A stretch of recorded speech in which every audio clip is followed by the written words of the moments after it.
Chapter 1. Rebirth of Life, Exposed Memories. The Emperor's cruelty knows no bounds, slaughtering all beings, leaving the people in despair. Both mortals and gods are united in their wrath, calling for his punishment. Kill. Ascend to the celestial court. Such an emperor is nothing but a villain, having committed countless atrocities, unworthy of the lives he torments. This demon must be eradicated today. We strike against the heavens to rid the world of this scourge and restore peace to the realm. On the continent of Wanling, amidst the clouds, the cries of battle resounded like thunder, an overwhelming display of power. What was once revered as the celestial court, a sacred domain by the world, now lay in ruins, surrounded by crumbling walls. Countless stars shattered in the heavens. The celestial river flowed backward, its waters stained crimson, transforming the celestial court into a veritable hell. In days of yore, the lord of the celestial court, the oppressive emperor who reigned over the three realms, was now besieged by the world's powerful warriors. He was imprisoned within the heavenly emperor mirror. Yet, even so, no cultivator dared to relax their vigilance. The figure in the mirror, once a source of immense pressure, loomed over countless heads as long as he drew breath. No one would dare to let their guard down. Though the emperor was trapped within the heavenly emperor mirror, his imposing demeanor still compelled many to kneel in submission. Before the heavenly emperor mirror stood a young man in white, resembling an ethereal being, exuding an air of grace. He gazed at the emperor in the mirror with an expression of utter ease. Surrounding him were a host of stunning empresses, followed by a multitude of cultivators. These cultivators were no ordinary folk, they were all emperors, with at least the cultivation of quasi-emperors. The emperor's life spells our unrest should he break free from his confinement. None among us would survive. Fear not, for the emperor is like a turtle in a jar, suppressed by our immense power within the heavenly emperor mirror in 7 days. He shall be completely refined, his soul shattered. After 7 days, the three realms shall be rid of the emperor's tyranny, and peace will return to the world. The tranquility we enjoy today is thanks to the guidance of Emperor Yi in this battle. Emperor Yi has rendered great service. We hope he will inherit the emperor's position and restore the celestial court for the benefit of all beings. Yi Fan merely performed his duty. The emperor's brutality was already intolerable to heaven and earth. His current fate is a result of our united efforts. Within the heavenly emperor mirror, Chu Yang stood in a daze, gradually absorbing fragments of shattered memories. Upon understanding the sequence of events, a bittersweet smile graced his face. This world is vast, encompassing the realms of immortals and mortals, along with innumerable supreme zones of life. The empresses beside Yi Fan, the so-called Emperor Yi, were each a vision of unparalleled beauty, and more importantly, each possessed an extraordinary identity. Why must fate be so cruel? While others traverse worlds as chosen ones, I find myself in the role of a soon-to-be executed villain. Chu Yang seethed with indignation, but felt utterly helpless. By his calculations, he was evidently the story's antagonist, the final boss, while Yi Fan was the destined hero, defeating the villain and winning the hearts of many empresses, culminating in a perfect conclusion. Chu Yang was deeply troubled, now trapped within the heavenly emperor mirror. No matter his efforts, he could not alter the outcome. Not even a sliver of operational space remained, leaving him feeling powerless. Author, I shall not forgive you. Chu Yang felt an overwhelming sense of frustration. He never imagined he would meet such a suffocating end. Ding! At that moment, a mechanical voice echoed unexpectedly in his mind. The life rebirth system has been activated. Will the host choose to replay their life? Chu Yang's eyes brightened indeed. The author had not deceived him. The standard system for traversers had truly arrived. In an instant, Chu Yang clutched this soul lifeline like a drowning man. However, the more he studied the system's functions, the graver his expression became. The system could only replay his life. It offered no other capabilities, which meant he would still be bound to his original fate. Moreover, he wouldn't even be able to change his posture. System. Yes. Realizing time was of the essence, Chu Yang had no choice but to opt for the life replay. At the very least, he wished to perish with clarity at present. He was oblivious to what had transpired, and he certainly did not want to become a wronged spirit.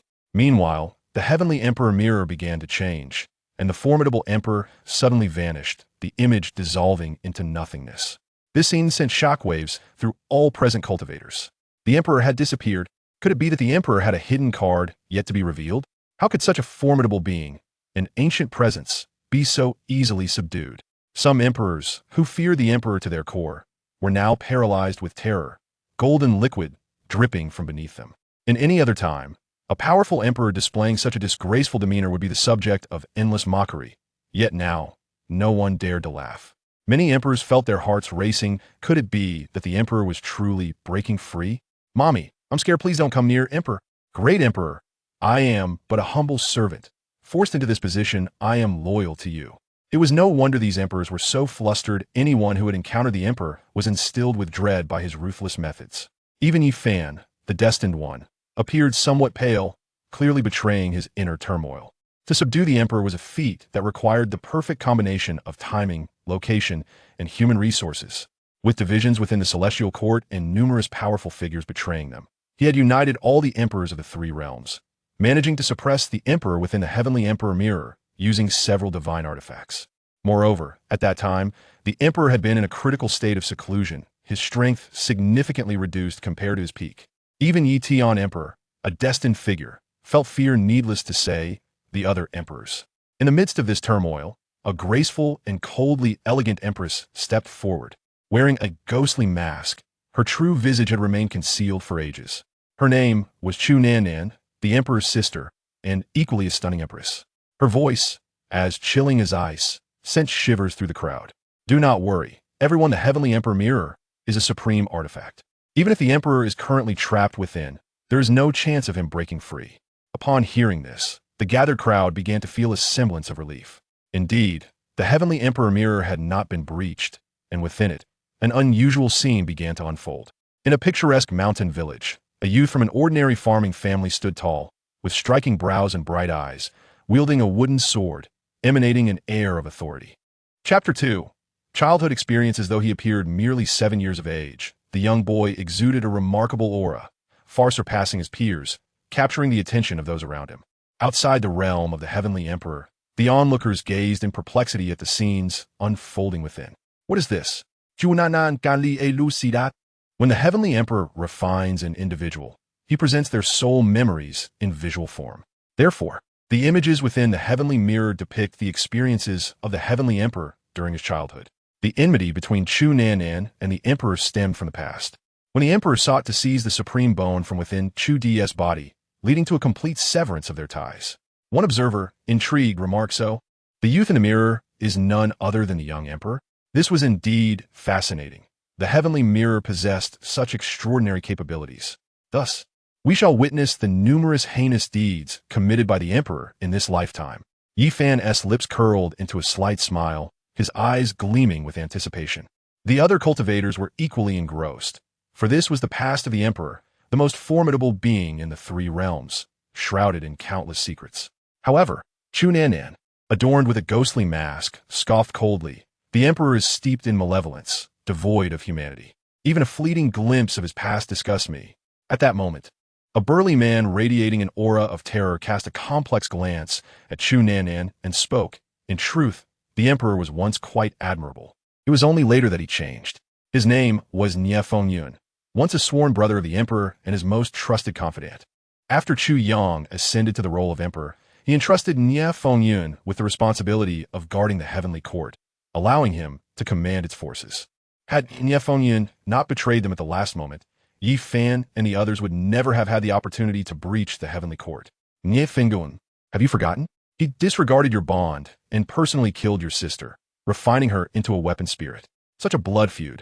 And you dare to speak on behalf of the emperor now? How laughable. A woman in white, as pure as snow, approached with an icy gaze. Her name was Bai Xiaoqi, a nine-tailed celestial fox, the supreme demon emperor among her kin. The emperor had once slaughtered her clan, annihilating the previous demon monarch, resulting in catastrophic losses for her people. Even her mother had been suppressed by the emperor for over a millennium, which was the root of her animosity towards him. Upon hearing these words, Nie Fengyun's initially softened expression gradually turned frigid, and he gazed indifferently at the scenes within the heavenly mirror. Young Chu Yang, at merely 7 years of age, began to showcase his innate swordsmanship. Despite wielding only a wooden sword, he brandished it with a fierce grace, embodying the spirit of a true swordsman. "Yang, it's time to eat." A gentle voice resonated from within their humble abode. Chu Yang responded and set down his wooden sword, returning to the thatched cottage. The sight of steaming dishes made his mouth water. At that moment, his mother emerged, cradling a swaddled infant, feeding her with carefully prepared goat-s milk. Chu Yang's father sat silently, absorbed in his meal. After a prolonged silence, he finally spoke. "We will leave here soon and move elsewhere." This left Chu Yang's mother bewildered, but as if struck by a realization, she nodded solemnly, her expression clouded with concern. "Huh, moving? I think hell would suit you well. Your family might as well descend into the abyss." A gruff voice boomed as a man in a Taoist robe burst through the door. Upon seeing the intruder, Chu Yang's father's expression changed drastically. He turned to Chu Yang and the others, urging, "Run. I will hold him off. Yang, take Nannan and flee as far as you can." A glimmer of despair flickered in his mother's eyes as she implored him. Chu Yang, paralyzed by fear, watched as the man struck his father away with a single blow, then pierced his mother's chest with an iron sword, blood gushing forth. "Get out of here!" Chu Yang's father shouted in near hysteria. Only then did Chu Yang regain his senses, tears shimmering in his eyes. He opened his mouth to speak, but emitted no sound. Instead, he hastily fled, carrying the barely 1-year-old Chu Nannan on his back.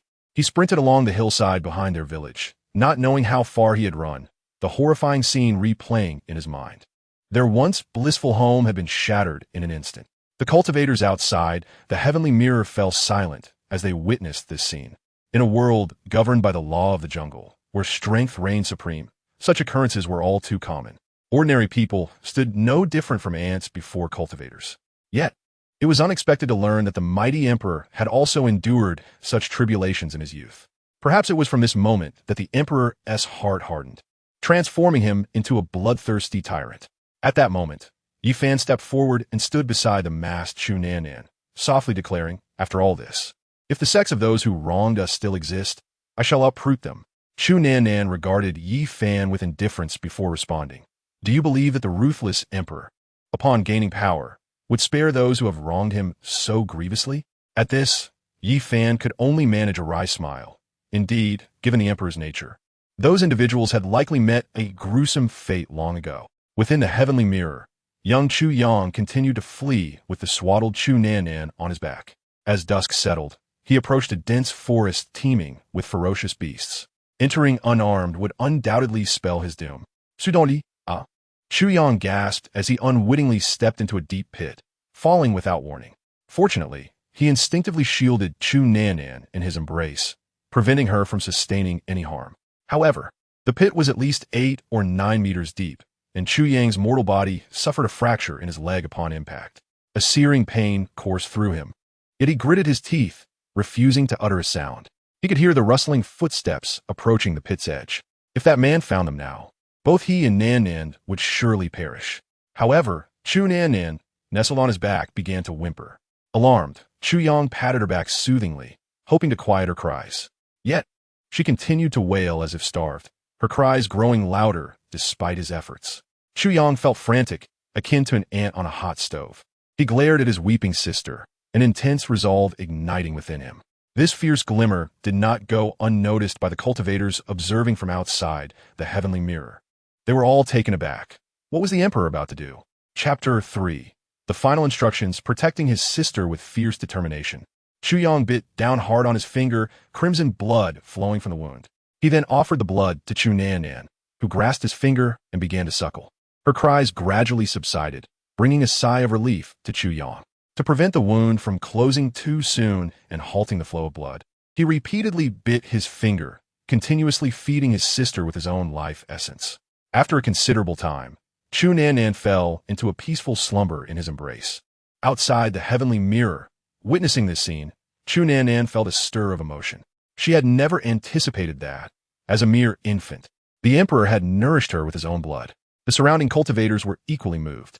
At the core of humanity, one is inherently good. Even the emperor, who would later commit countless atrocities, had once harbored a pure heart in his youth. A 7-year-old boy, in such dire straits, was willing to go to such lengths for his sister, a testament to his noble spirit that was truly worthy of admiration. Yi Fan immediately sensed the scene unfolding before him and spoke up. "Ladies and gentlemen, while it is true that the emperor revered as a child rendered numerous services to the Chu emperor, let us not forget the heinous actions he later committed. He did not hesitate to strike down the Chu emperor in pursuit of the supreme bone he coveted." Upon hearing this, everyone regained their composure. Indeed, The current emperor still possessed a semblance of humanity, but what followed was beyond comprehension. In the realm of the heavenly emperor, Chu Yang had lost track of time. The surroundings had grown tranquil, suggesting that the despicable individual had retreated. After all, to a lofty cultivator, two ordinary children were hardly worthy of notice. Thus, Chu Yang began his arduous ascent from the deep pit, carrying his sister Chu Nannan on his back. Lacking any tools, he relied solely on his tender hands, gripping the soil and stone tightly as he climbed step by step. Time after time he slipped and failed, yet his resolve remained unshaken. Despite his hands being bloodied and raw, his gaze remained steadfast, and he never once considered surrender. As night deepened, the distant howls of wolves and the roars of ferocious beasts echoed through the air. After countless attempts, Chu Yang finally emerged from the pit, collapsing onto the grass. Gasping for breath, his clothes were in tatters, but upon seeing the serene visage of Chu Nannan, a faint smile crept upon his lips. After resting for a moment, he rose again, setting his sights on the village where he had grown up, resolutely choosing to return. Upon his arrival at the village, he was met with a scene of carnage. The ground was strewn with corpses, the air thick with the stench of blood. The once clear stream that meandered through the village was now stained crimson.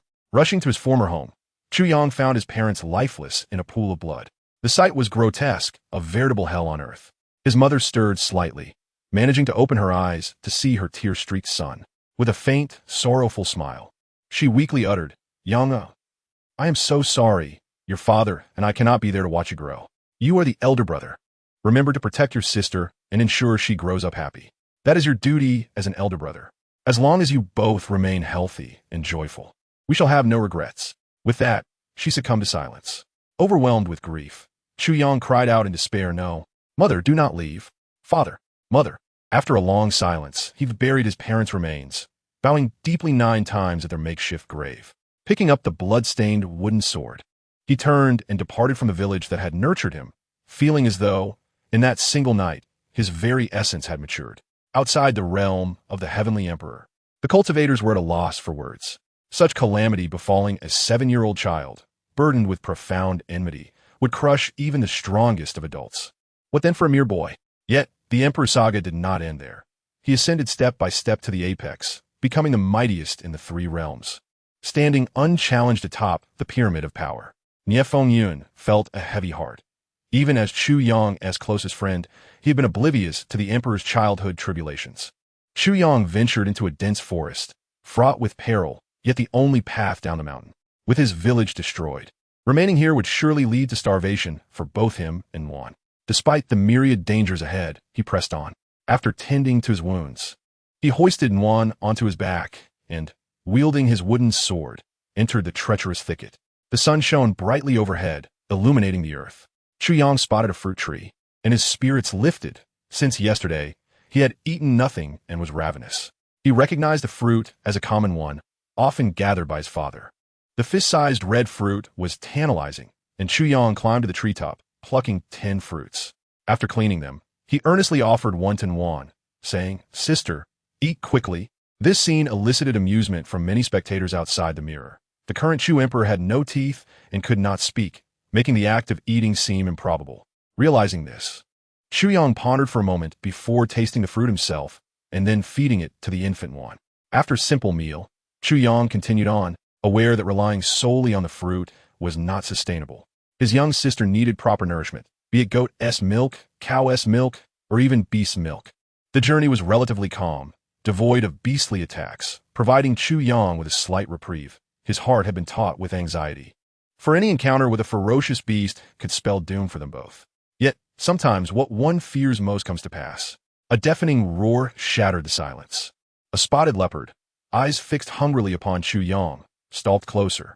Noticing the predatory feline, Chu Yang felt a surge of panic. He gripped his wooden sword tightly, beads of sweat forming upon his brow. With impatience, the leopard lunged at him. The onlookers were baffled, questioning how the emperor, now merely a mortal, could possibly contend with such a beast. How did the young emperor manage to escape from such a ferocious predator with his sister? This question lingered in the minds of all present, their confusion palpable. In that moment, Chu Yang's heart raced. He felt no confidence in facing the leopard. But when he gazed in Wan's clear eyes, his fear diminished significantly. He was her brother. He had to protect her. With unwavering determination, he faced the leopard, his eyes reflecting a future where he would dominate the ages. As the leopard lunged, its sharp fangs aimed at him. Chu Yang barely evaded the attack, retaliating with a thrust of his wooden sword aimed at the beast's belly. He struck true. Elation surged within him, only to be quickly extinguished as he realized the wooden sword lacked the power to inflict any meaningful damage. Enraged, the leopard launched a more ferocious assault. Chu Yang found himself on the brink of death, unable to harm the creature. Continuing this way would surely lead to his demise. After narrowly evading another lethal strike, he turned and fled, desperation fueling his escape. Observers outside the mirror reveled in the spectacle. The emperor, the mightiest of beings, was now a mere boy facing a leopard in utter disarray. Regrettably, the emperor did not perish in this encounter, for it would have spared the world from the rise of a future tyrant. Yi Fan sighed, his face etched with regret. Meanwhile, Nuan felt a twinge of discomfort at the sight, yet she recalled how Chu Yang would later nearly bring her to ruin in his quest for the supreme bone. Her gaze turned cold once more. How could a mere human outrun a leopard, especially a 7-year-old child? It was an impossible feat. As Chu Yang watched the relentless approach of the leopard, despair filled him. He could neither fight nor flee. What could he possibly do? The fierce leopard seemed to have realized that the key lay in the swaddled infant. Thus it ceased its assault on Chu Yang and instead launched a ferocious attack on the baby. Enraged, Chu Yang declared that no one could harm his sister, not a soul. An immense fury erupted within him as he thrust his sword violently towards the leopard, the strike seemingly swifter than before. An intangible sword intent surged from the wooden sword, obliterating the menacing creature before him. Sword intent. It was indeed sword intent. All the cultivators beyond the realm of the heavenly emperor were left aghast at this sight. What is sword intent? It is an ability that only prodigies of the sword path can hope to master, typically grasped only upon achieving great mastery in the sword arts. How could the emperor, who had no guidance and was merely 7 years old, without any exposure to cultivation, possibly wield such sword intent? Yet, if the emperor possessed this terrifying sword intent, his talent in the sword path must be astonishingly high. Why then had he never been seen using a sword? Yi Fan expressed his bewilderment. With such sword talent, he should undoubtedly achieve enlightenment through the sword. However, the emperor had never employed a sword. Nie Fengyun sighed heavily and remarked, "Indeed, the emperor's talent in the sword path is formidable, but alas, his invincible sword heart has crumbled."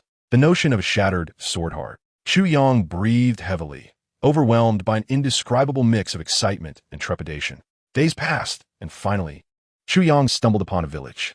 A village indicated the presence of people, which filled him with immense joy.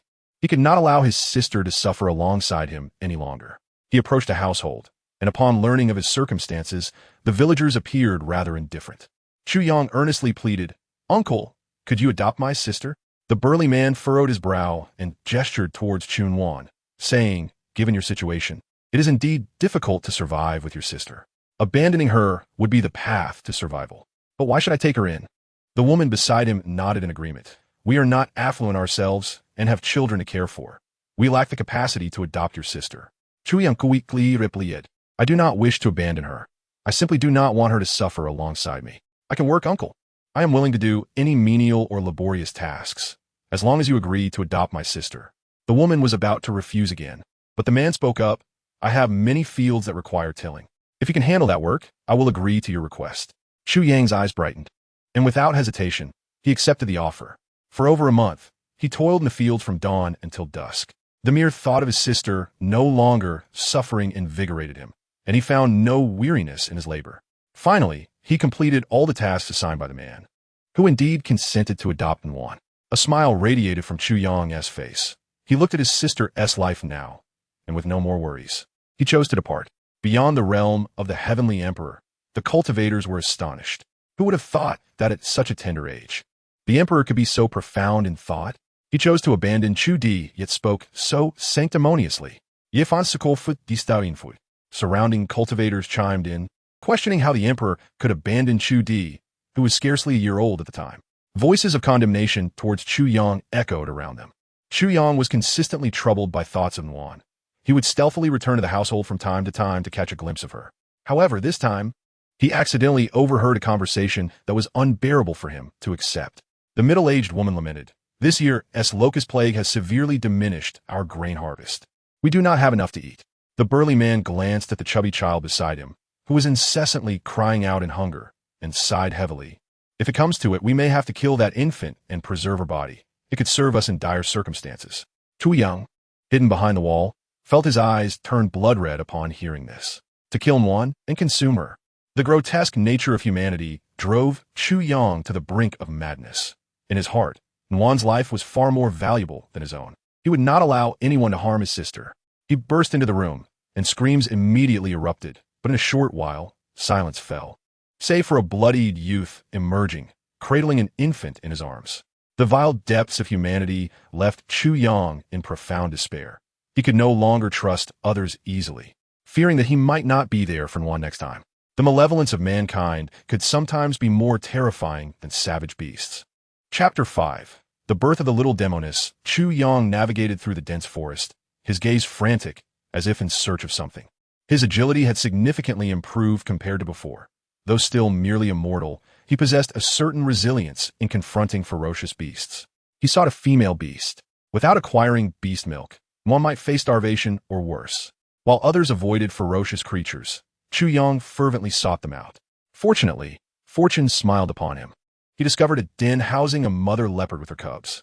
Upon noticing Chu Yang, the mother leopard bristled, instinctively shielding her young while eyeing him with suspicion. Poised to attack, Chu Yang attempted to communicate with the mother leopard, who seemed perceptive enough to grasp his intent. Upon learning of his desire for beast milk, she appeared reluctant. After all, she had a litter of hungry cubs to tend to and could not spare any milk. After a moment of contemplation, Chu Yang proposed, "I can trade you meat in exchange for milk." The mother leopard remained unmoved. In this realm rife with ferocious beasts, a frail human would struggle to survive, let alone hunt. Sensing her hesitation, Chu Yang continued, I will offer you my flesh in exchange for a portion of milk. I will find my own sustenance thereafter. If not, you are free to deny me." With that, Chu Yang unsheathed a kitchen knife and ruthlessly sliced into his own thigh, blood splattering vividly. The sheer audacity of his self-mutilation startled the mother leopard. She had not anticipated such ferocity from this seemingly fragile creature. Eventually, she agreed to the trade of milk for meat. Beyond the realm of the heavenly emperor, the onlookers were aghast, unable to articulate their shock. What a brutal act! The emperor as a child truly exhibited unparalleled resolve. One cultivator could not contain himself. In that moment, Nuan's cold eyes reflected a hint of complexity. She realized that she had been nourished by his blood and flesh. Yet she pondered, why were you so kind to me once, only to change later? Je fan intergestet. What of it? The emperor nearly killed Chu Di later on. Human nature is fickle. The past is past. The current emperor is simply a remorseless fiend.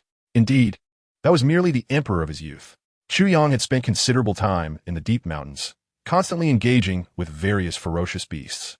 His bond with the mother leopard deepened, fostering mutual trust. By now, Nuan no longer required beast milk. When a mother leopard failed to catch prey, Chu Yang would share his own catches with her. This continued until Nuan reached the age of 3. Due to their isolated interactions with beasts, Nuan had not communicated with humans until she began to speak at 3. Father.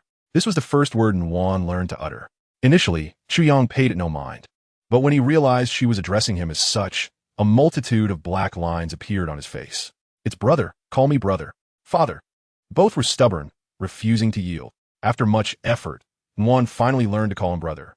As the little girl grew, her vocabulary expanded, and with it, her inquiries multiplied. She would incessantly pester Chu Yang with a myriad of questions. Why do others have fathers and mothers, while I only have an older brother? Faced with such poignant queries, Chu Yang remained silent, choosing not to respond. He wished to shield her from the harsh realities of their situation. Although children of her age might not retain such memories, he could not bear to see her sorrowful expression. Some truths, he believed, were best left unspoken. However, under the relentless barrage of her questions, he found himself at a loss and resorted to fabricating a comforting lie, claiming that their parents had become separated from them and that they would one day reunite. The innocent little girl accepted this explanation with satisfaction and ceased her inquiries. Beyond the realm of the celestial emperor, Chu Nanan's lips trembled lightly, as if the frost that had lingered in her eyes for years began to thaw. The icy heart that had been sealed for eons felt a flicker of warmth. She had once believed her brother to be utterly insincere, withholding the truth of her lineage merely to gain her trust. Yet, as the truth was unveiled, she realized how profoundly mistaken she had been. His reluctance to divulge such matters stemmed from his own pain, not wanting her to bear the weight of their shared enmity. In her youthful naivety, she had deemed him hypocritical. Other cultivators were equally moved. The youthful emperor had shouldered immense burdens for the sake of Chu Di, sacrificing so much. The gaze of the cultivators towards the emperor softened, save for Yi Fan, the child of destiny, who sensed an unsettling shift in the atmosphere. The intention behind showcasing the emperor's past was to reveal the tyrannical deeds he had committed. It seemed the narrative had taken an unexpected turn. Instead of condemnation, praise began to echo in the air, igniting a sense of jealousy within Yi Fan. To counter the growing admiration, he interjected, reminding the assembly that while the emperor had indeed done much for Chu Di, it did not absolve him of his ultimate betrayal. Driven by the desire for the supreme bone, devoid of humanity. Upon hearing this, the surrounding cultivators abruptly grasped the truth in Yi Fan's words. The depth of love often breeds profound hatred, and the intensity of past affections now appeared hypocritical in retrospect. Ultimately, the emperor's motives were tied to the coveted supreme bone of Chu Di. Indeed, while the youthful emperor had evoked sympathy, the later emperor's actions revealed a certain treachery. Yi Fan's insights were astute, and the crowd began to praise him, leaving Chu Nannan in a state of bewilderment. The days spent in the company of ferocious beasts were not to Chu Nannan's liking, and Chu Yang, attuned to his sister's sentiments, led her away from the wilderness, returning to the realm of mortals. They lived in the human world for 5 years. Now, Chu Nannan had blossomed into a striking young lady. Despite her youth, she was undeniably beautiful, captivating many young boys in the town. Her whimsical personality, combined with Chu Yang's indulgence, rendered her fearless and audacious. One day she would bully the neighbor's child, and the next, she would capture a large snake to terrify her peers. Often, she would regale them with tales that left her friends in tears of longing. Thus, the reputation of the mischievous little sorceress spread, deterring many smitten boys from approaching her, lest they be her next target.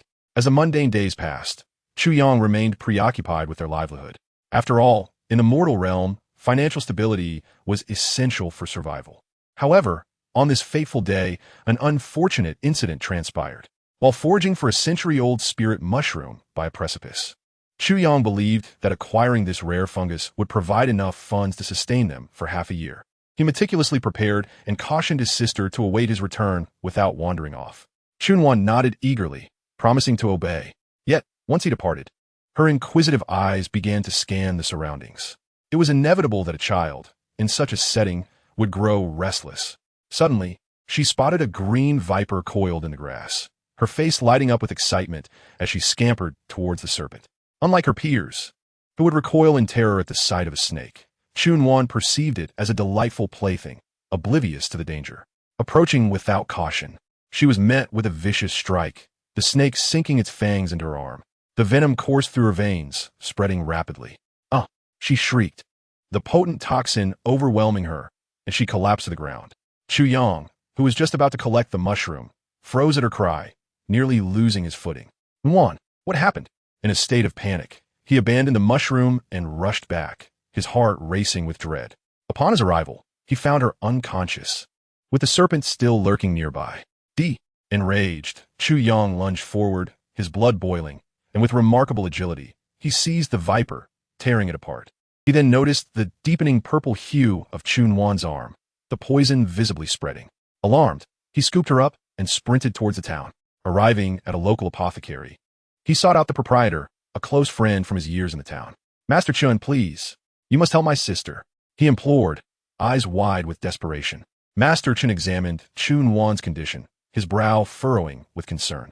"Chu Yang, your sister has been envenomed by a colorful viper. Fortunately, you brought her in time. We must amputate her arm to save her life." The weight of those words struck Chu Yang like a thunderbolt. To save her, he must sever her arm or risk losing her entirely. How could he ask an 8-year-old child to endure such a cruel fate? The thought of losing a limb was excruciating. Outside the realm of the celestial emperor, Chu Nannan trembled, her expression shifting. After being bitten by the snake, she had lost consciousness, only to awaken later, healed. The other cultivators clandestinely glanced at the emperor's left arm, which remained intact. The venom from the colorful viper could be easily remedied for them. But for a mortal unversed in cultivation, it was indeed a lethal poison. "I sense that Master Chun is also a cultivator," It seems he must have saved the emperor. One remarked thoughtfully. Yet, at that moment, the emperor was still immortal, and none believed he possessed the means to rescue Chu Di. In the mirror, Chu Yang refused to accept such a grim reality. Master Chun, is there truly no other way? He implored, clinging to the slimmest hope. No matter how faint it might be, there are indeed two methods, yet achieving either within a short period is nearly impossible. Even with my assistance, your sister can endure no more than 7 days. After pondering for a moment, Master Chun finally spoke. Upon hearing this, Chu Yang's face brightened with hope. As long as there is a solution, that is sufficient. Chu Yang hastily inquired, Master Chun, could you please enlighten me on these two methods? Master Chun sighed softly and replied, the first method requires locating both the Tianju grass and the water-cold flower, along with a serpent demon of comparable strength to a Dao Palace realm practitioner as a catalyst to neutralize the poison.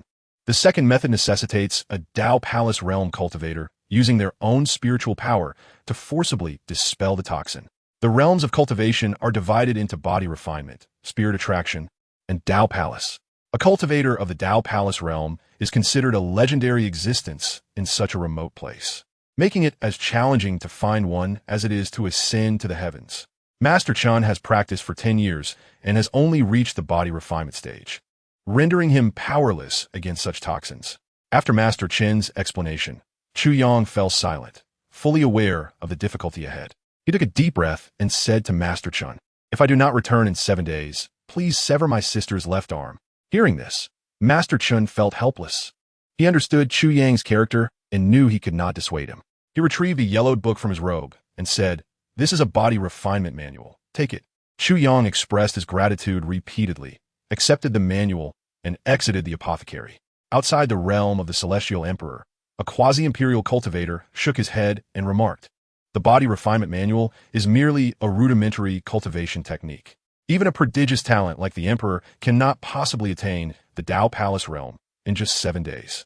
Every endeavor begins with difficulty, and the path of cultivation is no exception. While body refinement may be the threshold of cultivation, its challenges are not insignificant compared to the breakthroughs required for Dao Palace realm practitioners. Someone glanced at Chu Nanan's arm and commented, it seems that in the end, it will be this Master Chun who finds a way to save the Celestial Emperor. Even Yi Fan spoke up, saying, the optimal age for body refinement is before 10. Beyond that, the body becomes defined, and the pain of refinement is indescribable with limited achievements. No one held high hopes for the young Celestial Emperor, under any condition. It seemed unattainable for him. Chu Yang had searched for 5 days without a trace of the required herbs, and the Dao Palace realm serpent demon was even more elusive. Such formidable beasts are already sentient and rarely appear in human territories. As Chu Yang wandered the streets, he approached several individuals, asking, sir, do you know where I might find a Dao Palace realm practitioner? After questioning dozens, no one showed any willingness to engage with him. Dejected, Chu Yang found himself in a desolate countryside, with only 2 days remaining before the poison fully manifested, yet his progress remained at standstill. Was he truly destined to sever Wan's arm? Chapter 7. He actually possesses supreme bone. Chu Yang was unwilling to resign to fate. He finally took out the body refinement manual. Lacking any awareness or understanding of cultivation, he recognized that this was his sole option. He must break through to the Dao Palace realm within these 2 days to save his sister's arm. Opening the manual, Chu Yang began his practice according to its teachings. As time passed, the invisible spiritual energy of the universe surged into his body. An agonizing pain engulfed him, far more intense than any physical suffering imaginable, rendering verbal descriptions inadequate. Yet, Chu Yang merely furrowed his brow for a moment before relaxing, immersing himself in his cultivation. Outside the realm of the Celestial Emperor, onlookers scoffed at Chu Yang's audacity to attempt to reach the Dao Palace realm in merely 2 days. How absurd! A mere mortal who has never even touched the path of cultivation cannot possibly achieve Dao Palace in such a short time. One remarked, indeed, I spent a full year in body refinement, and that was considered rapid. Another added, every individual who attains the status of emperor is a prodigy. Each requires significant time and effort to reach body refinement, and even the most gifted cannot achieve the impossible. Yi Fan chimed in, I took 6 months to succeed in my body refinement. Impressed, the cultivators praised him. To think that body refinement after 10 years would lead one to endure heart-wrenching pain. Yet, The celestial emperor appears unfazed. One cultivator frowned and stepped closer to the celestial mirror, only to be met with excruciating pain, enough to break a sweat and stagger back. A nine-tailed creature behind him remarked, "If one approaches the celestial mirror, it transmits 30% of the pain experienced by the person within to those outside." Intrigued, Yi Fan approached, eager to experience the torment the celestial emperor once faced. However, the next moment, his face drained of color, as if every bone in his body was being crushed. At that moment, Chu Yang was enduring the most agonizing phase of body refinement. Even a mere 30% of his suffering was unbearable for Yi Fan. Despite being an emperor, such pain was difficult to withstand. It was merely a fraction of what Chu Yang endured. The extent of his suffering was unimaginable. Unbeknownst to Chu Yang, as he progressed in his body refinement, a dazzling white light began to emanate from his chest. This was a bone. It radiated with brilliant luminescence. A mesmerizing and arcane spectacle, reminiscent of ancient divine patterns, mysterious and resplendent. Observing this extraordinary bone, everyone outside the celestial emperor realm was left in awe. Supreme bone. The cultivators were utterly astonished. How could this be possible? Supreme bone, also known as the bone of the great path, guarantees that its bearer will eventually attain supremacy. Achieving emperor status is merely a matter of time. How could he possess such a bone? Chu Nannan trembled, struck by disbelief. The crowd struggled to comprehend. They all knew that the animosity between the celestial emperor and the emperor stemmed from the latter's attempt to seize her supreme bone. Yet, if the emperor possessed a supreme bone, why would he seek hers? Chu Nannan was lost in thought, her heart a tumultuous storm. Previously, even when recalling her brother's past kindness, her resentment had never diminished. She loathed her own brother for turning against her over the supreme bone, nearly costing her life. But now, he had obtained a supreme bone. Why did he still covet hers? Clutching her head, she pondered deeply, her expression one of anguish. Could it be that the events of the past were shrouded in misunderstanding? Otherwise, how could a brother who once treated her so well turn so cold-hearted? Chu Nannan murmured to herself. Yi Fan glanced at the celestial emperor and recalled Nie Fingyun's earlier words, exclaiming, "I understand now." Previously, Brother Nie mentioned that the emperor's sword heart had collapsed and was destroyed, likely along with the supreme bone being taken from him. Having experienced the power of the supreme bone, the emperor subsequently coveted that which belonged to the celestial emperor. Indeed, Yi Fan's insight was sharp. Many cultivators echoed Yi Fan's thoughts. Continuing, the emperor acted against the celestial emperor because of the collapse of his sword heart and the loss of the supreme bone. Realizing he was powerless to ascend to the immortal realm, it is worth noting that at that time, the emperor had committed many heinous acts, even against his kin. Nie Fingyun interjected, his expression complex, a glimmer of hatred in his eyes. Indeed, for him, such actions are not beyond his capacity, and he must be quite adept at it. Pity my sister for her deep infatuation with him. Chu Yang continued to gaze into the heavenly emperor mirror, where a resolute young man appeared. Is this truly how it will be? Chu Yang was entirely unaware of the significance of the supreme bone. After a full half hour, he finally opened his eyes. Half an hour, and he had already entered the body refinement stage. Chu Yang could hardly comprehend the terrifying pace of his cultivation. He only knew that merely achieving the body refinement stage was far from sufficient to alleviate the toxins within his sister's body. With this thought, Chu Yang once again immersed himself in his cultivation, and as he did, the supreme bone gradually revealed its formidable powers. The onlookers outside the mirror were utterly astounded. Half an hour in body refinement? What kind of monstrous prodigy is this? Yi Fan was bewildered.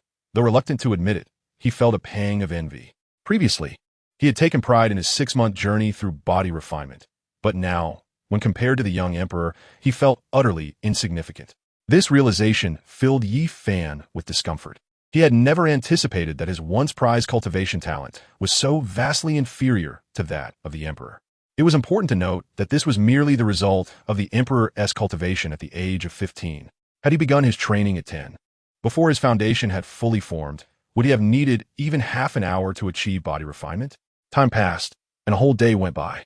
Chu Yang devoted himself tirelessly to his cultivation, and upon pausing, he was astonished to discover that the scars from years of injury had completely vanished. He attributed this miraculous recovery to the effects of his cultivation, yet in reality, it was the powerful healing capabilities awakened by the supreme bone within him. After a day of unwavering effort, Chu Yang had reached the pinnacle of the spirit-drawing stage, merely a step away from the Tao Palace realm. After a brief rest, he resolved to challenge the Tao Palace directly. Outside the mirror, the emperors had become numb to the spectacle before them. They were contending with a prodigy of unfathomable talent, breaking through 2 major realms in a single day, and potentially on the brink of the Tao Palace. Throughout history, they had never heard of any cultivator achieving such feats. Even those who previously possessed the supreme bone could not rival the emperor's astonishing speed of cultivation. Truly, the emperor's talent was unparalleled throughout the ages. Perhaps he was born solely for the path of cultivation. Chapter 8. A month later, what transpired the next morning? Chu Yang successfully broke through to the Tao Palace realm. His face radiated excitement as he rushed towards the local apothecary. Little sister, there is hope. Now that he had reached the Tao Palace realm, Chu Yang's speed was akin to the wind, leaving the common folk bewildered, as if a tempest had swept past them. Before long, he arrived at the apothecary's entrance. Shopkeeper Chun had been anxiously awaiting his return, harboring hopes that Chu Yang would succeed, though he understood that such an achievement seemed utterly impossible. Just as Chun was lost in thought, contemplating whether to sever Chu Yang's sister's arm, a fierce wind rushed towards him. Before his eyes was a familiar face. Chu Yang had returned. Shopkeeper Chun was incredulous. It had only been a week, and he found himself unable to comprehend Chu Yang's transformation. His astonishment grew. Could it be that Chu Yang had? No, it was impossible. Who could possibly break through from an uninitiated mortal to the Tao Palace realm in just 7 days? Chu Yang, you have returned, Chun managed to say, attempting to regain his composure. Chu Yang, brimming with excitement, declared, Shopkeeper Chun, I have reached the Tao Palace realm. What must I do to cleanse the toxins from my sister's body? Upon hearing this, Shopkeeper Chun staggered, nearly collapsing. What? You have reached the Tao Palace? He could hardly believe it. Sensing Chen's disbelief, Chu Yang activated his body refinement technique, releasing his spiritual energy. The overwhelming pressure emanating from his Tao Palace realm caused Shopkeeper Chen to struggle for breath, ultimately kneeling before him. Chu Yang quickly reined in his aura and helped Chun back to his feet. Chen gazed at Chu Yang with a look of astonishment, his heart tumultuous with disbelief. To reach the Tao Palace in just 7 days, using such fundamental cultivation methods. A prodigy indeed. After a moment, Chen regained his composure and led Chu Yang to his sister. At that moment, Chu Yang's sister lay unconscious, her left arm a grotesque shade of purple. A horrific sight to behold. Had it not been for Chen's assistance in sealing the toxins within her arm, she would have likely succumbed to the poison entirely. Witnessing his sister's state filled Chu Yang with sorrow and guilt. Had he been more vigilant, she would not have suffered this fate. Chun then guided Chu Yang to channel his spiritual energy into his sister's body. The potency of a Tao Palace cultivator's energy left Chun awe. In mere moments, Chu Yang, utilizing his Tao Palace strength, expelled the toxins entirely. Chu Yang's sister coughed up a significant amount of purple blood before gradually regaining consciousness. Seeing her surroundings and her beaming brother, she scratched her head in confusion and asked, Brother, how did I end up here? You were bitten by a venomous snake, but Uncle Chen saved you. Shouldn't you thank him? Chu Yang replied, his eyes filled with affection. He said this because, without Chen's intervention, even if he had reached the Tao Palace realm, he would have struggled to penetrate the barriers of cultivation. In essence, it was Chun who had rescued his sister. A smile graced his sister's face as she expressed her gratitude. Thank you, Uncle Chun. Observing her demeanor, Chu Yang felt relieved. It seemed this ordeal had not deeply affected her. Shopkeeper Chun then took Chu Yang to a secret chamber, producing a blank scroll. The unassuming white scroll held an air of mystery, yet Chu Yang could faintly sense profound truths emanating from it. Chu Yang, Chun began. This is a treasured heirloom of our Chun family, known as the map of mountains and rivers. It is said that there are 3 scrolls in total: heaven, earth, and man. When you can decipher the contents, you will uncover a monumental secret, though I cannot ascertain what it is. A glimmer of nostalgia flickered in Chen's eyes. Long ago, the Chen family had been a formidable clan across the continent, but they had since fallen into obscurity. Now, he stood as the last remnant of the ancient Chen legacy. With cultivation limited to the body refinement stage, forever barred from entering the Tao Palace. Guarding the map of mountains and rivers was a duty passed down through generations. A treasure of immeasurable worth for cultivators. Chun contemplated bestowing this treasure upon Chu Yang, hoping it might aid him in accomplishing a mission he would never achieve himself. Chu Yang repeatedly declined, but Chun remained resolute, and ultimately, Chu Yang accepted the map of mountains and rivers, albeit reluctantly. Beyond the heavenly emperor realm, the map of mountains and rivers, especially the heavenly book scroll, all present cultivators were left in a state of shock. Long ago, the entire immortal realm was engulfed in chaos over the two scrolls of the map of mountains and rivers. Yet the pivotal heavenly book scroll lay hidden in the mortal realm, obtained by the young emperor during his childhood. A long-standing rumor claimed that gathering all three scrolls of the map of mountains and rivers would forge the most formidable celestial weapon. A complete map of mountains and rivers in the hands of an emperor could even rival the celestial beings of the mortal realm. Nifengun suddenly spoke up. I just recalled something. A month hence, it will mark the moment of my first encounter with the emperor. Yet at that time, the emperor's meridians lay shattered, devoid of any aura of spiritual power, resembling an ordinary mortal. Upon hearing this, the assembled cultivators were taken aback. What could have transpired during this month? The scene shifts back to the heavenly emperor's mirror. Chu Yang had been diligently instructing his sister, Chu Nannan, in the ways of cultivation, hoping that she too might ascend to the ranks of the cultivators, thus acquiring the means for self-protection. However, no matter how he guided her, Chu Nannan remained unable to embark upon the path of cultivation. This perplexed Chu Yang. He had achieved it with such ease, and his sister, being exceptionally intelligent, how could she possibly falter? Eventually, Chu Nannan grew weary of the arduous training, and Chu Yang ceased to pressure her, immersing himself in his own cultivation. The more he delved into his practice, the more he recognized the paramount importance of strength. If he wished to ensure his sister's safety, his current level of cultivation was woefully inadequate. He required greater power. Regrettably, the limits of the body refinement technique were evident, and reaching the pinnacle of the Tao Palace realm depended solely on Chu Yang's extraordinary talent. The tome bestowed by the shopkeeper, Chun, remained an enigma to him. For 2 consecutive weeks, Chu Yang secluded himself in rigorous training, striving to break through to the Tao Palace and attain the Four Extremes realm. One fateful day, drawing upon his formidable innate abilities, he successfully ascended to the Four Extremes realm. Yet, in a flurry, Chen sought him out, exclaiming, "Chu Yang, your sister has gone missing. I have scoured the entire town to no avail." At this revelation, Chu Yang felt as though he had been struck by a thunderbolt. The joy of his recent breakthrough dissipated instantaneously. When did this happen? A week ago. What? Chu Yang was aghast, realizing that she had been missing for a full week. And she was merely 8 years old, just a child. What misfortunes could have befallen her in such a span? Chun, filled with guilt, explained, "I saw you were on the verge of a breakthrough and did not wish to disturb you." After a moment of silence, Chu Yang thanked Chun and began to extend his spiritual sense in a sweeping search for his sister. His heart raced with urgency. Where could a young girl like Nannan have possibly gone? Chapter 9. The Search for Chu Nannan's Whereabouts. Observing this scene, the powerful figures outside the heavenly emperor's mirror seemed to surmise the unfolding situation. It appeared that the emperor had been compelled to forfeit his foundation, perhaps due to the disappearance of Chu Di. Such prodigious talent in cultivation, if given more time, could undoubtedly lead him to become an invincible supreme being. Yet, none could predict whether tomorrow or calamity would arrive first. The onlookers lamented that the time of the encounter, as indicated by Nie Fengyun, was drawing near.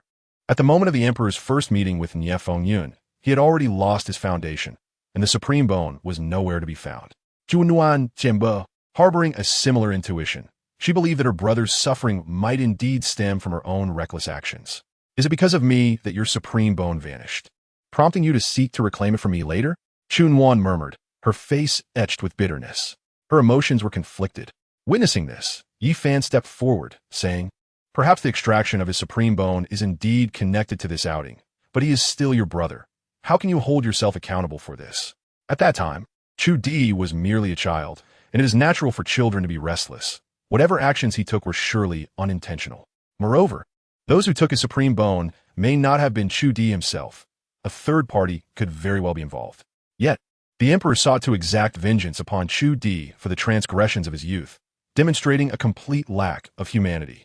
Indeed, the emperor had wrought suffering upon countless beings, mercilessly slaughtering the innocent.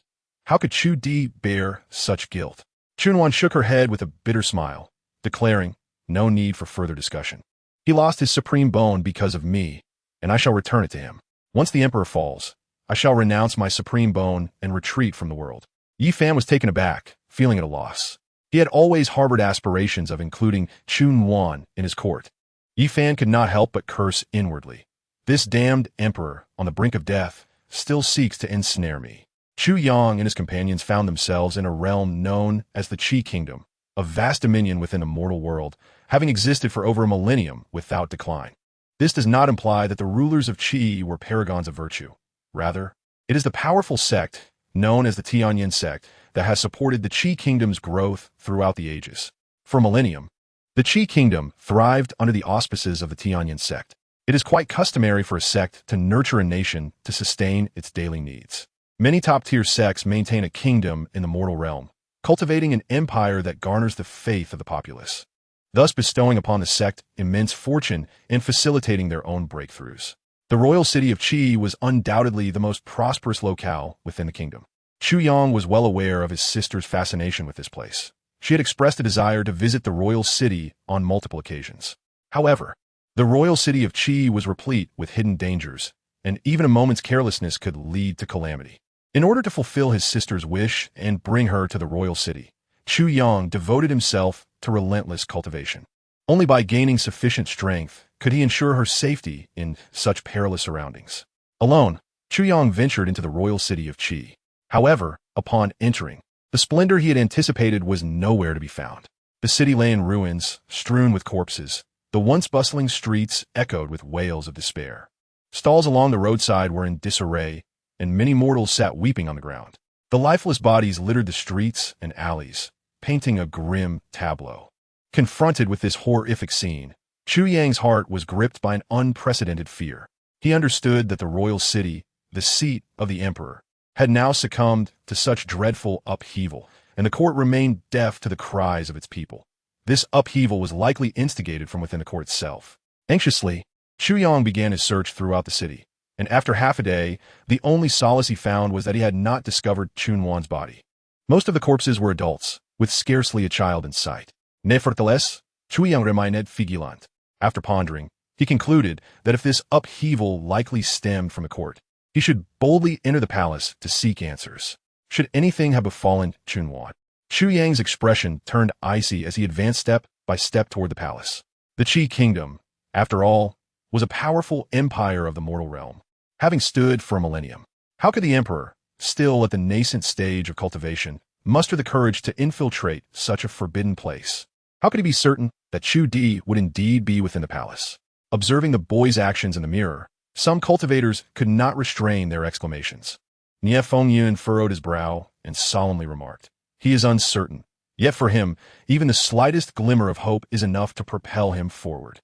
Many were moved by this sentiment. Despite the emperor's later brutality and merciless slaughter of the innocents, his current devotion to his sister Chu Di was beyond reproach. Given his cultivation level, to forcefully breach the palace would be tantamount to courting death, yet he was willing to risk everything for the faintest possibility of finding her. The majestic and solemn palace was heavily guarded, with sentinels patrolling at every corner. Within the palace walls, a shadowy figure leapt gracefully over the barriers, entering the royal palace. It was precisely this action that resembled a colossal stone plunging into a tranquil lake, instantly creating tumultuous waves. Who were they? The guards of the palace surged forth like a tidal wave, a vast throng of people converging to encircle the youth before them in mere moments. The palace was so heavily fortified that not even a fly could enter. Chu Yang maintained a serene demeanor, displaying no trace of emotion, yet his eyes were ominously dark. He stood resolute before the palace, refraining from verbal response, and forcefully kicked the grand, imposing gates. In the next instant, the seemingly indestructible gates shattered under his boot. Chu Yang surged like a swift arrow into the depths of the palace. As he approached the innermost hall, 10 figures obstructed his path. Each of these individuals exuded a terrifying presence, their overwhelming aura descending upon him like the weight of Mount Tai. Witnessing this, the external powerful beings were utterly astonished. 10 formidable beings. Chapter 10. The malicious demon art, Chu Yang's concern. 10 formidable beings. Outside the mirror, all practitioners gasped in disbelief upon witnessing this scene. They had never anticipated that a mere kingdom from the mortal realm could harbor 10 such powerful beings as guardians. Even with the support of the Tianyin sect, this strength was unfathomable. Many questioned. The emperor's cultivation was only at the 4th extreme, a chasm separating him from such mighty beings. Moreover, How had he survived in the presence of 10 formidable entities? No one believed the emperor would retreat. From their observations, the young emperor's will was unyieldingly strong. And once he set his mind on something, he would see it through to the end. It was likely that the brutality of this battle had left him with a crippled foundation, reducing him to a mere prisoner. Some murmured their speculations. At this moment, Chu Yang's expression remained calm. Despite facing 10 powerful practitioners, he showed no signs of trepidation. With unwavering resolve, he stepped forward. "Get out of my way, or perish!" Chu Yang's voice boomed like rolling thunder, resonating throughout the depths of the palace. The 10 formidable beings were infuriated. To them, Chu Yang was merely an inexperienced youth, daring to speak so audaciously. Boom! The 10 formidable practitioners unleashed their might, the spiritual energy within them surging forth like a torrential tide. The title of formidable was earned because, upon reaching such cultivation, one could manipulate the heavens with every gesture, plucking stars and capturing moons. The sheer ferocity was terrifying. At that moment, the combined assault of 10 formidable practitioners created an earth-shattering spectacle. Yet, Chu Yang's response was remarkably simple and unadorned.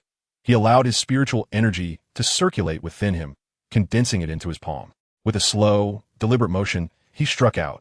In the next moment, a terrifying wave of energy erupted, and with that single strike, he obliterated all 10 formidable practitioners. The 10 formidable beings died without ever understanding how a practitioner at the fourth extreme could possess such strength. Chu Yang's swift annihilation of 10 formidable practitioners left those outside the mirror in sheer astonishment, their faces a canvas of disbelief. A fourth extreme, annihilating formidable beings? Surely there must be some mistake. The current emperor was merely at the threshold of the Tao, having only practiced the most rudimentary body-tempering technique. Yet he could unleash such terrifying power. Was he even human? Although the supreme bone was a rarity in the world, granting the emperor the ability to combat above his level, the ease with which he dispatched 10 formidable beings was indeed extraordinary. Countless practitioners stood agape, their expressions reflecting utter disbelief. If it were merely a battle among equals, they would not have been surprised by the emperor's ability to deliver a lethal blow. Yet these were formidable practitioners, 10 in total. Who could have imagined that the young emperor possessed such terrifying talent and combat prowess? A weighty silence enveloped the crowd. Since the emperor achieved the status of the great emperor, he had looked down upon the masses, standing above the 3 realms. Even other great emperors could only gaze up at his back, unable to compare. In the hearts of all practitioners across the Wanling continent, he was an insurmountable mountain. They had thought this was the pinnacle of the emperor's glory, yet they realized that, even as a child, he was beyond the reach of his peers, leaving them in profound awe. As they gazed at the youthful figure within the heavenly emperor mirror, they felt a sense of disorientation, as if this boy merged with the later figure who dominated the heavens and looked down upon the world. In a resplendent palace, the young emperor regarded the quaking king of Qi, who sat upon the high throne, utterly terrified and devoid of any imperial dignity. Chu Yang's voice was chilling as he declared, "Hand over my sister, or I shall raise your palace." The king of Qi, already frightened to the point of losing control, hastily replied, "My lord, I truly have not seen your sister. I swear upon my life." The turmoil in the royal city, the bodies strewn across the ground, the unimaginable suffering. Was this not sanctioned by your royal family?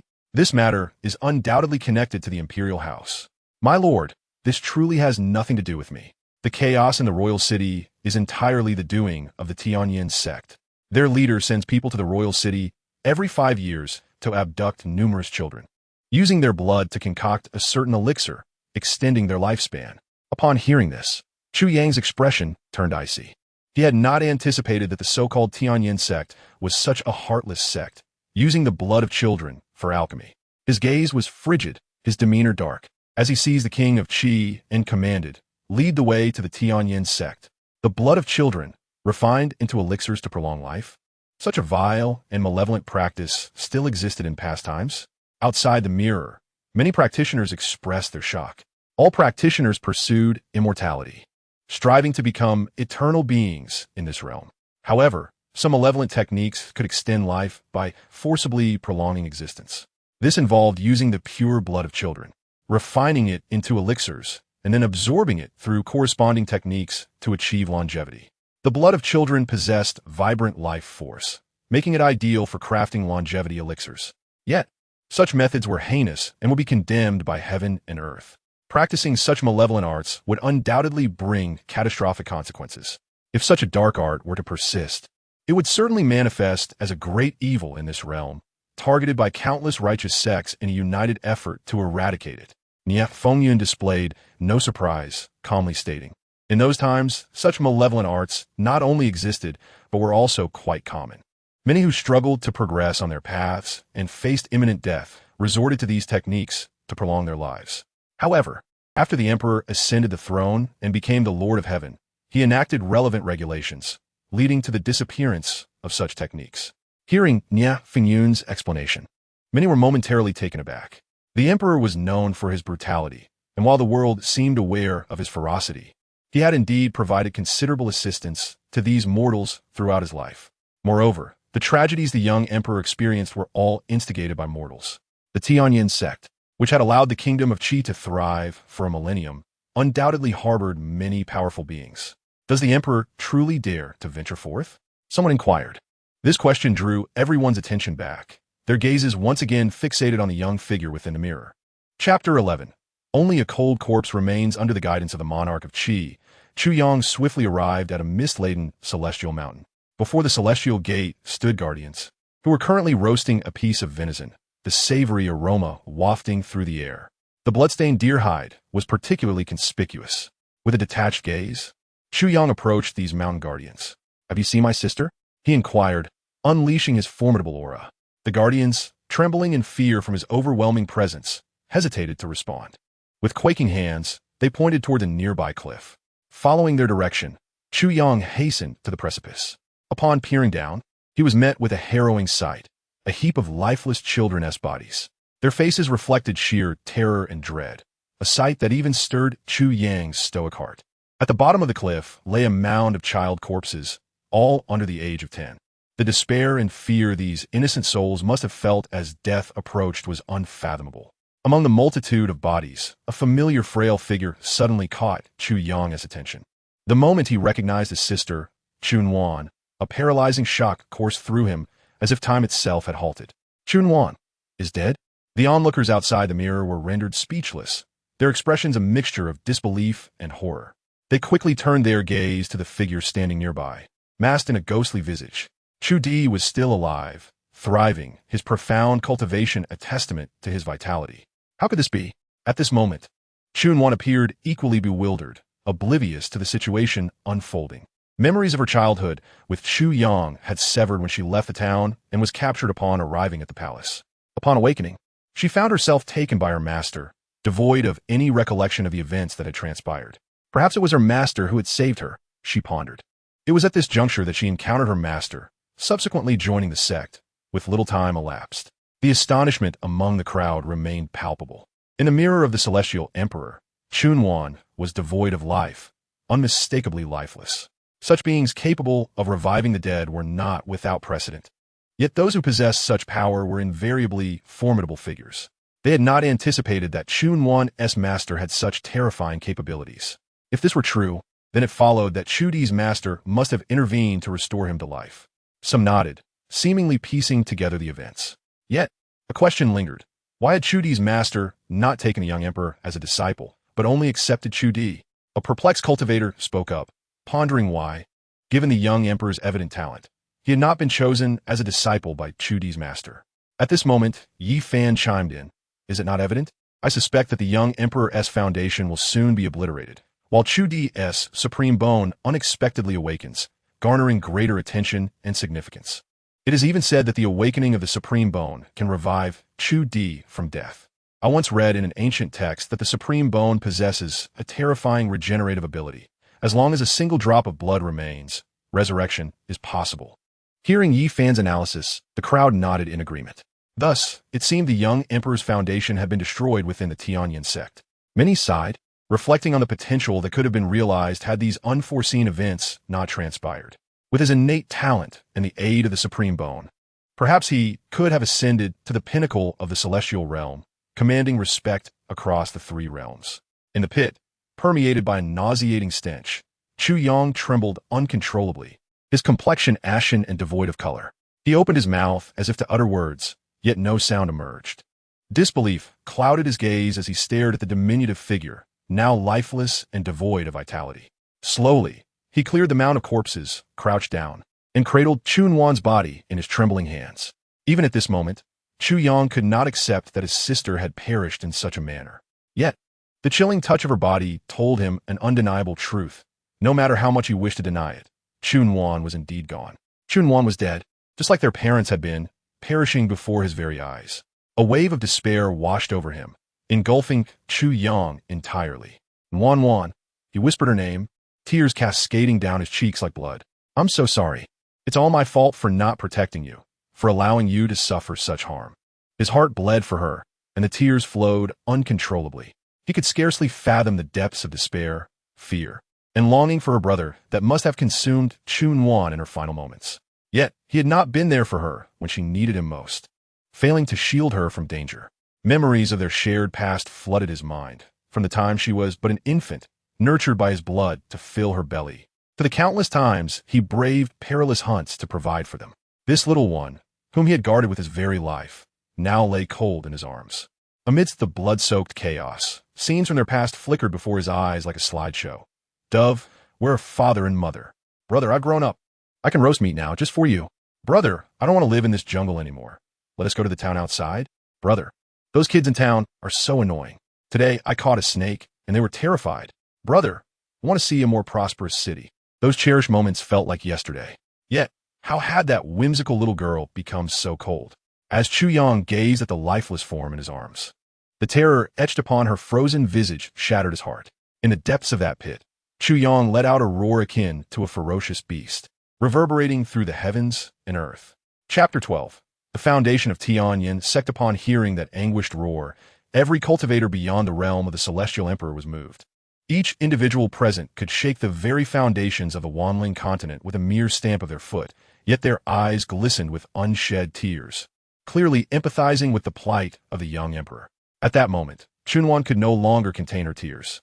The heart that had been frozen for an eternity felt a surge of intense pain. What despair lay beneath that terrifying roar, filled with the anguish of a heartbroken soul. As Chu Yang emerged from the pit, cradling his sister's icy body, he tenderly brushed his fingers against her cheek, smoothing away the terror etched upon her face. Do not fear, Nannan. I will avenge you.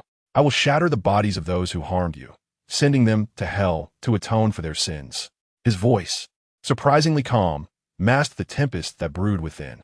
The next moment, an unfathomable pressure erupted from the body of the youthful emperor, sending ripples of formidable spiritual energy radiating in all directions.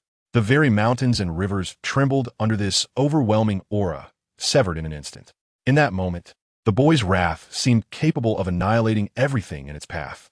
The once clear skies were suddenly engulfed in a tempest. Dark clouds roiled ominously, and the thunderous roars of divine retribution echoed through the heavens as the sun receded behind the ominous veil. Within the confines of the Tianyin sect, countless cultivators beheld this astonishing spectacle, their faces etched with terror. In this sacred ground, which had flourished for countless ages, all disciples wore expressions of dread, plunged into an unprecedented panic. Today, the fabric of the heavens would be torn asunder, and a massacre would ensue. High above in the vast firmament, the figure of Chu Yang soared, standing tall amidst the chaos. The murderous intent emanating from his brow soared to the heavens. Outside the realm of the mirror, all cultivators felt the overwhelming aura erupting from the youthful emperor, their faces reflecting sheer astonishment. This was the pressure only a formidable being could wield. How could it be that the youthful emperor achieved such a breakthrough from the Four Extremes realm to the realm of the formidable in such a brief span of time? Expressions of disbelief painted the faces of the cultivators. The boy before them was utterly extraordinary. Despite lacking any subsequent cultivation techniques, and having recently ascended to the Four Extremes realm, he had now directly reached the realm of the formidable. The emperor's innate talent for cultivation was truly terrifying, unrivaled throughout history. Even with the path of ascension seemingly closed off, he had still attained the realm of the formidable, surpassing even the so-called prodigies of renown. At merely 15 years of age, he had become a powerful being, having officially begun his cultivation journey less than a year prior. In the grand tapestry of history across the myriad realms, The emperor's achievements were undeniably unparalleled. Countless cultivators felt a jolt of shock, mingled with a sense of relief. Thankfully, the emperor's foundation had been shattered here. Otherwise, with such a terrifying talent and pace of cultivation, he might have already transcended to the realm of the immortal, becoming invincible in the mortal realm. Had the emperor attained the status of an immortal, how could there be a gathering of individuals now, joining forces to subdue him and witness his past? The grand protective formation of the sect activated. A thunderous command resonated within the Tiandi mirror. Instantly, a multitude of robed cultivators ascended into the sky, their forms coalescing above the firmament. A torrent of spiritual energy surged from their bodies, swiftly forming an intricate array that enveloped Chu Yang.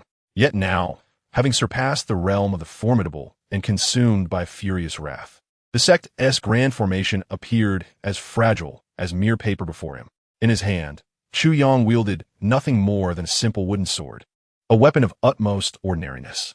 However, as the sword sliced through the sky, boundless forces of the laws of the universe coalesced upon it. In that moment, the unremarkable wooden sword transformed into an unparalleled divine weapon, capable of severing all in existence. Once, in the heart of the youthful emperor, cultivators loomed as deities, exalted above him. Yet now, those same cultivators found themselves bloodied beneath his wooden sword, meeting their ends with resentment. Shadows exploded into crimson mist in the air, disappearing without a trace. How dare a mere child act so recklessly within my Tianyan sect? Atop the sacred mountain of the Tianyan Holy Land, an elder clad in white robes seethed with fury, tearing apart the fabric of space itself to appear before Chu Yang. With a resounding roar, a colossal hand, as though descending from the celestial realms, loomed ominously, exuding an immense pressure. This titanic hand descended toward Chu Yang, the weight of its terror causing the heavens to shatter, space to collapse, and all existence to fall silent. Beyond the realm of the divine emperor, this was a formidable sage. All cultivators present widened their eyes in disbelief, astonished by the unfathomable strength hidden within an earthly sect. The sect's master was, indeed, a terrifying powerhouse of the sage realm. I understand now. It's no wonder the emperor has reached such astounding heights, yet remains doomed to have his foundation destroyed. A mere formidable being, in the presence of a sage, was akin to a mere insect. Beyond the realm of the formidable lay the realm of the divine king, where one could transcend to the sanctified status of a sage. Chu Yang, in his current state, stood two major realms beneath this individual. With such a disparity, there was not the slightest chance of victory. The saying that all beneath the sage are but insects was not mere rhetoric, but a truth confirmed through the annals of time. Rarely has anyone been able to defy a sage. It was here that the emperor's supreme bone was likely extracted, for even a sage would recognize the might of such a treasure and covet it. Yet, how then could the emperor still be alive? The crowd paused, momentarily taken aback. Indeed, how could a mere formidable being survive against a sage? It seemed implausible. Was it that this sage had shown mercy, sparing the emperor's life? However, this theory was flawed. One does not simply leave roots untended, for they will regrow. Such a simple truth was not lost on a sage. Yifan spoke calmly. It appears that the emperor's master intervened just as he was on the brink of death, rescuing him. Hearing this, the crowd nodded in agreement, finding this explanation plausible. Facing the oppressive might of a sage, Chu Yang displayed no trace of fear. He did not evade, but rather charged forward. Within his being, the supreme bone erupted with dazzling brilliance, unleashing a terrifying force of the laws of the universe. In that moment, Chu Yang harnessed the momentum of heaven and earth, channeling it all into a single punch. As he struck, a deafening roar resonated throughout the cosmos, reverberating like thunder, sweeping across all directions. The grand and bustling Tianyan Holy Land was instantly reduced to ruins, with 70% of its structures obliterated. Even the hand of the sage, which sought to suppress the heavens, shattered into fragments, ultimately dissolving into nothingness. A mere formidable being dares to withstand my strike? The sage, perched in the heavens, could not suppress a gasp of astonishment. His aged features displayed a mixture of disbelief and wonder. Among the other powerful beings present, expressions mirrored that of the sage, their shock palpable. Who could have anticipated that the youthful emperor, despite his mere status as a formidable being, could contend against a sage? This was truly an anomaly, defying all reason. Many could no longer contain their exclamations of disbelief. The youthful emperor was undeniably powerful. Yet the notion of a formidable being directly clashing with a sage was unfathomable. If he were a divine king, they might have accepted it, but indeed, this sage had not unleashed his full strength. Yet how could a formidable being withstand a sage's might? Even if the sage had held back, he was still far beyond the capabilities of a formidable cultivator. It must be understood that this was a genuine sage, not some trivial entity. The supreme bone. This was indeed the supreme bone. The sage's gaze fixated on the peculiar bone at Chu Yang's chest, his eyes igniting with fervent desire. His expression was one of sheer elation, overwhelmed with excitement. I have heard in my youth that one born with the supreme bone is inherently supreme. I have devoted half my life seeking those who possess such a treasure. Regrettably, such divine artifacts seem to exist solely within the annals of ancient texts. Little did I anticipate that, as my life draws to a close, fortune would smile upon me, granting me the opportunity to discover one. Truly, is the favor of the heavens. With the supreme bone in my possession, I shall undoubtedly attain supremacy, and my lifespan shall be significantly extended.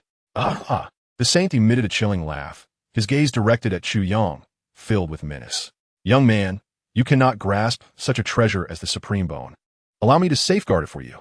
The saint extended his hand, a colossal palm radiating boundless sanctity, effortlessly shattering the confines of space to appear before Chu Yang.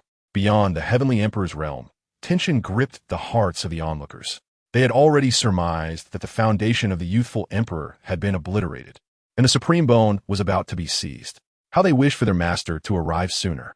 Chu Nannan felt a deep pain within, clearly echoing the sentiments of the surrounding cultivators. Unable to bear the impending scene, she averted her gaze. However, what transpired next was beyond anyone's imagination. Chu Yang swung his fist, unleashing the laws of the universe, which erupted forth with overwhelming force. The pressure of the supreme laws pierced through the saint's arm in an instant, causing the saint's body to shatter inch by inch. A flicker of surprise crossed the saint's face, shock evident in his expression. It was clear he had underestimated Chu Yang's strength. Rather than displaying anger after having his arm severed, he appeared intrigued.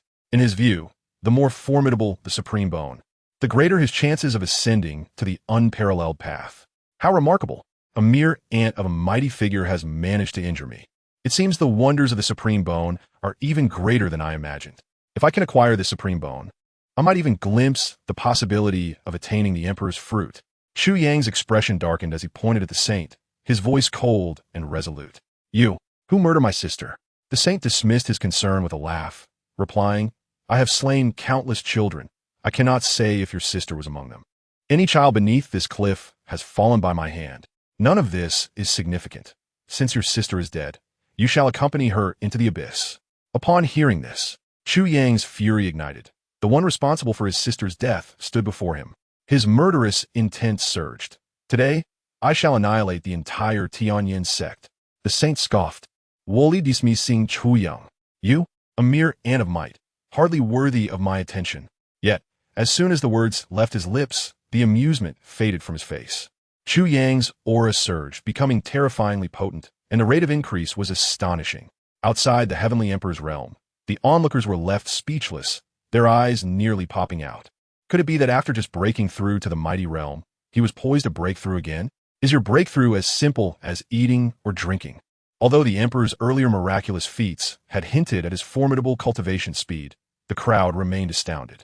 Was he truly attempting to ascend to the divine king realm? Yet, even if he achieved that, he would still be no match for a saint, not even someone as monstrous as the emperor. Surviving against a saint would be a considerable feat. The crowd's astonishment shattered their previous notions.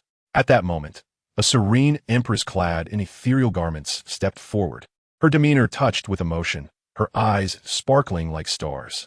She was the emperor's only legitimate consort and spoke. This is the power of the supreme bone. He is forcing out the divine essence contained within it. Niefeng Yun's expression shifted slightly. He understood the emperor's character well, but did not expect such reckless abandon. Not only was he drawing upon the supreme bone, but he was also betting his entire foundation and corporeal essence. At that moment, he began to grasp why the emperor's foundation had been utterly shattered upon their meeting. It was not due to the supreme bone being extracted or destroyed, but rather because he had drained it completely. Has the emperor gone mad? The crowd gasped in disbelief. To forcibly elevate one's cultivation level incurs a dire backlash. It could even result in the inability to cultivate ever again. No one was willing to pay such a grievous price. He was effectively destroying his own promising future. For the sake of his sister, was this truly worth it? Some felt deep sorrow. If they were in the young emperor's position, they could not fathom such an action. They believed that had Chu Yang simply turned and fled, he could easily escape the saint's grasp and soon become a dazzling emperor. At that point, returning for vengeance would not be too late. Yet he did not choose that path. He risked everything as if gambling it all. Back then, you were willing to forsake everything for me. So why now? For a supreme bone, have you become this way? Chu Nannan felt an overwhelming sorrow. Chapter 14. Slaying the Saint Dai. The resounding voice echoed like thunder across the skies above the Tianyan sect. Chu Yang's aura was terrifying, the full pressure of a divine king erupting forth. His fist crackled with electric light, akin to thunder, reminiscent of a primordial beast's anguished roar. With a single punch, silence enveloped the world. The saint, however, was unfazed, effortlessly restoring his arm and dismissively stating, "What a being a divine king. Until you become a saint, you remain but an ant." Nevertheless, despite his words, he did not underestimate Chu Yang. Previously, when Chu Yang was merely mighty, he could withstand the saint's attacks and even shatter his divine body. Now that Chu Yang had attained the divine king realm, his strength had undoubtedly escalated dramatically. The saint perceived Chu Yang as an equal opponent and prepared to give his all. With a powerful strike, they clashed. Boom! Their fists collided, producing a sound that reverberated throughout the heavens. The ripples of spiritual energy spread like an invisible storm, consuming everything in their vicinity. Both combatants were forced back thousands of meters. In a battle between a saint and a divine king, they merely reached a stalemate? Unbelievable! The saint's expression was one of shock. He had not anticipated Chu Yang's strength to be so formidable. "Even if I have to endure, I will outlast you. Forcing an increase in cultivation is only temporary. You shall eventually fall." The saint was astute, realizing that engaging in a direct confrontation with the divine king emperor would yield no victory. Thus, he opted to outlast him, waiting for the emperor's strength to wane. Some cultivators speculated that the emperor would ultimately be worn down by the old man, and the supreme bone would be seized. At this moment, the crowd believed that no further changes would occur. Just the thought of the young emperor's fate filled their hearts with melancholy. Perhaps it was this event that transformed the emperor into the ruthless figure he later became. Had he not experienced this, perhaps he would still harbor goodwill. The two engaged in fierce combat, exchanging over 100 blows in mere moments. The once prosperous Tianyan sect was utterly reduced to rubble amidst the terrifying battle, and the surrounding celestial mountains and blessed lands met the same fate, all obliterated by the overwhelming forces at play. After countless encounters, the battle between the two remained fiercely contested, with neither side gaining the upper hand. Just when everyone believed that Chu Yang would ultimately succumb to exhaustion, an abrupt change occurred. A voice, imbued with an air of dominance, resonated through the atmosphere. Chu Yang ignited all the meridians within his Tao Palace, squeezing every last ounce of potential from himself. He then concentrated this formidable energy at his fingertips. The terrifying power of the great Tao erupted from his touch, its divine might causing the very heavens to change hue. The force contained within Chu Yang's finger had reached the pinnacle of saint-level prowess, exuding an unfathomable terror. Even the fabric of space itself was pierced by this singular strike. The expression on the saint's face transformed from ease to sheer horror as he gazed in disbelief at the incoming force of the great Tao. A prodigious anomaly. He cursed inwardly. How could a mere God-King practitioner unleash such terrifying power? Despite suspecting this was Chu Yang's final desperate strike, he found himself unable to resist. A profound sense of impending doom washed over him, as if the scythe of death loomed perilously close to his neck, ready to claim his life in an instant. With a grave demeanor, the saint raised his hand, summoning a barrier composed of boundless laws of power. This radiant shield, shimmering with myriad colors, enveloped him. This was the saint's most formidable technique. He was certain that Chu Yang could not shatter it. Yet, to his astonishment, the attack, coalesced from the laws, surged forth like a true dragon, emitting a resounding roar before effortlessly tearing through the barrier. Countless blades of law pierced through the saint's form, leaving him utterly impaled. This was a being who had single-handedly established the monumental Tianyan sect and had supported the vast Qi kingdom, ensuring its enduring legacy. A figure capable of traversing the realms. Now lay fallen, beyond the heavenly emperor realm, an eerie silence enveloped the crowd. How could such a powerful saint perish? And at the hands of a young god king, the elite practitioners, standing at the pinnacle of the myriad realms, fell into stunned silence, their gazes fixated on the solitary figure of the young man within the reflective surface. Shock was etched on every face, as the outcome defied all expectations. Chu Yang's achievement was undeniably astounding. To slay a saint with a single strike was beyond comprehension, especially considering he was merely a god king. While it was true that Chu Yang possessed the supreme bone, a treasure of the heavens, many practitioners found it hard to accept this reality. The young emperor had already become a figure of unfathomable terror. Everyone, one voice broke the silence. From a moment the emperor began his journey to save the poisoned Chu emperor until now, it has been barely a year, if not less. A gasp of disbelief rippled through the assembly. A year to slay a saint? As this revelation settled, a heavy realization dawned upon them. The emperor had only trained for a year, yet within this brief span, he had achieved the unimaginable. There had never been anyone like him before, nor would there be anyone after, if the emperor continued to cultivate at this pace. A shiver ran down their spines at the thought. Given a little more time, no one on the vast myriad spirits continent would stand a chance against him. Suddenly, one individual seemed to recall something crucial and exclaimed, "Wait, what if the supreme bone of the emperor was not destroyed? Its self-healing capabilities are formidable. Even a single drop of blood could lead to regeneration. If the foundation was merely damaged and the supreme bone remains, it can certainly be restored. Given the terrifying healing effects of the supreme bone, it wouldn't take long for the emperor to recover completely." At this pronouncement, the expressions of the practitioners shifted dramatically. This revelation was beyond their initial assumptions, contrasting starkly with their previous beliefs. They had thought that the emperor's supreme bone had been seized by the saint, leading to a total loss of foundation. It was only later that Chu Emperor's master had appeared to save the emperor's life. Yet, the truth was that the emperor had, through sheer will, slain the saint.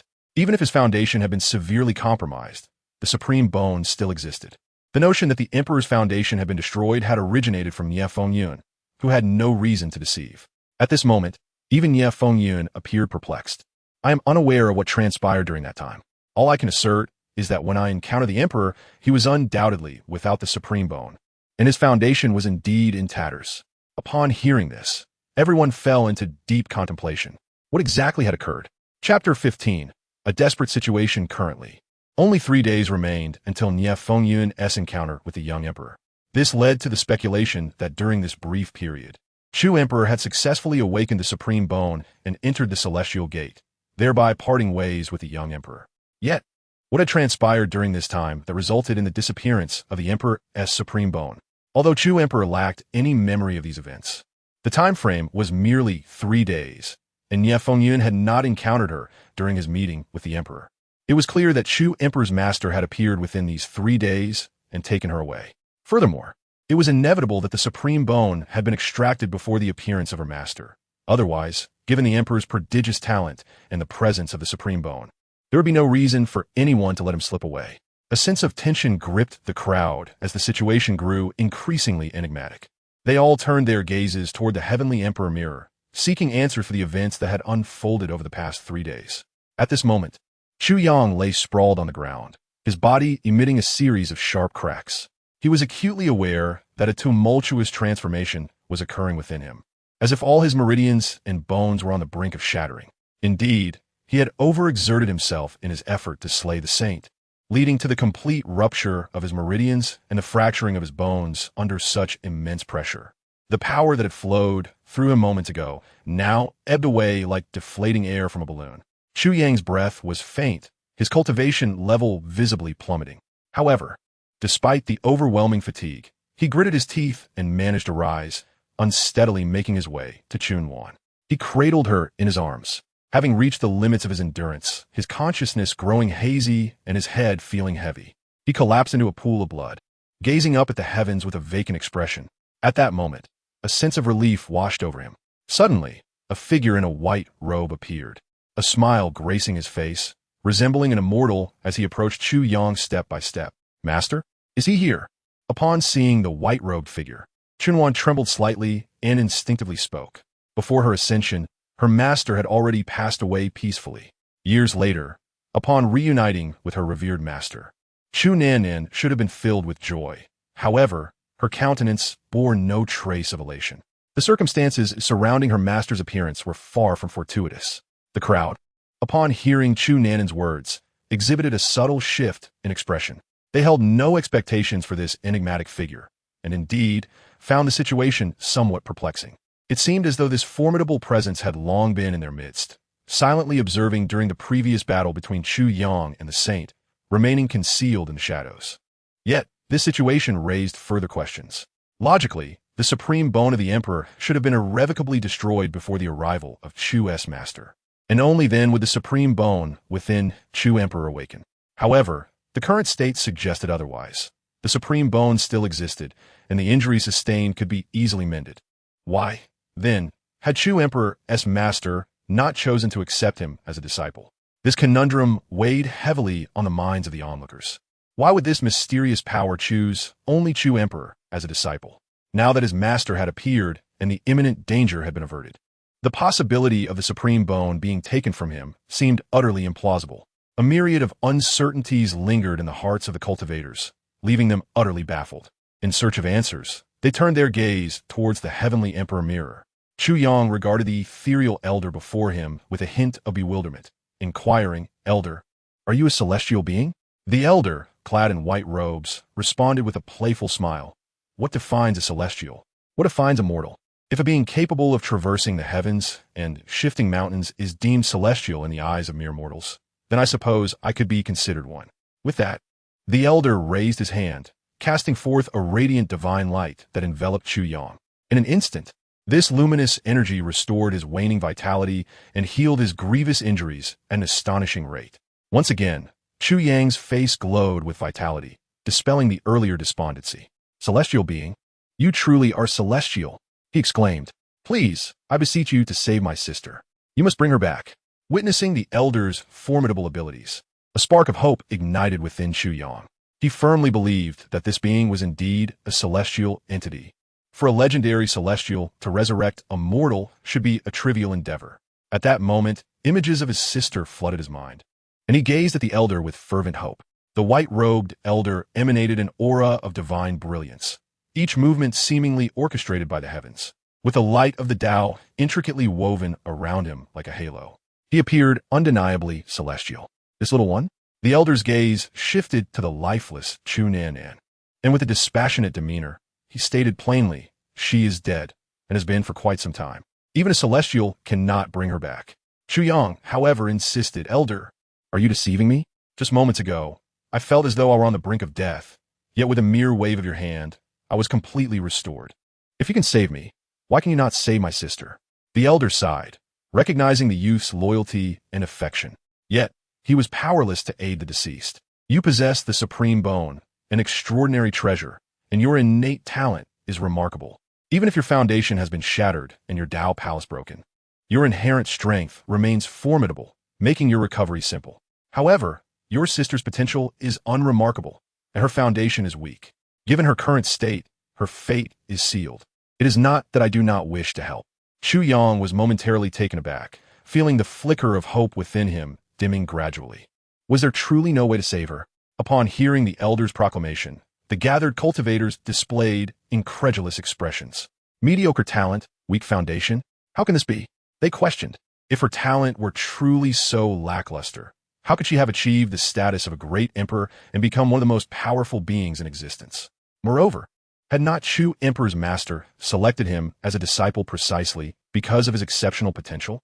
After all, among the countless beings in the realm, those who became great emperors were invariably extraordinary individuals, and Chu Emperor's talent was ranked among the top 5 across the entire continent.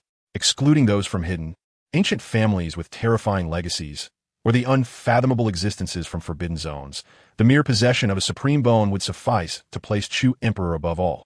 Yet now could it be that this fellow is not truly Chu Emperor's master? One cultivator speculated. If they were not concerned about Chu Emperor, they would surely have voiced their disdain, questioning the elder's judgment. How could he consider Chu Emperor's talent as merely mediocre?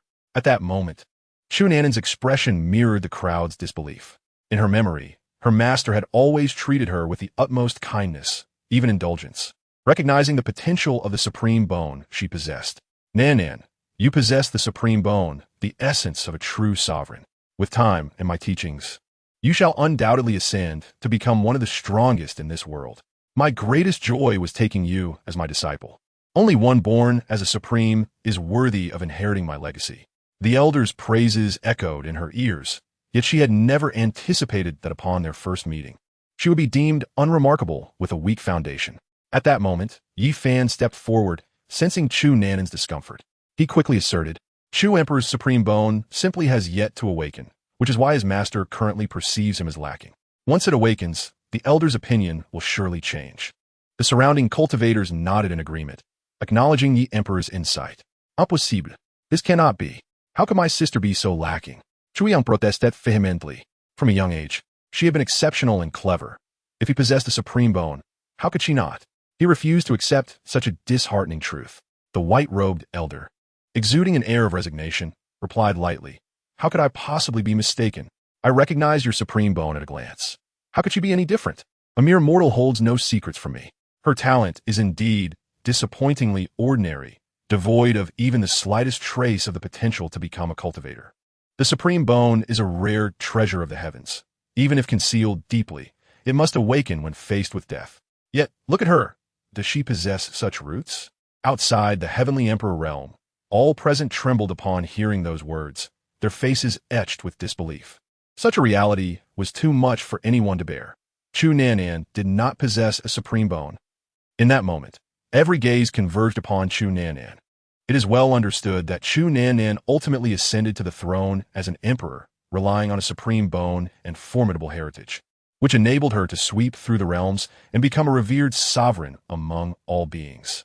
Even the emperor, in the aftermath, became her sworn enemy due to this very supreme bone, nearly leading to her demise at his hands.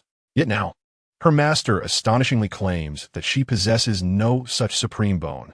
However, it is an undeniable fact that Chu Nannan indeed bears a supreme bone. The origin of this bone remains inexplicable, leaving many cultivators shaken, as if they were confronted with a terrifying possibility. Yet, this revelation left everyone in utter disbelief.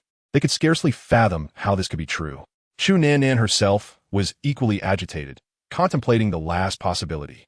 In that moment, she began to grasp this potential, resolving many of her earlier confusions. The answers had already been present in her past experiences.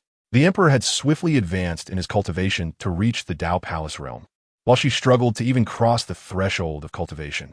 Moreover, the supreme bone is a transcendent artifact. Even in death, she bore no trace of it, nor any signs of awakening. The emperor, despite such circumstances, managed to defy the sage and retain his supreme bone. So why within 3 days would his foundation crumble and the supreme bone vanish? Upon pondering these matters, Chu Nannan found herself bewildered. This truth was the hardest for her to accept. She fervently reassured herself that it was impossible. How could he, who had nearly slain her for the sake of the supreme bone, act in such a manner now? Her gaze remained fixated on the image reflected in the heavenly emperor mirror. She yearned to witness the unfolding events, hoping for a resolution that diverged entirely from her expectations. At this juncture, Yi Fan was also engulfed in his own tumult, his mind ablaze with questions, all pointing toward a singular conclusion. However, a flicker of hope lingered in their hearts. After all, that was a supreme bone, such a divine artifact. How could it be? In the realm of the heavenly emperor, Chu Yang's eyes were devoid of light, the elder's words echoing incessantly in his mind. Was his sister truly beyond salvation? Suddenly, the mention of the supreme bone, a rare and mystical object, ignited a spark of realization in Chu Yang's eyes. A flame of hope rekindled within him. However, the elder remained oblivious to the emperor's peculiar demeanor, instead donning a wistful expression as he began to recount. As an ancient supreme, I once faced a great calamity in a battle against outer foes, suffering severe injuries that left an indelible curse. Were it not for this, I might have had the opportunity to attain the throne of emperor. Now, having lived long enough, I do not fear my impending demise. My only concern is that my lineage and teachings may vanish into the annals of time, bereft of a successor to carry them forth. In search of a worthy heir, I have traversed the vast expanse of the myriad spirits continent, yet have found no suitable candidate to inherit my extraordinary teachings. It would be a tragedy for such unparalleled knowledge to be lost to time. Whether for the sake of past sages or to pave the way for future battles against formidable foes, I sincerely hope you will accept my legacy. Only you possess the qualifications to inherit my teachings. The elder's gaze was piercing as he stared intently at Chu Yang, envisioning a future where Chu Yang would learn his legacy and stand unchallenged against the enemies of the myriad spirits. However, Chu Yang was indifferent to the elder's words about the legacy, retorting with a question. Elder, is the supreme bone truly as wondrous as it is said? The elder, thoroughly pleased with Chu Yang's inquiry, dismissed his previous concerns and responded with a smile. The supreme bone is indeed a rarity, embodying indescribable divinity. Yet, Chu Yang was uninterested in such accolades. His sole concern was whether this divine artifact could breathe life into the dead. Can it revive the deceased? He asked, his voice tinged with excitement. Upon hearing this, a flicker of astonishment crossed the elder's face. Having witnessed the myriad complexities of the world, he quickly deduced Chu Yang's intentions. You wish to use the supreme bone to save her? He inquired, narrowing his eyes. Can it revive the deceased? Chu Yang pressed on. Indeed, the supreme bone is a rare treasure, birthed from the very essence of the Tao.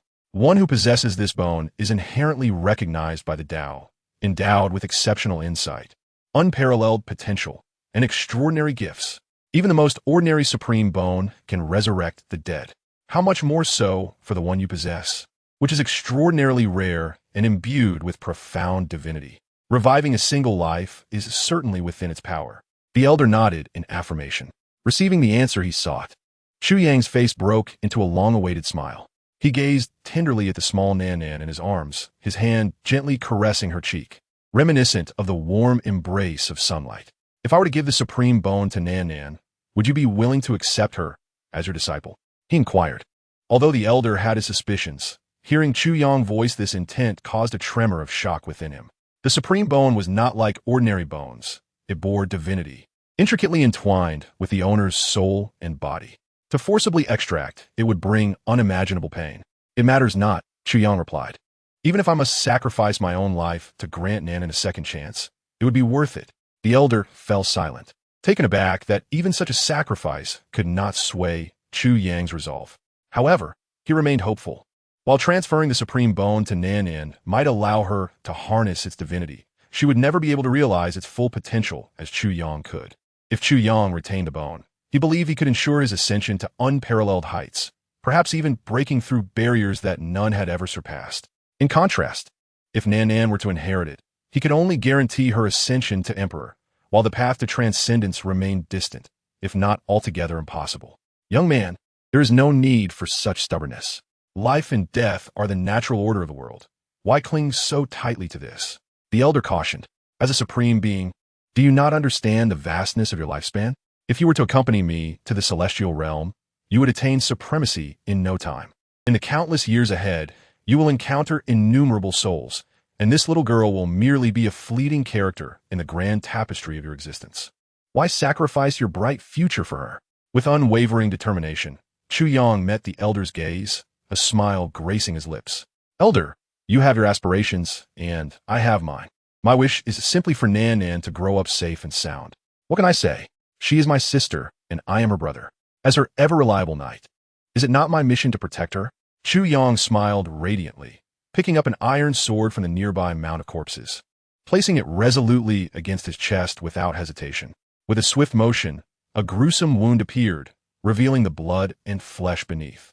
Even so, there was not a trace of regret etched upon Chu Yang's face, nor did the immense pain evoke even the slightest ripple of emotion within him. Outside the realm of the Celestial Emperor, this scene moved all the cultivators present, with some even shedding tears. Chunwan's body trembled incessantly. She was unwilling to accept this reality, uncertain of how to confront her brother, who had been unconditionally good to her, after learning such a truth. She shook her head repeatedly, tears glistening in her eyes, pleading, "No, brother, please don't."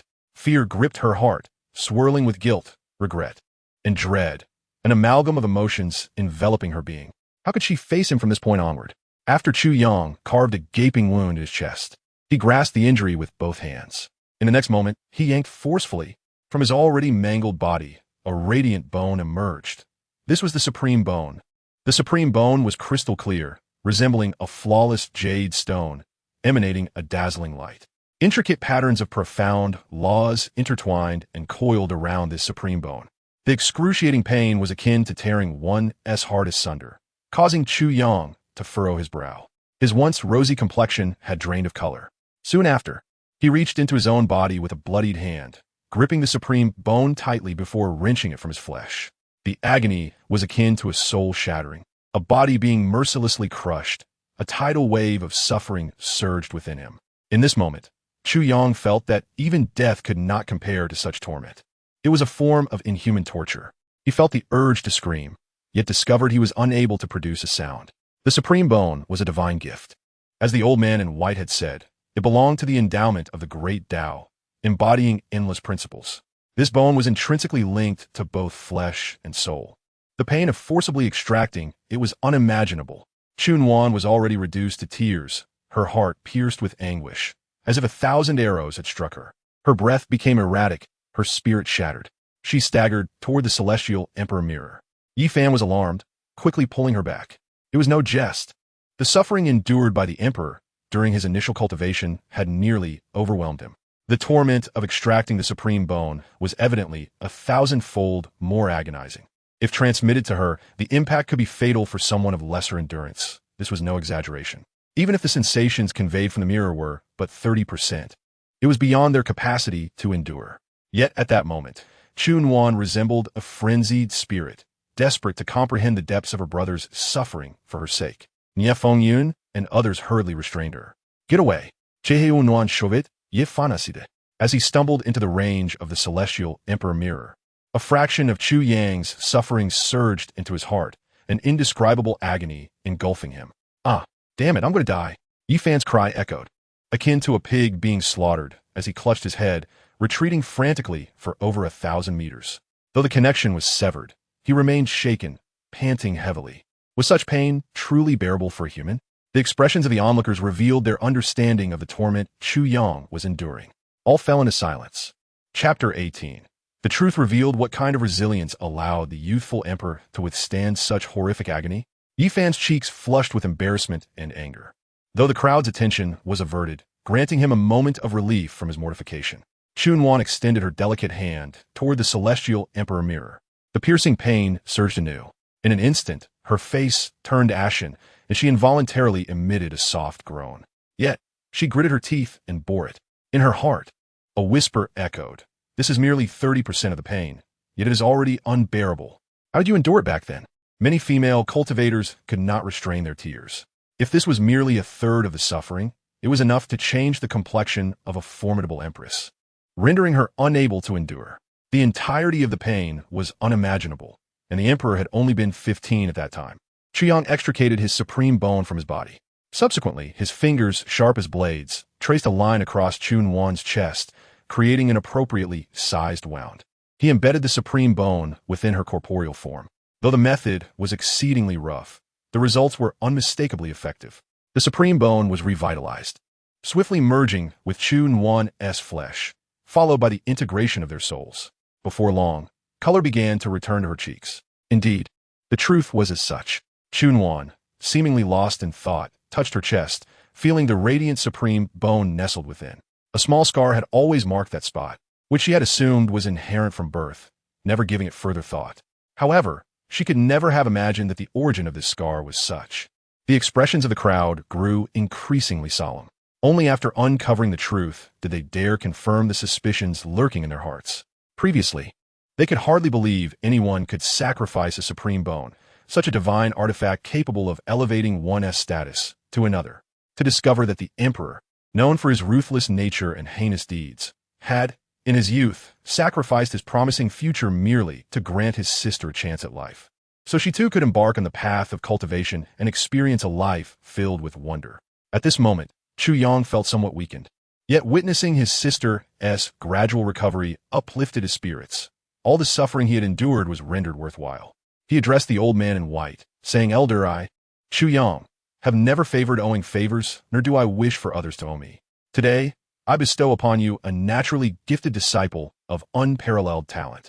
You must care for her diligently, ensuring she faces no hardship. Otherwise, I, Chu Yang, will not hesitate to pursue you to the ends of the earth, even to the depths of the netherworld.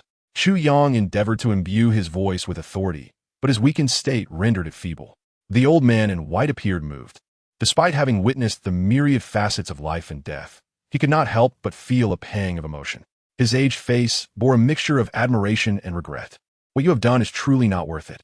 If the roles were reversed, and at the brink of death you required the supreme bone to survive, would she, without hesitation, extract it for you? The old man pondered for a moment, then softly inquired. A smile flickered across Chu Yang's face as he shook his head, replying gently, "That is not important. Should that day ever come, I would not wish for her to endure the torment of extracting the supreme bone for my sake. Whether it is worth it or not is irrelevant.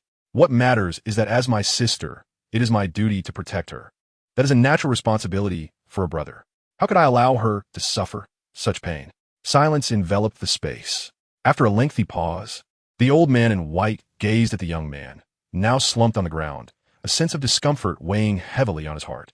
What a pity it was for someone as loyal and righteous as him to have such a fate. The primordial force within me, having sustained grave injuries during the ancient battles against formidable foes from beyond, now faces the necessity of imparting knowledge to a successor. Otherwise, I could relinquish some of this primordial power to aid in mending your fractured foundation, thereby assisting you in overcoming this tribulation. Perhaps after this parting, there shall never be another chance for us to meet in this lifetime. Is there anything you wish to convey to her? After a moment of contemplation, Chu Yang finally spoke. "Let her forget me, this unworthy brother." Upon uttering these words, Chu Yang felt his eyelids grow increasingly heavy as he gazed at the child in his arms, Chu Nannan. The elder in white sighed deeply, taking Chu Nannan with him as he departed this realm, ascending to the celestial realm. The celestial realm, imbued with fragrant aromas and abundant celestial energy, resonated with the melodies of birds and the fragrance of flowers, resembling a paradise untouched by the world. It is a realm long yearned for by countless cultivators. Meanwhile, Chu Nannan's subsequent life slowly unfolded within this ethereal domain.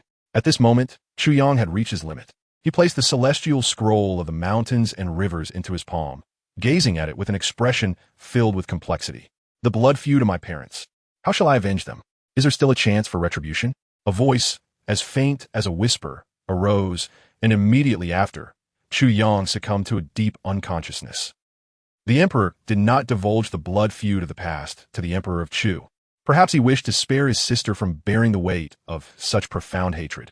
The faces of the cultivators beyond the realm of the heavenly emperor displayed a semblance of emotion, and the atmosphere among the gathered cultivators grew somber. At this moment, Chu Nannan had collapsed to the ground, her eyes brimming with boundless regret and bitterness. Why must you bear all of this alone? Later, when you desired this supreme bone, had you shared your past with me, I would have surely granted it to you. This was indeed your supreme bone. Chu Nannan could no longer maintain her composure. Tears streamed down her face like a torrential flood. Her delicate features appeared pallid, and her body trembled uncontrollably. The accumulated hatred from an unknown duration crumbled in an instant. Chu Nannan found her previous actions utterly laughable. How could her brother, who had sacrificed so much for her, ever wish her harm? Yet, why had she been unable to comprehend this before? Everything she possessed now was due to her brother, the young man reflected in the mirror. Without Chu Yang's sacrifices, she would have perished long ago. The so-called supreme bone would not exist. And even her master and the heritage she wielded were afforded to her solely through Chu Yang's efforts. But in the end, how had she repaid him? By uniting with numerous cultivators, she had turned against him, seizing the opportunity to strike when he was at his most vulnerable, leading her brother to this dire fate. Scenes from the past replayed in Chu Nannan's mind like a film. The emperor was tyrannical and ruthless, oppressing all beings, unworthy of being my brother. From this day forth, I, Chu Nannan, sever all ties with the emperor standing opposed to him. I wish to join the army to vanquish the heavens, to eliminate such a great evil and restore clarity to this world. At a critical moment when the emperor was in seclusion, this was an unparalleled opportunity. I shall join forces with Brother Nye to breach the gates of the heavenly realm, working together to slay the emperor. Chapter 19. The Empress turns against us, brother. Chu Nannan cried out in anguish, her sobs tearing at the heart. She had never anticipated that the brother she loathed to the core had once sacrificed so much for her. But what had it yielded? Betrayal. Aligning with countless outsiders to annihilate the brother who cherished her deeply. Even if all beings despised her brother, it should not have been her to pursue his downfall. What right did she have to seek vengeance against the emperor? Perhaps all others had that right, but she alone did not. After a moment of silence, Yi Fan stepped forward, saying, Chu Emperor, though the emperor once did much for you, he has changed. The later emperor was ruthless, slaughtering all beings, provoking the wrath of gods and men alike. His current state of being betrayed by the masses was indeed his just deserts. The fault lies not with you, but with him. Chu Nannan was deeply agitated, nearly roaring. What does that have to do with me? Even if he desires my supreme bone, it is not unfounded, for it rightfully belongs to him. As for his brutality and the betrayal he faces from the masses, that does not mean I too should betray him. I have no right to turn against him. I am unworthy. He nurtured me with his own flesh and blood, risked his life to save me, and ultimately sacrificed his supreme bone, obliterating his unparalleled foundation for my rebirth. Everything I possess today, my exalted strength, is all granted by him. What justification do I have to betray him? Why should I unite with outsiders to slay him? The crowd beheld Chu Nannan's fervent reaction in stunned silence. Even though the later emperor was indeed cruel and inhumane, his actions towards Chu Nannan were beyond reproach. If they were in her position, would any of them have acted differently? No one. Thus, they deeply understood Chu Nannan's feelings at this moment. If placed in her shoes, they too would likely respond in kind. No, he must not perish. He is my brother. How could I stand idly by as he meets his end before my eyes? I must save him. I must atone for my past misdeeds to seek redemption. At that moment, an earth-shattering aura erupted from Chu Nannan's body, as if the very heavens were to be pierced by her overwhelming might. Her vast essence surged like tumultuous waves, engulfing the skies. Chu Nannan emanated an unfathomable imperial majesty, her fingertips gathering supreme power, directed towards the heavenly emperor's mirror. Quick, stop her! The faces of all present turned ashen. They could hardly believe that the empress, once so resolute in her campaign against the emperor, would now directly turn against them. With the emperor's prowess, should he break free from his oppression, it would spell catastrophe for all realms. Despite their numbers, with hundreds of emperors present, they understood that once the emperor emerged, they would be utterly powerless to withstand him. At that moment, the wrath of the emperor would be insurmountable. If they missed this opportunity, addressing the emperor later would be next to impossible. No one could endure the emperor's fury. Once this malevolent force emerged, it would undoubtedly inflict grievous wounds across the entire realm. Enough! Nifengun bellowed, stepping forth. An endless wave of the power of laws surged forth, shattering space and fracturing the stars. In that moment, Niefengyan resembled a divine being descending from the heavens, unstoppable. An inexhaustible imperial might erupted from him. Chu Nannan's face was cold as she glared at Niefengyan, stating, Niefengyan, do you truly wish to impede me? At that moment, Chu Nannan fully displayed the grandeur of an unparalleled empress, a stark contrast to her previous despondent demeanor. An empress is not to be trifled with. Her pressure reigns supreme. Today, whoever obstructs me shall face death. Chu Nannan continued, her words imbued with boundless killing intent. It was as if the young man in the mirror, resolute in the face of a sage, displayed no hint of retreat. An infinite killing intent radiated from Chu Nannan, sweeping across the heavens. Yi Fan's expression darkened. He had not anticipated that Chu Nannan would choose this moment to turn against them. Throughout the battle against the heavens, she had consistently supported his decisions. Their aims aligned, both seeking to suppress the emperor, and to the public eye, they were a match made in heaven. Should all go well, it would be only a matter of time before Yi Fan welcomed Chu Nannan into his harem. However, now Chu Nannan intends to betray and wishes to rescue the emperor from the heavenly emperor mirror. The shift in their ideologies signifies that they can no longer unite. Cursed be it! Even when facing death, she seeks to harm me. Yi Fan incessantly berated inwardly, yet he continued to fervently persuade Chu Nannan. Chu Emperor, you must understand that the emperor is a malevolent being, inherently cruel. Once released, it will undoubtedly spell a catastrophe for the entire myriad spirits continent. Should the emperor re-emerge to wreak havoc upon the world, you shall bear the guilt of the entire myriad spirits continent. Numerous cultivators joined in, eager to dissuade Chu Nannan. Fully aware of the terror that the emperor embodies, he must not be set free. Can Chu Emperor truly remain obstinate in the face of such a fiend? Should you persist in this folly, you will find yourself at odds with all cultivators across the myriad spirits continent. Upon hearing these words, Chu Nannan's gaze remained icy, her heart unwavering. She slowly spoke, "Enemies of the world? What of it?" With that, Chu Nannan unleashed her boundless imperial might, causing the entire heavenly court to tremble under such terrifying pressure. Enough. This must cease. Nyefingun declared solemnly. He acted immediately, intent on halting Chu Nannan, for he knew her strength, though formidable, would lead only to her demise against this assembly of emperors. By suppressing her, he could safeguard her life from the inevitable onslaught. Once the emperor was thoroughly refined by the heavenly emperor mirror, any regret on Chu Nannan's part would be futile. He then shouted, "Bell, come!" In the next moment, a melodious chime resonated through the air. Following this, the ancient and timeless primordial bell, imbued with infinite principles of the Tao, materialized before the crowd. The primordial bell radiated brilliance, its divine power overwhelming, instilling awe in all. Nie Fengyun promptly summoned the primordial bell, its sound erupting. The terrifying resonance resembled the sacred tones of the Tao, embodying the highest truths. Upon its toll, all fell silent, as if the very essence of existence could be subdued by this bell. Chu Nannan gasped in shock. The primordial bell was a supreme celestial artifact. Faced with such a weapon, even her formidable abilities could not extricate her. She could only endure the bitterness of being sealed within the primordial bell. Chapter 20. The mysterious manager, Chen. The cultivators watched in astonishment as the sweeping Chu emperor was directly suppressed, their expressions shifting dramatically.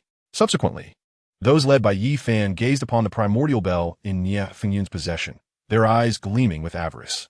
The primordial bell was one of the few celestial artifacts within the myriad spirits continent. If they could obtain such an artifact, it would significantly enhance their combat prowess, perhaps even granting them a glimpse into the elusive realm of immortality. With such an immense temptation, how could any resist? Originally, the primordial bell was the supreme weapon of the emperor, accompanying him in battles across the heavens, subduing countless foes. It was stained with the blood of innumerable top-tier cultivators. The emperor's rise was largely attributed to the existence of this very bell. Nie Fengyun was acutely aware of the emperor's ascent. His sister's extraordinary divine body and her affection for the emperor were known to him later. Yet, he could scarcely imagine that the emperor would directly refine his beloved sister. Her soul was obliterated, becoming the spirit of the primordial bell. With the sacrifice of an unparalleled divine body and years of bloodshed alongside the emperor, the primordial bell gradually evolved from a divine weapon into a celestial artifact, capable of unleashing boundless power to subdue all adversaries. It was the emperor's act of refining his sister that ultimately turned Nie Fengyun into an enemy of the emperor. Due to his bloodline connection with his sister, he became the sole individual capable of maximizing the primordial bell's might, apart from the emperor. Subsequently, the emperor conferred upon him the title of the heavenly court's foremost general, wielding the sharpest power therein. When Yi Fan orchestrated the rebellion against the heavens, it was Nie Fengyun who controlled the primordial bell, redirecting its might to unite the forces of the heavenly court against the emperor. The success of this rebellion was largely due to Nie Fengyun's machinations. In truth, Nie Fengyun's strength was merely average. Even compared to Chu Nannan, he was weaker. Yet, the presence of the primordial bell granted him the leverage to look down upon many emperors. Nie, your methods are indeed formidable. Even the Chu emperor, renowned for his dominance, can be effortlessly subdued. Yi Fan remarked cheerfully. He felt no disturbance at Chu Nannan's suppression. Her decision to betray was, after all, splendid news. It averted a bloody conflict and prevented the catastrophic event of the emperor's rescue. Nie Fengyun disregarded Yi Fan, his eyes fixated on the primordial bell. He couldn't help but ponder whether his sister might have been spared such a fate had the bell never existed. His heart brimmed with resentment towards the bell, yet more so towards the emperor. Memories of his sister's gentle smile flickered in his mind. In his youth, he relied on her support to ascend to greatness. His accomplishments were inextricably linked to her. Yet, this revered sister was slain by his own brother. Grief consumed him. In the mirror, Chu Yang was unaware of how much time had passed before he gradually regained consciousness. However, the immense pain coursing through his body persisted, causing him to gasp for breath. Having lost his supreme bone, the foundation of his cultivation was obliterated, rendering him no different from an ordinary mortal. Furthermore, the severe wounds he bore would require an indeterminate amount of time to heal. A gentle cough expelled a copious amount of blood from his mouth. Enduring the excruciating pain, Chu Yang slowly rose to his feet, a bitter smile etched upon his face. Nannan had ascended to the celestial realm, bearing the supreme bone, a divine artifact. Surely, she would achieve extraordinary heights in the future. With this thought, Chu Yang felt a slight relief. As long as his sister thrived, he would find contentment. Staggering, Chu Yang gradually departed from the area, his figure appearing somewhat desolate. Once a peerless prodigy, endowed with unmatched talent and formidable cultivation, he had abruptly transformed into a gravely injured mortal with no potential. Had another cultivator faced such a reality, they would likely crumble under the weight of despair. Chu Yang resolved to return to the small town where he and Nannan had grown up to bid farewell to Manager Chun. After 2 days of arduous travel, Chu Yang finally arrived at the small town. Approaching the apothecary, he discovered it to be entirely deserted. Calling out several times yielded no response from Manager Chun. Perplexed, he ventured deep into the apothecary, searching extensively, yet he still found no trace of Manager Chun. After scouring nearly the entire establishment, he inadvertently stumbled upon a note left upon a table. Picking it up, Chu Yang confirmed it was a map, and on the reverse side, 3 bold characters read, "Chu Yang, I have departed." Upon reading this, Chu Yang understood that Manager Chun had already left the town, destination unknown. The map was the only remnant left for him, which he quietly tucked away. He sighed, realizing that with Master Chun no longer present, there was little to keep him in this small town. After a period of recuperation, he planned to depart. Unbeknownst to Chu Yang, after he hurriedly left to seek out Chu Nannan, Master Chun underwent a profound transformation. The middle-aged figure that once was Master Chun appeared to have aged significantly overnight. His hair, now a disheveled white, his face wrought with bitterness and regret. Perhaps this was the true visage of Master Chun. Moreover, the aura emanating from him was terrifying, rivaling even that of Chu Di's revered master, if not surpassing it. Behind Master Chun loomed a white shadow and a black shadow. The former radiated an aura of pure sanctity, while the latter exuded an ominous, fearsome energy. Before leaving the town, Master Chun let out a deep sigh. "I wonder if we shall meet again." On that day, Chu Yang purchased several steaming buns while strolling through the bustling streets. Suddenly, a filthy, disheveled beggar rushed before him, his eyes fixated on the buns in his hands, swallowing hard at the sight. Observing the beggar's plight, many cultivators expressed surprise. They turned their gazes simultaneously towards Nie Fengyun, who bore a striking resemblance to the ragged beggar. "Doesn't that beggar look somewhat like the Emperor Nie?" murmured the crowd, their curiosity piqued. At that moment, Nie Fengyun awkwardly admitted, "Indeed, that is me." The crowd was taken aback by his affirmation. Who was Nie Fengyun? In the realm of immortals, he stood as the foremost divine general of the heavenly court, backed by the illustrious Nie family, an ancient lineage. The Nie family was renowned throughout the immortal realm, and Nie Fengyun was the acknowledged heir. How could he have fallen to such depths during his sojourn in the mortal realm? It was beyond tragic. The onlookers were intrigued, questioning how the mighty Nie emperor had been reduced to such a state. Had it not been for his own acknowledgement, they would scarcely believe that this beggar would one day become such a formidable force. Observing the expressions of those around him, Nie Fengyun's face was etched with embarrassment.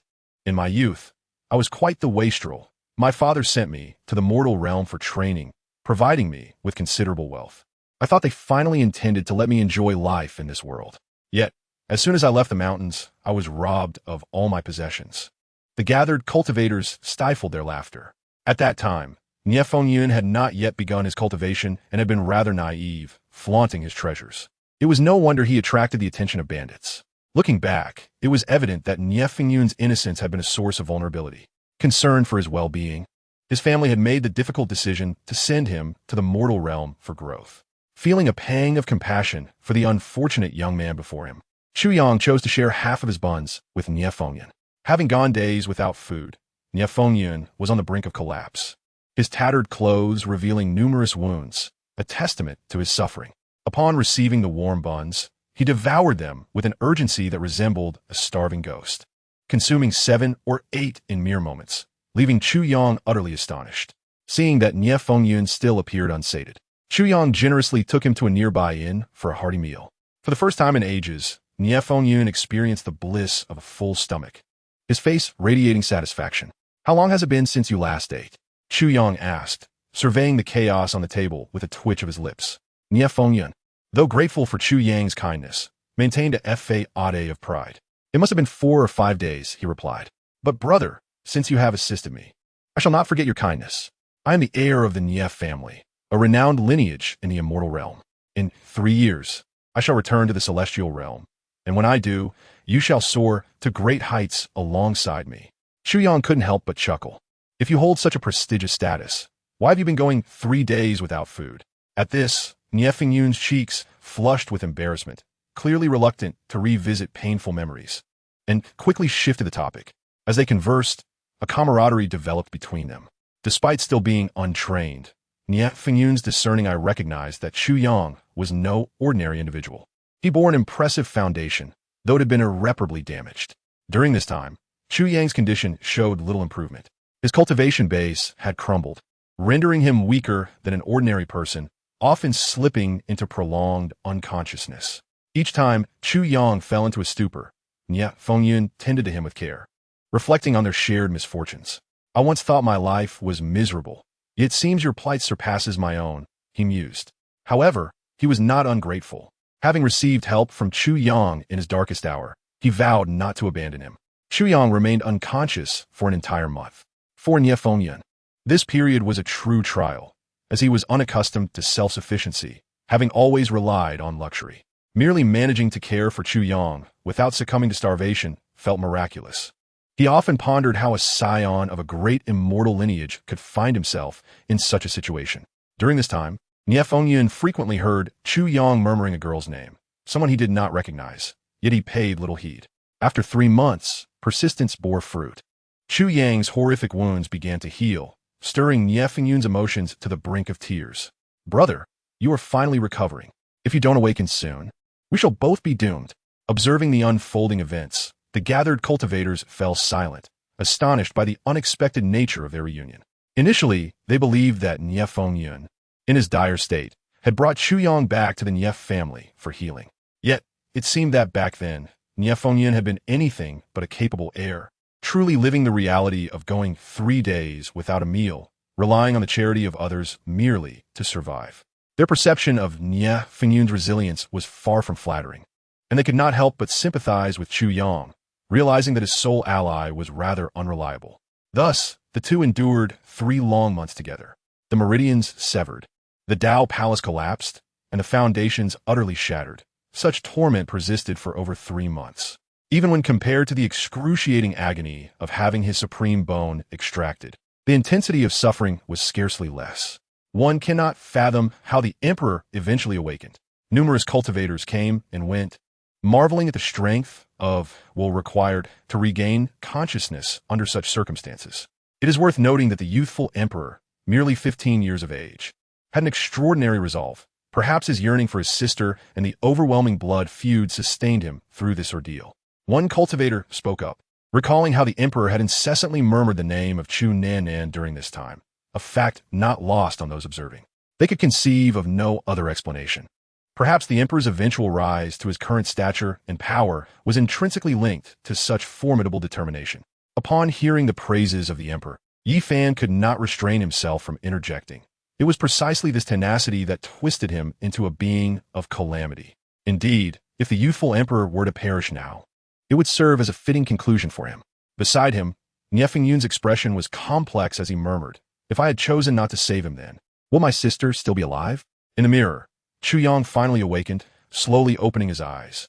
At that moment, Nie Fengyun was overtaken with emotion, nearly brought to tears. They had finally endured the worst. Chapter 22. Granting you wealth and prosperity. As soon as Chu Yang awoke, he found Nie Fengyun before him, muttering, "I have never liked owing others, nor do I wish for others to owe me. You helped me once, now I shall save you in return. Do you possess anything of value, such as gold, silver, or jewels that could be exchanged for money?" Upon hearing this, Chu Yang could only shake his head. How could he have such possessions? With no satisfactory answer forthcoming, Nie Fengyun's expression grew increasingly grim. He racked his brains to elicit a repayment for his life-saving favor. At this moment, he bore little resemblance to the heir of the Nie family, appearing more like a rogue, incessantly attempting to extort Chu Yang. Glaring at the innocent-faced Chu Yang, Nie Fengyun felt a surge of anger. He had endured with this burden for so long, yet now he was of no use whatsoever. Ultimately, he resigned himself and said, "Brother, my only wish is to enjoy a meal of meat. Since descending, I have not tasted a morsel of flesh. My cravings are unbearable." Without hesitation, Chu Yang nodded in agreement. That is certainly feasible. This request was relatively easy for Chu Yang to fulfill. Outside the realm of the heavenly emperor, the cultivators watching this scene could hardly suppress their amusement. After all, the two youths in the mirror were figures standing at the pinnacle of the entire Wanling continent. One was the emperor, who commanded legions of celestial soldiers and made all beings tremble, while the other was the head of the long-lived Nief family and the foremost divine general of the heavenly court. It was astonishing that in their youth, they displayed such a lack of ambition, with the emperor's favor reduced to merely seeking a meal of meat. Chu Yang held a favorable view of Nie Fengyun and understood that his prolonged unconsciousness had rendered him utterly dependent. The fact that Nie Fengyun managed to keep him alive without succumbing to starvation was no small feat moreover. Chu Yang recognized that although Nie Fengyun occasionally put on airs befitting a noble, he possessed a commendable character. The two made their way to a market stall. Upon arrival, they exchanged glances, both penniless. If they wished to procure food, they would have to swallow their pride and beg for scraps. Yet neither was willing to debase themselves. Nie Fengyun, as the scion of a prestigious family, found it unacceptable to resort to such measures. Previously, when his identity was unknown, he could lower himself out of necessity. But now that Chu Yang was aware, he would rather starve than disgrace the Nie family's reputation. Chu Yang, too, was steadfast. His pride surpassed that of Nie Fengyun. He would rather suffer injury or even death than beg for alms. "Let's go to the forest," he suggested. "I can hunt, and we can roast some game." After all, he preferred not to owe anyone a favor. He beckoned Nie Fengyun, and they ventured into the perilous forest teeming with beasts. In the outside world, even the immensely powerful Tianyin sect had been obliterated, plunging the Qi kingdom into unprecedented peril. Countless mysterious powerful beings, riding on flying swords, invaded the royal palace. At that moment, the monarch of the Qi kingdom was beheaded in a single stroke, leaving the vast kingdom in a leaderless state. Without the protection of the Tianyin sect, the Qi kingdom could no longer wield its false authority, and centuries of accumulated prestige crumbled in an instant. The palace was breached, and numerous treasures were seized. Even the already annihilated Tianyin sect could not escape this fate. The cultivation world, upon learning that such a formidable entity had been dismantled, ignited a fervent desire within them. Countless cultivators descended like locusts, voraciously consuming the legacies and treasures left behind by the Tianyin sect. Once a flourishing sect, it was now stripped bare, with all its precious spiritual roots and herbs uprooted. The plundering of these treasures sparked numerous fierce battles. The mortal realm fell into chaos, and the cultivation world became even more tumultuous. However, none of this bore significant relevance to Chu Yang and his companion.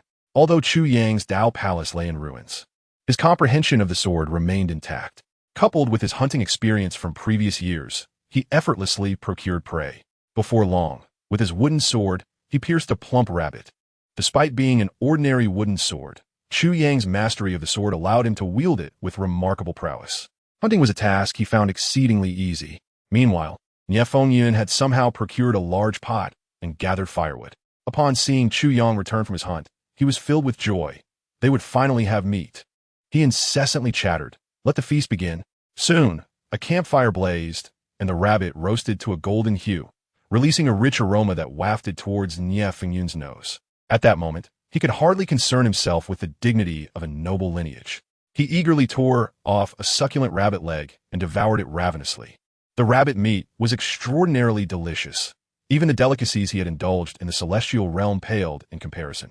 As he feasted, Nie Fengyun marveled at the delightful flavor. After satisfying his hunger, he lay back on the grass, hands on his belly, a satisfied smile etched across his face. Throughout this, Chu Yang refrained from touching the rabbit meat, observing Nie Fengyun as he spoke. "I have repaid your kindness." At this, Nie Fengyun immediately voiced his discontent. After spending so long in the mortal realm without tasting meat, the prospect of Chu Yang leaving now filled him with dread. How would he manage food and shelter thereafter? Would he have to endure a life of starvation once more? The thought of returning to such a miserable existence was unbearable. After pondering for a moment, he declared, "I am the young master of the long-lived Nie family in the celestial realm. I am merely traveling here for a year, after which I will be taken back. As long as you provide me with meat daily. When the time comes for my return to the celestial realm, I shall take you with me. You are well aware of your own predicament. With your Tao palace shattered, you can never cultivate again. This life is at an end. Return with me. While I cannot promise the restoration of the Tao palace, I can certainly guarantee you a life of unparalleled wealth and honor. Nie Fengyun's gaze was fixed intently upon Chu Yang, scrutinizing his expression. Although he had been a dandy in the celestial realm, he had learned a modicum of imperial strategy from his father. He was confident that someone as inexperienced as Chu Yang would be unable to refuse his proposition. However, to his astonishment, Chu Yang's demeanor remained remarkably indifferent upon hearing his words. Chapter 23. The Stubbornness of a Departed. With a calm smile, Chu Yang replied, I single-handedly brought down the Tianyin sect. If I truly valued wealth and prestige, would I have returned here? Nie Fengyun, unable to believe Chu Yang's assertion, questioned him earnestly. Do you not trust me? Yet, Chu Yang merely smiled faintly, offering no response regarding his trust. Frustrated by Chu Yang's lack of interest, Nie Fengyun resorted to persistent persuasion, shaking Chu Yang's shoulders vigorously. The jarring movements caused Chu Yang discomfort, prompting him to acquiesce to Nie Fengyun's requests. After all, he owed this fellow a debt of gratitude for the care he had received over the past few months. A mere meal could not suffice to repay that kindness. Internally, Chu Yang felt adrift, uncertain of his future. Lacking the supreme bone and with the Tao palace shattered, his chances of cultivating were nearly extinguished. With the departure of his companion, Nuan, to the celestial realm, his only lingering obsession was the blood feud against those who had slain his parents. Yet, without the means to cultivate, how could he exact vengeance? He could only hope that Nuan would return after her own cultivation was complete, as this was the sole fixation in his heart. With no clear timeline for her return, he resolved to accompany Nie Fengyun for a while longer, as he could not afford to be ungrateful to one who had saved his life. Thus, the meeting of a top-tier dandy from the celestial realm and a resourceful survivor from the mortal realm led to a life that was gradually improving. With Chu Yang's exceptional hunting skills, Nie Fengyun had not experienced hunger in months. As time passed, Chu Yang's injuries healed, though the damage to the Tao palace remained irreparable. Together, they traversed numerous mountains and rivers, witnessing breathtaking vistas that Chu Yang had never encountered before. Though their life was simple and devoid of extravagance, it was worry-free and joyous. Yet, for Nie Fengyun, who had grown tired of mere sustenance, restlessness began to stir in his heart. After much contemplation, he realized that as a descendant of a long-lived celestial family, he could not be easily satisfied. To merely scrape by would bring him shame upon his return to the celestial realm. He would become the subject of ridicule. At the very least, he needed to prove himself capable of thriving in the mortal realm without relying solely on others. He aspired to possess his own house, means of transportation, and attendance. Without these, he would be unable to face his lineage upon his eventual return. However, to achieve such aspirations, considerable wealth was necessary. While Chu Yang's grilled meat was delectable, it could not fulfill all his desires. Life was about maintaining dignity and reputation. Relying solely on Chu Yang's meager hunting earnings would take years to achieve his goals. He had neither the time nor the patience to wait. In the depths of his thoughts, Nie Fengyun recalled the obliterated Tianyin sect. After all, it had been a prestigious sect with a legacy spanning thousands of years, filled with countless treasures and elite techniques. Securing even one of these coveted items could yield immense wealth, allowing him to realize his ambitions. Chu Yang, what if we explore the remnants of the Tianyin sect? Perhaps we might discover some treasures there. It will be far more exciting than merely waiting idly each day. Nie Fengyun promptly shared his idea with Chu Yang. In response, Chu Yang shot him a disapproving glance. The Tianyin sect had been destroyed for quite some time. It was likely that its assets had long since been plundered by cultivators. They would probably find nothing but ruins. Since its destruction at Chu Yang's hands, the Tianyin sect had been relentlessly scoured by countless hidden cultivators, who had turned every stone in search of its secrets. Not only had the elite techniques been stripped away, but even the most inconsequential weeds were uprooted and deemed as celestial herbs. The burial sites of former sect leaders and elders had been excavated to the core. At this juncture, even the ancestral graves had been disturbed. What treasures could possibly remain? Upon their arrival at the Tianyin sect, the sight of the desolate ruins stirred deep emotions within them. As they noticed the numerous graves that had been unearthed, complete with empty urns, their expressions twisted in disbelief. The cruelty of the cultivation world far surpassed mortal comprehension. Every cultivator resembled a ravenous wolf, revealing their most avaricious nature upon encountering a morsel of opportunity. Perhaps due to Nie Fingyun's extraordinary luck, he unexpectedly discovered a remarkable cultivation technique amidst the ruins. Overjoyed, he rushed to Chu Yang, nearly on the verge of tears, exclaiming, "Chu Yang, our hardships are about to bear fruit." However, before he could revel in his discovery, the technique vanished from his grasp. Above them appeared several figures, 3 men and 1 woman, each strikingly handsome and graceful. The technique that Nie Fingyun had clutched was snatched away by these individuals. A young man in white examined the technique with a playful smile, remarking, "Who would have thought we would stumble upon such a find? This technique seems to surpass even the supreme methods of our sect." Upon hearing this, the others displayed expressions of excitement. Infuriated, Nie Fingyun felt the urge to curse. This was a treasure he had hoped to sell. Yet, he was not foolish enough to confront these cultivators, realizing that both he and Chu Yang were powerless against them. "This lady must be a celestial maiden descended to earth. Her beauty is unparalleled," Nie Fingyun remarked, attempting to charm the woman. His words elicited laughter from her, prompting her to scrutinize him. Despite his tattered appearance, his extraordinary aura and features were still discernible. Chu Yang, perceiving Nie Fingyun's intentions, assumed he was merely trying to flatter her to reclaim the technique. However, he underestimated Nie Fingyun's audacity. "Such a stunning celestial maiden should consider being my servant," he continued. "In 3 years, I shall ascend to the heavens and bring you along to experience celestial life." As a cultivator, the group was fiercely proud, especially since the man before them was merely a mortal daring to propose such an affront to their junior sister. Enraged, one of the men promptly sent Nie Fingyun flying. Like a rag doll, he was hurtled through the air, spitting blood and rolling several times before finally coming to a stop. Chu Yang felt a mix of anger and amusement. After spending time with Nie Fingyun, he had come to understand that this young master had a penchant for such foolishness. He did not intend to belittle women. Instead, he simply sought to have others serve him. This was a greater insult than mere flirtation. Chu Yang never anticipated that Nie Fingyun would dare to speak so brazenly in front of cultivators. A mortal might endure a beating, but without any cultivation of his own, he risked his life in the presence of such powerful beings. The few cultivators remained relentless, with one male disciple placing his foot on Nie Fingyun's face, grinding it mercilessly. He then declared, "Kneel and apologize, and we will break one of your arms. Only then will we spare your life." Chu Yang understood well the humiliation this posed to Nie Fingyun, who valued his own dignity above all. Stepping forward, he spoke indifferently enough. "You've beaten him. Do not go too far." Chapter 24. The will of the sword and unyielding spirit. Chu Yang's appearance had shed any remnants of youthful naivety. While he may not possess Nie Fingyun's extraordinary presence, he had become rather pleasing to the eye. Particularly after the trials he had endured, his face bore an unwavering resilience, showcasing a maturity far beyond his years. His sharp brows radiated a piercing intensity, and in that moment, he exuded a hint of the imperial aura that would later dominate the 3 realms. As his expression turned frigid, a chill washed over the cultivators beyond the heavenly emperor realm. Such demeanor struck fear even into the hearts of these near emperors. Yet the small cultivators before him remained undeterred. The leading male disciple scoffed, applying more pressure with his foot on Nie Fingyun's face, sneering at Chu Yang. "What will you do if I go too far?"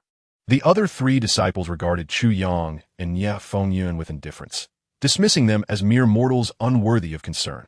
Just then, a startled voice echoed from a distance. Emerging from the depths of the Tianyan sect's ruins was a figure clad in the sect's robes, evidently a former disciple. His arrival heightened the vigilance of the cultivators. However, upon catching sight of Chu Yang, the disciple's expression turned to one of sheer panic. He had witnessed firsthand how Chu Yang single-handedly slayed their sect's revered leader. Thus, Chu Yang's image was indelibly etched in his mind, a memory he could never forget. Seeing this terror once more nearly caused him to faint as he stammered, "You are the one who killed the revered leader." Without waiting for a response, he fled in a frenzy, terrified that this formidable being might strike him down with a single sword. The expressions of the other cultivators shifted dramatically. They turned their gazes towards Chu Yang. Could it be a mere mortal capable of slaying the revered leader of the Tianyan sect? What an absurd notion. Although they were skeptical, a sense of unease crept into their hearts. What if the Tianyan disciple spoke the truth? Such a provocation could bring calamity upon their sect. Even Nie Fingyun was taken aback. Could it be that this individual truly eradicated the Tianyin sect single-handedly? Surely not. He was just a mortal, and the disciple must have been hallucinating. The leading male disciple bellowed to mask his own trepidation and charged at Chu Yang, intent on proving that he was indeed just a mortal. Chu Yang's expression darkened. He remained silent, gripping his wooden sword tightly. With a swift motion, he struck out.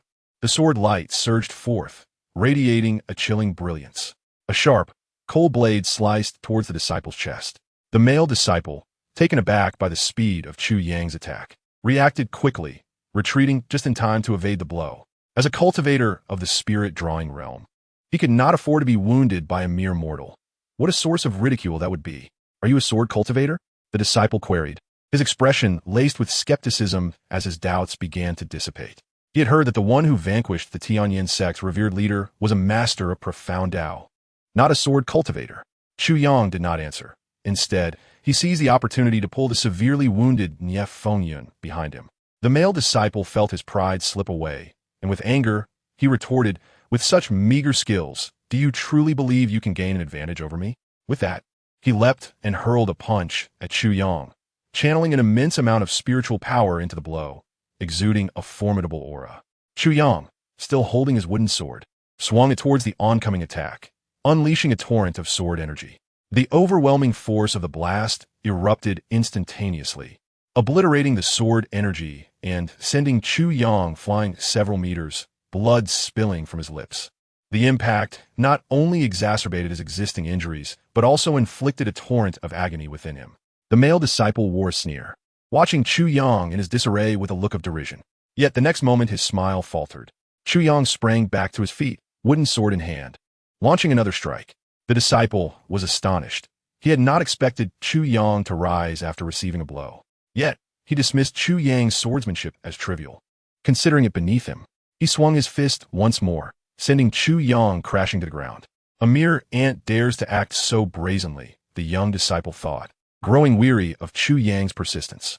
He turned to leave, having achieved his objective, but before he could take more than a few steps, he saw Chu Yang, bloodied yet again, staggering to his feet.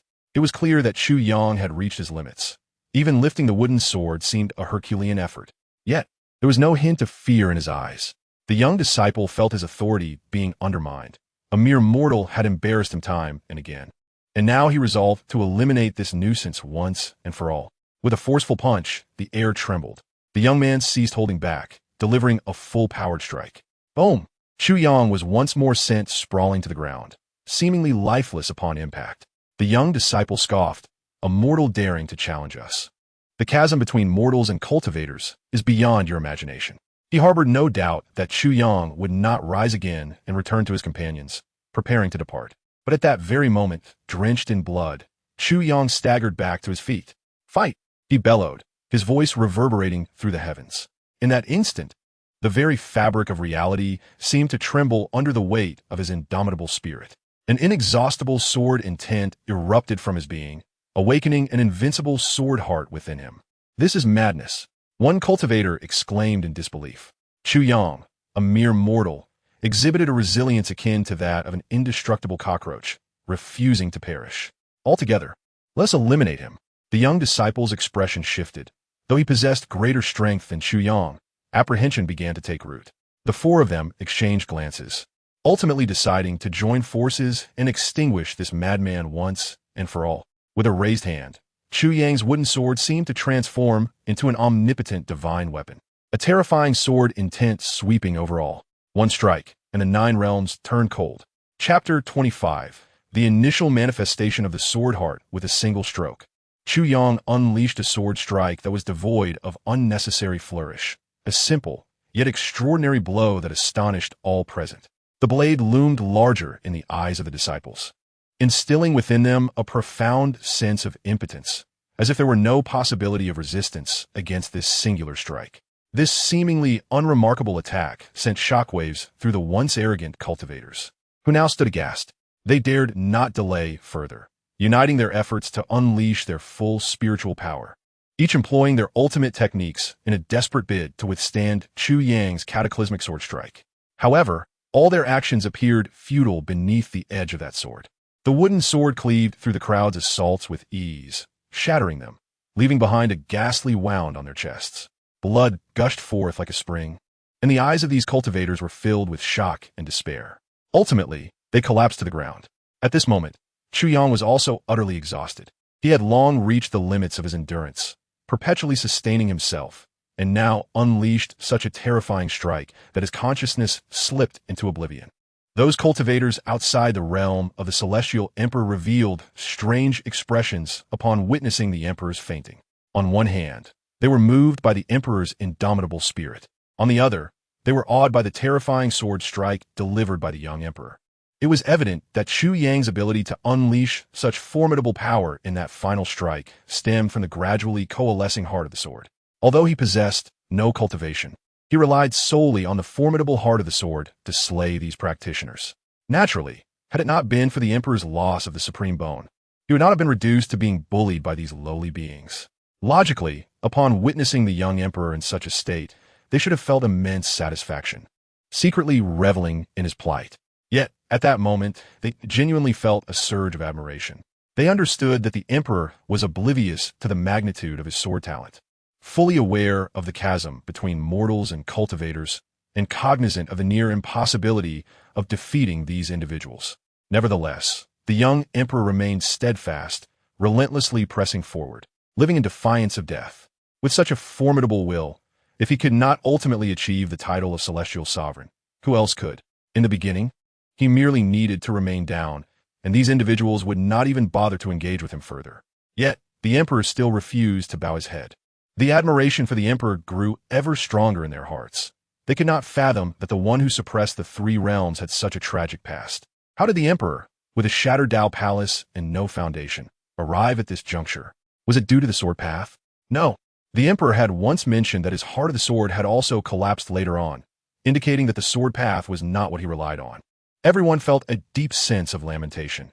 Each of them possessed powerful backgrounds, abundant resources for cultivation, and never lacked in methods or so-called legacies, with formidable beings guiding their practice.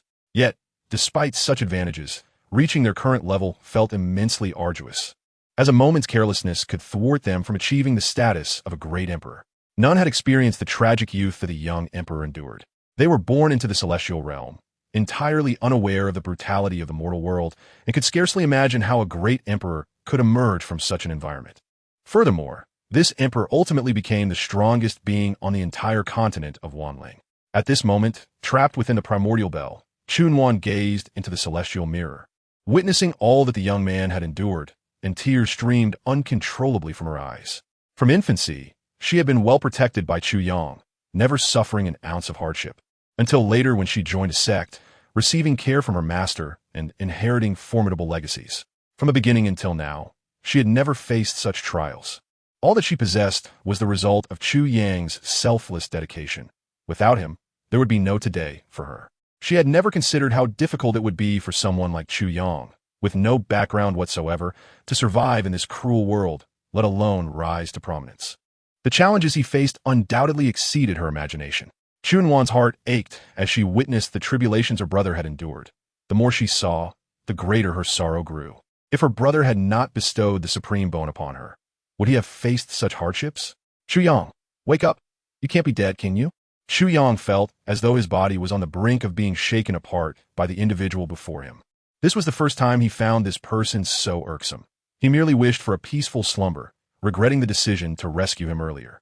Stop shaking me. If you keep this up, you'll truly shake me to death.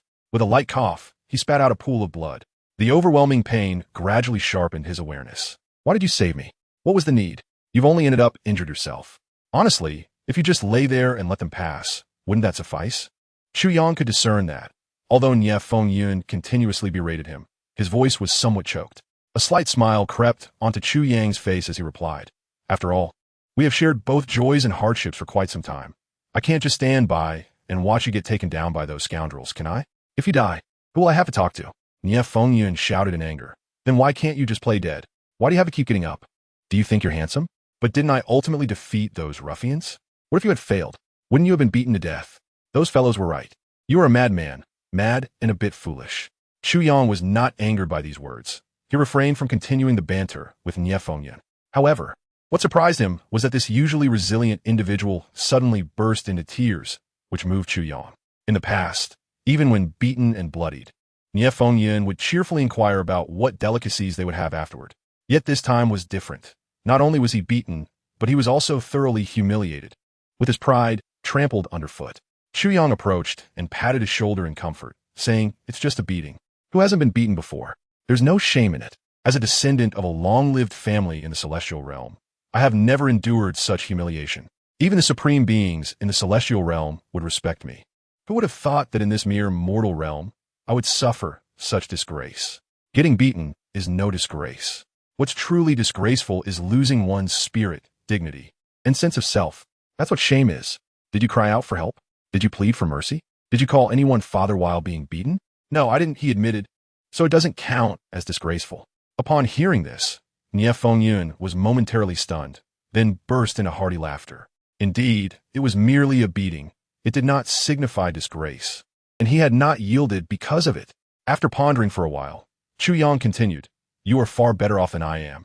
How long do you intend to live like this? My Tao palace is shattered, my foundation destroyed. I can no longer cultivate. You could easily seek refuge in a major sect, find a powerful master to guide you, and cultivate diligently to become strong. Wouldn't that be better?" Nie Fengyun shrugged dismissively, nose raised in disdain, and retorted sarcastically, "I am of a status higher than the heavens. Which mortal dares to be my master? If I truly wish to take on apprenticeship, upon returning to the celestial realm, countless powerful beings would be eager to teach me. Youth is a fleeting treasure. Why confine oneself in solitary cultivation day after day, mired in gloom? To live freely and joyfully is indeed a splendid notion." Chu Yang had grown accustomed to such shameless individuals, and thus refrained from further persuasion. For in comparison to his own plight, Nie Fengyun's situation was vastly superior. Not only did he hail from an illustrious lineage, but he also possessed a formidable foundation, rendering any choice before him a favorable one. As for Chu Yang, it seemed he was destined to remain a mere mortal in this lifetime. Sensing the melancholy reflected in Chu Yang's eyes, Nie Fengyun abandoned his whimsical demeanor and placed a reassuring hand upon Chu Yang's shoulder. With utmost sincerity, he proclaimed, "I, Nie Fengyun, have never bowed to anyone, and you are no exception. Moreover, I detest being indebted to others. Yet as time passes, my debts to you have only multiplied, and I find myself at a loss as to how to repay them. Especially this time, had it not been for your aid, I might have fallen victim to that vile group. Perhaps I should offer myself in gratitude."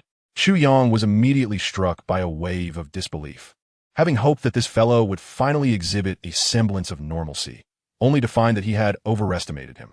Indeed, one cannot change their nature. With a chuckle, Nie Fengyun continued, "Regardless, I am unable to repay your kindness at present. We have endured hardships together. Why not become sworn brothers? Once I return to the heavenly realm, you may call upon me in times of need." "Ah, so you intend to secure a free ride without repaying your debts? Just admit it." Chu Yang feigned indignation, jesting in response. "As brothers, they would share life and death, with no distinction between you and me. Your life is my life, but my beloved remains solely mine." A gentle smile graced Chu Yang's lips, and within him stirred a profound sense of contentment. This brief exchange of banter felt like one of his most leisurely and comfortable moments. Furthermore, the words of this irreverent companion contained a kernel of truth. His life had been riddled with challenges. In his youth, he had witnessed the brutal murder of his parents, leaving him with only his sister, Chu Nannan, as his sole kin. To spare her from suffering, he had tirelessly traversed the arduous path of life without pause. Now, with his sister residing in the heavenly realm, enjoying a better existence, he found himself alone. Gaining a brother, someone to share idle chatter with, would undoubtedly be a welcome reprieve. He raised his gaze to Nie Fengyun and inquired, "How shall we swear our brotherhood?" Nie Fengyun immediately seized Chu Yang, and together they stood shoulder to shoulder beneath the vast expanse of the heavens. They reached out, pointing to the clouds above. "I am your elder thus." Originally, Nie Fengyun intended to take the role of the elder brother, but upon observing the profound depth and hidden weariness etched upon Chu Yang's face, he swallowed those words and quickly amended, "So, you shall be the elder brother, and I will be your younger brother." The sky was a brilliant blue, the clouds distinctly clear, and the light radiated upon the two youths. Together, beneath this celestial canopy, they united their voices to declare a fervent oath. the resounding waves echoing to the highest reaches of the sky, stirring the hearts of all who heard. The passion and camaraderie of youth would undoubtedly weave a tale to be recited for generations. Outside the realm of the heavenly emperor, the gathered cultivators could hardly fathom how simple and unadorned the bond between the emperor and Nye emperor had been. Some marveled, others expressed astonishment, and still, others reminisced about the past. They had envisioned that the friendship between the emperor and Nye emperor would be an earth-shattering affair, forged through countless trials and tribulations across lifetimes. Yet, after the emperor's ascendance, Nye emperor proved to be his most loyal and formidable supporter. Together they vanquished innumerable foes, their bond unwavering. Ultimately, the emperor entrusted the position of the foremost divine general of the heavenly court to Nye emperor, a testament to their profound camaraderie. However, it was unexpected that their initial connection had been so tranquil and unembellished. In retrospect, it seemed almost inevitable. At that time, both the emperor and Nye emperor were destitute, lacking even the most basic resources and possessing little cultivation. In their teenage years, who among them did not burn with youthful fervor and lofty aspirations? They had weathered trials together, surviving in the margins, never abandoning one another. In such circumstances, the emergence of a pure friendship was entirely natural. In the realm of cultivation, such scenes were utterly inconceivable. For cultivators, self-interest was the norm, and the notion of camaraderie held little value. Enemies and friends alike were transient. Only interests remained eternal. Nye Fengyun's expression grew somewhat dazed, his eyes glistening with unshed tears. It was as though memories flooded back to his youth, when he and the emperor were still boys, basking in sunlight and pledging oaths under the vast sky, a memory that resonated deeply within him. A pang of indescribable pain pierced his heart, momentarily soothing his hatred towards the emperor. If only he had remained unchanged, still the brother he once was. How splendid it would be for them to stand side by side once more. With a heavy sigh, Nye Fengyun felt a profound sense of desolation. On one side was his sister, whose consciousness had been suppressed and transformed into a spirit by the emperor. And on the other stood the brother with whom he had shared trials. It was evident that his sister had once harbored feelings for the brother. Their relationship could have blossomed further, yet fate had led to this divergence. Why things turn out this way? Why had you changed, Chu Yang? I resent you. Time flew by, as swift as a fleeting shadow, unnoticed by all. On this day, Nye Fengyun's 3-year trial in the mortal realm had reached its conclusion, and it was time for him to return to the heavenly realm and his clan, the eternal Nye family. Chapter 27. The mundanity of mortality on this day. The vast sky shimmered with golden light, as if a colossal tear had been rent in the cerulean expanse. Golden rays cascaded upon the earth, reminiscent of celestial brilliance. Descending upon the mortal realm, piercing through the heavens was a regal golden head, followed by a magnificent creature that revealed its entirety to the world, inciting awe and admiration among all. It was none other than a true dragon. Upon the back of the golden dragon stood a group of ethereal beings clad in flowing robes, their demeanor mirroring the ancient text depictions of celestial beings. They appeared untouched by the mortal world, exuding an otherworldly grace. This assembly of immortals bore a lavish palanquin, yet it remained empty, devoid of occupants. Standing above the 9 heavens, these cultivators reverently proclaimed, "We have come to welcome the young master home." As their words echoed, a divine rainbow descended, enveloping Nye Fengyun in a resplendent aura. At that moment, a breathtaking celestial maiden emerged, personally adorning Nye Fengyun with resplendent garments. In that instant, his divine presence was fully unveiled, radiating unparalleled elegance. He ascended gracefully upon the golden dragon, taking his place upon the palanquin that was carried aloft. The sight was reminiscent of jade among men.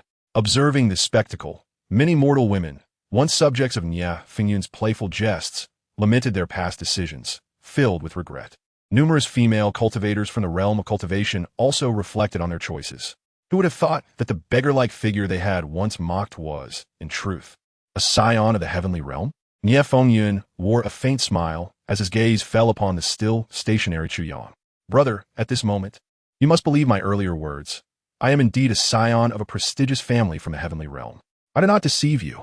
However, Nye Fengyun was met with Chu Yang's calm countenance, devoid of any surprise.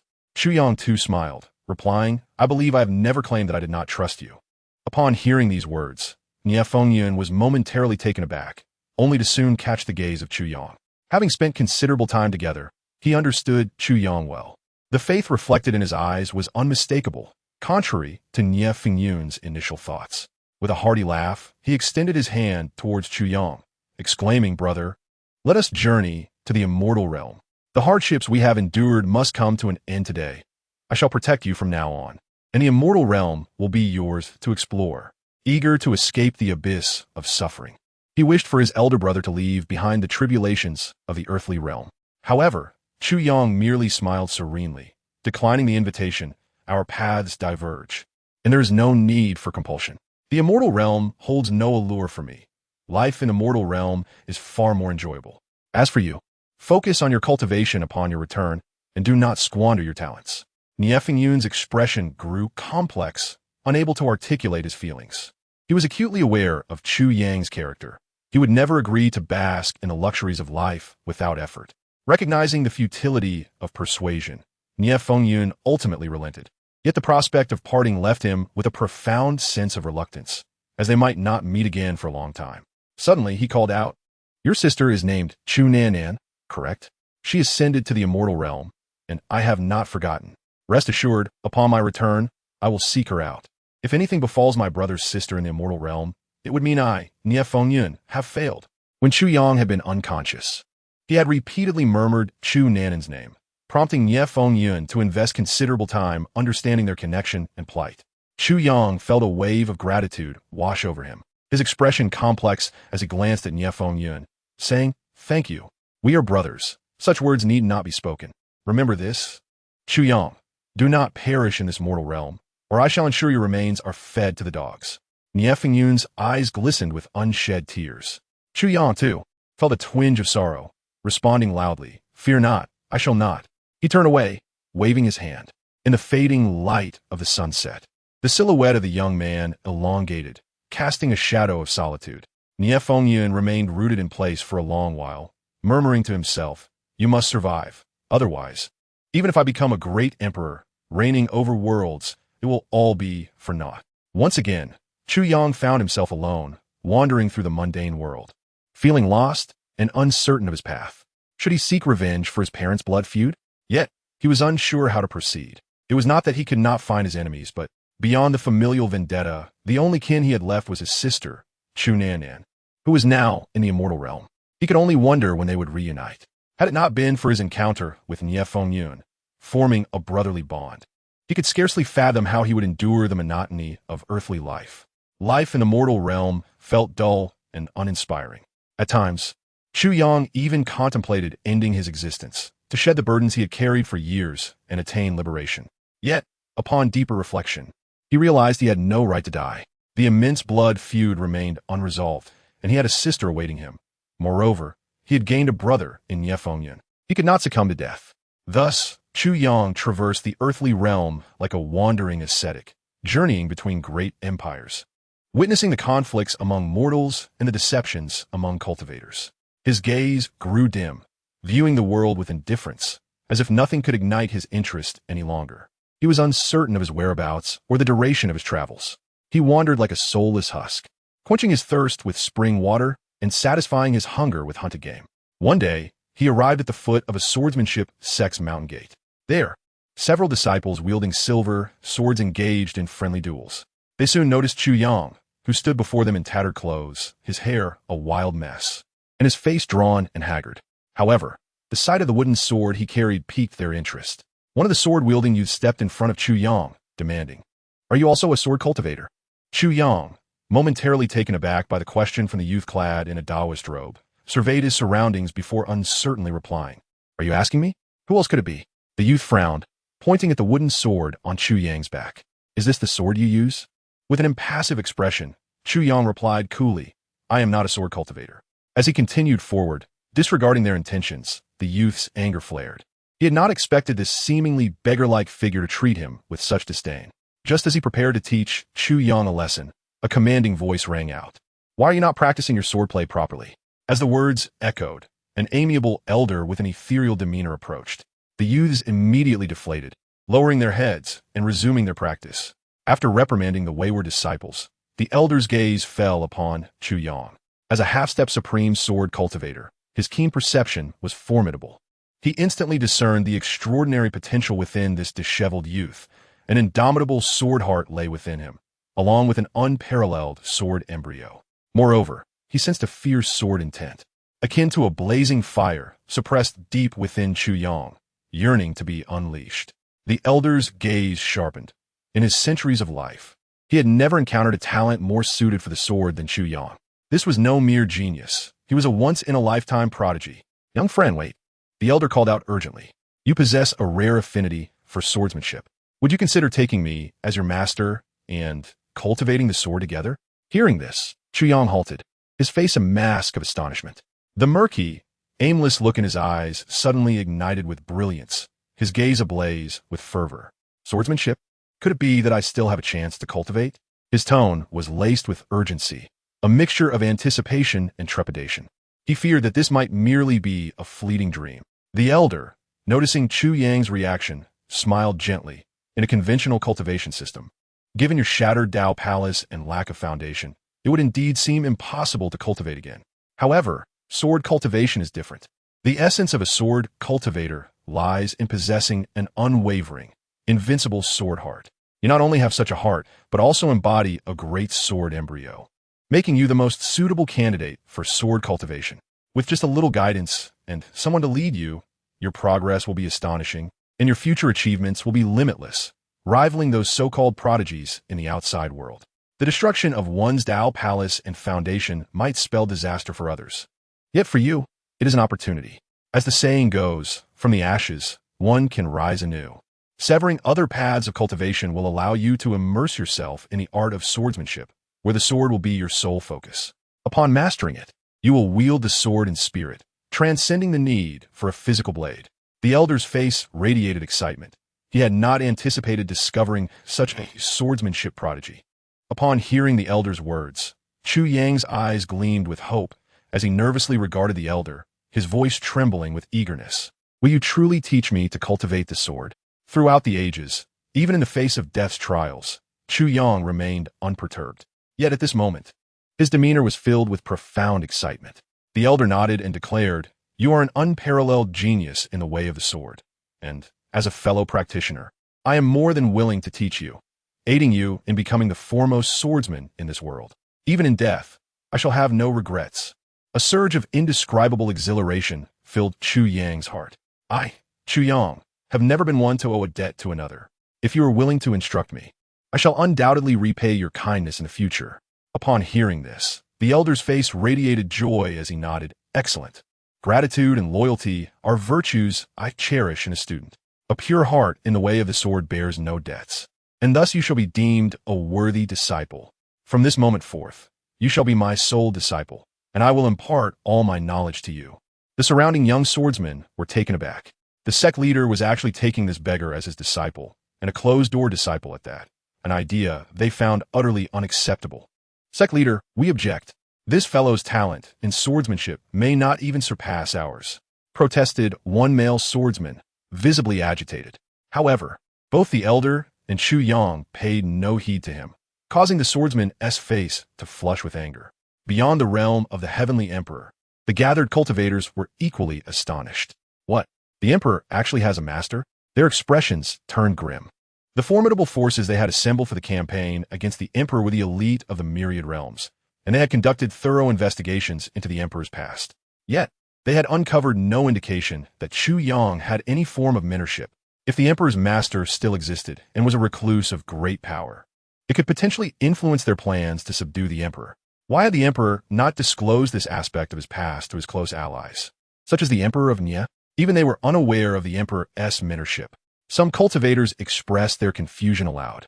The fated child, Yi Fan, pondered for a moment, as if he had arrived at an answer, and spoke, I believe it must be that the emperor committed some unspeakable act of betrayal against his master, thus concealing this chapter of his life from everyone. He recalled that the emperor's invincible sword heart had been shattered. Now it seemed clear that he must have committed a grievous transgression, resulting in his master destroying his sword heart and expelling him from a sect. Upon hearing this, the crowd was struck with realization. Many mysteries appeared to unravel at that moment. From the onset, as the emperor's memories began to surface, They had recognized his extraordinary sword talent in his youth.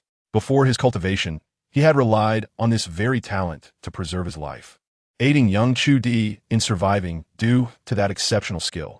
Yet, this prodigious swordsman, upon becoming the emperor, chose to forsake the sword, an enigmatic decision that had long eluded their understanding. Now, it appeared that the emperor's past was marred by some heinous act of betrayal, leading to his sword heart's destruction and his subsequent inability to wield the sword. In the realm of cultivation, a master is honored as one's own father, and betraying such a figure is deemed an unforgivable sin. Thus, the emperor had gone to great lengths to conceal this part of his history, ensuring that those close to him remained oblivious. As Yi Fan observed these developments, a faint smile graced his lips. Since witnessing the emperor's past, it seemed as though the emperor might be vindicated, and the public's perception of him was gradually improving. Notably, Chu Nannan had even switched allegiances, firmly declaring her stance in favor of the emperor. The resilience, selflessness, and loyalty displayed by the emperor rendered even the so-called fated child somewhat overshadowed. Now, should it be confirmed that the emperor had indeed committed acts of betrayal, the mere mention of such an offense would deepen the disdain the masses held for him. Even prior shifts in perception would dissolve entirely. Yi Fan's heart raced with excitement at the thought of the emperor's subsequent actions being unveiled, eagerly anticipating that moment. Emperor, you shall likely never fathom that this chapter of your concealed humiliation will be revealed to the world just as you face annihilation. Yi Fan reveled in the prospect, envisioning a scene where all would unite against the emperor, the so-called Dark Overlord. Moreover, after vanquishing the emperor as the fated child, he would be obliged to gather all the female emperors into his harem. At that moment, Nie Fengyun exhibited a flicker of emotion, sighing deeply. Could it be that your very nature was twisted from the moment your sword heart was shattered, ultimately leading you to become a target of the world's wrath? In the years spent together with Chu Yang, Nie Fengyun had perceived the latter's sincerity. He had witnessed Chu Yang risking his life in defense of him, even when severely injured and on the brink of collapse. Yet, the disparity between the man who had once been so compassionate and the figure he had become was staggering, so great that it was difficult for him to believe they were one and the same. The elder guided Chu Yang to the celestial mountain of the sword sect, where a grand plaque inscribed with the characters Heavenly Sword Sect loomed above. Chu Yang gazed at the plaque, feeling a surge of sword intent emanating from the three characters, causing his heart to tremble. He discerned that these characters had been carved by a formidable swordsman, imbued with profound sword principles that captivated the soul. Seeing Chu Yang's awe, the elder smiled subtly, leading him directly into a spatial array. Upon passing through this formation, a breathtaking paradise unfolded before their eyes, a realm aglow with resplendent hues, where the vibrant forest resonated with the roar of dragons and the cries of tigers. Never before had Chu Yang encountered such a scene, and he found himself utterly entranced by this ethereal landscape. As they continued onward, they arrived at an expansive plaza crafted from rare jade, where hundreds of figures clad in white practiced their swordsmanship. Waves of sharp sword energy erupted from them, drawing the attention of all. The spectacle of 1,000 swordsmen practicing in unison was awe-inspiring. Chu Yang gazed at the white-clad swordsman, his heart stirred. This vision felt surreal to him. Throughout his life, he had fought alone, never imagining that one day he would be welcomed into such a powerful sect, receiving guidance from a master to aid in his cultivation. A unique sensation blossomed within him. The elder, walking ahead, glanced at the practicing disciples before turning his gaze to Chu Yang and softly spoke. This is the area for inner disciples of the Heavenly Sword Sect, and I, the sect leader, am known as the Swordmaster. Having attained enlightenment through the sword, I have earned a formidable reputation in the outside world, and thus I am referred to as Swordmaster. Over time, this title has gradually supplanted my name. Upon hearing this, Chu Yang was momentarily taken aback. His journey in the realm of cultivation had not been extensive, and his knowledge of the renowned powerhouses of the outside world was rather limited. Thus, even when the Swordmaster revealed his illustrious name, Chu Yang could only grasp a fraction of its significance. The elder, noticing the glimmer of intrigue in Chu Yang's eyes, spoke with a calm demeanor. Before you stand the disciples of the Heavenly Sword Sect, yet they are merely inner disciples. You, however, are different. You are the sole personal disciple of this old man, your status far surpassing that of the core disciples. The elder continued, I have practiced swordsmanship for hundreds of years, and you are the only sword genius in this mortal realm who has captured my admiration. Upon joining the sword sect, You need not concern yourself with other matters. From this day forth, I and the heavenly sword sect shall be your strongest support. All you need to do is practice your swordsmanship and unleash your innate talent." Chu Yang bowed deeply, solemnly expressing his gratitude. "Thank you, master." The elder nodded and summoned the disciples who were practicing their sword techniques. These disciples, clad in white, knelt before the elder with utmost reverence, exclaiming, "We pay our respects to the sect master." The elder gestured towards Chu Yang, saying, "This individual is my personal disciple and your elder brother. Do not hesitate to pay your respects." Upon hearing this, the white-clad sword cultivators displayed expressions of shock. They could hardly believe that the sect master would accept a personal disciple. The figure before them, resembling a beggar, seemed unworthy of such honor. It was widely known that the sect master's standards were notoriously high, having spent his entire life searching for a worthy successor, yet finding none. To their astonishment, he had now taken on such an individual as his disciple. The young man's attire was unkempt, eliciting derision among the disciples who thought, with such a frail appearance, "I could easily overpower him with a mere finger. How could such a person be our elder brother?" They scrutinized him further, noting how his disheveled appearance lacked the ethereal grace and commanding presence typical of a sword cultivator. These disciples harbored significant animosity towards Chu Yang. They all dreamed of becoming the sect master's disciple, but had always been overlooked due to their inadequate talents. They questioned what made this newcomer superior to them. Whispers of mockery rippled through the ranks, yet they dared not defy the sect master's words. They offered a perfunctory bow to Chu Yang, stating, "We greet our elder brother." Having experienced the darker sides of humanity and the harsh realities of life, Chu Yang paid little heed to their derision. After returning their greeting with a calm nod, he dismissed their opinions. The elder dispersed the disciples and, with a profound gaze upon Chu Yang, advised, "Such words are unworthy of your concern. In the realm of cultivation, strength and prowess are the ultimate truths. As long as your power is formidable enough for them to look up to you, their idle chatter will inevitably fade away. In the heavenly sword sect, a swordsmanship tournament is held every 3 years. I grant you 10 years. If in that time you cannot surpass your peers, then our bond as master and disciple shall be severed." With that, he led Chu Yang into a classical pavilion, where he began to introduce the various ancient texts and sword techniques within. Many of these are my own creations and insights into swordsmanship. Additionally, I have compiled the experiences of the world's formidable sword practitioners. While ordinary disciples are barred from entering the space, you have unrestricted access to learn diverse techniques and insights into the way of the sword. However, I must caution you, the path of others is not your own. No matter how perfect or powerful their techniques may be, they remain foreign to you. A truly formidable sword cultivator must discover the path that best suits themselves, thus becoming a genuine swordsman. The essence of a sword cultivator lies in an indomitable spirit, unyielding and unstoppable. If you allow yourself to be shackled by the so-called techniques of others, you will find yourself mired in confusion, unable to carve your own path. To become an unrivaled swordsman, one must seek their own way, comprehend their own truth, and combine it with their skills. I can discern the bottlenecks you face in your swordsmanship, as well as other challenges, but the path you forge must be your own. Others cannot assist you in this. Chu Yang listened intently to the elder's teachings, fully appreciating the invaluable wisdom imparted by his mentor, which would undoubtedly help him avoid numerous pitfalls. At this moment, it would be imprudent to rush your understanding. Begin with the fundamental principles of swordsmanship. Once you embark on this journey, should you encounter any obstacles, do not hesitate to seek my guidance. Avoid the folly of feigning knowledge while blindly persevering. That is a grave mistake. With that, the elder departed the pavilion. Chu Yang gazed at the myriad texts and sword techniques before him, his eyes ablaze with fervent ambition. The once dormant heart within him began to race with renewed vigor, reigniting a flame of hope that had long been extinguished. He carried an abundance of reasons to grow stronger, whether it be the vengeance for his bloodline, the mission to protect his sister, or the promise made to Nyefongyan.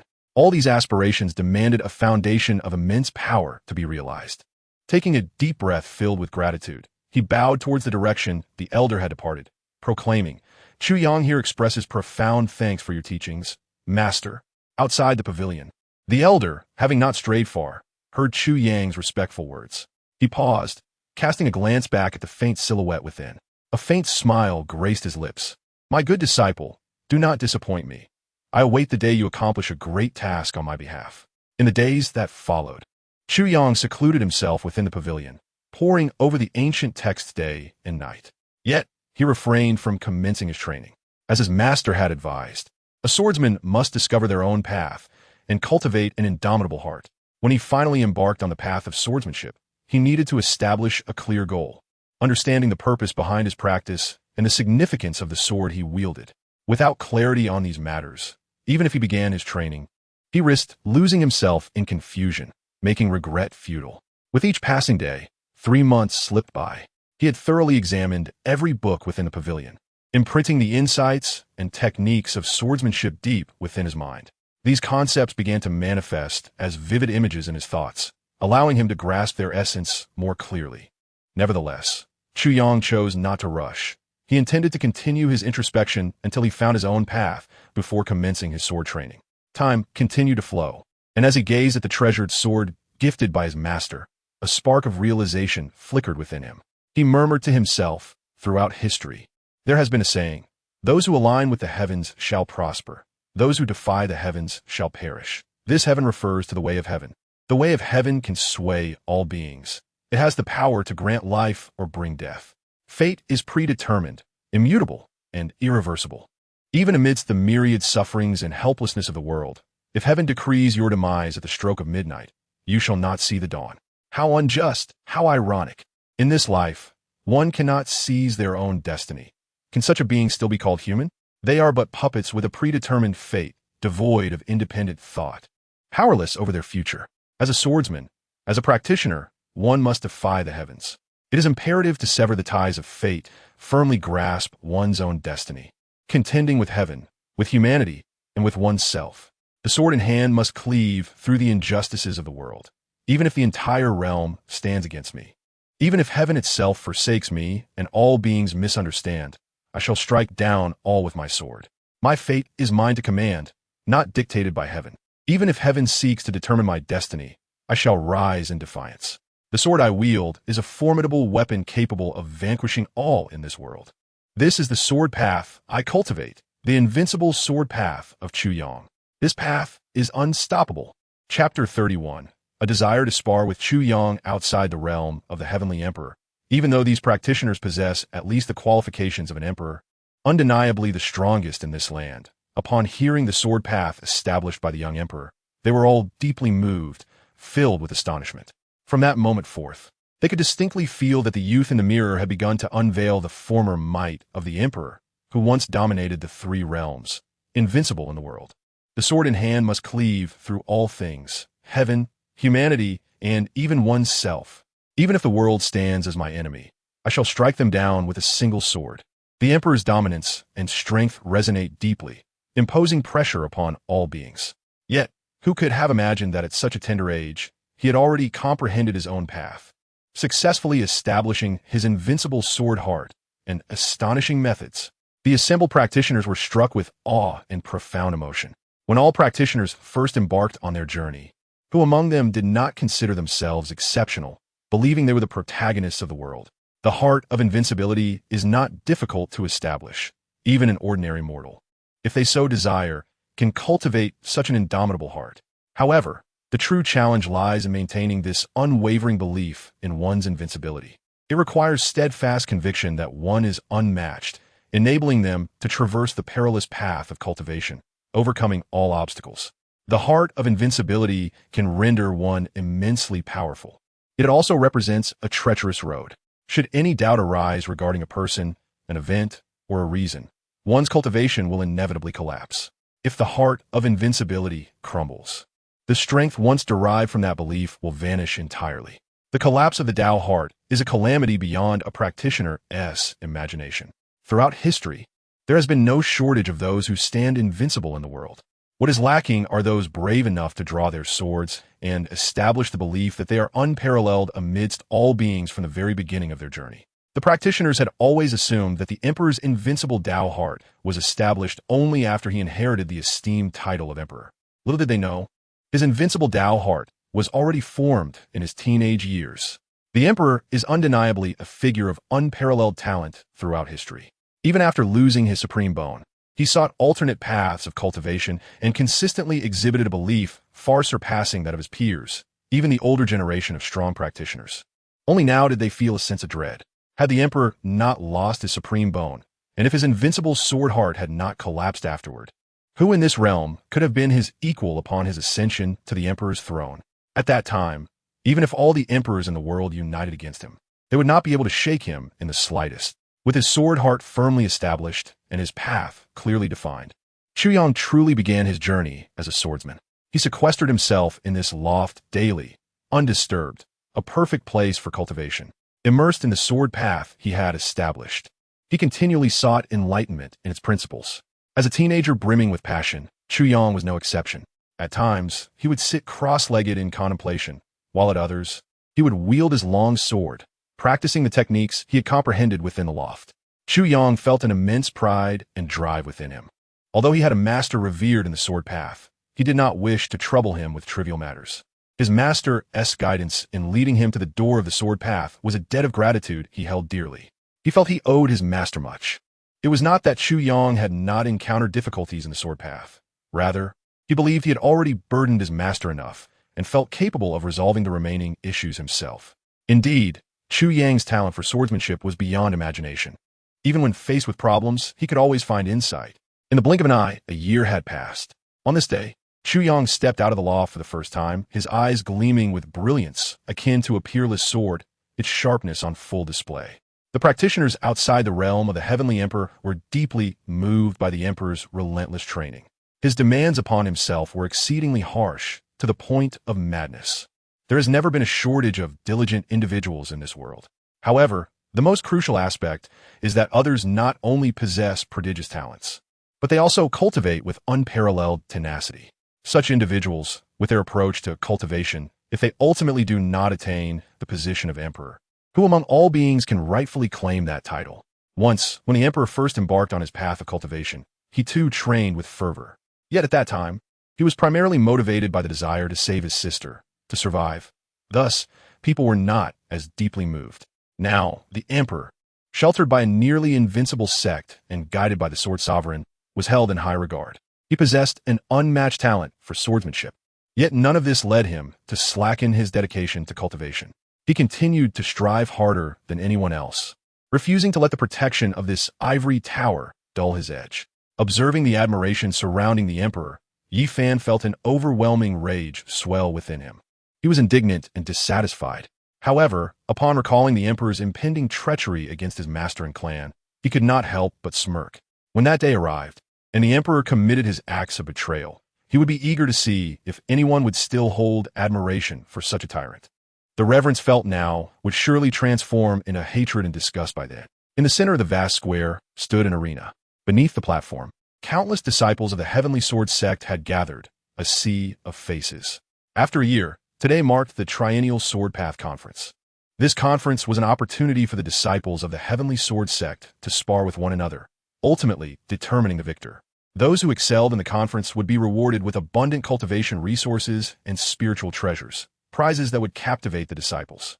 Chu Yang followed the sect leader to the highest vantage point, where he could witness every movement on the arena floor. Below him, countless gazes converged upon Chu Yang, filled with envy and jealousy. They perceived him as undeserving of being the sect leader's favored disciple. As the scene shifted, the Sword Path Conference commenced. The disciples of the Heavenly Sword sect were immensely powerful, their prowess far surpassing that of other sections. Chu Yang observed the battles in silence, calm and composed, with his expression remaining unchanged. The swordsmanship tournament lasted a full week, culminating in the victory of a disciple named Jianren. The disciples erupted in cheers for him. At that moment, Jianren directed his gaze towards the high seats where the sect leader was seated, cupping his hands in salute, and declared, "Sect leader, I am not interested in any other rewards.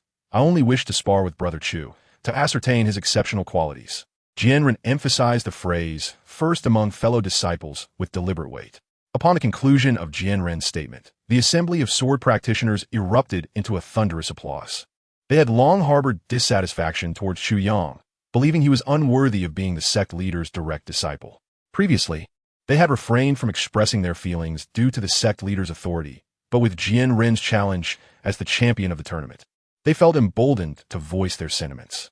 They fervently cheered for Jianren, hoping he would defeat Chu Yang and demonstrate to the sect leader that he had misjudged. Jianrun, standing proudly in the center of the arena with a long sword in hand, fixed his unwavering gaze upon Chu Yang. His intent was unmistakable. He sought a duel. Within the Tianjin sect, he was undeniably a prodigy of swordsmanship, having reached the realm of great power at the tender age of 20. His prowess allowed him to easily vanquish opponents of the same rank from the outside world with a single stroke. Yet, despite his extraordinary talent and diligent training, he remained unappreciated by the sect leader. In his eyes, the Tianjin pavilion, which he revered as sacred, had permitted Chu Yang, a mere novice, to remain there for an entire year, a privilege he himself had never experienced in his 10 years at the sect. Now, he intended to wield his sword to demonstrate that he, Jianrun, was the true champion of the Tianjin sect. The sword master, upon hearing Jianren's words, visibly frowned. As Chu Yang was his most cherished disciple, Jianren's brazen public challenge seemed to undermine his authority. Given that Chu Yang had only joined the sect for a year, how could he possibly contend with a genius like Jianrun, who had immersed himself in swordsmanship for over a decade? Even if the sword master wished to defend Chu Yang, the public nature of Jianren's challenge left him in a precarious position. At this moment, Chu Yang stepped forward, asserting, "Master, there is no need for concern. Brother merely wishes to spar with me. What is wrong with that? It will also allow Master to witness my growth over the past year." The sword master turned to look at Chu Yang, who bore a tranquil expression, devoid of any turbulence. Yet, he perceived the indomitable spirit emanating from the depths of Chu Yang's eyes, an unwavering belief in his invincibility. "Very well, my disciple. Since you are so resolute, go forth and engage Jianren in combat." The sword master's eyes sparkled with anticipation, eager to witness the fruits of Chu Yang's efforts over the past year. He then addressed Jianren with authority. "This is merely a friendly sparring match among fellow disciples. Do remember to hold back, lest the consequences be yours to bear." With a graceful leap, Chu Yang alighted in the center of the arena. In an instant, countless gazes fell upon him, a tattered figure that bore no semblance to a sword practitioner. Jianren regarded Chu Yang with disdain, yet extended a courteous invitation. "Junior brother, you may strike first. I shall hold back and ensure you remain unharmed." Calmly, Chu Yang responded, "No, you should go first, otherwise you may not have the opportunity to do so." His words plunged the crowd into an eerie silence. The disciples were bewildered, questioning the source of his audacity. Even the sword master was momentarily taken aback. He had intended merely to observe his disciples' progress, yet he recognized that Chu Yang's strength, while formidable, did not equate to the ability to defeat Jianren, who could easily dispatch an ordinary god king with a single strike. Jianren, equally astonished, could not fathom the source of Chu Yang's confidence. He resolved to teach this arrogant junior brother a lesson, hoping to alleviate the frustrations of his fellow disciples. As long as he didn't cripple Chu Yang, the sect leader would have no grounds for complaint, considering it was Chu Yang's own arrogance that had provoked the situation. Suddenly, a clear, resonant sound echoed from Jianren's longsword, an overwhelming force that sent tremors through the air, a blinding sword light that dared not be gazed upon directly. "Junior brother, be cautious of this strike." Jianren leapt into the air, his figure seemingly suspended in time. With a thunderous cry, he brought his sword down, the brilliance of the blade resembling a resplendent river across the heavens.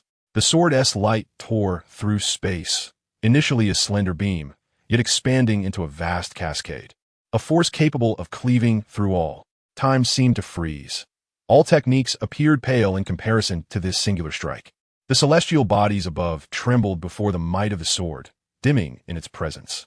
In that moment, all creation lost its luster, overshadowed by the magnificent sword light, akin to a galaxy in freefall, capable of reversing the flow of the heavens. The spectators were struck with awe, retreating thousands of meters in fear of collateral damage. The sword master, witnessing this fearsome display, felt a chill in his heart. He had not anticipated Jianren would unleash such a terrifying technique. Concern for Chu Yang surged within him. Should any harm befall his sole beacon of hope, he would intervene without hesitation. At that moment, Chu Yang's longsword stirred. It quivered in the air, and a boundless, terrifying sword aura erupted, sweeping across the heavens. This aura was no less formidable than Jianren's strike, as it cleaved through the tranquil fabric of reality, transcending the bounds of time and space. The overwhelming sword energy shattered the environment, annihilating all in its path. Even more astonishing was the incredible, invincible sword intent contained within this strike, reverberating through the heavens, instilling fear even in the cosmos itself. This sword was eternal. Countless onlookers felt a surge of reverence, unable to muster any resistance in the face of such awe-inspiring might. The swordmaster, too, was captivated by the brilliance of Chu Yang's strike, recognizing its potential to slay even a saint. With a single stroke, all paths were rendered silent. The sword strike unleashed by Jianren was utterly incapable of withstanding even a fleeting moment before being shattered to pieces by Chu Yang's formidable blow. The sword energy was obliterated, and the brilliance of Chu Yang's sword soared towards the heavens, erupting in a desolate expanse 1,000 miles away with a resounding, thunderous roar. The earth was cleaved, creating a vast chasm stretching 100 miles, its depth unknown. The sword intent rampaged within this fissure, as if this unparalleled sword energy were eternal and inexhaustible, instilling a profound sense of dread. On the arena, Jianren felt his heart wrenching with terror. He could distinctly sense that the previous sword strike could have effortlessly claimed his life. Yet, Chu Yang had diverted that lethal energy 1,000 miles away. Otherwise, he would have been reduced to mere bones by now. Gasping for breath, he experienced a sense of helplessness and despair for the first time in his sword training. Chu Yang's mastery of swordsmanship was overwhelmingly powerful, far beyond anything he could contend with. Having brushed against death, Jianren's heart remained tumultuous for a long while. Eventually, he realized that though he had suffered no physical harm, his sword heart had been irrevocably shattered in that instant. Although Chu Yang's astounding strike had not wounded him in the slightest, the overwhelming invincibility of Chu Yang's sword intent had shattered his sword heart under its immense pressure. At that moment, the entire arena was enveloped in an eerie silence, so profound that even the sound of a pin dropping could be heard. Even the sword master sat wide-eyed, compelled to rise involuntarily, his gaze filled with astonishment as he stared intently at Chu Yang, as though he had discovered an extraordinary treasure. His eyes blazed with intensity. It was not only the sword master. Even the powerful emperors who had been observing the Tiandi mirror were equally aghast. The sword strike delivered by the emperor had resonated deeply within them, the invincible sword intent affecting their very core, causing them to tremble. These beings were already the mightiest entities on the myriad spirit continent, yet they felt fear in the presence of Chu Yang's invincible sword intent, which only underscored the extraordinary nature of his swordsmanship talent. Moreover, it had only been a year since Chu Yang began his sword training, and he had already erupted with strength sufficient to rival that of a sage, even surpassing the ferocity he possessed when endowed with the supreme bone. Such progress was simply unfathomable. The prodigy of the emperor had opened the eyes of all, while others required countless years to ascend to the status of a sage. For the young emperor, slaying a sage was but a casual endeavor. Within a mere 2 years, he had traversed both the paths of the Tao and swordsmanship to realms unattainable by ordinary practitioners. In just 2 years, the emperor achieved a level that others could only aspire to throughout their lifetimes. A peerless prodigy indeed. The assembled cultivators were left in astonishment, marveling at the emperor's overwhelming prowess. They found themselves questioning their own paths, realizing that even their prior understanding of the emperor's unparalleled sword talent paled in comparison to the reality of his capabilities. It was utterly ludicrous, a farce of cosmic proportions. Chu Yang's sword strike could now contend with that of Sage King. Was this truly a feat achievable by mortals? Indeed, when comparing one against another, the disparities were staggering. Previously, when the emperor achieved the remarkable feat of slaying a sage within less than a year, it seemed unfathomable. Yet now, the terror of his sword talent was even more pronounced. Within a year, he had reached a level capable of contending with Sage Kings. Thank heavens! Thank heavens! It was fortunate that the emperor's supreme bone had been extracted and that his sword heart had been shattered. Cold sweat broke out among the gathered cultivators as they were left in awe of the emperor's staggering speed of advancement. They felt a sense of relief that he had lost these two near-invincible gifts. Had he retained the supreme bone and an indomitable sword heart, once he entered the great emperor realm, who among them would stand a chance against him? At that point, even the legendary celestial beings might find themselves powerless before the emperor. The entire Tianjin sect remained enveloped in a profound silence, all eyes fixated on Chu Yang. Nevertheless, Chu Yang maintained an air of serene composure, unaffected by the tumult around him. Approaching the swordmaster, he clasped his fists in respect and said, "Master, if there are no further matters, I shall take my leave." The swordmaster, lost in thought, nodded absently. It was only after Chu Yang's figure had vanished from the square that everyone seemed to awaken from a dream. The sect leader, known as the Swordmaster, exhaled deeply, trembling as he exclaimed, "What kind of monster have I taken under my wing?" Boom! The crowd of disciples erupted into a cacophony of astonishment. "Is this truly the strength of Senior Brother Chu?" They gasped. Such a talent for swordsmanship was no wonder the sect leader had chosen him as his sole disciple. After the swordsmanship conference concluded, Chu Yang returned to the tower. He practiced diligently, never allowing himself a moment of pride in his current strength, remaining steadfast in his quest for mastery. On this day, the sword master visited him, inquiring about Chu Yang's understanding of swordsmanship and the path he was pursuing. When Chu Yang shared his insights and the journey he had undertaken, the sword master was left in awe and filled with immense pride, marveling at the audacity of his disciple to choose the most arduous path of invincibility. Yet, a hint of embarrassment crept across the sword master's face as he realized that, given Chu Yang's understanding of the sword, he could no longer offer any guidance. The path Chu Yang had chosen was far more challenging and pure than his own. Time passed, and 3 years flew by. During this period, Chu Yang's prowess in swordsmanship continued to progress at a prodigious rate. Yet, he noticed that his master had seldom sought him out, as if he had been struck by a blow and had retreated into a period of intense training himself. Now, the only connection he had with the outside world was through a servant assigned by the sword master to assist with his daily needs. Chu Yang sensed that he had reached a bottleneck in his swordsmanship.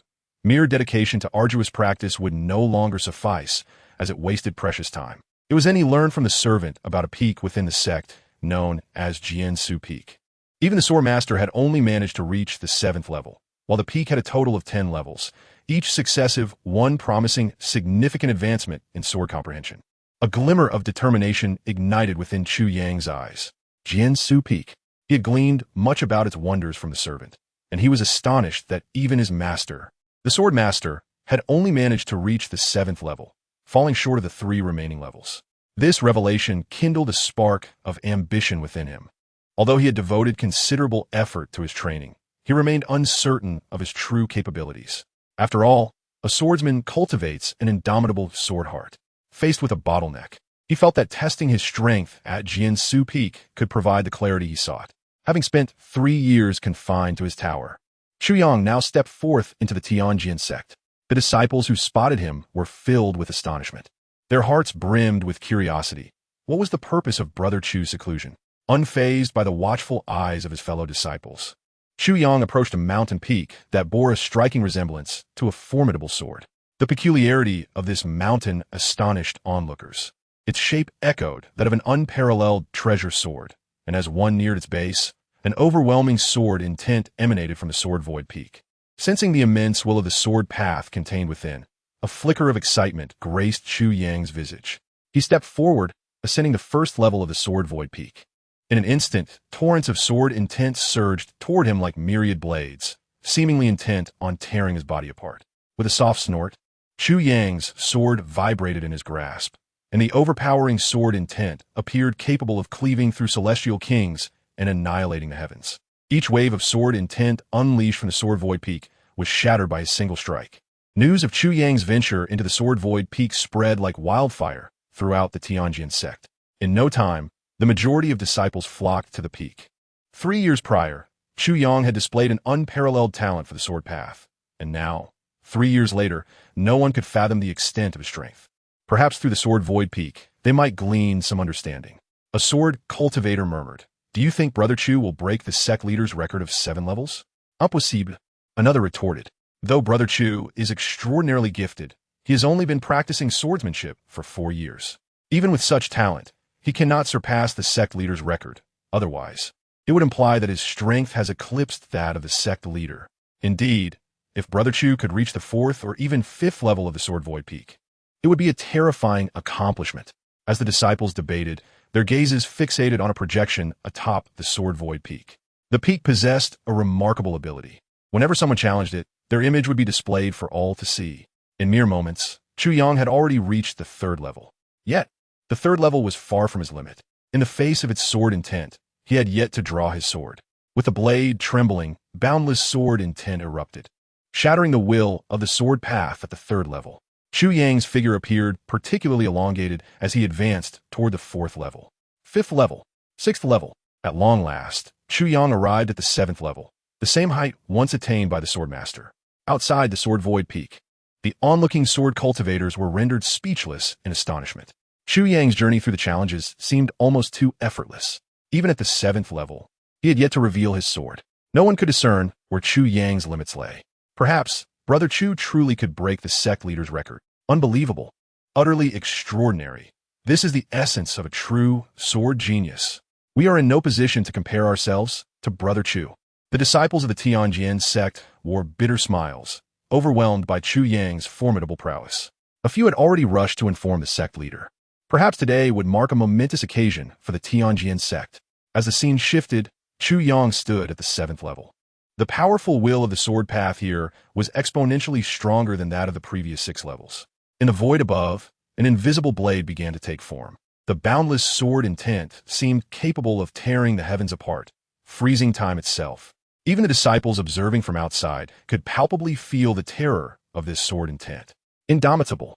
Yet, even in the face of such formidable sword intent, Chu Yang remained unperturbed. With a crisp ringing sound, he drew his long sword. The sword's radiance cascaded like a celestial river, akin to the sword of creation, rendering all things in its presence dim and incomparable. Boom! A tremendous roar echoed as the sword light surged, the intent intertwining. In that moment, the world seemed to fall silent, a vast cloud of dust obscuring everyone's sight. Subsequently, a slender figure gradually materialized before them. Chu Yang, unfazed, held his long sword and stepped forward toward the higher tiers of the sword void peak. Oh heavens! Brother Chu has indeed broken through the 7th level. His strength may rival that of the sect leader. For years had passed, and could it be that Brother Chu had already attained the strength of a great sage, or even that of a supreme being? The disciples marveled, feeling as though their worldview had shattered. At this moment, the sword master appeared at the foot of the sword void peak, gazing at the proud young man with astonishment. Though he had made advancements in his own strength, he could barely breach the 7th level. The 8th level of the sword void peak was beyond his reach.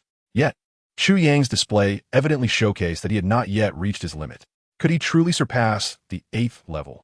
At the 8th level of the sword void peak, Chu Yang wielded his sword with mastery, a chilling brilliance spanning 90,000 miles, breaking through the great barrier of the 8th level. He ascended to the 9th level, with a total of 10 levels. Reaching the 9th level undoubtedly indicated supreme level strength. Chu Yang now felt a distinct strain. The will of the sword path at the 9th level was far more potent than that unleashed by his master. Nevertheless, he did not falter. The sword in his hand seemed to merge with him, achieving a state of unity. He was the sword, and the sword was him. Bang! The sword path collapsed, and the will shattered. Chu Yang coughed up a mouthful of blood, his breath faltering. The 10th level, the final trial of the sword void peak. Outside the peak and beyond the Tiandi mirror, all observing cultivators held their breath. Would the emperor be able to breach the 10th level? Chu Yang arrived at the 10th level. Unlike the previous 9 levels, this space was devoid of any substance, resembling the primordial chaos, a realm of silence. Under this vast sky, he stood alone. Everyone was puzzled by this scenario. In the next moment, an immeasurable sword light appeared out of thin air.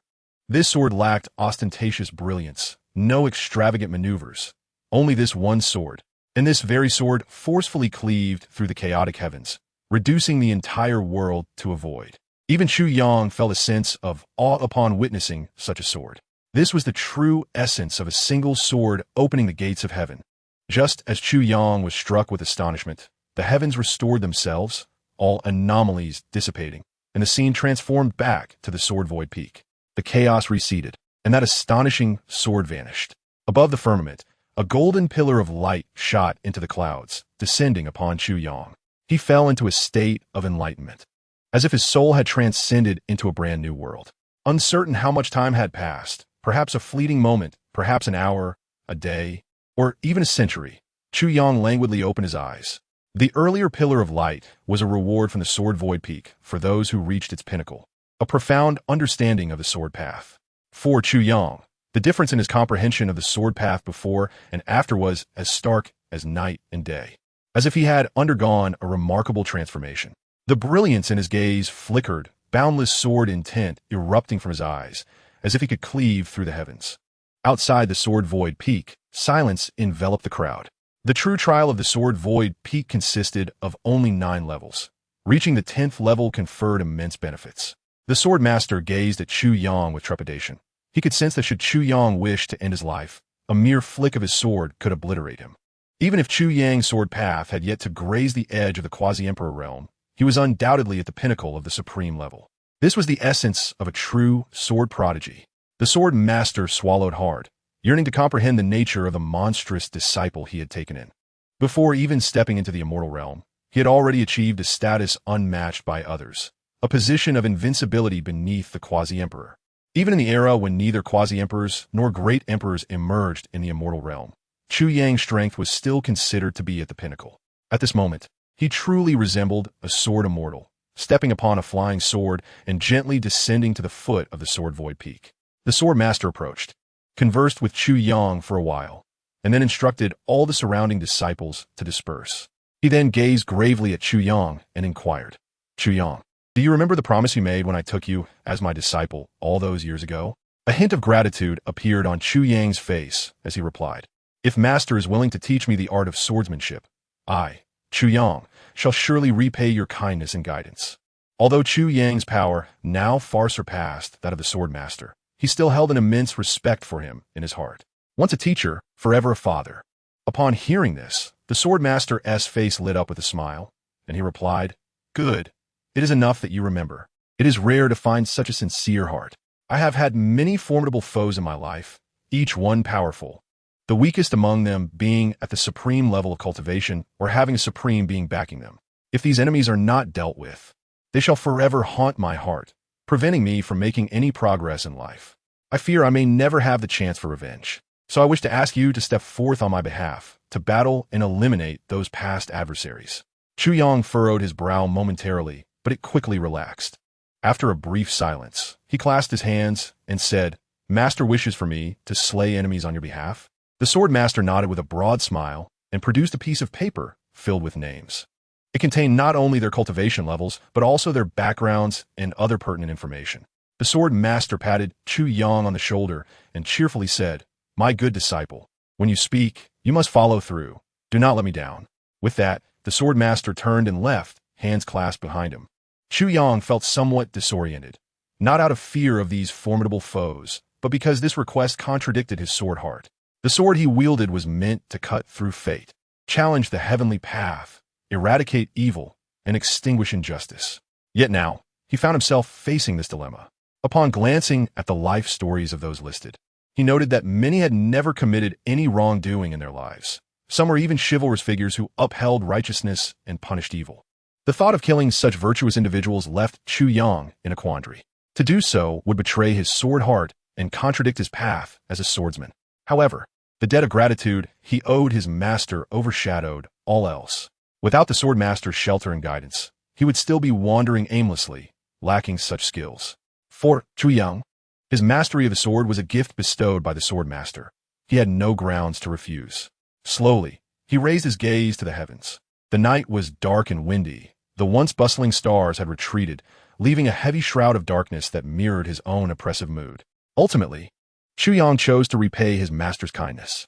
He cast one last glance at the list on the yellowed paper and then soared into the sky, vanishing into the night in the blink of an eye.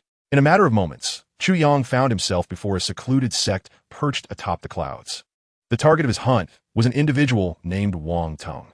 He had a younger brother who had unfortunately been slain years ago by a genius with the surname Yi. Wang Tung was a true prodigy, endowed with boundless talents and favored by the laws of the universe. Chu Yang did not conceal his presence, but appeared openly. He had no taste for assassination. If there was to be a battle, it would be a grand and open one. His sword was equally magnificent and unrestrained. A powerful sword intent that could shatter the stars enveloped the entire ancient family. The many cultivators of the Wang clan awakened in alarm, their hearts filled with dread and terror. Such a formidable sword intent compelled them to contemplate submission. Who dares to invade my Wang family? Are they seeking death? A thunderous roar erupted from deep within the Wang residence, and a man clad in black materialized in the void above, exuding a terrifying aura. Outside the realm of the heavenly emperor, upon seeing Wang Tung, many were astonished. His name was once thunderous across the land. It was said that he possessed the demeanor of an emperor, and his reputation spread far and wide, even reaching their ears. Yi Fan frowned and remarked, Wang Tung rose to prominence in ancient times. Though exceptionally gifted, he is inherently arrogant. His brother perished at my hands, and I intended to settle the score, only to discover he had been slain by another before I could act. I wondered who could have killed such a talented individual, only to find out it was the emperor during his youth who had eradicated him. The crowd of cultivators was taken aback. They had not anticipated that the legendary Yi emperor had a connection with the once renowned Wang Tung.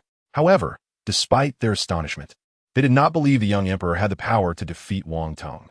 Although Wang Tung was indeed arrogant, his strength was unparalleled, and he had no rivals within the same realm. Now that he had reached the pinnacle of supreme cultivation, who could challenge him as long as no quasi-emperor emerged? I recall a rumor that Wang Tung had provoked a mysterious emperor-level powerhouse and was quietly exterminated. One cultivator spoke up. Though the young emperor was powerful, they did not consider him capable of defeating Wang Tung, given Wang Tung's long-established fame. Surviving under Wang Tung's reign was already a miracle. They speculated among themselves. Could it be that the young emperor's sword heart was shattered at the hands of Wang Tung? However, this notion was soon cast aside by the crowd. They were well aware that the young emperor had demonstrated exceptional character from a young age, with an unyielding spirit and an indomitable will, all of which were evident to everyone. The emperor's relentless dedication to his cultivation and his own stringent standards were well known, and the burdens he bore were immense. Whether it was the deep-seated enmity of blood relatives, the search for Chu Nannan, or his commitment to Nie Fengyan, none of these allowed the emperor to engage in self-destructive behavior. After much contemplation, the crowd found themselves puzzled. If they could not defeat Wang Tung and did not wish to seek death, what could the young emperor possibly be thinking? Suddenly, one cultivator spoke. What the emperor is contemplating is beyond our understanding, but it is evident that his sword heart was destroyed here, at the hands of the so-called emperor-like Wang Tung. This statement carried a degree of validity, for the sword path chosen by Chu Yang was one of invincibility. Regardless of the adversaries or challenges faced, he was to trample over all obstacles in his path. Yet this journey was fraught with peril and hardship. Wang Tung, at present, was an insurmountable mountain for the young emperor. With his current level of cultivation, it was impossible for him to crush Wang Tung and forge ahead. Since the young emperor had chosen a path of invincibility, failing to defeat his foes would inevitably lead to the shattering of his sword heart. Everything seemed to align perfectly. Everyone firmly believed that the young emperor's sword heart had indeed been destroyed by Wang Tung. Upon learning this news, Yi Fan felt a pang of disappointment. Initially, they had anticipated that the emperor would commit the heinous act of betraying his master and ancestors, ultimately leading to his sword heart being annihilated. Otherwise, why would he go to such lengths to conceal this past? The emperor's unparalleled talent for swordsmanship, combined with his subsequent journey on the path of the sword, was fraught with mysteries. However, Yi Fan quickly regained his composure. Since they could not witness the worst outcome for the emperor, seeing him defeated by another was still quite satisfying. After all, since the emperor had embarked on his cultivation journey, he had always swept through the realms with overwhelming power, leaving no rival in his wake. Whether it was the slaying of the sage or the subsequent ascension to the Sword Void Peak, these events left an indelible impression. Even when the Dao Palace lay in ruins, its foundations shattered and devoid of any cultivation, he still relied on his formidable sword heart to vanquish a few lesser cultivators. Thus, Yi Fan found himself filled with anticipation, eager to witness the moment when the emperor would be crushed by Wang Tung and his sword heart obliterated. I have been commanded to take your life. Chu Yang spoke with a calm demeanor, yet his words resonated with boundless confidence. Even in the presence of this individual, who was reputed to possess the bearing of an emperor, he exhibited no trace of fear. Wang Tung, taken aback by this audacity, had never expected to encounter such a brash youth. To come forth to kill him so brazenly, without resorting to underhanded tactics? Throughout the years, he had faced countless assassination attempts, but never had he encountered someone as straightforward as Chu Yang. Do we know each other? I do not recall your presence in my memory, Wang Tung replied leisurely, scrutinizing Chu Yang's countenance, matching it with the faces of those he recognized. Yet, he found himself utterly unfamiliar with the person before him. I am here to end your life.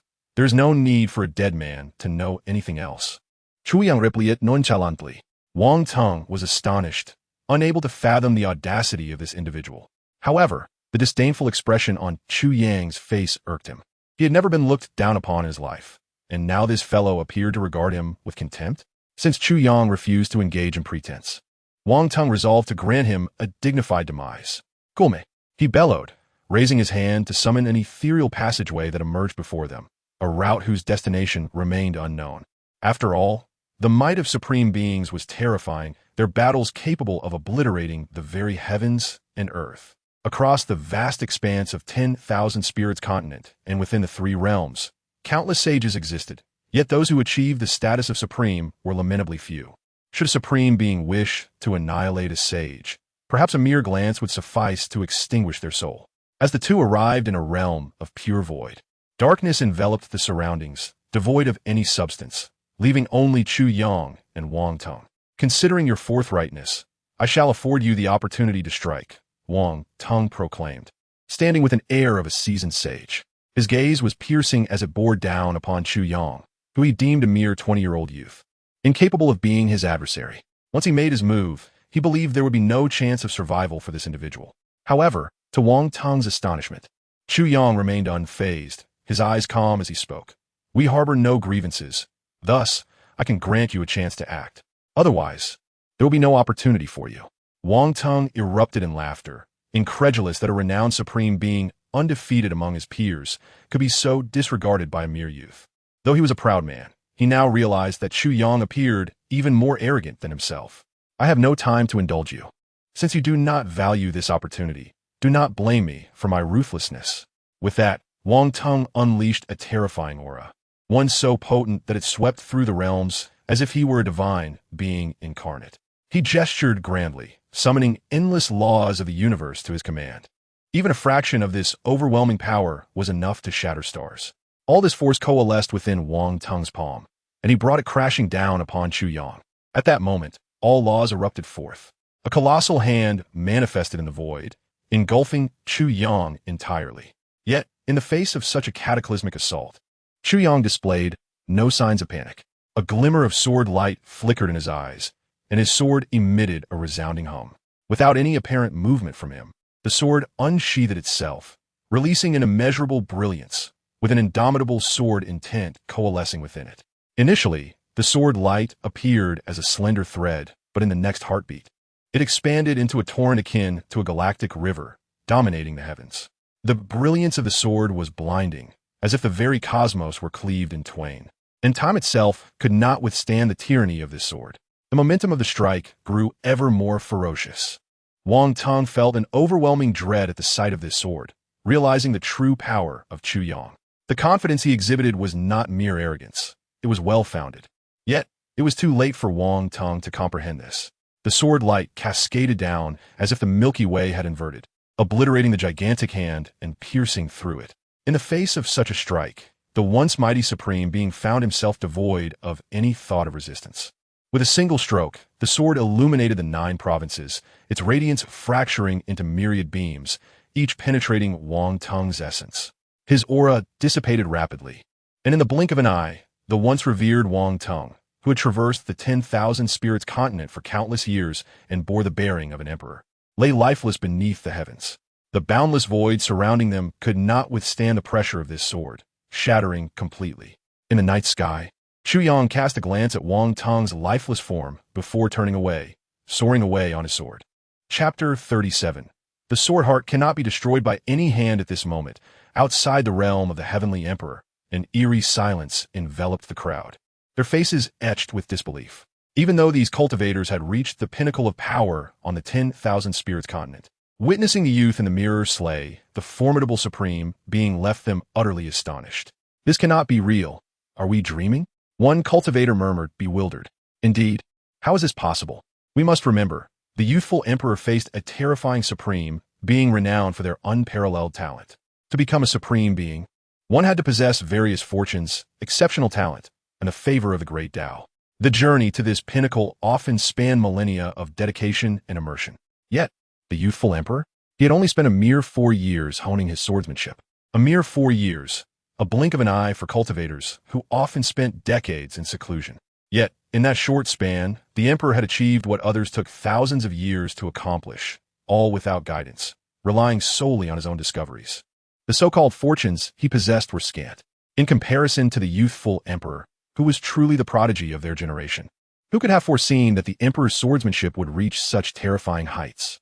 With a single stroke, he struck down a top-tier supreme being, brushing against the edge of quasi-emperor status. A prodigy, an anomaly. The crowd gasped in awe. If this individual were to continue his path unimpeded, who in this world could stand against him? In just 4 years, he had nearly ascended to the zenith of existence. Aside from the youthful Emperor Zun, they had never heard of anyone achieving such heights. A cultivator seemed to recall something, exclaiming in astonishment, "Wait, didn't the Emperor Zun's invincible sword heart and sword path completely collapse? Previously, we speculated that the Emperor Zun had committed treachery against his master and ancestors, ultimately leading to the destruction of his sword foundation by his sect. Yet now it appears that this is entirely incorrect. If the Emperor Zun could nearly rival a quasi-emperor, then even a true quasi-emperor's intervention would merely defeat him, but could never obliterate his sword heart. Moreover, during that time, the world was still constrained, and it later improved for reasons unknown. Few were capable of achieving the title of emperor at that time, in the era of the youthful Emperor Zun. The number of emperor-level powerhouses was so scant that one could count them on one hand, and they had no ties to the Emperor Zun of that time, making it implausible for them to target him. Upon hearing this, everyone present was taken aback. Indeed, during that period, the formidable beings at the emperor level were reclusive, emerging only when the entire continent of myriad beings faced catastrophe. Coupled with the fact that the ancient continent of myriad beings was in a state of extreme instability. With predatory extraterrestrial races lurking, emperor-level powerhouses were the last bastion of hope. Even if other emperor-level strongmen had dealings with the youthful Emperor Zun, they would undoubtedly choose to protect him as he gradually grew, rather than act against him. After all, in this tumultuous era of the continent, there was a pressing need for more emperor-level powerhouses to suppress the chaos. Once everyone contemplated these revelations, a profound dread gripped their hearts. Regardless, at that time, the youthful Emperor Zun possessed the power to effortlessly slay top-tier sovereigns, enabling him to traverse the 3 realms of the continent of myriad beings, with no one capable of obstructing his path, let alone destroying his sword heart. Even the current master of the Emperor Zun lacked the qualification and strength to obliterate his sword heart. At this moment, countless cultivators turned their gazes towards Chu. It was he who had previously informed them that the sword heart of the youthful Emperor Zun had been destroyed, rendering him incapable of practicing swordsmanship. Now, they harbored grave doubts about the veracity of this claim. However, Chu asserted with unwavering certainty, "I can confirm that the Emperor Zun's later sword heart was indeed destroyed. I personally witnessed the shattering of his sword heart, and thereafter, he never wielded a sword again. My knowledge of this past is not extensive, as the Emperor Zun never mentioned it to me." Given yet Emperor's resolute affirmation, they naturally harbored little doubt, for there was no need for him to deceive them in such matters. If the Emperor Zun's sword heart was indeed destroyed, who could have been responsible? It was utterly perplexing. With the Emperor Zun's sword path talent, combined with the era devoid of emperors, it would not be long before he could achieve the path of the sword and become an unparalleled emperor. At that time, even if all the cultivators present banded together, they would not stand a chance against the Emperor Zun. Yi Fan wore a grim expression. Initially, he believed that the youthful Emperor Zun must have committed some heinous act, leading to his abandonment by his sect, or even the destruction of his sword heart by them. However, regardless of the atrocities the Emperor Zun may have committed later, it was inconceivable that the Heavenly Sword sect could have destroyed his sword heart. He could not fathom what had transpired afterward. The only thing that offered him a modicum of solace was Nia Emperor's firm assertion that the Emperor Zun's sword heart had been destroyed, regardless of the reason. This was ultimately a significant boon. The details of this concealed past were evidently hidden deep, suggesting that the Emperor Zun did not wish for the world to know. But why would he go to such lengths to conceal this episode? Surely, he must have committed an unspeakable crime. Otherwise, what would necessitate such secrecy? Perhaps when that moment arrives, it will bring us surprise.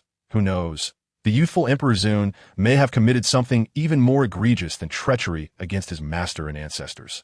Yi Fan could only continually reassure himself in his heart, while simultaneously feeling a surge of anticipation for the events to come. After Chu Yang departed, countless strange flowers, seemingly from nowhere, began to cascade from the heavens. These blossoms disintegrated in midair, showering Wang Tung's body with countless petals. At the edge of the void, faint cries echoed, resembling a child weeping, only to transform into the tremors of the Tao in the next moment.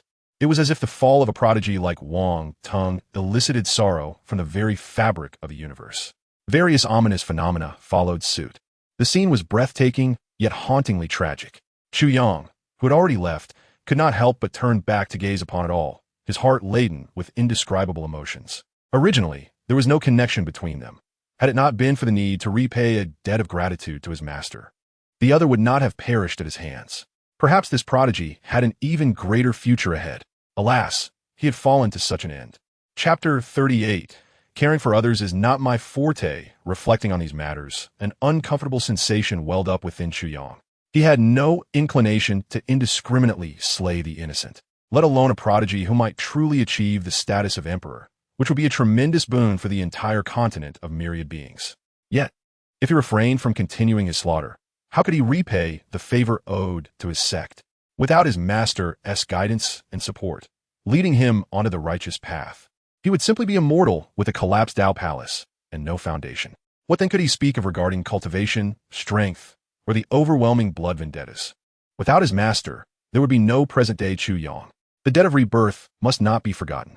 A melancholic smile graced the corners of Chu Yang's lips. The sword path he cultivated was intended for the struggle against fate, to eradicate all injustices in the world, not to be subjugated by destiny. Yet in the end, he remained ensnared by the shackles of fate. Thus, what manner of path was he truly forging with his sword? Chu Yang was uncertain as he turned back, bowing deeply to the deceased Wang Tung. They bore no enmity. He had been compelled to take the other's life. Chu Yang's mood was incredibly somber as he gazed at the densely packed names on the list, his heart wavering. After much turmoil in the wind, he ultimately forced a wry smile and grasped the sword in his hand. The gratitude owed to his master must be repaid.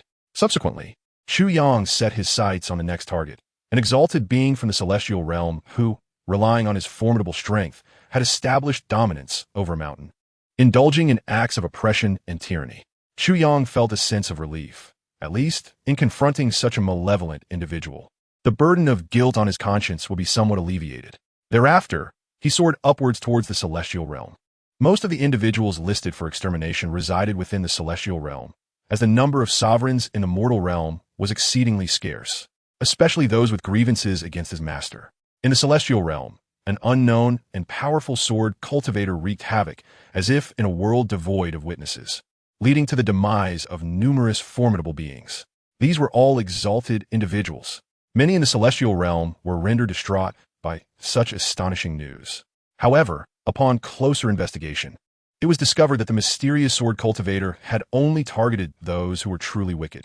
This revelation brought a sense of reassurance to many cultivators. 3 months passed in a flurry. Chu Yang now stood atop a mountain peak. He had been in the celestial realm, engaging in slaughter for a full 3 months. The number of exalted beings who had perished at his hands was beyond counting. Chu Yang lingered on the mountain peak, gazing at the remaining names on the list, remaining motionless for an extended period. To him, the notorious villains on the list had all been dealt with. The remaining names belonged to individuals of pure character, each adhering to principles, treating others kindly, and never committing any heinous acts. These individuals, many of whom were righteous, deserved not to be slain. Why then must he pursue their deaths? Chu Yang clutched his head in anguish, suffering internally. On one hand lay the gratitude owed to his sect, on the other, the purity of his sword path. If he continued the slaughter, he would betray his own noble sword heart. If he refrained, it would equate to a betrayal of his master's nurturing grace. Regardless of the choices one faces, the anguish is profound. Chu Yang yearned to scream, questioning why he was burdened with such a decision, why he must choose at all.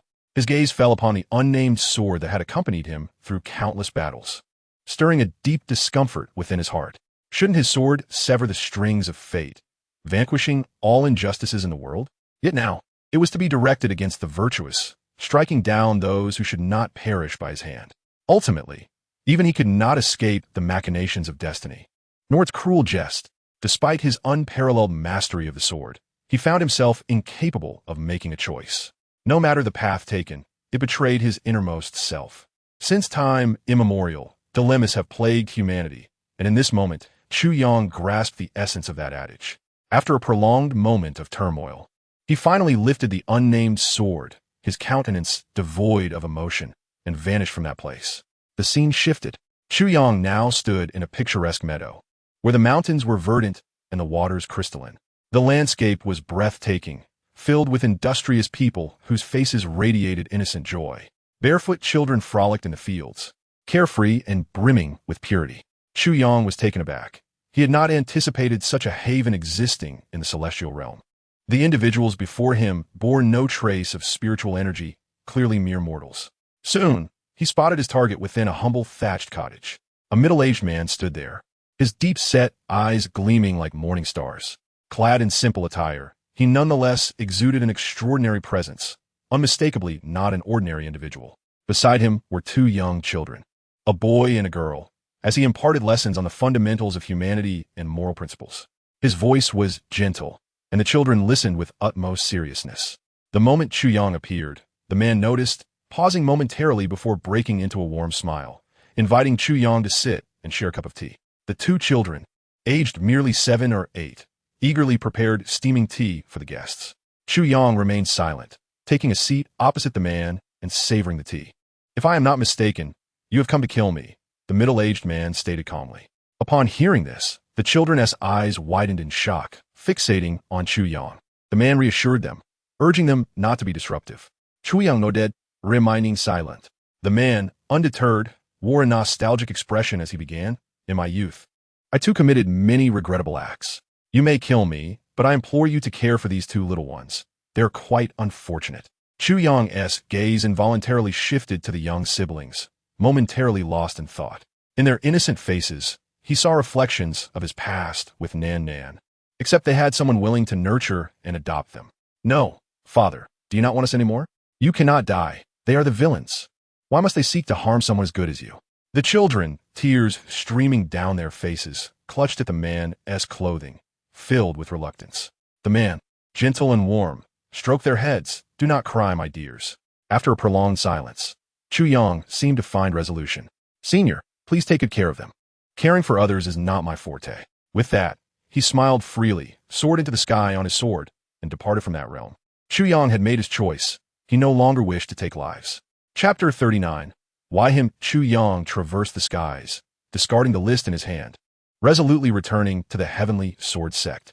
Upon seeing Chu Yang's return, the long-absent sword master beamed with satisfaction. He had been following the external developments closely. Chu Yang's reputation had soared throughout the celestial realm. Those formidable adversaries that had once loomed large were now vanquished by his worthy disciple's blade. The sword master felt a deep sense of fulfillment, knowing that taking Chu Yang as his apprentice was the wisest decision of his life. Without Chu Yang, he would have had no opportunity for revenge. With a jovial expression, the sword master stepped forward, addressing Chu Yang. "Younger, you have worked hard during this time. Now that you are back, take a good rest before venturing out again. It seems we have not sat together for a good talk in ages." Chu Yang's expression was complex. With a heavy sigh, he responded, "Master, I no longer wish to kill." The sword master's demeanor shifted dramatically. His once amiable face darkened ominously. He fixed a piercing gaze upon Chu Yang, exclaiming, "Chu Yang, have you forgotten the bond we share as master and disciple? Have you forgotten your vow to repay the kindness shown by our sect? Indeed, your strength now enables you to traverse the world, virtually unimpeded. Even I cannot obstruct you. But must you become a traitor to your own principles?" The sword master could not fathom that Chu Yang would rebel against him. He had always recognized the purity of Chu Yang's sword heart and had believed that his disciple would remain grateful for the kindness shown to him. Yet now, for the sake of those inconsequential to him, Chu Yang dared to defy him. Such behavior was utterly unfathomable. While he would never forget the sect's kindness, Chu Yang declared, "I cannot betray the original intent of my sword practice. I cannot stain my blade with the blood of the innocent. I cannot do it." The sword master, incensed, erupted in fury, his voice echoing with rage. He was alarmed and angry, realizing that if Chu Yang had decided to betray the sect and leave the heavenly sword sect, he would be powerless to stop him. As the master of this prodigy, he understood the depths of Chu Yang's capabilities and recognized the stubbornness within him. Changing his mind was nearly impossible. With a frustrated turn, the sword master departed, leaving a significant rift between them, further deteriorating their relationship. Chu Yang felt a deep sense of helplessness as he returned to the pavilion where he practiced swordsmanship. He had resolved that he could no longer take lives. The sword path he pursued was one of righteous justice, one that sought to eradicate inequity. He could not bear to harm the innocent. Yet, he found himself caught between the essence of his sword heart and the weight of his sect's profound kindness. No matter the choice, one would inevitably be forsaken. A saying echoed in his mind. When faced with indecision, consult the spring breeze. If the spring breeze remains silent, follow your true self. Thus, Chu Yang resolved to act solely in accordance with his sword heart from that moment forth. For Chu Yang, he had never desired to owe anyone, especially not such a monumental debt of gratitude to his master. The inability to repay such a significant kindness weighed heavily upon his heart, making it difficult to breathe. He chose to refrain from engaging in any matters concerning the heavenly sword sect. To escape these burdens, he immersed himself in rigorous training. However, with this persistent obstacle in his heart, his once rapid progress in swordsmanship came to a standstill. For half a year, Chu Yang's mastery of the sword saw no advancement. Remaining stagnant, no matter how hard he tried, he could not elevate his swordsmanship. He understood that the burden of his master's kindness weighed heavily upon him, stifling his development. To escape this predicament, he realized that he must repay the kindness of his sect. There was no other path. Stepping outside the pavilion, he gazed up at the sky. It was a choice between betraying his sword heart and continuing to take lives, or allowing his progress to stagnate indefinitely. Regardless of the outcome, none of it was what Chu Yang wished to see. Yet, there was no way to reconcile both sides. On this day, the swordmaster also came to seek out Chu Yang. Observing Chu Yang's demeanor, the swordmaster spoke solemnly. You need only to slay one final individual, and our bond as master and disciple will be irrevocably severed. The so-called gratitude of a master will be settled, and you shall no longer harbor any reservations. Chu Yang's face brightened with joy. Just one last person to kill? Although he understood that such a significant concession from the swordmaster indicated the terrifying identity and strength of this final individual, he felt no fear whatsoever. Even if the adversary were an impending emperor or a formidable sovereign, he would not waver in the slightest. Only by repaying the debt of gratitude to his master could he continue to pursue the path of the sword, perhaps even uncovering the identity of the murderer who took his parents' lives to avenge them. He also wished to find Wan to protect his sister, and to share joy with Nie Fengyun over wine. Chu Yang inquired, "Might I ask my master to reveal the identity of this final individual?" The sword master sighed, shaking his head. "There is no need to call me master any longer. After this matter concludes, we shall have no further connections." Chu Yang fell silent. The sword master continued, "The individual you must confront is a descendant of one of the 5 great eternal clans of the immortal realm. Although your current cultivation is formidable, facing a vast eternal clan entails significant peril. I was once wounded by a supreme being from that family, my cultivation plummeting to half a step into the supreme realm, and since then, I have had to hide in the lower realms. The 5 great eternal clans of the immortal realm are rife with internal conflicts and suspicions, poised to erupt into warfare at any moment. Should you eliminate this descendant, it will ignite the contradictions among the 5 clans, culminating in a devastating war that will shake the very foundations of the immortal realm. Merely slaying one supreme being will not quell the resentment in my heart. Only by ensuring that these eternal clans suffer mutual destruction can my hatred be assuaged." Upon hearing this, Chu Yang felt a jolt within, realizing that the last target he must eliminate bore such a fearsome identity. Yet, he remained undaunted. However, a flicker of concern gnawed at him. The swordmaster declared, "The name of the individual you must kill is Nie Fengyun." Boom! Chu Yang listened in disbelief as the name echoed in his ears. How could it possibly be him? Upon hearing the name Nie Fengyun, all cultivators outside the realm of the heavenly emperor gasped in shock. Every expression was one of utter astonishment. No one anticipated that the final person the old swordmaster demanded the emperor slay would be Nie Fengyun. This unforeseen development caught everyone off guard, even Nie Fengyun himself, who appeared dazed. He seemed to sense something, murmuring almost in a trance. "Is it possible that you destroyed your invincible sword heart because of me?" If that were indeed the case, he found himself at a loss on how to confront the emperor. All the cultivators present turned their gazes toward Nie Fengyun, their hearts filled with confusion. Given the emperor's immense strength at that time, he could have effortlessly eliminated Nie Fengyun. After all, their relationship was well known. Even if the eternal Nie clan were immensely powerful, they could not shield Nie Fengyun from Chu Yang's blade. If anyone else were to attempt to assassinate Nie Fengyun, even a quasi-emperor would be doomed to failure. Yet it was Chu Yang who had to face this daunting task.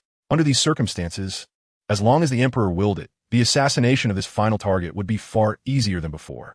Yet, the fact that Nie Fengyun still stood unscathed before them indicated that the emperor had not acted against him. Had the emperor once again defied the swordmaster's command?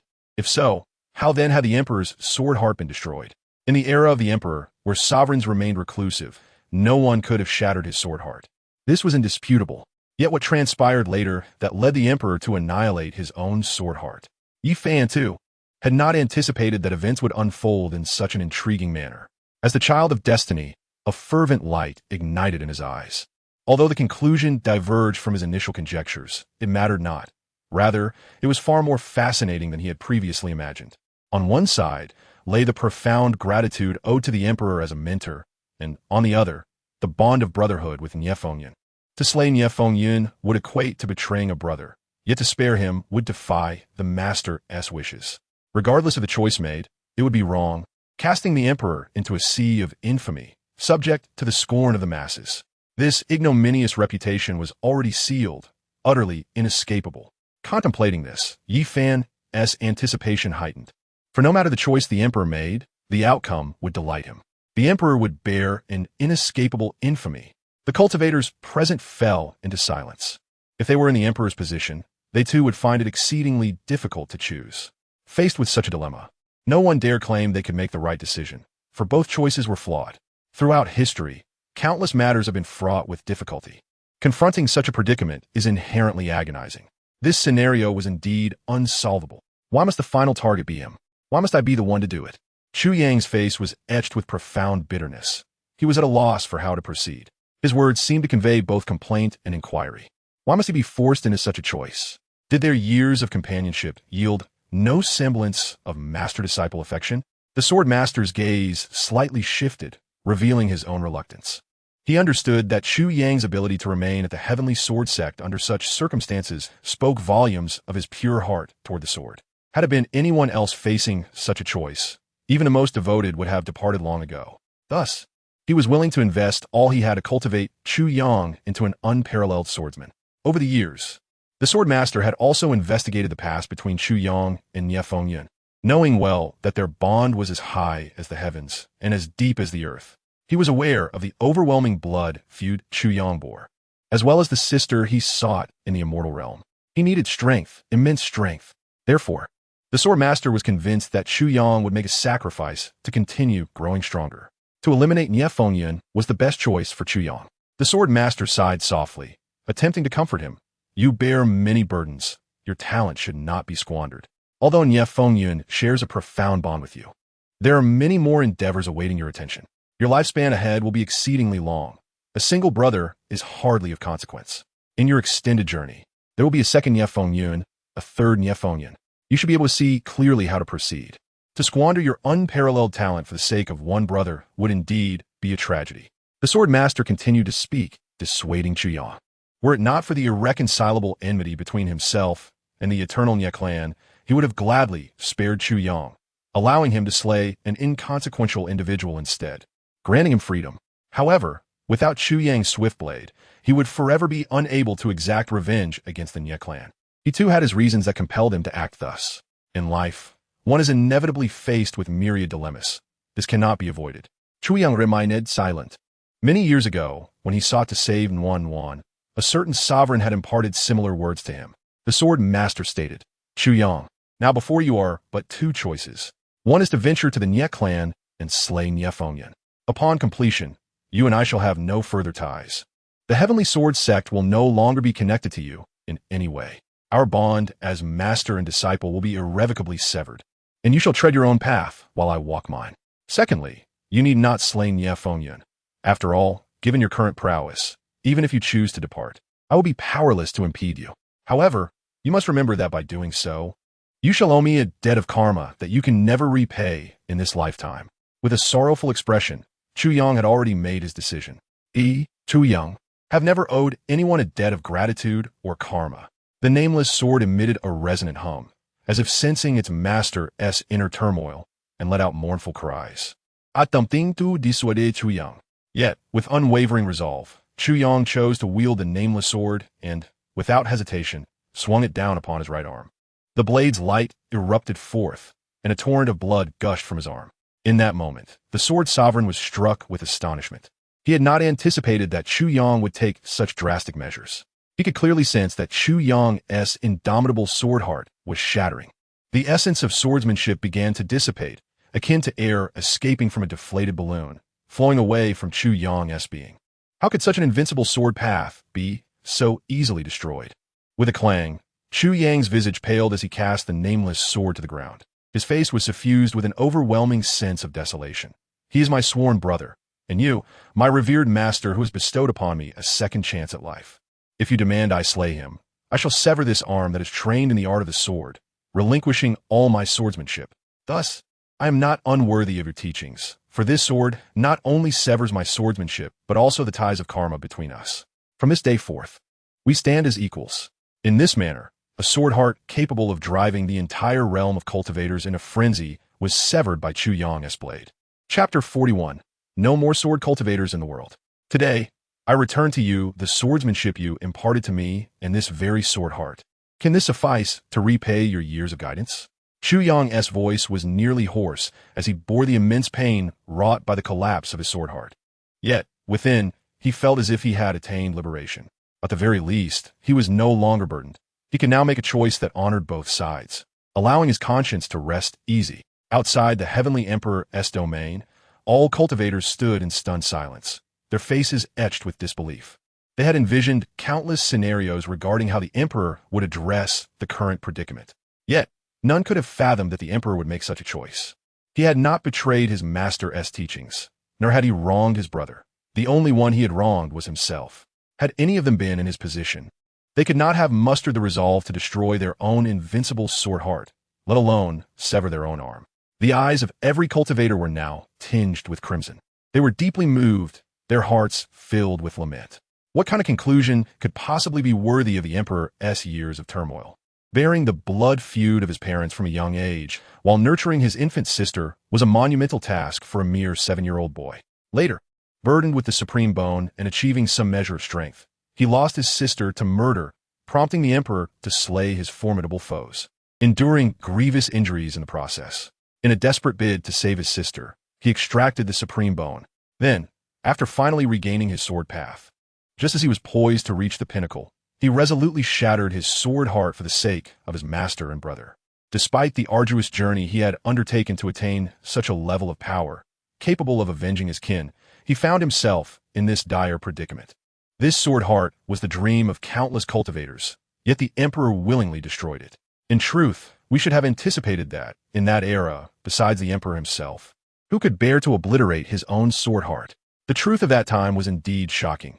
The emperor had gone to great lengths to conceal this past, not because he had committed any heinous acts, but out of fear that if the emperor Nye were to learn of it, he would be unable to face him. A heavy silence fell over the heavenly court as countless cultivators, upon learning this unbearable truth, gazed upon the emperor with profound respect. Nye Fingun, witnessing the reflection in the mirror of the youth who severed his own arm and destroyed his sword heart, was momentarily stunned. His expression gradually twisted into one of rage, with bloodshot eyes filled with fury. At that moment, his mind was consumed by the image of the emperor shattering his sword heart, an image that would haunt him for eternity. The truth was thus revealed. It was I who had caused him to lose the invincible sword heart that could have led him to the path of greatness. All misunderstandings, all doubts, all suspicions could now be elucidated. When I first encountered him, both of his arms were intact. Merely his foundation was damaged. Yet upon our next meeting, he had lost an arm.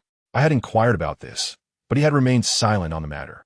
With such a sword heart, sword intent, and talent for the sword, the emperor ought to have become the most extraordinary sword genius in history, renowned throughout time, invincible among his peers, and the foremost sword cultivator in the hearts of many.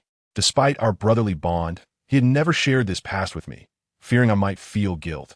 Tears blurred Nye Fingyun's vision as his heart ached profoundly. Unbeknownst to him, Chu Yang had made such a tremendous sacrifice for him. In that instant, he found himself at a loss for how to repay this elder brother. In the mirror, the sword sovereign's aged visage was marked by astonishment. He could not comprehend Chu Yang's actions, nor could he fathom the depth of Chu Yang's resolve. For Chu Yang, it will have sufficed to slay Nye Fingyun to sever their karmic ties and regain his freedom. With his swordsmanship and innate talent, he could have returned to exact revenge for the bloodshed, alleviating much of his burden. Yet he chose this path instead. Chu Yang's purity of heart surpassed the sword sovereign's expectations. He willingly forsook the powerful sword talent and strength that countless cultivators yearned for, never committing any act that would betray either himself or Nie Fengyan. Observing the despondent expression on Chu Yang's face, the sword sovereign felt a pang of compassion. If only he could relinquish his hatred and extend an olive branch to Chu Yang, perhaps he could witness the rise of an unparalleled sword cultivator in the near future. Alas, it was too late. Even if he felt regret, it remained a thought unvoiced. Chu Yang remained silent, dragging his weary body step by step forward. When he arrived, he possessed only a wooden sword that had accompanied him in his youth. Now, as he departed, he bore but this same wooden sword. A heavy snowfall had begun, blanketing the earth in shimmering white. As Chu Yang walked through the swirling snow, a trail of crimson marked his path. The biting cold wind sent shivers through him, and tears streamed down his cheeks, leaving frost-kissed trails in the frigid air. He had wronged no one, neither his master, nor Nie Fengyan, nor himself. In his heart, the only ones he felt he had wronged were his parents. With vengeance unfulfilled, he had destroyed his invincible sword heart, rendering his astonishing prowess void. Why did he have to act thus? If his parents were watching from beyond, they would surely scold him for making such a choice. A bitter smile crept across Chu Yang's face. As he steadied his emotions, he gazed upon the wooden sword in his grasp, his eyes reflecting a hint of nostalgia. In his youth, he had planted the seed of a desire to practice swordsmanship within his heart, and this wooden sword had been crafted by his father's own hands. With a sword of his own, young Chu Yang had been filled with unbridled joy, wishing to hold it even in slumber. During his leisure, he would wield the wooden sword and practice a myriad of clumsy sword techniques. Though his efforts had not yielded fame, those days were filled with fulfillment and contentment. The wooden sword had accompanied him throughout his childhood and adolescence, embodying the youthful dreams of a swordsman. To the young man, this wooden sword was an invaluable treasure in the world. Alas, with a heavy sigh, Chu Yang's expression grew complex. Snap! Ultimately, Chu Yang chose to break the wooden sword that had been with him for so many years. As he gazed at the severed pieces of the sword, a torrent of emotions surged within him. It marked a perfect conclusion to the dreams he had cherished in his youth. Thus, a peerless prodigy, who had only embarked on the path of the sword for less than 5 years and had become renowned throughout the immortal realm, completely departed from the sword path. Henceforth, there would be no more sword cultivator Chu Yang, only an ordinary boy named Chu Yang. From now on, he would no longer practice the sword. In the biting cold of the snowstorm, the boy's voice was frail as he murmured to himself. Chapter 42. The Demon Empress. Upon witnessing this scene, Nie Fengyan was plunged into a frenzy, emitting a heart-wrenching roar. The imperial might radiating from him was now in disarray, and his once raven black hair turned completely white in that moment. Prior to this, Nie Fengyan had exuded the ethereal aura of a celestial being, but now he appeared utterly deranged. The surrounding cultivators fell silent, shaken by the sacrifice made by the emperor. Nie Fengyan's eyes were bloodshot as he fixated on the image of the boy in the heavenly mirror. Upon hearing the boy declare that he would no longer practice the sword, his emotions reached a breaking point, and he could no longer contain himself. He shouted at the boy in the mirror, "Chu Yang, how dare you forsake the sword? Who granted you permission to abandon the sword?" Thieves blared Nie Fengyan's vision. His lips trembled incessantly. "Who allowed you to abandon the sword? I did not permit it. Why must you do this? Why destroy your own sword heart? Is your mind clouded? Why must you be so straightforward? Could you not pretend to come and challenge me? What difference would it make if I struck you a few times?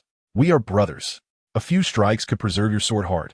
What is there to lose? Why must you be so stubborn, always giving to others without considering yourself?" Nie Fengyan berated for quite some time until he was left sobbing uncontrollably. Memories of their oath from their youth resurfaced in his mind, their promises still vivid. His heart felt like it was being torn apart, unable to find peace. Before this, he had harbored deep resentment towards Chu Yang for what he had done to his sister, questioning their brotherhood. Yet now, seeing the boy in the freezing snow, helplessly uttering that he would no longer practice the sword, his hatred began to wane. He had not realized the sacrifices Chu Yang had made for him. The indomitable sword heart was shattered because of him. He was at a loss as to how to repay Chu Yang's kindness. The flames of revenge that had once consumed him had now dimmed significantly, and his heart, once fierce with vengeance, felt a gaping wound. Nie Fengyun felt unbearable pain and coughed up a mouthful of blood. Chu Yang had slain his sister, yet Chu Yang had also relinquished his unparalleled sword path for him, leaving Nie Fengyun with a myriad of complex emotions. Yi Fan stepped forward to console Nie Fengyun, saying, Nie Emperor, I believe you need not grieve so deeply. Although the Emperor has sacrificed much for you, he is ultimately the one responsible for your sister's death. Such blood ties cannot go unavenged. Your sister held such affection for the Emperor, yet what did he do? He betrayed her trust. Such a person is unworthy of sympathy. Yi Fan felt an overwhelming frustration. He was disgusted by the Emperor's actions. What a convoluted affair. Initially, he aimed to judge the Emperor for his past misdeeds, but found the situation spiraling unexpectedly. He had hoped to incite disdain towards the Emperor, yet the opposite occurred. As the past transgressions of the Emperor were revealed, people began to regard him with increasing admiration. This path to redemption left Yi Fan speechless. Previously, there had been a betrayal from Chu Nannan, and now even Nie Fengyun's desire for revenge was wavering. Nie Fengyun slowly replied, You need not instruct me. I know what must be done. Once the Emperor has fallen, I shall disperse all my cultivation and retreat from the world. He sacrificed his invincible sword heart for me. I shall repay him with my own formidable power as a great emperor to honor him. Upon hearing this, Yi Fan felt even more repulsed. As the foremost divine general of the heavenly court, Nie Fengyun was not only immensely powerful, but also held high esteem within the court. He was the only one, aside from the emperor, capable of wielding the primordial bell. If he could garner Nie Fengyun's support after the emperor's fall, it would greatly benefit his future plans. He aspired to inherit all that the emperor had left behind, but without Nie Fengyun's backing, such ambitions would be nearly impossible. Even if he succeeded in ascending to the emperor's position and ruling the heavenly court, he could never achieve the same profound impact on the myriad beings of the realm as Chu Yang had, nor could he ever become the unparalleled emperor that instilled fear in all. The gathered cultivators fell into silence, unsure how to speak. They understood Nie Fengyun's sentiments, just as Chu Nannan had earlier. If they were in his position, they might have made the same decisions. Had it not been for Nie Fengyun, the emperor would not have forsaken his invincible sword heart. Once he achieved his emperor status, who could have stopped him? With the unparalleled sword talent the emperor had once shown, had his sword heart remained intact, he would have reached the pinnacle of cultivation by now. However, for Nie Fengyun, the emperor ultimately had slain his beloved sister. If not for that factor, he might have sided with the emperor like Chu Nannan. Amidst the profound silence, a melodious and enchanting voice resonated through the crowd. It was as captivating as a nightingale, yet it emanated an overwhelming imperial presence, reverberating through the heavens and earth, as if it had traversed great distances to reach them. The emperor is inherently cruel, bringing calamity upon the world. During his reign, the myriad beings suffered. Does no one see this? Especially you, Nie Fengyun. This tyrant even slaughtered your sister, and you still reminisce about your foolish friendship? At that moment, the space around them trembled violently as a woman, resembling a celestial being, appeared before the crowd.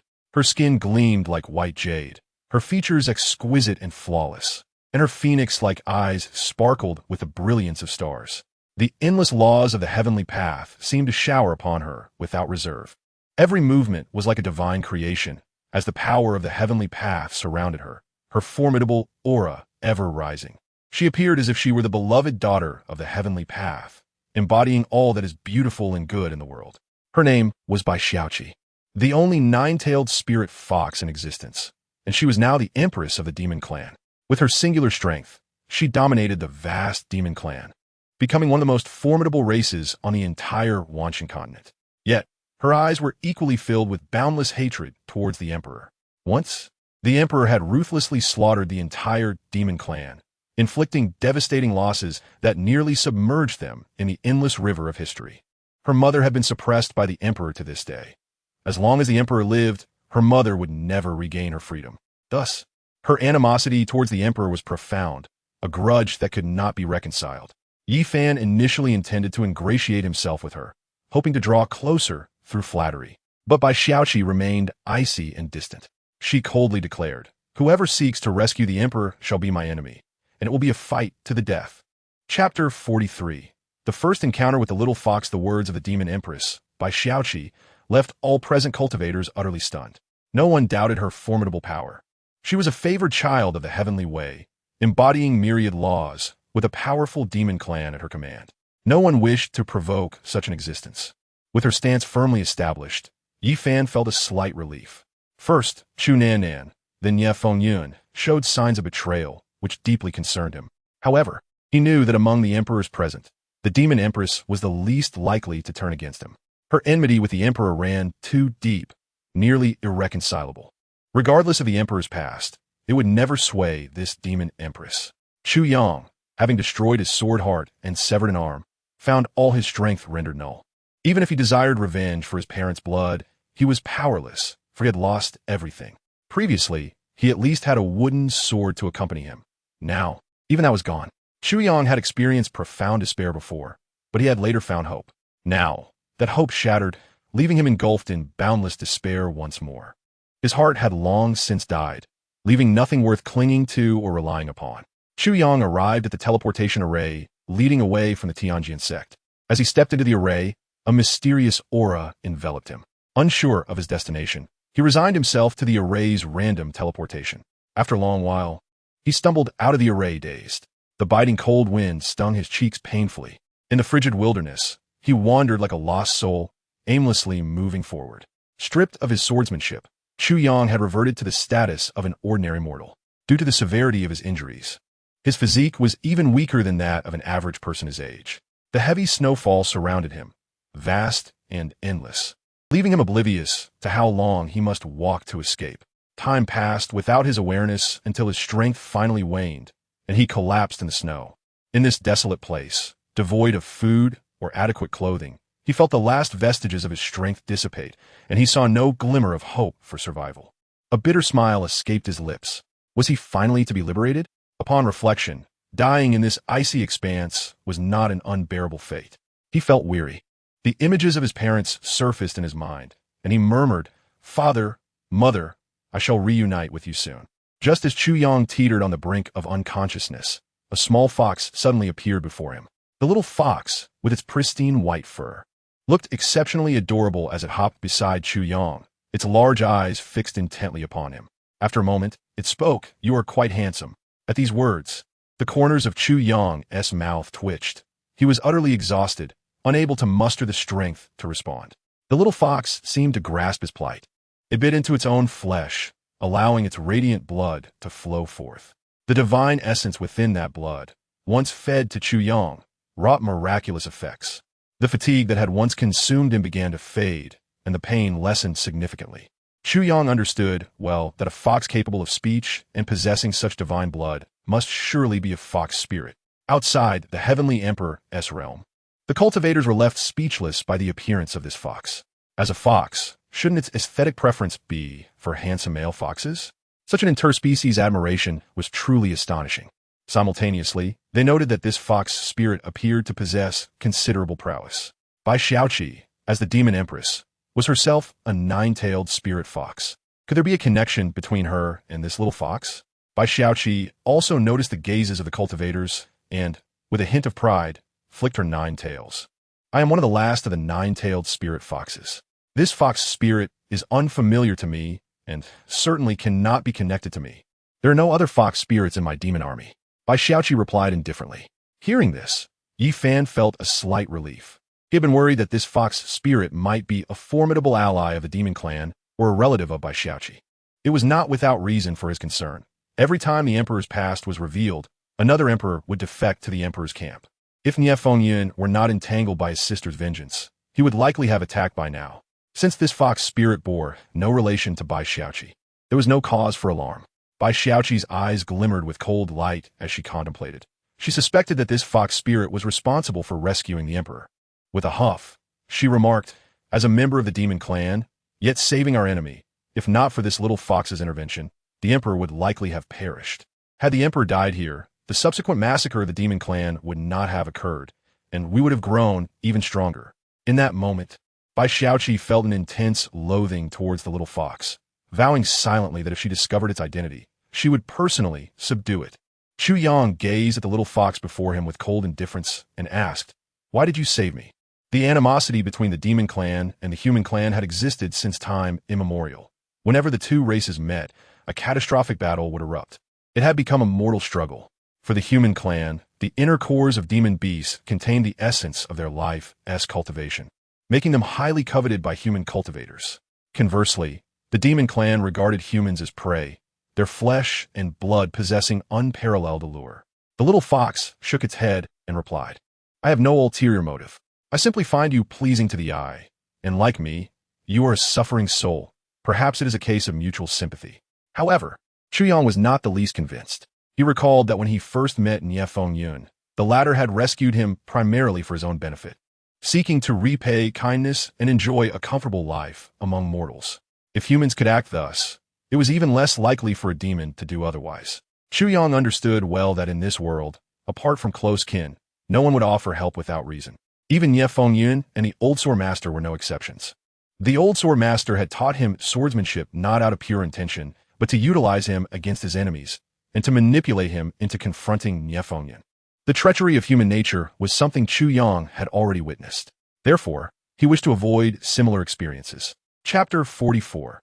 Hope shattered again. Chu Yang regarded the little fox before him and stated flatly, "My sword heart is destroyed, and my foundation is entirely gone. I am no better than an ordinary person, and I possess nothing you could exploit, so do not think of gaining any advantage from me." For the demon clan, humans were merely their sustenance. However, the little fox before him clearly had ulterior motives. A hint of helplessness flickered across the fox's face as she sighed and said, "Why overthink? My intention in saving you is purely altruistic. Focus on your recovery." Her voice resonated with an ethereal beauty, bringing an unexpected calmness to Chu Yang's tumultuous heart. After speaking, the little fox turned and departed from the cave. She had rescued Chu Yang and brought him to this secluded refuge. As he watched her retreating figure, silence enveloped him. He pondered the loss he had suffered, bereft of everything, utterly alone, devoid of any cultivation. He felt no different from a mere invalid. Was there even a purpose in continuing to exist? The prospect of restarting his training seemed impossible. His Tao palace lay in ruins, his sword's essence extinguished, and he could not conceive a way to embark upon the path of cultivation anew. The deep-seated vengeance he had borne appeared utterly unattainable. A bitter smile crept upon his face. Perhaps it would be better to succumb to death than endure this existence. Taking a deep breath, he steeled himself. After all, as long as he drew breath, hope still lingered. Chu Yang attempted to channel his inner spiritual energy, but soon realized that the vast reservoir of power within him had vanished entirely. There was no trace of strength to harness. Indeed, it was a futile endeavor. After several fruitless attempts, he chose to surrender to fate. At that moment, a piece of yellowed, ancient paper inadvertently slipped from his embrace. It was the celestial scroll of the map of mountains and rivers, bestowed upon him by Master Chun in the town long ago. This scroll was a treasured heirloom of Master Chun. Chu Yang felt a deep gratitude towards him. Had it not been for Master Chun guiding him into the realm of cultivation, he would never have achieved his current stature. Although they had not formally established a mentor-student relationship, in Chu Yang's heart, Master Chun was akin to a guiding teacher, asking for nothing in return. His gaze fell upon the scroll, and suddenly, he found himself transfixed. What had once appeared as blank parchment now revealed lines of golden text. This revelation startled Chu Yang. He swiftly grasped the scroll, absorbing its contents. With each passing moment, a sense of awe washed over him. The scroll contained a method of cultivation unlike any he had encountered. This was the way of the heavenly path. The practice of the heavenly way diverged from traditional cultivation, allowing one to cultivate even amidst shattered foundations. By attuning oneself to the laws of the heavens, one could transcend limitations. At its pinnacle, the practitioner becomes the heavenly way, and the heavenly way becomes them. Yet, as he committed the scroll's teachings to memory, he noticed a blank space in the corner. Chu Yang surmised that this void contained additional secrets, perhaps the mission Master Chun had alluded to. An overwhelming tide of emotions surged within him. He had not anticipated that this scroll held an alternative cultivation system. In an instant, hope reignited in his eyes. Just then, a rustling sound emerged from outside the cave. The little fox returned, bearing a collection of wild fruits. She placed the offerings before Chu Yang, urging him to eat and nourish himself. Chu Yang remained still, gazing at the little fox with a complex expression, pondering the source of these fruits in the frigid landscape. Sensing his wariness, the fox opened her mouth and spoke. "Rest assured, they are not poisonous." Chu Yang picked up a fruit and took a bite. He was well aware of its safety.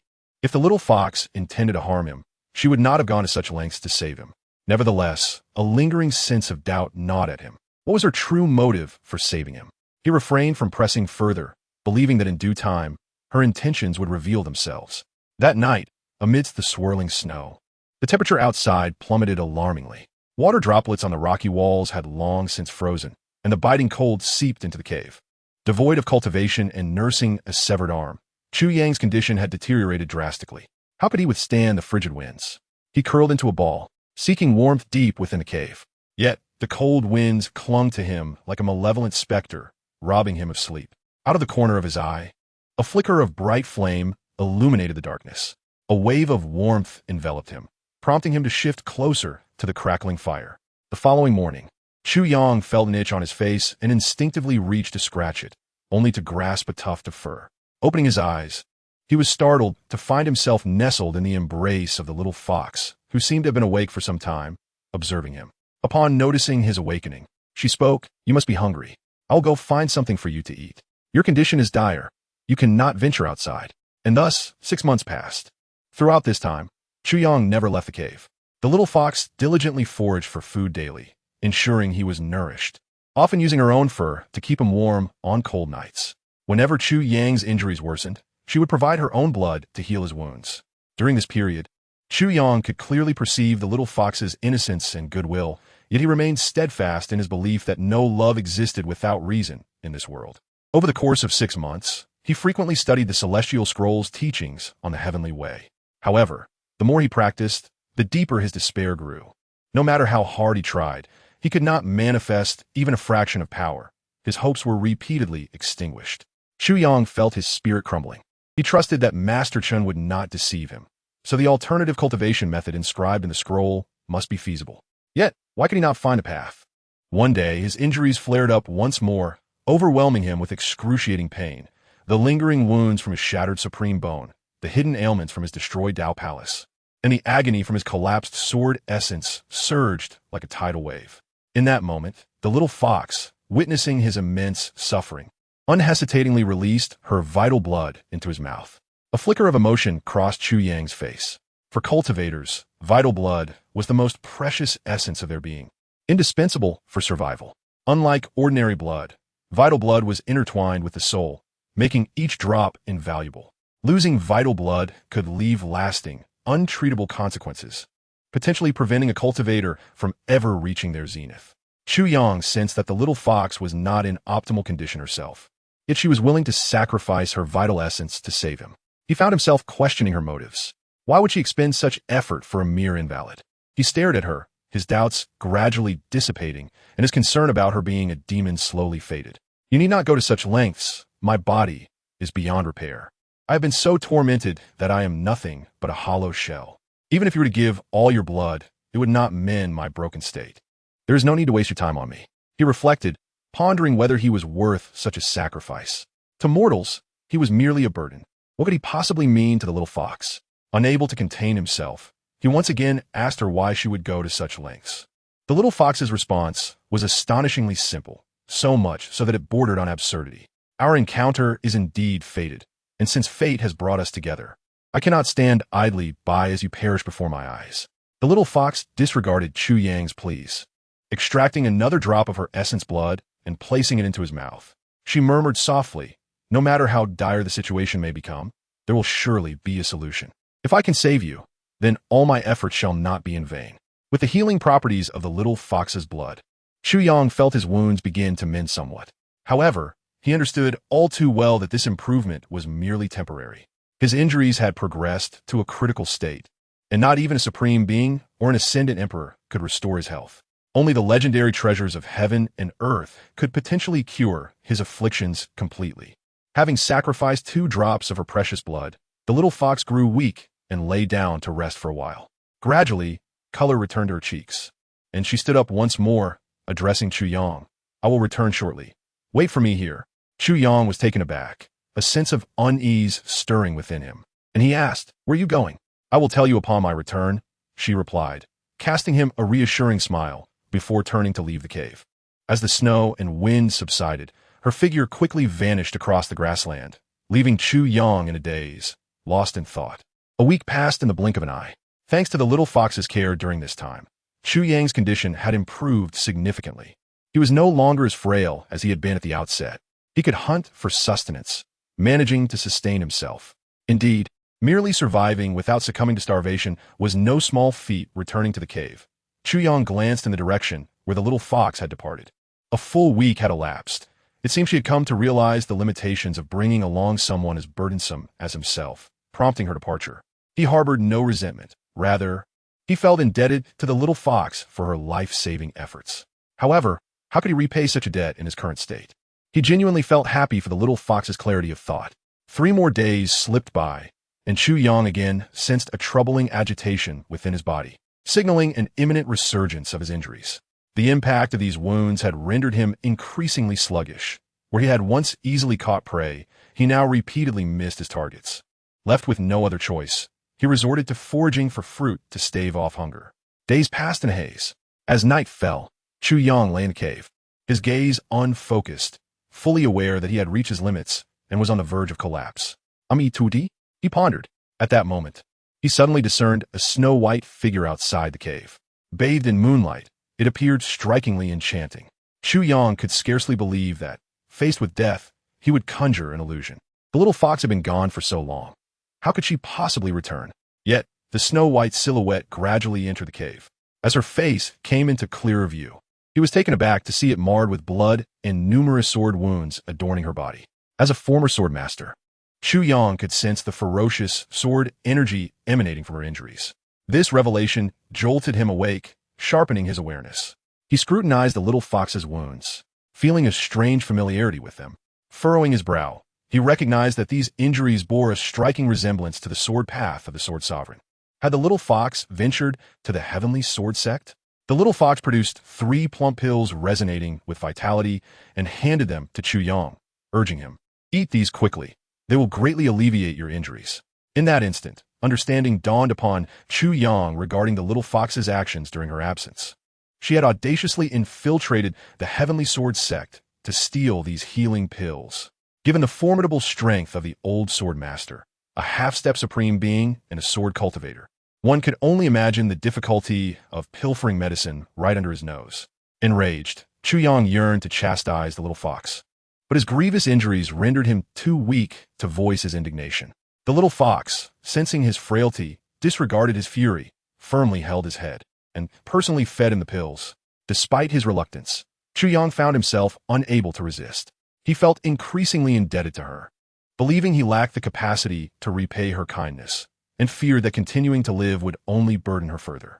Noticing his refusal, the little fox frowned and, using forceful means, pried open his mouth and deposited the pills within. Chu Yang's eyes widened in disbelief. His current condition left him powerless to resist. Thus, all 3 pills were swallowed. As the pills dissolved, a warm current coursed through his body, gradually alleviating his injuries. Moreover, the little fox once again utilized her own blood to aid in his recovery. After a considerable time, Chu Yang felt significantly revitalized. However, upon regaining his strength, he glared at the little fox with fury, exclaiming, "Are you out of your mind? Why do you insist on saving me?" Chapter 46. The unfortunate fate of the little fox. He had never encountered a creature as foolish as the little fox before. It was one thing not to harbor ill will towards humanity, but it was utterly perplexing that she would go to such lengths to save a mere burden like him. At such a great cost, Chu Yang himself felt it was unwarranted, and he pitied the little fox for her misguided efforts. What value did he possess that warranted such sacrifice? To exhaust oneself to save a liability was nothing short of absurd. The little fox gazed deeply at Chu Yang, choosing not to answer. Instead, she shifted the topic, stating, "I will find you something to eat." Chu Yang's anger flared. His eyes burned crimson as he shouted, "Get lost! I do not want your charity. You are a beast, and I am human. Since time immemorial, our races have been foes. Why would you go to such lengths?" Despite their mere chance encounter, she had willingly offered her essence blood to save him, and even risked her life to steal pills from the Heavenly Sword sect, returning severely injured. As his emotions gradually tempered, Chu Yang spoke with measured clarity, "I, Chu Yang, owe no one a debt of gratitude. If you do not reveal your reasons today, I would rather die than accept your aid." With that, he fixed his gaze unwaveringly upon the little fox. "My life is nearly at an end. It will not be long before I perish. The little fox's bright eyes displayed no emotion, neither sorrow nor joy, as if she were merely recounting an inconsequential event. Chu Yang was taken aback, filled with confusion. Why would she die? She appeared well, with no significant wounds, and her cultivation was commendable. Her ability to escape unscathed from the sword sovereign hinted at her prowess. Why was she on the brink of death? The little fox remained silent, a drop of crimson blood trickling from her nostril. Purple blood. Chu Yang es pupils constricted. Within this purplish blood flowed a potent and sinister power, the power of a curse. The weight of the curse she bore sent a shiver through him. Moments latte. The cursed blood evaporated into thin air. Do you see? A hint of bitterness crossed the little fox's face as she spoke softly. Our lineage has been cursed, and one by one, our kin perish. Now, I am nearing my end. It will not be long before I meet the same fate. Chu Yang's heart grew heavy as he inquired, is there truly no way to lift this curse? The little fox's eyes brimmed with despair as she shook her head, declaring, Impossible. The one who has cast this curse upon my clan is a great emperor. You must understand the horror that a great emperor embodies. Who in the world can lift a curse of such magnitude? A great emperor. Chu Yang was taken aback. Those who attain the status of a great emperor are undoubtedly favored by the heavens, possessing extraordinarily formidable talents and unparalleled cultivation that echoes through the ages. They stand at the pinnacle of the entire myriad spirits continent. It was unfathomable that the little fox's clan had been cursed by such a being. Who could withstand the might of a great emperor? Chu Yang's heart too was filled with despair. The little fox stepped outside the cave, gazing toward the far end of the prairie, and softly inquired, Do you know what lies beyond? The ancient forbidden land. As far as I know, within this ancient forbidden land, countless rare treasures and potent celestial herbs are nurtured. Perhaps there exists a remedy there that can heal all your wounds completely. Chu Yang sensed something amiss and replied solemnly, The reason the ancient forbidden land is deemed forbidden is that it is fraught with peril. Even though it harbors countless opportunities, no one dares to venture inside. Even a supreme power would face a nine-death fate upon entering the ancient forbidden land. The little fox nodded, continuing, I am aware. But you must cling to the hope of survival. That cannot be forsaken. My demise is already destined. But if I can save one more soul before I perish, that will be quite commendable. Perhaps in the future, you could become an unparalleled powerhouse and lift the bloodline curse of my clan. A bittersweet smile graced the little fox's lips. Chu Yang fell silent, realizing that the little fox's unwavering assistance stemmed from this very reason. He had mistakenly blamed her all along, thinking she harbored ulterior motives. In hindsight, it seemed almost laughable. The little fox looked at Chu Yang earnestly. You must live well. After all, you are far from reaching the point of no return. As long as you are alive, there is hope. You at least possess more choices than I do. Do you not? Her words stirred something within Chu Yang, and a glimmer of spirit flickered in his eyes, as if he had reclaimed a lost confidence. Indeed, as long as one breathes, there is hope. Chu Yang's gaze turned distant as he looked toward the horizon, gently caressing the map of mountains and rivers in his possession.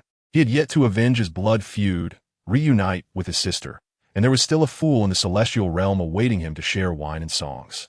How could he resign himself to fate in such a manner? For a moment, Chu Yang felt he had been overly melodramatic. Although he had lost his cultivation, his supreme bone, and his sword heart, it did not signify the end of hope. If he surrendered to fate, how could he muster the courage to speak of cultivation and aspire to become a formidable being? Though his sword heart may be lost, his indomitable spirit remained intact. With renewed confidence, Chu Yang firmly believed in his invincibility. Enlightened, a brilliant light sparked in his eyes, akin to parting clouds to reveal the sun.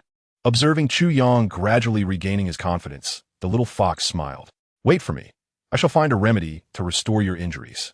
However, she added, this quest may take a considerable time, and you must promise to wait for my return. In her eyes lay an unwavering determination. Her character mirrored Chu Yang's.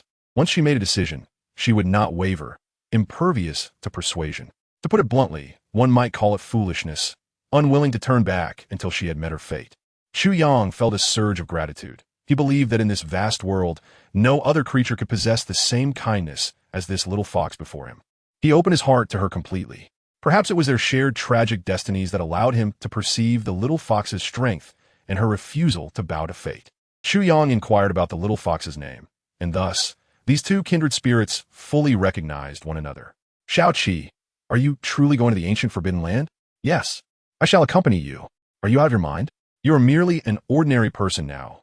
There is no chance of survival in the ancient forbidden land. Even in death, I cannot abandon you. In the end, Shao-Chi reluctantly acquiesced to Chu Yang's request. Yet she sighed to herself, if only one of us can survive. I hope it will be you. After all, I am destined to perish. Side by side, the man and the fox embarked on their journey to the ancient forbidden land. A ray of sunlight fell from the heavens, illuminating the desolate land, yet it could not illuminate the hopes of these two tragically fated souls. Chapter 47. You are truly beautiful. As they traveled, Chu Yang curiously asked, your cultivation should be sufficient for transformation, correct? Shao-Chi remained silent for a moment before nodding. Indeed, but my form after transformation is rather unsightly. You would undoubtedly be frightened. Chu Yang laughed heartily. I wish to see. After all, we are heading to the ancient forbidden land, where we may never return. At the very least, I should remember what my savior looks like before I meet my end. Shao-Chi hesitated, but ultimately agreed. She channeled her energy, wrapping her figure in a cascade of colorful divine light, and with a flicker, her striking fox tail vanished. A mist of purple enveloped her. Moments later, a graceful silhouette gradually emerged from the radiance. Shao-Chi's figure was truly exquisite. Calling it perfect would not be an exaggeration. Her face was finely chiseled, flawless, akin to a celestial being stepping forth from a painting, each movement imbued with allure. Her bright eyes sparkled like beautifully set sapphires, captivating the heart of anyone who gazed upon her. If one were to view just half of her face in profile, it would undoubtedly be the most perfect visage Chu Yang had ever encountered, surpassing any woman he had previously seen. Yet, such a flawless face was only half of her appearance. The other half bore a terrifying visage, as purple blood corroded her features, emanating a potent aura of curse. It was shocking. The cursed half of her face was already deeply wrinkled, resembling parched bark, devoid of any vitality. It appeared even more fearsome than the legendary fiends. Shao-Chi sensed the shock in Chu Yang's eyes and felt a pang of regret. I'm sorry. My appearance must frighten you. Chu Yang's voice was somewhat hoarse as he shook his head, stepping forward to gently caress the grotesque side of Shao-Chi's face, speaking with heartfelt compassion. No, in truth. You are beautiful. These words came from the depths of Chu Yang's heart. If it were not for the malevolent curse affecting her, Shao-Chi's beauty would undoubtedly be enchanting enough to captivate the entire world. Yet, what should have been her pride had transformed into something terrifying. A visage she dared not reveal. What torment must Shao-Chi endure, being subjected to such a curse? Upon hearing Chu Yang's words, her cheeks flushed slightly, reflecting a blend of joy, sorrow, and the innocent shyness of a young girl. Since her birth, she had been accompanied by this dreadful curse, and never had anyone praised her beauty. Even among the demon clans, others regarded her lineage as a curse, avoiding her like a venomous snake. Though she belonged to the demon race, she was perpetually ostracized, seen as a monster, a harbinger of disaster. Only Chu Yang, upon witnessing her true form, did not recoil in horror. Instead, he offered compliments, stirring within Shao-Chi a strange and tender emotion. Beyond the realm of the heavenly emperor, the gathered cultivators, upon witnessing the transformed visage of the little fox, felt a sense of familiarity. That half of her face, untouched by the curse, was stunningly beautiful, compelling even those who had seen countless beauties to express their admiration. Regrettably, the small fox bore the scars of a curse that had ravaged half of its face beyond recognition. Someone exclaimed, "This little fox resembles the demon emperor by Shao-Chi." At that moment, several cultivators, who had already sensed a certain familiarity, suddenly understood, and all gazes converged on the demon emperor by Shao-Chi, not far away. The resemblance was striking. Merely observing half of its face, it could no longer be deemed similar. It was an exact match. Yi Fan, overwhelmed by a wave of frustration, did not wait for the demon emperor to respond and turned to the cultivators, reproaching them. What is wrong with your perception? The demon emperor's beauty could enchant the world, while this little fox, upon transforming, merely bears a slight resemblance. Yet, in terms of spirit and aura, it cannot possibly be compared to the demon emperor. Even though he was secretly astonished by their similarity, he could not concede. He was already terrified, should this little fox indeed be linked to the demon emperor. And if the emperor were to absolve it, coupled with the treachery of Chu Nannan and the ever-volatile Nie Fengyun, it would undoubtedly spell disaster for their heavenly army. Such an occurrence must be prevented at all costs. Upon hearing Yi Fan's words, the crowd nodded in agreement. After all, Bai Xiaoqi was a favored child of the heavenly Tao, a being who had traversed life with ease and without calamity. Yet, what a little fox in the mirror. Aside from a few superficial similarities, they were entirely different. The little fox had endured numerous calamities and misfortunes, even bearing a bloodline curse from an emperor-level powerhouse. Living a life of misery. How could they be conflated? Even with their resemblance, the disparity between the two was too vast. Only Bai Xiaoqi, with her bright and captivating eyes, remained transfixed on the little fox in the mirror. She, too, felt the chasm between herself and the little fox, yet the likeness was undeniable. Shaking her head, she chose not to dwell on it. No matter how much she pondered, the little fox could never truly be her. The attention of the gathered cultivators shifted away from the connection between the little fox and the demon emperor, turning instead to denounce the emperor. They believed that the little fox had offered unparalleled care and selfless aid to the emperor during his darkest and most desolate moments, a monumental act of kindness. To repay such a debt with one's life would not be excessive. Yet, why would the emperor still massacre the demon clan, harboring such profound hatred for them? The emperor's animosity towards the demon clan was known throughout the entire Wanling continent. It was a hatred that ran deep, having brutally slain numerous powerful demons and bloodily decimated their entire race. At that time, the demon clan had been forced to flee, hiding to avoid the emperor's wrath, which subsequently diminished their power significantly. Even the demon emperor Bai Xiaoqi's mother had been suppressed by the emperor. It was this very fox demon who had saved him, granting the emperor a renewed hope for resurgence. How could the emperor commit such an act of ingratitude? Did he not feel the pangs of conscience? The emperor's brutality and bloodlust, which wreaked havoc upon the realm, were not new to those present. Was this not his true nature, merely concealed beneath a veneer until now? Observing the growing malice towards the emperor among the cultivators, Yi Fan smiled, fanning the flames of their indignation. The cultivators readily agreed. If the emperor were not so cruel and bloodthirsty, how could they find themselves in a situation where all the world's great powers rose against him? His previous actions were mere facades, revealing his true self only later. Indeed, the emperor was exceedingly cunning and treacherous. How could they allow themselves to be deceived? Chapter 48. The Ancient Forbidden Land, the Netherworld Pool. Before long, the duo, a man and a fox, stood before the Ancient Forbidden Land. Though they had yet to enter, the aura emanating from within already sent shivers down their spines. Inside, formidable foes undoubtedly awaited. No one could guarantee survival upon entering this perilous domain. At that moment, the little fox halted, turning to Chu Yang, and spoke. In my childhood, I overheard some secrets about the Ancient Forbidden Land. It is also known as the Life Forbidden Zone, where few have emerged alive throughout history. Legend has it that an ancient emperor meditated within the Forbidden Zone, and upon his passing, transformed into a vast sea of consciousness that spans the ancient Forbidden Land. Within, there are not only endless dangers, but also the profound teachings left behind by this ancient emperor, giving rise to numerous celestial treasures of immense significance. The opportunities contained within are unimaginable. Perhaps we might discover a remedy to heal your wounds completely, or even a divine artifact capable of dispelling the bloodline curse within me. Yet, countless formidable beings inhabit this forbidden zone, each possessing extraordinary prowess. Those who survive within are truly terrifying, wielding earth-shattering abilities. Additionally, there may lurk ominous forces capable of devouring one's soul and body. To say that survival is a near impossibility is no exaggeration. Are you truly resolute in entering? The dangers of the ancient Forbidden Land were well known to all cultivators throughout history. Countless self-proclaimed powerful beings had sought its treasures only to vanish without a trace. The term Forbidden Zone was spoken with trepidation across the Wanling continent. No cultivator wished to venture into the ancient Forbidden Land. Chu Yang smiled calmly, having chosen this path.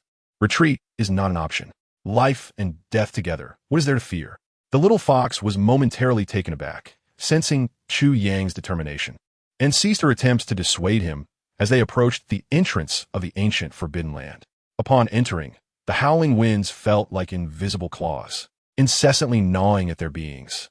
The little fox cast a worried glance at Chu Yang and summoned her spiritual energy to shield him closely. After all, at that moment, Chu Yang was no different from an ordinary mortal. The winds of the Forbidden Zone could easily ravage his fragile form.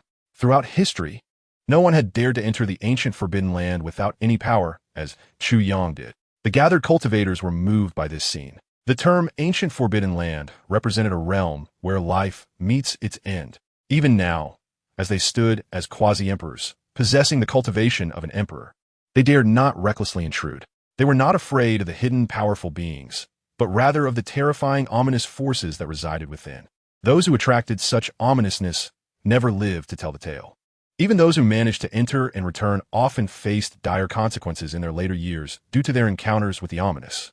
It was a grave karmic debt that even emperors wished to avoid. Throughout the Wanling continent, all beings were aware of the countless treasures and opportunities within the life forbidden zone. Yet, few dared to attempt it, save for those truly desperate, pushed to the brink. The cultivators marveled at the emperor's fortitude, yet their hearts brimmed with confusion and disbelief. How could the emperor, now merely a mortal, and this little fox, bearing a bloodline curse and unable to unleash her full potential, possibly survive the ancient forbidden land? Perhaps only the emperor would emerge alive, while the little fox might perish within its depths. Indeed, if the emperor had survived, why was there no sign of this little fox by his side afterward? The contents of a celestial scroll were hidden from us. The emperor had mentioned it was an alternative path of cultivation. Perhaps within this forbidden zone, there truly existed a divine artifact capable of aiding the emperor in his revival. The cultivators engaged in fervent discussions. Previously, the emperor's remarkable talent for cultivation stemmed from his possession of the supreme bone and the invincible sword heart, rare treasures that are nearly impossible to acquire. Even if others wished to learn from him, they could not replicate his gifts. Yet now, the emperor seemed intent on pursuing an alternative method of cultivation, one that remained shrouded in mystery, enabling him to attain such formidable prowess that he could suppress all realms single-handedly. To the onlookers, it was evident that the emperor's unparalleled combat strength, which allowed him to overshadow other sovereigns, was undoubtedly reliant on the supreme techniques inscribed in the celestial scriptures. As they ventured deeper into the ancient forbidden zone, Chu Yang and Shao Qi encountered a daunting challenge. A sinister and foreboding shadowy pond lay before them. An ominous aura continuously emanated from the water, with bubbles rising to the surface like boiling liquid. In the depths of the pond, a chilling wail reminiscent of a vengeful spirit echoed. Faintly, Chu Yang discerned what appeared to be skeletal remains, eerily resembling a desiccated hand, unnervingly haunting. Shao Qi's complexion turned pale as she gravely stated, "This is the shadowy pond, among the most terrifying and dangerous entities within the ancient forbidden zone. It undoubtedly ranks among the top 5. The shadowy pond does not occupy a fixed position. It can manifest unexpectedly anywhere within the forbidden zone. It is said to be a cursed body of water. In ancient times, a sovereign named Yuming ventured into the forbidden zone, only to be tainted by misfortune and ultimately perished in anguish. Before his demise, the curse consumed him, and his boundless resentment transformed into what is now the shadowy pond, spreading its malevolent power far and wide." Upon hearing this, Chu Yang's expression grew grave. The shadowy pond obstructed their path. To delve deeper into the ancient forbidden zone, they must traverse it. However, crossing the pond would inevitably invite misfortune, leading to certain death. Was retreat the only option? After a lengthy silence, Chu Yang proposed, "Since the shadowy pond is prone to fluctuations, we shall wait until it dissipates before proceeding. Rushing into the pond recklessly would be an unwise course of action." Shao Qi nodded in agreement. It seemed they had no other choice. Fortunately, not far off, a clear lakeside awaited them, teeming with fish and shrimp. The two collaborated and soon caught several sizable fish, ensuring they were free from any taint before they felt secure enough to start a fire and grill them. A week passed, yet the shadowy pond showed no signs of vanishing, causing both Chu Yang and Shao Qi to grow anxious. Continuing to wait was futile, as none could predict when it would end. One day, as usual, Chu Yang attempted to cultivate. He understood that in a place as perilous as the ancient forbidden zone, lacking sufficient strength would only be a burden to Shao Qi, even though his foundation was shattered, rendering him unable to absorb spiritual energy, and his sword heart collapsed. Leaving him devoid of any sword intent, he refused to give up. In the past, he had been a top-tier cultivator, capable of perceiving the myriad phenomena beyond the grasp of ordinary beings. The laws. Gradually, Chu Yang discovered he could sense the laws surrounding him. The universe was constructed from various laws, each location imbued with their power. Life and death, yin and yang, light and darkness, fire and water, time and space. All were manifestations of the laws, and the laws birthed all things. Even the sword path he had previously practiced belonged to the laws of the sword, a means to comprehend the sword laws of the universe and elevate his strength. If he could directly transcend intermediaries and grasp the purest essence of the laws, it would equate to cultivating the heavenly Tao, understanding the laws. Such an unconventional method of cultivation, if successful, would allow him to embody the heavenly Tao, granting him dominion over any law to combat his foes.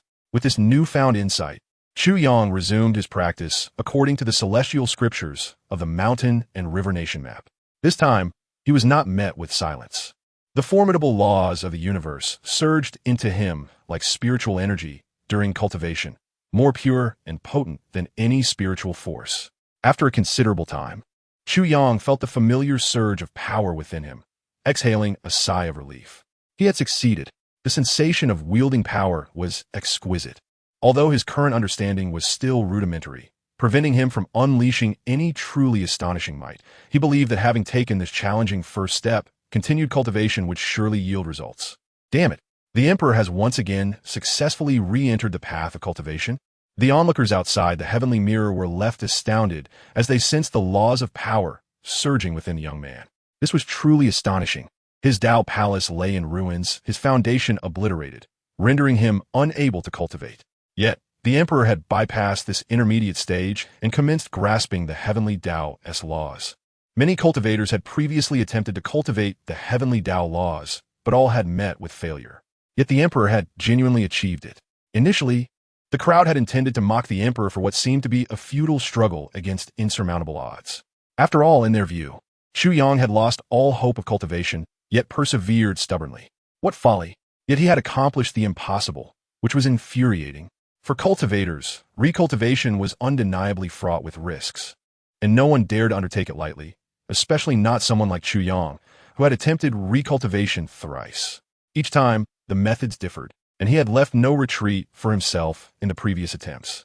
Such audacity was fitting for one destined to rule the heavenly realm and become an extraordinary emperor. The feelings of admiration and resentment toward the emperor's actions stirred within the hearts of the onlookers. Even Yi Fan could not help but murmur to himself, "This emperor truly is like a resilient cockroach. He can thrive even in the direst circumstances." In the scene, Chu Yang radiated joy, diligently immersing himself in his cultivation day and night. Unbeknownst to him, Xiaoqi stood nearby, her expression full of worry. She sensed the curse of her bloodline spreading swiftly within her, and the lifespan that should have lasted several more years had dwindled to perhaps just one final year, if not less. Xiaoqi gazed intently at the cultivating Chu Yang before casting her gaze upon the ominous shadowy pond before them, determination flickering in her eyes. In her heart, she whispered, "Since I am nearing death, I shall do all I can for you before I go." Chu Yang was elated. In just a week, his strength had grown formidable enough to rival that of great beings. With all his might, he could even vanquish those at the divine king level. Soon, he would possess the strength to protect Xiaoqi. She had sacrificed so much for him, and it was high time he assumed the role of her protector during this expedition into the ancient Forbidden Zone. In the dead of night, Chu Yang remained engrossed in his cultivation, his progress remarkable.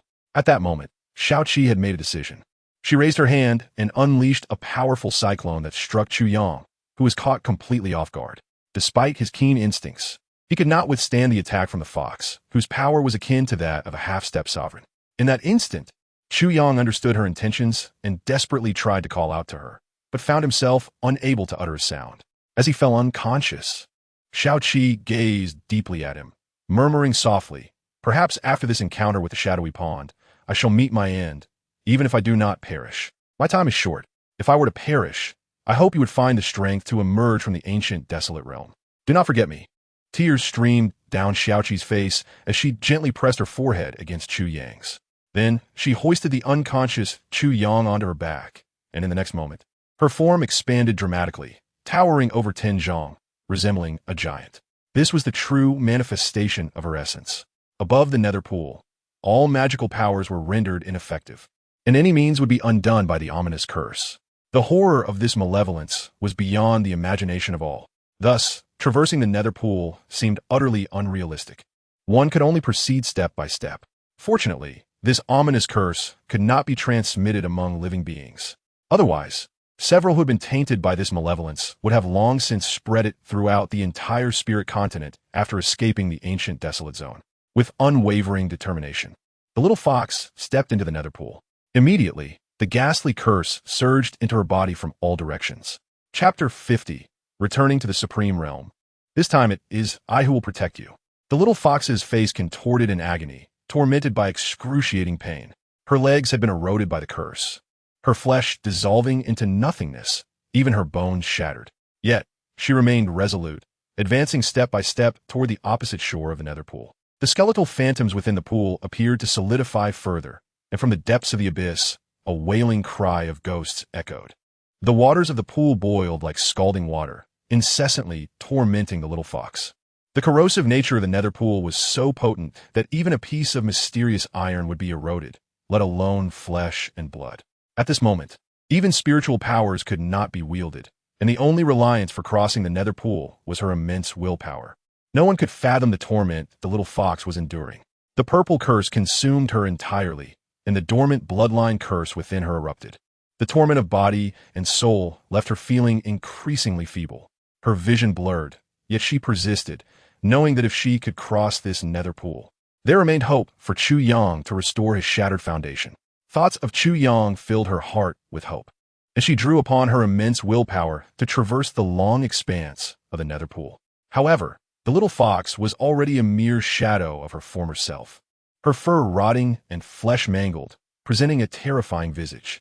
Gazing at Chu Yang's face, she mustered a faint smile and whispered, "You must strive to survive." After uttering those words, the little fox succumbed to unconsciousness. Beyond the realm of the heavenly emperor, all cultivators were moved to tears upon witnessing the little fox's selfless act to save Chu Yang. They lamented her foolishness, recognizing that the future emperor had committed heinous acts, even slaughtering much of the demon race. How could he be worthy of such sacrifice? Foolish one, how could he ever warrant your selfless act of salvation? Later, what did that demon do to our kind? The empress, by Xiaoqi, was also affected, her eyes glistening with tears. Perhaps there were ways to resolve the emperor's curse, but the ominous curse offered no chance of survival. Even an invincible emperor would meet his end when faced with such a fate. Thus, the little fox was surely doomed. Such a devoted and righteous creature, had she survived, the demon emperor would not have hesitated to overlook her past aid to the emperor and take her under his wing. If the little fox had not perished, perhaps her presence would have preserved a flicker of conscience within the emperor, preventing him from becoming the massacre-wielding demon he was destined to be. A cultivator could not help but sigh. The little fox had sacrificed so much for Chu Yang, even her life, in hopes of restoring his broken foundation. The assembled cultivators knew they could never reach such heights of devotion. Perhaps even blood relatives would struggle to reciprocate. The little fox's past was indeed tragic, and many female cultivators wept for her noble deeds, lamenting the injustice of her fate. Time passed, and at last, Chu Yang stirred awake. Yet the sight that met his eyes drove him to despair. He glanced at the nether pool behind him, then at the little fox who had been so ravaged. With a heart-wrenching wail, Chu Yang cried out, his eyes ablaze with sorrow. He cradled the little fox's battered form in his arms, tears of blood streaming down his face as he exclaimed, "Why must you be so foolish? Why would you do this? Truly, you are the most foolish and naive creature I have ever encountered. We were merely strangers, yet you have gone to such lengths for me." Chu Yang's voice was hoarse, yet his resolve remained unwavering. No matter how terrifying the ominous curse might be, he vowed to revive the little fox, no matter the cost. Even if it meant sacrificing his own life, he would do so without hesitation. In that moment, the little fox slowly opened her eyes, but her once bright gaze now held only emptiness. Weakly, she murmured, "I am beyond saving. Do not carry me. Find the great medicine and leave the ancient desolate realm. Live well." A tender expression crossed Chu Yang's face as he gently reassured her. "We had agreed to share life and death. How could I abandon you? You have always protected me, and now it is my turn to protect you." The little fox trembled slightly, tears glistening in her eyes. From the moment of her birth, no one had ever treated her with such kindness.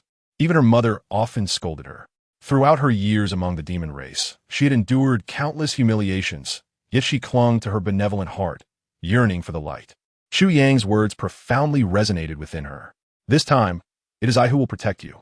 This sentiment echoed in Xiaoqi's mind, revealing the essence of being cared for, a delightful revelation. A smile of happiness graced her features as she surrendered to slumber. With a colossal roar, a thunderous sound reverberated through the heavens, followed by a succession of booming echoes akin to the voice of the cosmos, leaving all in awe. Above the celestial expanse, a radiant divine rainbow, as brilliant as the Milky Way, pierced through the clouds and enveloped Chu Yang. Infinite celestial laws coalesced into this divine rainbow, flowing into his being. This was the power of the heavenly way. Bathed in this divine light, Chu Yang stood as an untouchable deity. Once more, he had ascended to the supreme. The heavenly way resonated with a humming sound, seemingly celebrating Chu Yang's return. He clenched his fists, feeling that familiar surge of formidable power. This time, he would not allow Xiaoqi to suffer even the slightest harm. Cultivating the heavenly way, he became one with it, commanding the boundless laws for his use. Looking down at Xiaoqi, he understood that the most pressing threat to her was the bloodline curse within her. Although the ominous curse was deemed unsolvable, it acted more like a slow-acting poison, gradually eroding the cultivator's strength. It would not fully erupt in the short term, thus posing no immediate threat to the little fox's life. The true danger lay in the bloodline curse, which had intensified due to the little fox's exposure to the ominous curse. "Gulme," Chu Yang shouted, raising one hand as the infinite power of the laws of heaven surged toward him. The luminous energy of the laws converged, and he directed it into the little fox's body. Again, the radiant light continued to pour forth, each strand of law's power entering the little fox, transforming into an unparalleled divine bell that suppressed the heavens, radiating boundless majesty, resting upon her heart. The ravenous power of the bloodline curse was forcefully subdued by the great bell, unable to corrupt the little fox's heart. After completing this, beads of sweat dotted Chu Yang's forehead as he breathed a sigh of relief. For now, at least, he had temporarily safeguarded the little fox's life from being entirely consumed by the bloodline curse. In this ancient forbidden land, one must surely find a divine remedy capable of completely curing the curse. Chu Yang silently pondered as he cradled the little fox in his arms and stepped deeper into the desolate realm. Chapter 51. We shall not perish. Deep within the ancient forbidden land, the environment was overgrown with wild grasses, and the trees stood dark and ominous, their grotesque forms evoking a sense of dread. Upon entering this area, one could truly grasp the terror that permeated the space. Chu Yang surveyed his surroundings. All living beings, be they flora or ferocious beasts, had succumbed to a malevolent curse, rendered neither human nor beast, and utterly terrifying. The air was filled with chilling, eerie howls, akin to the cries of night owls, harsh and unsettling. An atmosphere of horror enveloped the entire forbidden land. Yet having endured so much, how could Chu Yang allow fear to seize him? He continued onward, holding the little fox close. Suddenly, a startling change occurred. A shrill, piercing scream echoed, reminiscent of a ghostly wail, unsettling the very core of one's being. In the distance, a flock of ominous winged creatures appeared, black as night. They were massive, akin to great eagles, and their voracious appetites knew no bounds. Wherever they passed, the land turned to charred earth, devoid of life. These avian horrors soon spotted Chu Yang and, with a dreadful cry, swooped towards him. The little fox, having awakened unexpectedly, exclaimed, "Those are cursed demon birds, Chu Yang. We must flee." Her concern was understandable. After all, she had not witnessed the scene of Chu Yang's ascension to supremacy and remained unaware of his current strength. Chu Yang smiled reassuringly and replied softly, "Do not worry." With that, the warmth in his demeanor vanished, replaced by an icy resolve. He raised his hand, summoning a multitude of dark clouds that gathered ominously in the sky, flickering with bolts of lightning. "Gulme," Chu Yang commanded, and with a thunderous roar, a bolt of lightning, akin to world-ending thunder, sliced through the heavens, unleashing a formidable force of annihilation upon the demon birds. In an instant, the sky was ablaze with lightning and flames, and the creatures emitted horrendous shrieks as they were consumed by the radiance. The little fox gazed in awe, her eyes sparkling with wonder. She had not anticipated that Chu Yang had become so formidable, as the tempest outside turned into a bone-chilling downpour. The rain in this ancient forbidden land felt markedly different from that of the outside world, likely tainted by mysterious curses, rendering it even colder than the rainy nights beyond its confines. Concerned for the little fox's safety, Chu Yang sought refuge in a cave, shielding her from the elements. Previously, the little fox had protected him like a guardian, Now, he aimed to shield her from any harm. Time passed, and the torrential rain began to diminish. During this interval, Chu Yang tirelessly endeavored to suppress the bloodline curse afflicting the little fox, hoping to eradicate it entirely. However, this curse was set by a powerful emperor, and even with Chu Yang's current supreme cultivation, erasing it proved impossible. Merely managing to protect the little fox's spirit was a considerable feat. Outside the realm of the celestial emperor, the assembled cultivators fell silent. How potent was a curse laid down by an emperor? Many could provide answers. Below the emperor, none could withstand such might. The little fox bore not only this terrifying curse, but also the most dreadful of malevolent curses, marking her fate as irreversible. Yet, Chu Yang refused to abandon her. At that time, Chu Yang had indeed been beyond reproach. However, as the bond between him and the little fox deepened, his later actions against the demon race painted him as cold and heartless. The cultivators could not help but reflect on this. Without the little fox, there would be no later emperor reigning over the three realms. Without her, perhaps he would have perished in that great snowstorm. It could be said that his subsequent achievements were entirely due to her. Yet, in the end, he had betrayed her, committing acts that defied morality. All felt a profound sense of injustice for the little fox. With Chu Yang's aid, the little fox gradually stabilized her vital energy, displaying more vigor than before. Nestled in his embrace, she gazed at his resolute countenance and spoke with a melodious tone. Chu Yang, let it go. I'm already battered and broken, ensnared by two irreversible and dreadful curses, with no hope of survival. There is no need to waste time on me. In truth, I hope you will leave me here and escape alone. This way, you will bear no burden, and your chances of surviving in the Forbidden Land will increase. Do you know? The reason I risked my life to save you is that I felt we were alike, both pitiful souls. I once thought my fate was tragic, only to discover that your experiences were scarcely better. Your supreme bone was extracted, your Tao palace shattered, your foundation obliterated, your sword heart broken, and even an arm severed. I often wondered what torment you must have endured to end up in such a state.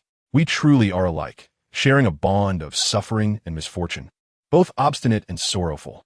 It is precisely because of this that I chose to save you. I have never regretted saving you. In fact, had it not been for your presence, I would not have dared to enter this ancient, forbidden land. If I must perish, why not allow you to live on? We are both wretched, and one of us must carry the other's hope to continue living, right? The little fox's heartfelt confession laid bare her understanding of her own plight better than anyone else. She knew that if Chu Yang insisted on bringing her along, their chances of escaping the ancient forbidden land would diminish significantly. Leaving her behind would greatly enhance his prospects of survival. She recognized her imminent demise and questioned the necessity of dragging Chu Yang down with her. Hearing the little fox's words touched Chu Yang deeply. A smile graced his face as he resolutely replied, I will not abandon you, for I have vowed to save you. For Chu Yang, the little fox's presence was nothing less than his redemption. He had borne too much weight throughout his life. Since the age of 7, when his parents were murdered and his village slaughtered, he had been forced to flee with nothing but a swaddled infant. Later, he encountered the Sword Sovereign, believing he had found sanctuary, only to realize that it was merely a ruse. The Sword Sovereign had taken him on as a disciple for his own gain. Only in the presence of the little fox did he truly experience what it meant to be protected. The little fox, upon hearing Chu Yang's almost arrogant declaration, felt a mixture of joy and anger. She could not comprehend why he was so stubborn, insisting on pursuing the impossible. Enough of this. You will not perish, nor will I. We shall both live well. Chapter 52. The essence of all beings on that day. Chu Yang felt a sudden surge of inspiration, entering a state of profound enlightenment. An epiphany. The void behind Chu Yang began to ripple, reminiscent of a stone cast upon a still lake. Suddenly, beams of purple light cascaded down, forming an eerie platform that resembled a lotus, yet was distinctly different. This bizarre lotus platform exuded a mesmerizing aura. The energy felt akin to the warm sunlight at noon, comforting yet, in the next moment, as cold and chilling as the moonlight, causing shivers to run down one's spine. The forces of yin and yang converged, revealing the laws of the heavenly path. This mysterious aura, as if the Creator itself, possessed unfathomable abilities. As the purple essence flickered for a moment, it transformed into a wisp of azure smoke, flowing into Chu Yang's body. His eyes sparkled with astonishment. As this purple essence surged within him, he felt a powerful vitality coursing through his veins. This was merely one of the many benefits bestowed by the purple essence. Chu Yang's gaze flickered as he gently caressed the little fox, bestowing upon her the purple essence without reservation. A surge of vibrant life emanated, enveloping the little fox in radiant light. Astonishingly, the flesh that had been ravaged and decayed began to regenerate at a visibly rapid pace. Not only that, but the pure white fur also gradually restored itself. In her eyes sparkled an array of colors, her heart filled with astonishment. Was it truly possible for the flesh, corroded by a sinister curse, to fully recover under such a potent life force? Even the bloodline curse had been significantly suppressed, leaving her in a state far better than before she entered the ancient Forbidden Land. What could this phenomenon be to wield such terrifying efficacy? Beyond the Heavenly Emperor's realm, the assembly of cultivators was left in a state of shock. Perhaps the Emperor did not comprehend at that moment, but as beings of the imperial tier, they were not so naive. The essence of all things, the Emperor's fortune was undeniably exceptional. One cultivator, filled with envy and admiration, remarked, "The essence of all things is the purest breath of the universe, a divine treasure that is sought yet seldom found." How could such a miraculous entity be bestowed upon the Emperor without reason? Many cultivators felt an overwhelming jealousy. The essence of all things not only healed wounds, but also enhanced one's cultivation and path.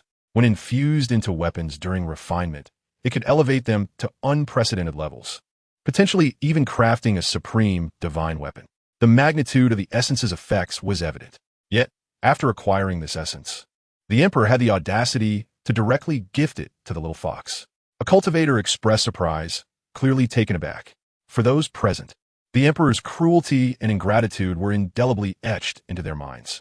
If he truly possessed a sense of gratitude, he should not have ruthlessly targeted the demon race, which had suffered a massacre of 70%. Thus, they believed the Emperor's feelings towards the little fox were minimal, perhaps merely viewing her as a tool for his own gain.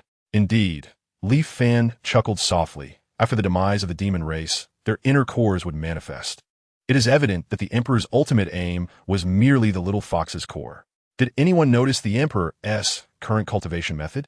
It seems distinctly divergent from traditional practices. A cultivator exclaimed in shock, noting the formidable power of the rules the Emperor now commanded, which even the imperial-level cultivators had never encountered before. The Heavenly Path. The Emperor now cultivates the Heavenly Path, Leaf Fan eventually articulated after a moment of contemplation.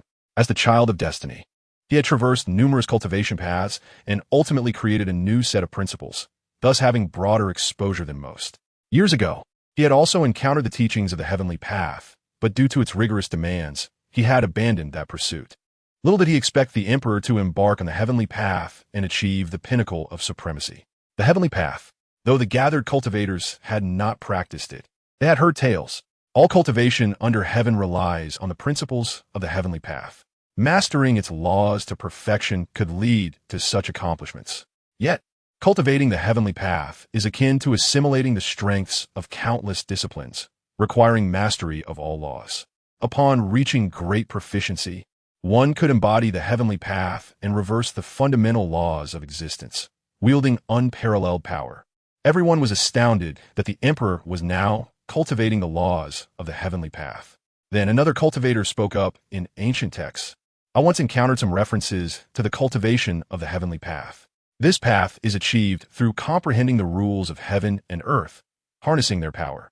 If one could reach the utmost heights, they could shape the Heavenly Path and command all forces in the world. The so-called rules of heaven and earth, immortality, and the resurrection of the dead would be mere whims of thought. Yet, this path had long been severed, with scant records remaining in ancient texts, making successful cultivation nearly impossible. Upon hearing this, all present were astonished. The path had been lost, yet the Emperor had still accomplished this feat, which was indeed terrifying. Their understanding of the Heavenly Path deepened, and they were left in awe of its might. How long had it been since he severed his sword heart? To forge a new cultivation path so soon was truly fearsome. Many were left in trepidation, feeling a shiver of disbelief at the Emperor's prodigious talent. Although they were already aware of his exceptional gifts, they could not fathom the extent to which he had surpassed expectations. Cultivating mainstream principles, he could slay saints in a year and conquer supreme beings in 3 years, a remarkable achievement beyond imagination.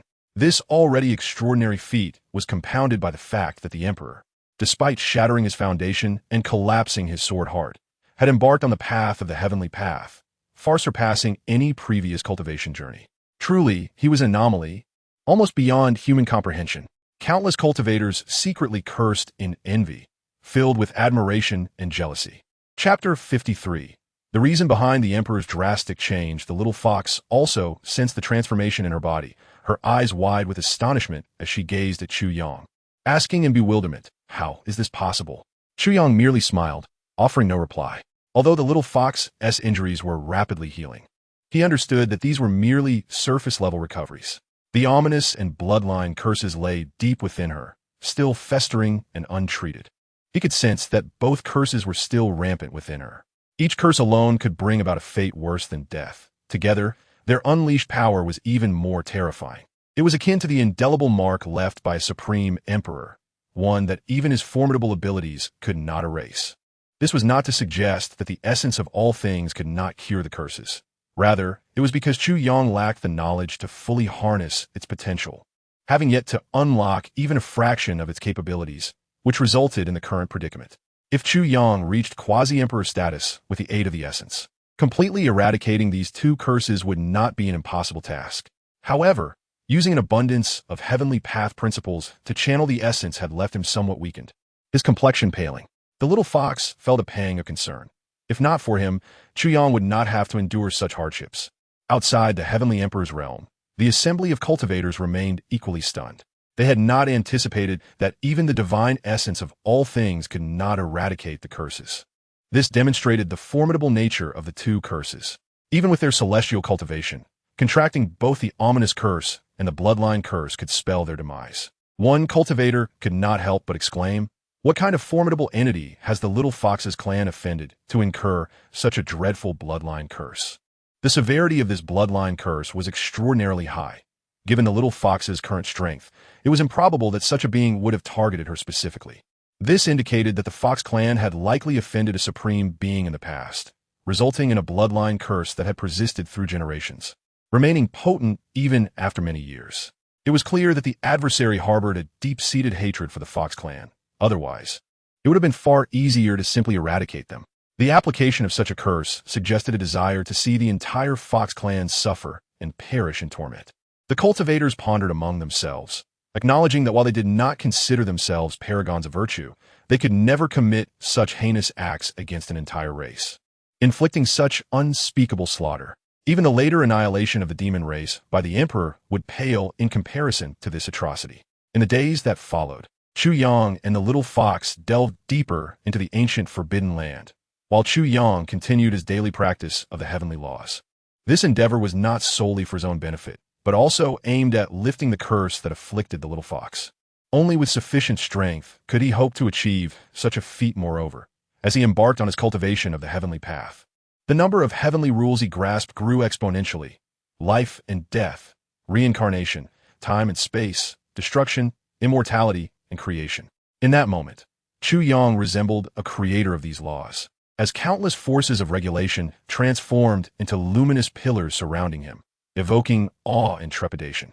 Though he was merely a sovereign at that time, his profound understanding of the heavenly way allowed him to influence all the laws of nature around him with a mere thought.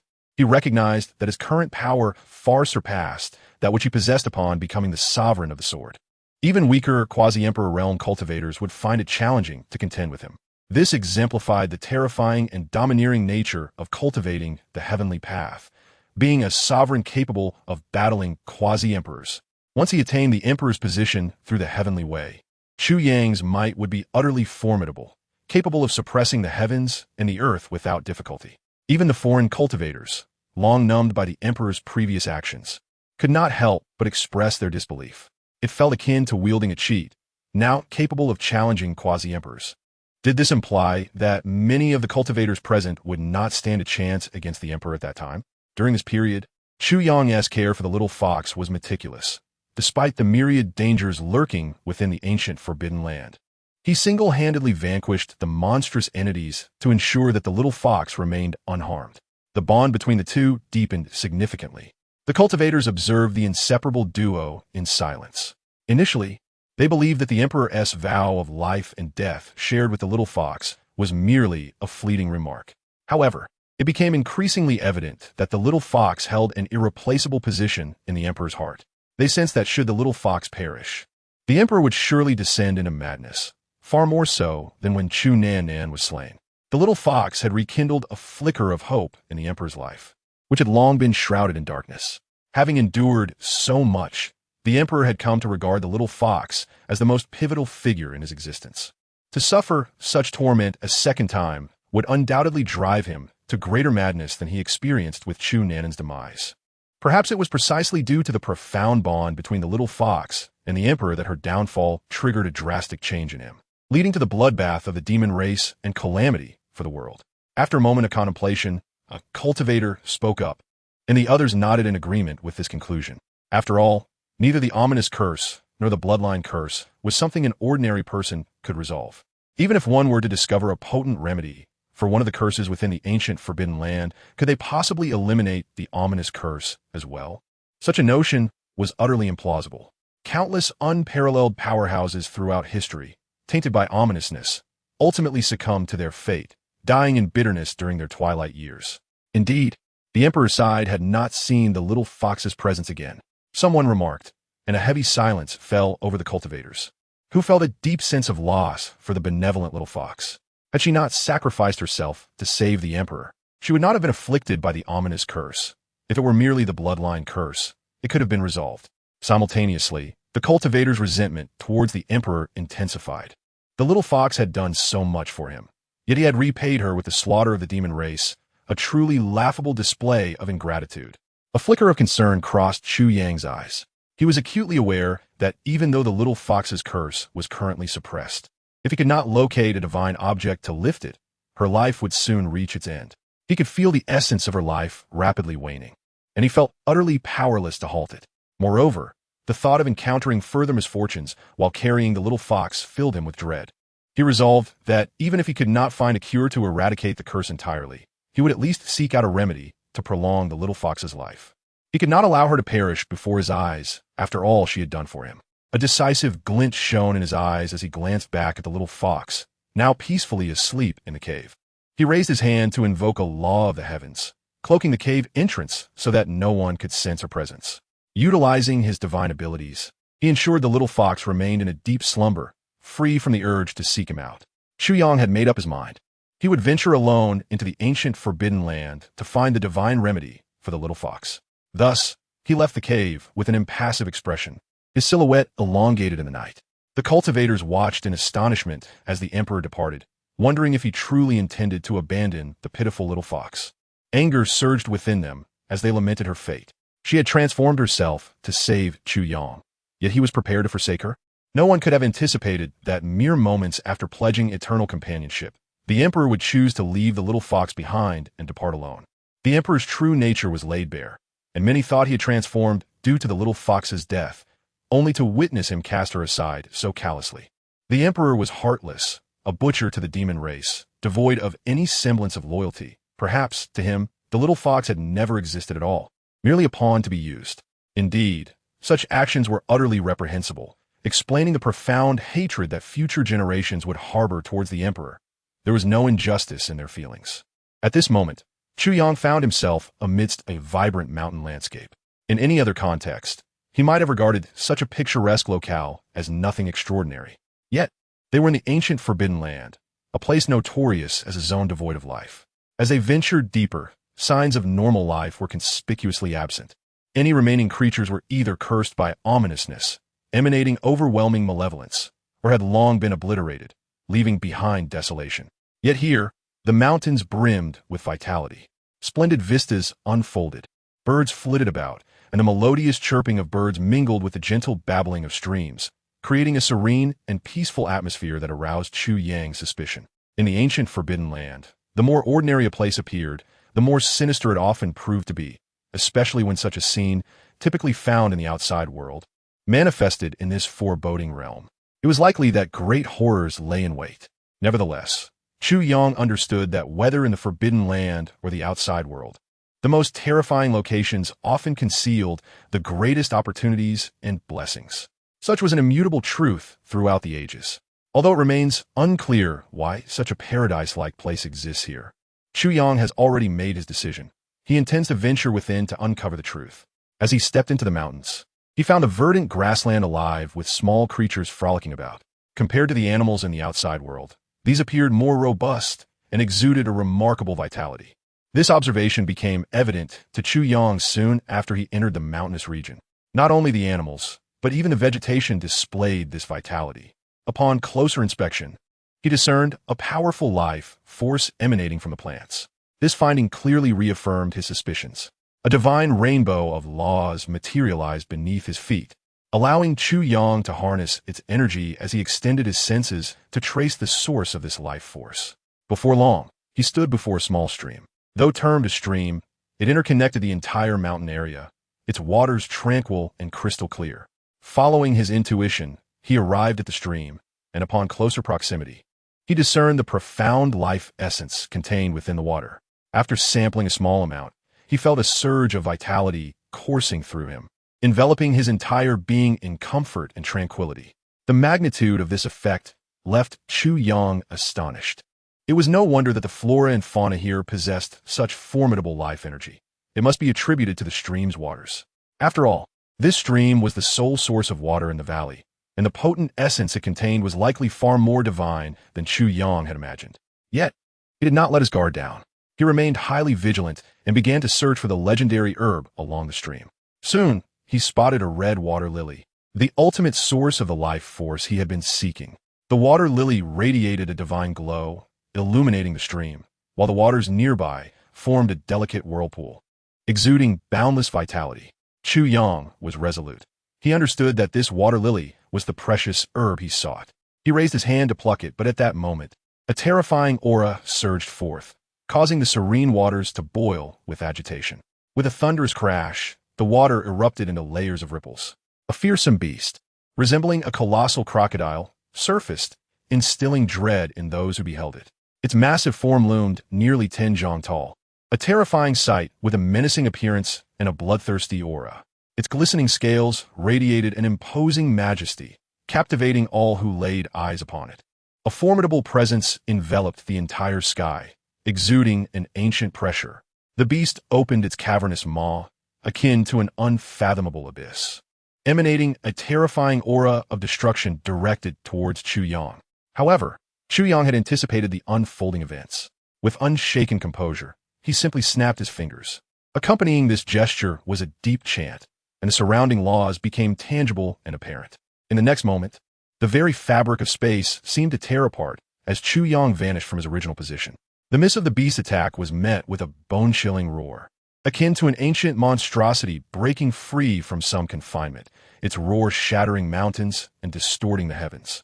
The fearsome aura surged toward the sky, sending shivers down the spines of all who heard it. In quick succession, the ground trembled violently. Monstrous waves surged forth, erupting with a deafening roar.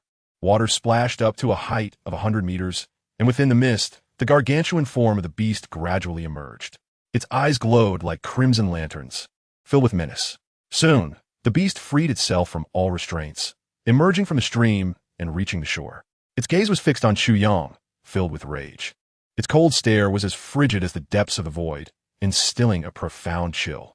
The beast unleashed another deafening roar, unleashing an overwhelming wave of demonic energy that seemed to shake the very heavens. Chu Yang felt a flicker of surprise. The creature before him possessed astonishing strength. Though merely a supreme, it was vastly more powerful than any supreme he had encountered before. It was no wonder that in such a perilous place as the ancient Forbidden Land, the first monster he encountered bore such terrifying strength. Boom! The beast's aura continually escalated, growing ever more fearsome, its demonic energy surging in all directions. Chu Yang was taken aback to discover that this formidable beast was indeed a quasi-emperor. In an instant, he realized the gravity of the situation. The chasm between a quasi-emperor and a supreme was insurmountable. A supreme would be no more than an ant before a quasi-emperor. Utterly insignificant, this was the most formidable adversary Chu Yang had ever faced. The terrifying aura of the beast sent shockwaves through the realm beyond, causing cultivators to gasp in horror. Some weaker practitioners were even overwhelmed by the beast's potent demonic energy, their hearts gripped by fear. A quasi-emperor. This was truly a quasi-emperor level beast. In the ancient Forbidden Land, was this the kind of creature that dwelled within its depths? In an era when emperors concealed themselves and quasi-emperors were rare, encountering such a being in the Forbidden Land was astounding.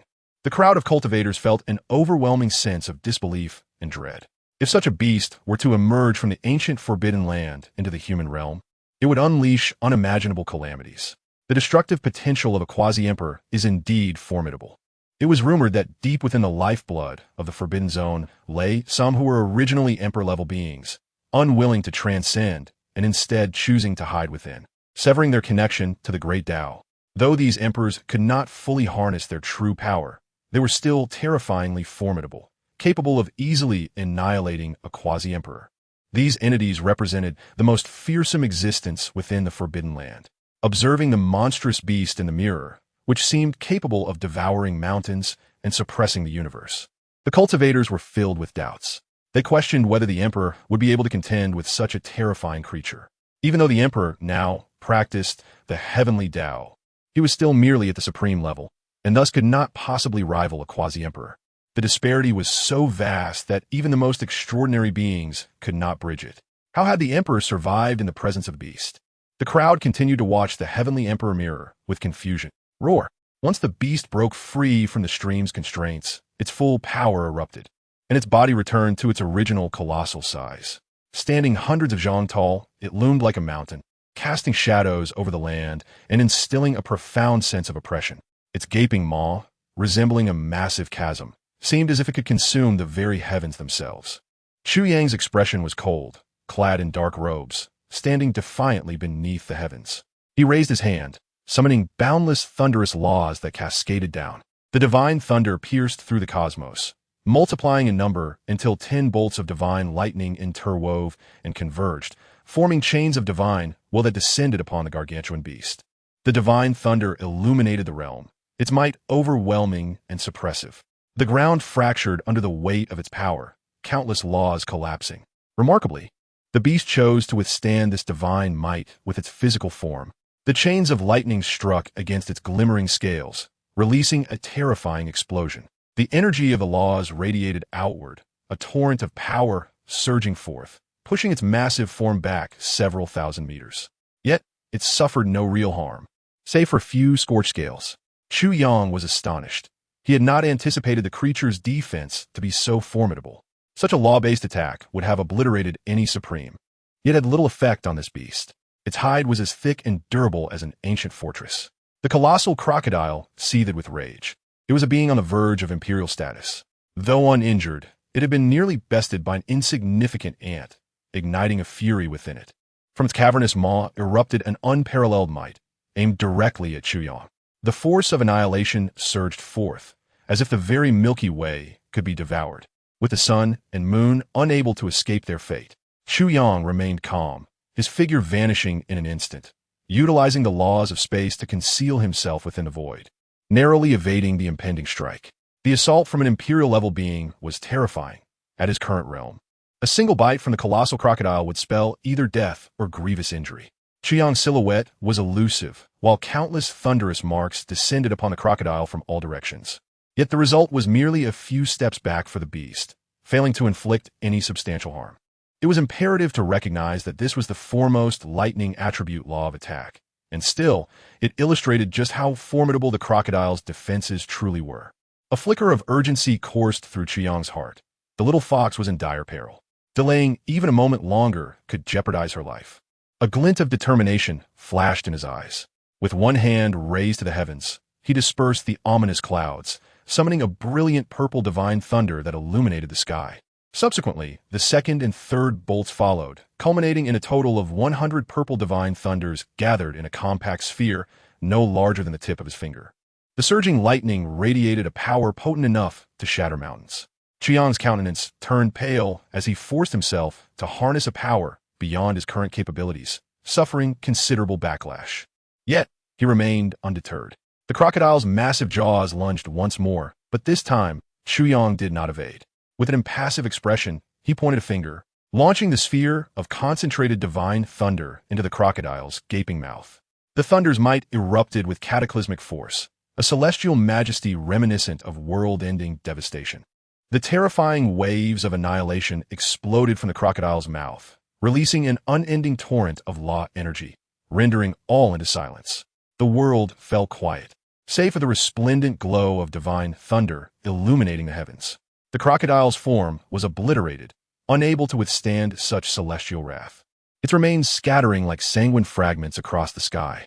However, as a powerful imperial-level beast, even in its final moments, the crocodile unleashed a desperate counterattack. The ferocious energy struck Chu Yang, propelling him thousands of meters away. The overwhelming imperial might shook the very earth. Chu Yang felt as if his insides were being shattered, blood spilling from his mouth in torrents. Yet, he staggered toward the stream where the exquisite red water lily remained untouched amidst the devastation wrought by his battle with the crocodile. Upon securing the life-infused water lily, a smile graced Chu Yang's lips. With this flower, little Chi's life could be sustained, offering hope for survival. As long as there was life, there remained a glimmer of hope. Outside the realm of the heavenly emperor, the gathered cultivators were left in a state of bewilderment. What manner of prodigy was this emperor? An unparalleled being capable of slaying an imperial-level creature?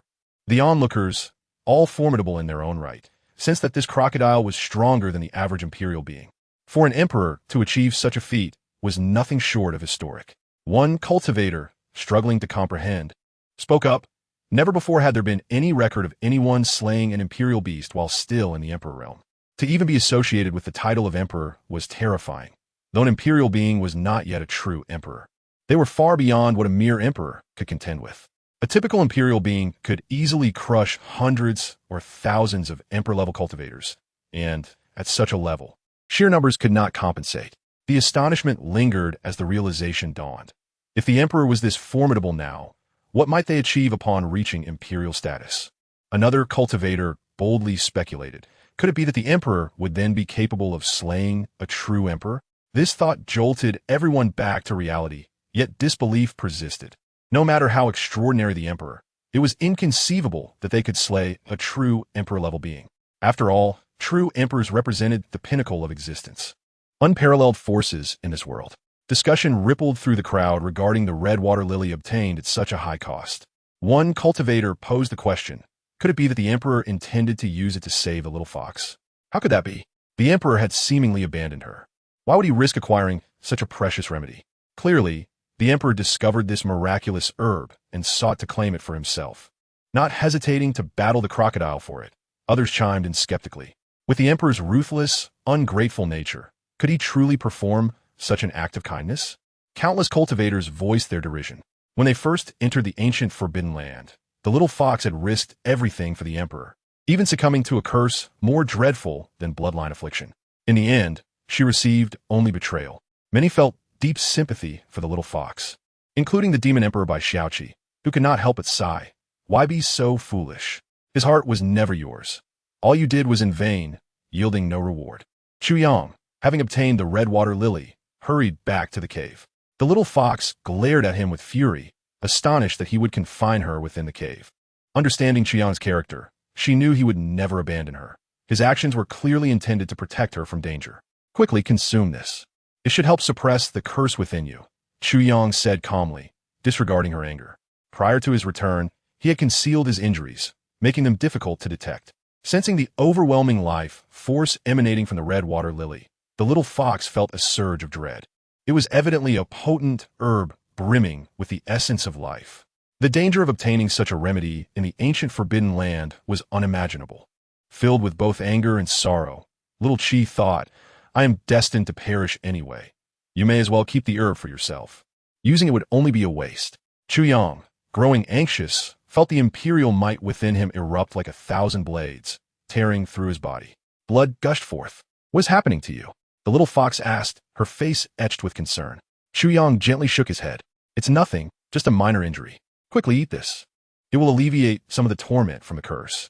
The little fox looked at him with deep concern. After a long silence, she finally spoke. I will eat it, but you must promise me one thing. Take me with you. I cannot bear the thought of you facing this alone. We agreed to share life and death. Yet you have locked me away, confronting the dangers of the forbidden zone alone.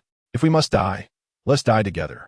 Chu Yang was taken aback as he observed the unwavering determination and resolution in the little fox's eyes, a steadfastness strikingly reminiscent of his own character. Once such a decision had been made, it was bound to remain unaltered. After a long pause, Chu Yang nodded solemnly and declared, "We shall not perish. Both of us must survive." The little fox broke into a smile, a rare expression of joy gracing her features. Only then did she accept the red water lily, its vibrant essence pulsating with a rich vitality. She swallowed it whole, and it transformed into the purest form of spiritual energy within her. Chu Yang could distinctly perceive a surge of vigorous life force manifesting within the little fox. Even he felt a twinge of astonishment at the potency of this life elixir. The life energy was as vast as the ocean, erupting within her and stirring tremendous waves. The blood, skin, and fur that had been corroded by ominous curses began to mend gradually. The little fox lay on the ground, retching repeatedly, evidently enduring immense agony during this process. The grip of the curse was deeply entrenched, akin to a bone-deep affliction, nearly impossible to sever. To force its dissolution would only incite excruciating pain. Chu Yang's heart ached at the sight, yet he understood that this ordeal must be endured, even if he wished to assist. He could do nothing but fret anxiously by her side, silently cheering her on. In a desperate reflex, the little fox thrust her fingers deep into her throat, striving to expel the effects of the medicine. However, the divine essence of the elixir, once ingested, could not be regurgitated. It had already transformed into an intangible spiritual force, coursing throughout her body. Even as her throat bled profusely, it was futile. Once clear and bright, the little fox's eyes now appeared somewhat vacant, lacking their usual vivacity.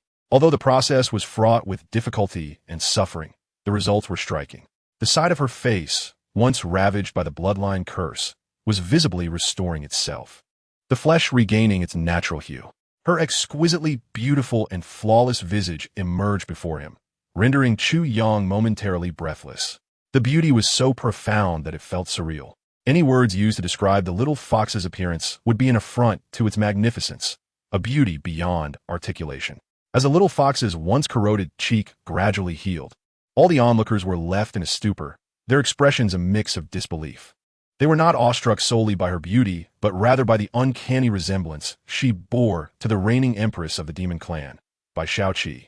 They could hardly fathom that two such identical figures could exist in the world.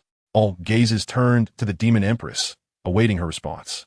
Bai Shaoqi, equally astonished, struggled to accept the reality of her striking resemblance to the little fox. She was certain that in her lifetime, she had never encountered an experience that involved the emperor. Yet how could they bear such a likeness? Could it be that the little fox in the heavenly emperor's mirror was, in fact, the demon emperor? After a prolonged silence, one cultivator spoke up. Though it was hard to accept, it seemed the only plausible explanation for the little fox's resemblance to the demon emperor. Yi Fan, wearing a frown, Kuntared, impossible. The demon emperor is unparalleled, reigning supreme over the demon realm. How could that pitiful little fox be compared? Bai Shaoqi added, indeed, that fox demon has endured a wretched life, plagued by misfortune, cursed by a mighty emperor, which contrasts starkly with my own fate. I was favored by the heavens since birth, bestowed with endless opportunities, and before achieving the status of emperor, countless fortunes came my way effortlessly. How could I possibly be that little fox in a mirror? Moreover, she is the only nine-tailed celestial fox in existence, while even her mother does not belong to that lineage. Perhaps it is merely a coincidence of resemblance. Indeed, the demon emperor is a favored child of destiny, heralded by terrifying omens at birth. Who would dare cast a bloodline curse upon such a being? Even a mighty emperor would face divine retribution from the heavens for such an affront. Furthermore, as a nine-tailed celestial fox, the demon emperor embodies the highest bloodline among foxkind, while that little fox is merely an ordinary member of her clan.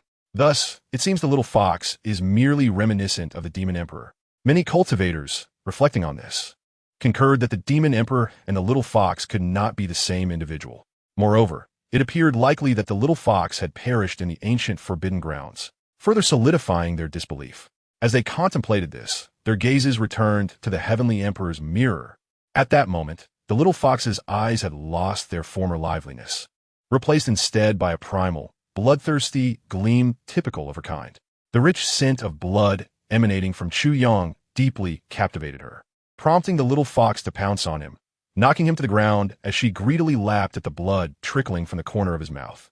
Though she was nearly consumed by instinct, a flicker of clarity remained in her mind, allowing her to resist harming Chu Yang, content instead to savor the blood he offered. Chu Yang did not push the little fox away. Rather, he channeled his own life force, directing it outward to provide her with his blood. The little fox eagerly drank from him, and Chu Yang was astonished to sense the life force of the elixir emanating from her. Just a hint of it entering his body allowed the terrifying vitality to surge through him, healing much of the damage inflicted by the crocodile ancestor. Time passed, and the little fox's eyes regained their former brilliance, her spirit rejuvenated significantly. Even the injuries caused by the curse were temporarily subdued, a sensation of lightness washing over her, one she had not felt in a long while. Suddenly, a realization struck her, and her cheeks flushed crimson. She remained draped over Chu Yang, almost like an octopus, clinging tightly to his mouth with her own. Startled by this awareness, she sprang up like a frightened rabbit, her face awash with embarrassment, particularly recalling her previous actions towards Chu Yang. "You are truly beautiful," Chu Yang remarked with a gentle smile, unbothered by the situation. It was only then that the little fox was astonished to realize her once corrupted cheek had now returned to its former glory. Though she knew this was merely temporary, it filled her with exhilaration as she eagerly sought out a nearby pool of water to admire her reflection, her delight akin to that of a young girl. Women possess an innate desire for beauty, and even among demons, this trait remains unchanged. Seeing the little fox so elated brought a smile to Chu Yang's face, as it was the first time he had witnessed such a radiant expression from her.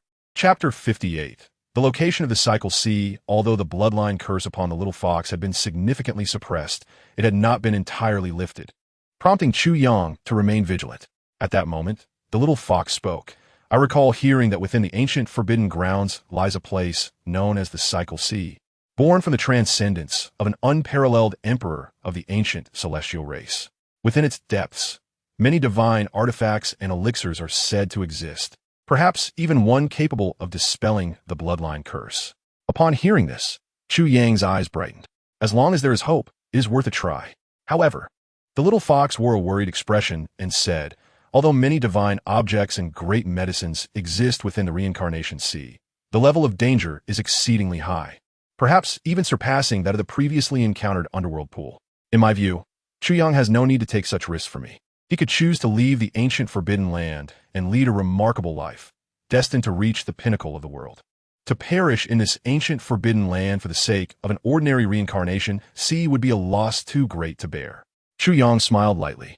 "What does danger matter? Should I abandon you simply because of the risks?" The little fox sighed, understanding that with Chu Yang's character, he would never forsake even the slightest glimmer of hope. However, the reincarnation sea was ultimately just a rumor. No one knew if such a treasure truly existed within the ancient forbidden land. A full month had passed as Chu Yang and the little fox searched tirelessly. Yet they still could not find the fabled reincarnation sea. The fiends they encountered possessed strength comparable to supreme realm cultivators, instilling fear in their hearts. This indicated they had indeed reached the deepest part of the ancient forbidden land. Yet, after such a prolonged search without even a hint of the reincarnation sea, doubts began to creep into their hearts regarding its very existence. As time wore on, the little fox became increasingly aware of an unsettling change within her body. The bloodline curse, previously suppressed by a life-saving elixir, began to surge back with renewed ferocity. Her once recovered skin and body showed signs of decay once more. Witnessing this, Chu Yang felt an overwhelming urgency to locate the reincarnation sea. He could not bear to see the little fox suffer through the agonies she had endured before. Yet, the reincarnation sea seemed to exist only in legends, elusive and difficult to trace. Another 3 months slipped by. Chu Yang and the little fox had traversed nearly the entire ancient forbidden land, yet still found no trace of the reincarnation sea. The little fox's cheeks began to rot and erode anew, not just one side, but both, as the bloodline curse ravaged her form. To spare Chu Yang from seeing her disfigured state, she refrained from maintaining her transformed appearance, reverting to her pure white fox form and following closely behind him. Chu Yang was filled with urgency, yet felt utterly powerless. He replayed every place they had traversed in the ancient forbidden land in his mind. It was crucial to note that they had covered the entirety of this land, yet the reincarnation sea remained unfound. This realization stirred a sense of despair within him. Could it be that the reincarnation sea did not exist in the ancient Forbidden Land? Time continued to pass, and the bloodline curse within the little fox grew increasingly rampant and domineering, threatening to extinguish her life force within half a year. If this continued, she would surely perish from the curse's backlash. At this moment, the little fox succumbed to a deep slumber, her vitality nearly obliterated. Should they fail to find a divine object capable of dispelling the bloodline curse, this slumber could become an eternal farewell. Chu Yang's heart ached at the thought of watching the little fox slip away. Outside the realm of the heavenly emperor, the cultivators felt a heavy sorrow. To lose such a kind and principled fox demon as the little fox would be a tragedy. Reincarnation sea. Chu Yang muttered in a frenzy, his eyes bloodshot. Why was it so elusive? He had scoured the entire ancient Forbidden Land, yet found no clues.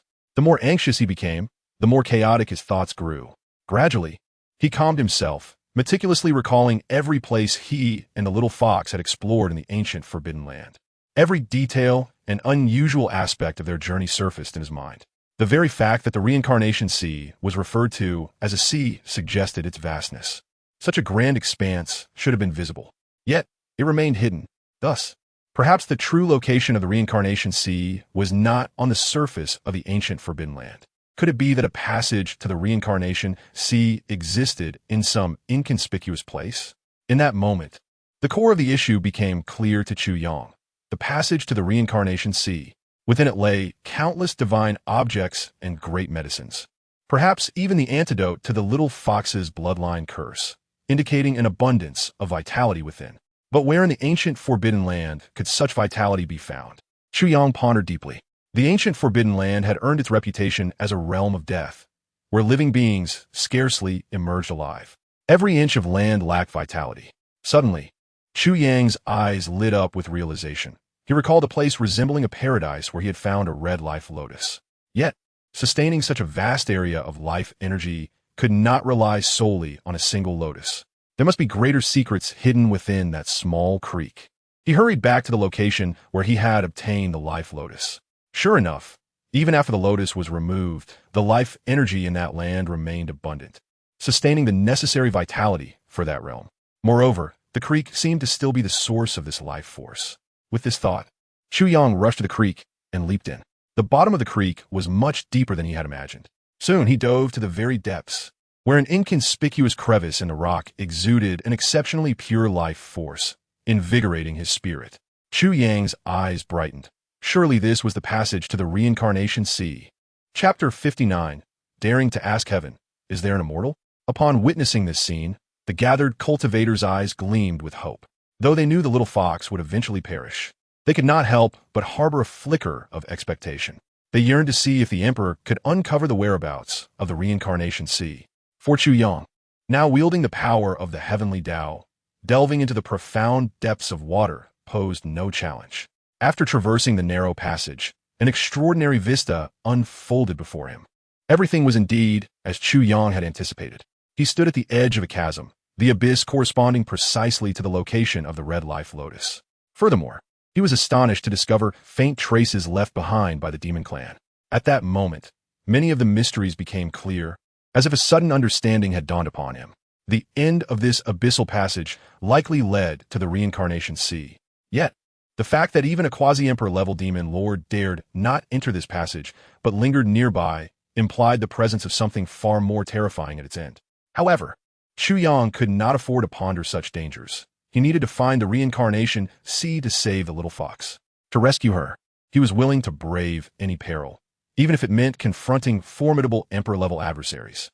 Like a bolt of lightning, Chu Yang swiftly traversed the abyssal passage.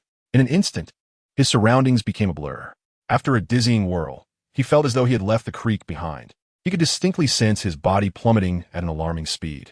Shadows of various plants surrounded him, alongside the menacing forms of fearsome beasts.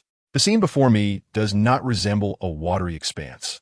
Rather, it evokes the impression of a verdant forest in the outer world. It feels as though I have stepped into an entirely new realm.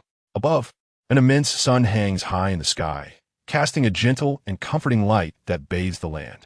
The entire world seems to exist within an ancient, mystical domain, surrounded by towering flora, lush and teeming with the essence of life. Notably, These plants differ significantly from ordinary vegetation. Even the most unassuming blade of grass here exudes a vitality akin to that of the legendary ginseng, radiating boundless life force. In this realm, the atmosphere is rich with spiritual energy, coalescing into a tangible form that descends like droplets of rain, evoking a sense of serenity.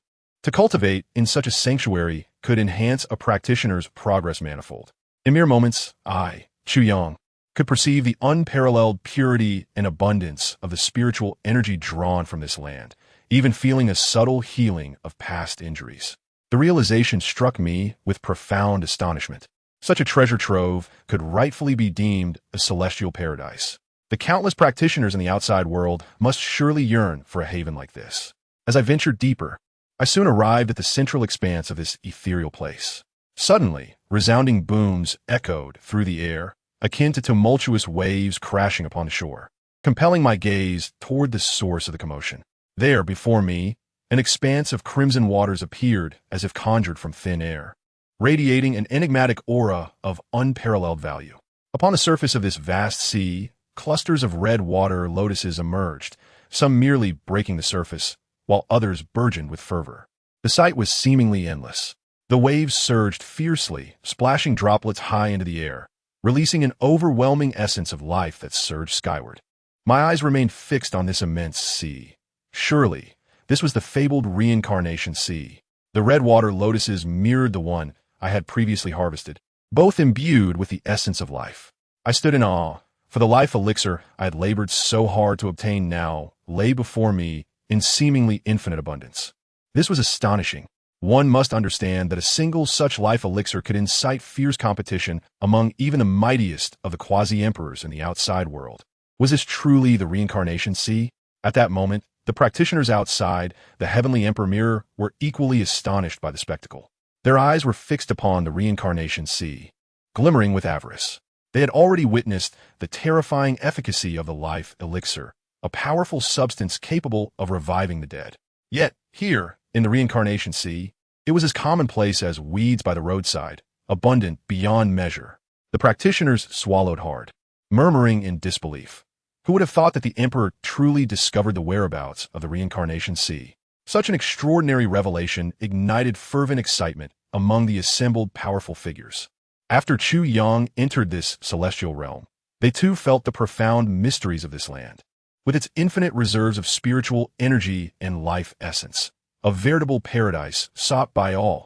They could even sense, deep within this ethereal realm, a subtle yet potent fluctuation of divine consciousness. The whispers of the red dust immortal. Although none among the gathered practitioners had ever achieved the status of a red dust immortal as emperor-level beings, they were certain that such a powerful fluctuation could only emanate from one. Even an emperor could not possess such formidable spiritual awareness. The realization sparked deeper astonishment among the practitioners. Was it not said that the reincarnation sea was formed by an unparalleled emperor after his transcendence?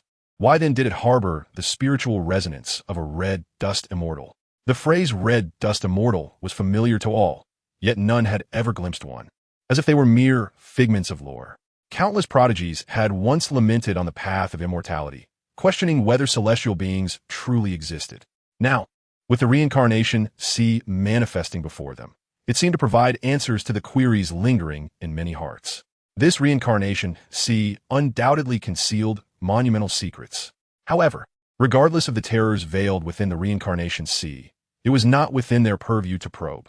The ancient forbidden lands were perilous, and none wished to venture recklessly into their depths. Setting aside thoughts of the reincarnation sea, they were equally astonished that the emperor had managed to uncover this near-mythical location. Chapter 60. 5 Quasi-Emperors. Ancient celestial clan initially. The practitioners believed that the little fox had perished due to its failure to locate the reincarnation sea. But how had the emperor discovered this abyssal passage to the reincarnation sea? Despite their numbers, they had overlooked its existence in this ancient forbidden land. How could the emperor discern what they had not? At that moment, Niafonian solemnly remarked, "This is the terrifying aspect of the emperor. His thoughts are meticulous, surpassing ordinary comprehension. Even the slightest detail unnoticed by us would be captured by him." Upon hearing this, the practitioners were struck with astonishment. The reincarnation sea appeared elusive and nearly impossible to find, yet the emperor had discerned clues they had missed to arrive at its shores. Such acuity instilled profound fear in all. An entity with such meticulousness would surely miss no detail. Then, a quick-witted practitioner noted an oddity. Hold on. If the emperor possesses such meticulous insight, why has he not discovered our preparations for the celestial assault? He has not exhibited such discernment. This statement struck like a thunderclap, sending shivers through the gathered practitioners. Indeed, their celestial assault had been meticulously planned over several years. How could the emperor, with his perceptive abilities, fail to notice any signs? Their campaign against the heavenly court had proceeded with surprising ease, especially after witnessing the emperor's past. They found it unfathomable that he could remain oblivious. It was too strange indeed. Unable to resolve this issue, the practitioners chose not to dwell on it further. Regardless, the emperor was currently suppressed within the heavenly emperor mirror, as long as he had not ascended to the status of a red dust immortal. He could not escape its restraint. Suddenly, another practitioner spoke up. Wait, our previous assumption was that the emperor failed to find the reincarnation sea, leading to the demise of the little fox. Now that the reincarnation sea has appeared, why did the little fox still perish? All eyes sharpened in focus. Indeed, given the wonders of the reincarnation sea and the presence of the red dust immortal's spiritual aura, it suggested that the curse afflicting a mere emperor's bloodline could be resolved. Yet, they were certain that no such little fox was by the emperor's side afterward, a fact beyond dispute. If the little fox had not perished, she would undoubtedly accompany the emperor. Her disappearance was inexplicable, leading to the conclusion that she had likely met her end in this ancient forbidden land. Otherwise, she would not have remained unseen. Yet, having located the reincarnation sea, how could the curse on the little fox remain unresolved? The practitioners were unable to comprehend this, and chose to turn their attention back to the youth within the heavenly emperor mirror. Chu Yang's face was alight with joy. Having discovered the cycle sea signified hope for the little fox's salvation. Moreover, the profundity of the cycle sea exceeded even his expectations. Just as he planned to delve deeper into the cycle sea in search of the divine herb, an unexpected turn of events occurred. In the sky above the cycle sea, 5 immensely powerful auras suddenly erupted. These 5 terrifying presences pierced the heavens like celestial blades, suppressing all that had existed since time immemorial, as if nothing in this world could withstand them. Following this, 5 hunched old men, clad in white robes, gradually materialized. Their eyes were devoid of vitality, their every action sustained solely by their divine consciousness. Yet their aura and oppressive force were extraordinarily fearsome. Each one was a quasi-emperor. In comparison, even the previous demon ancestor paled significantly, for even a single one of these beings could effortlessly suppress the demon ancestor. At that moment, the faces of the cultivators outside the emperor realm were marked with astonishment. Quasi-emperors, 5 of them. What a terrifying concept this was. During the ancient times, emperors were few and far between, and nearly all chose to remain hidden from the world, while quasi-emperors were also exceedingly rare. It was difficult to find even one on the entire Wanling continent. Each quasi-emperor possessed an unparalleled demeanor, and in that era, the emergence of a quasi-emperor meant no one could contest their supremacy. Even the Nyef family, known as the family of eternal life, did not have a quasi-emperor openly stationed among them. Despite their profound heritage, they would be fortunate to possess a single quasi-emperor. Yet now, 5 quasi-emperors had appeared before them. One experienced cultivator exclaimed in horror, "They are from the ancient immortal clan." Upon hearing this, the crowd of cultivators trembled. The ancient immortal clan. Although there were no signs of their existence in the present day, their formidable legacy lingered throughout the annals of history. Being identified as part of the ancient immortal clan indicated an extraordinarily deep foundation, perhaps even with an immortal residing within the mortal realm. However, the ancient immortal clan had only existed in the primeval era, far too distant from the current age. Furthermore, the cultivators made a shocking realization. The 5 quasi-emperors before them had long since perished countless years ago, merely acting out of their own obsessions to protect the cycle sea. The mere existence of quasi-emperor level strength, sustained solely by obsession, indicated what? All the cultivators shuddered in fear. The 5 quasi-emperors before them were likely far more than just quasi-emperors in their lifetime. Yet, someone discovered an anomaly, a glaring inconsistency. 5 formidable quasi-emperors could not be defeated by an emperor. Perhaps this was the very reason for the little fox's demise. But how could an emperor survive the onslaught of 5 quasi-emperors? Upon hearing this, confusion reigned in their hearts, as the current situation had far exceeded their expectations. With the 5 quasi-emperors blocking the way, it was impossible for the emperor and his companions to approach the cycle sea. For his current cultivation level was merely that of supreme. It was already astonishing enough to have slain a quasi-emperor level demon ancestor. Defeating 5 quasi-emperors was utterly implausible. Yet, the emperor had already breached the cycle sea, even absorbing its secrets.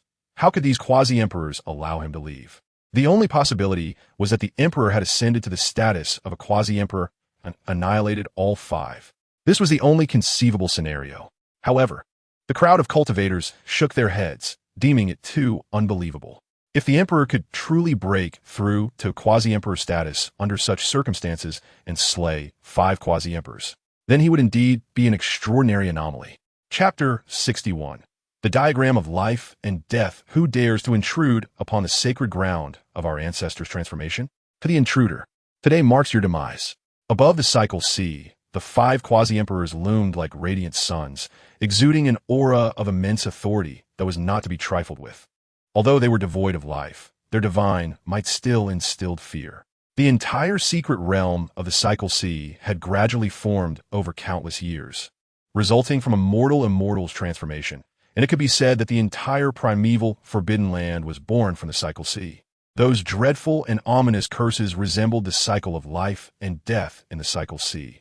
Within this secret realm, vitality flourished, while the outside world was filled with boundless, ceaseless curses akin to a place of death. These powerful beings hailed from the ancient immortal clan of countless years past, descendants of this mortal-immortal. They had never anticipated that anyone would dare to breach the secret realm of the cycle sea. It was known that throughout the endless ages, no cultivator had ever set foot here. Not even the demon ancestor outside had the courage to enter upon sensing the cycle sea's terror.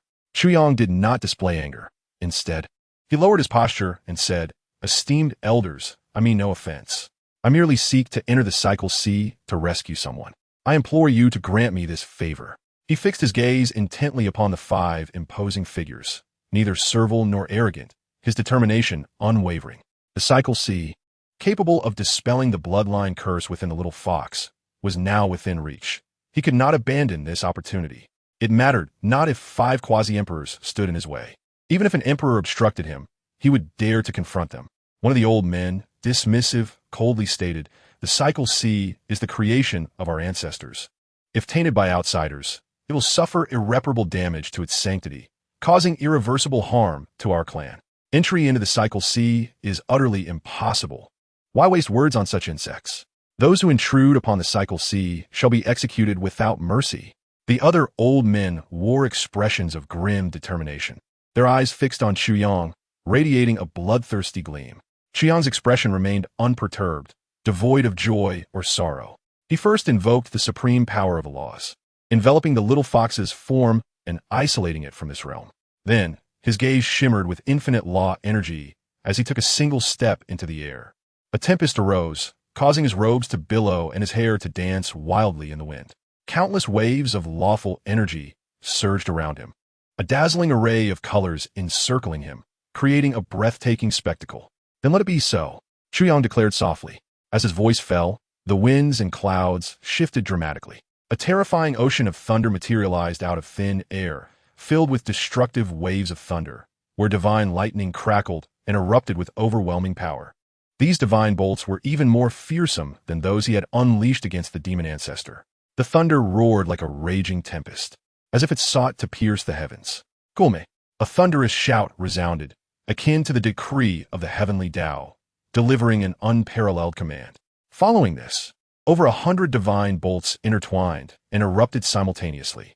These divine flashes, like serpents and dragons, were imbued with a sense of annihilation, possessing a terrifying will to obliterate, as if they could extinguish all existence and silence time and the great Tao.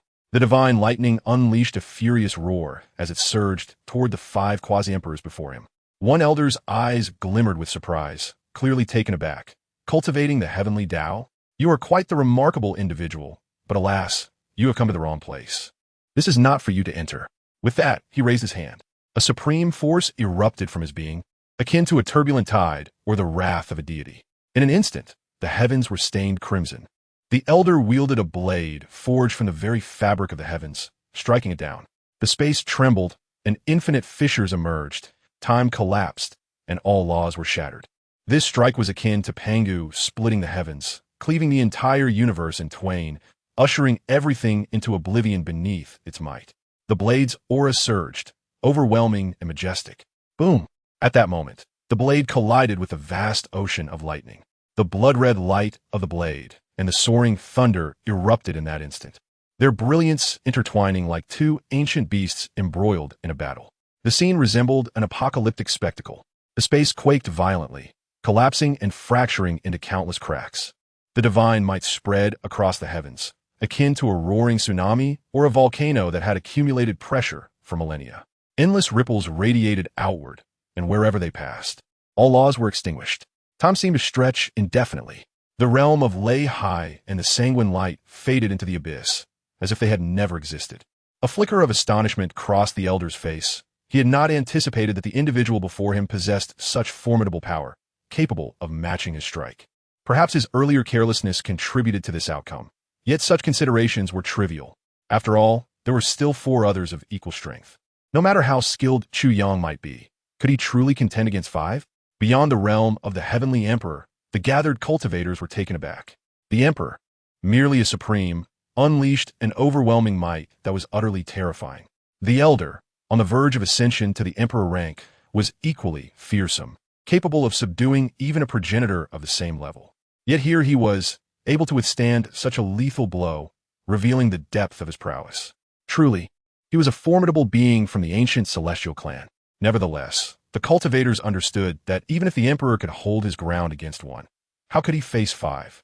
The combined might of 5 would undoubtedly overwhelm him, leaving him with no avenue for escape, only a path to demise. How would the emperor navigate this perilous situation? The onlookers could only gaze into the mirror of fate. Chu Yang exhibited no trepidation in the face of the elder's overwhelming combat prowess. Even before the 5 formidable opponents, his demeanor remained unflinching, his gaze detached. In an instant, his eyes sparkled with boundless divine light, transforming into a striking duality of dark and light. The peculiar aura emanating from him was nothing short of extraordinary.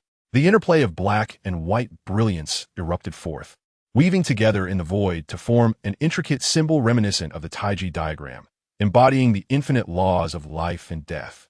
An overwhelming force of death radiated from this Taiji diagram, spreading its intangible essence throughout the surroundings. In an instant, it siphoned the vitality from all flora nearby, visibly causing them to wither and decay. The cosmos bore witness to a relentless cycle of life and death. With a resounding shout, Chu Yang directed this life and death energy toward the 5 would-be emperors, leaving them aghast. The power of this yin-yang principle is astonishing. It affects us profoundly, exclaimed one elder in disbelief. The Taiji diagram glowed fiercely, unleashing an aura of unimaginable destruction. Before long, the faces of the 5 began to show signs of aging, their appearance deteriorating under the influence of this law. Despite their efforts to resist, they could not stem the tide of their own decay. No one had expected that Chu Yang, merely a supreme cultivator, could directly influence those on the brink of emperor status. Outside the realm of the heavenly emperor, the cultivators were filled with astonishment. They had known of the emperor's might, asserting his invincibility among his peers, but none could have foreseen such terrifying capabilities. Their sole encounter with him during the celestial assault had been too swift, leaving them without a chance to witness his true power. The might of this principle affecting them was nothing short of miraculous. The 5 would-be emperors exchanged incredulous glances, realizing they could no longer afford to delay. Failure to act might cost them dearly. In unison, they declared, "Let us strike together and shatter this diagram." The gravity of their expressions shifted dramatically, their previous nonchalance replaced by earnest resolve. Chu Yang's strength far exceeded their expectations, positioning him as a genuine threat to their ranks. Moreover, as practitioners of the heavenly path, their offensive methods were inherently peculiar and potent. A single misstep could lead to their downfall. With the foremost elder's commanding shout, the 5 unleashed their formidable auras. 5 formidable energies surged into the sky, reminiscent of 5 mighty dragons, overwhelming the surroundings and rendering it difficult to breathe. The very fabric of space began to shatter under the pressure of their combined might. These 5 golden dragons merged into a resplendent palace, radiating divine light that repelled the deathly energies of the Taiji diagram, preventing any incursion. A powerful roar resonated through the heavens, shattering the laws of the universe surrounding Chu Yang, diminishing its prior potency. The insurmountable pressure of their combined might obliterated the heavenly principles, reducing them to nothingness. Chu Yang suffered a severe backlash from this confrontation, spitting forth a torrent of blood, his form wavering as he struggled to maintain his footing in this tumultuous space. The sheer ferocity of the 5 was staggering. Once they revealed their true capabilities, even the previously invincible progenitor paled in comparison. Chu Yang's resolve hardened as he glanced at the small fox enveloped in the infinite laws, then turned his gaze back to the 5 would-be emperors. An insatiable battle spirit surged within him. Simultaneously, a sense of resonance echoed within his heart, as if a divine entity in the depths of the sea of reincarnation was connecting with him, binding their souls together. Sensing this connection, Chu Yang felt a jolt of awakening. He then called out, "Primordial bell, come forth." Uncertain of the origins of his proclamation, the familiar yet alien sensation surged within him, compelling him to cry out. As he did, the very heavens seemed to tremble, with countless heavenly laws transforming into radiant pillars encircling Chu Yang. In that moment, he embodied the essence of those laws, overwhelming divine while sending chills through all who beheld him, as if with a mere thought he could bring the cosmos to ruin. Boom! From the depths of the boundless sea of reincarnation, fierce tremors erupted. A cryptic yet magnificent radiance, embodying supreme principles, soared into the sky, illuminating the vast expanse and casting light upon the entire secret realm. The waves roared with a primal fury, as if some monstrous entity had broken free from its confinement, casting its oppressive presence upon the heavens. An immeasurable torrent of heavenly laws cascaded down into Chu Yang's being. In that instant, his cultivation surged dramatically, transcending from the realm of supreme to the threshold of emperor. Though he had not yet achieved full emperor status, the terrifying aura he radiated rivaled that of any emperor, eclipsing even the 5 ancient celestial beings before him in both pressure and might. The 5 venerable elders clad in Taoist robes experienced a sudden transformation in their expressions, their pupils rapidly constricting. In that moment, Chu Yang had completely acquired the capability to contend with them.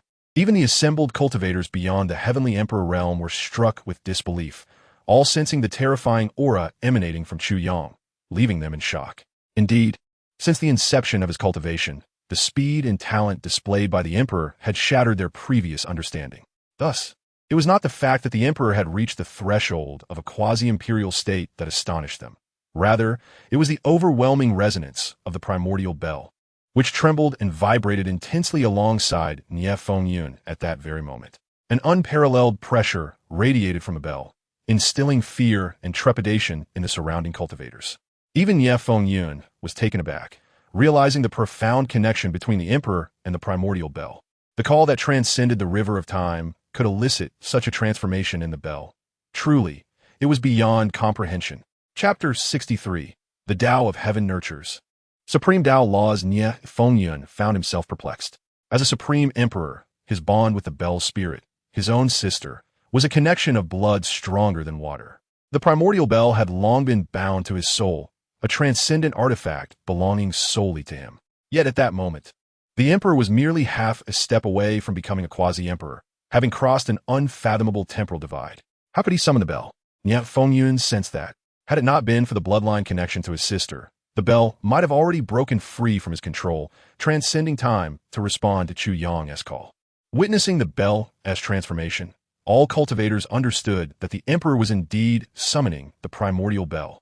This bell had always accompanied the emperor in battle, arguably one of his most formidable artifacts. Its origins remained shrouded in mystery, with no one truly knowing how the emperor had come to possess it. Yet, it appeared that this bell, which had accompanied the emperor for countless years, might have been acquired at this very moment. What had initially seemed to be a fatal predicament for the emperor now appeared to shift dramatically. Whether it was the emperor's breakthrough to a half-step quasi-imperial state or the acquisition of the primordial bell, both factors had the potential to dramatically alter the battlefield. The emperor's combat prowess had always been described as terrifying, and now, having reached a half-step quasi-imperial state, he could undoubtedly preserve his life amidst these quasi-imperial foes and escape unscathed.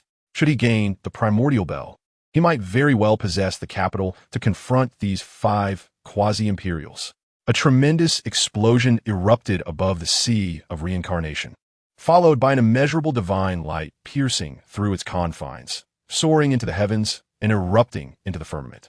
The boundless waves were shattered, cascading in all directions, as if capable of annihilating all, exuding a formidable power that could suppress myriad laws.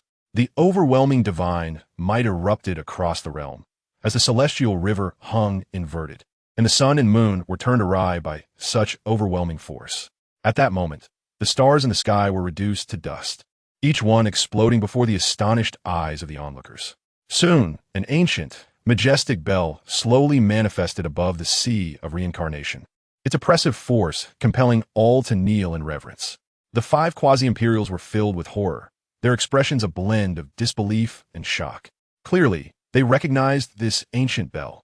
How could it be possible?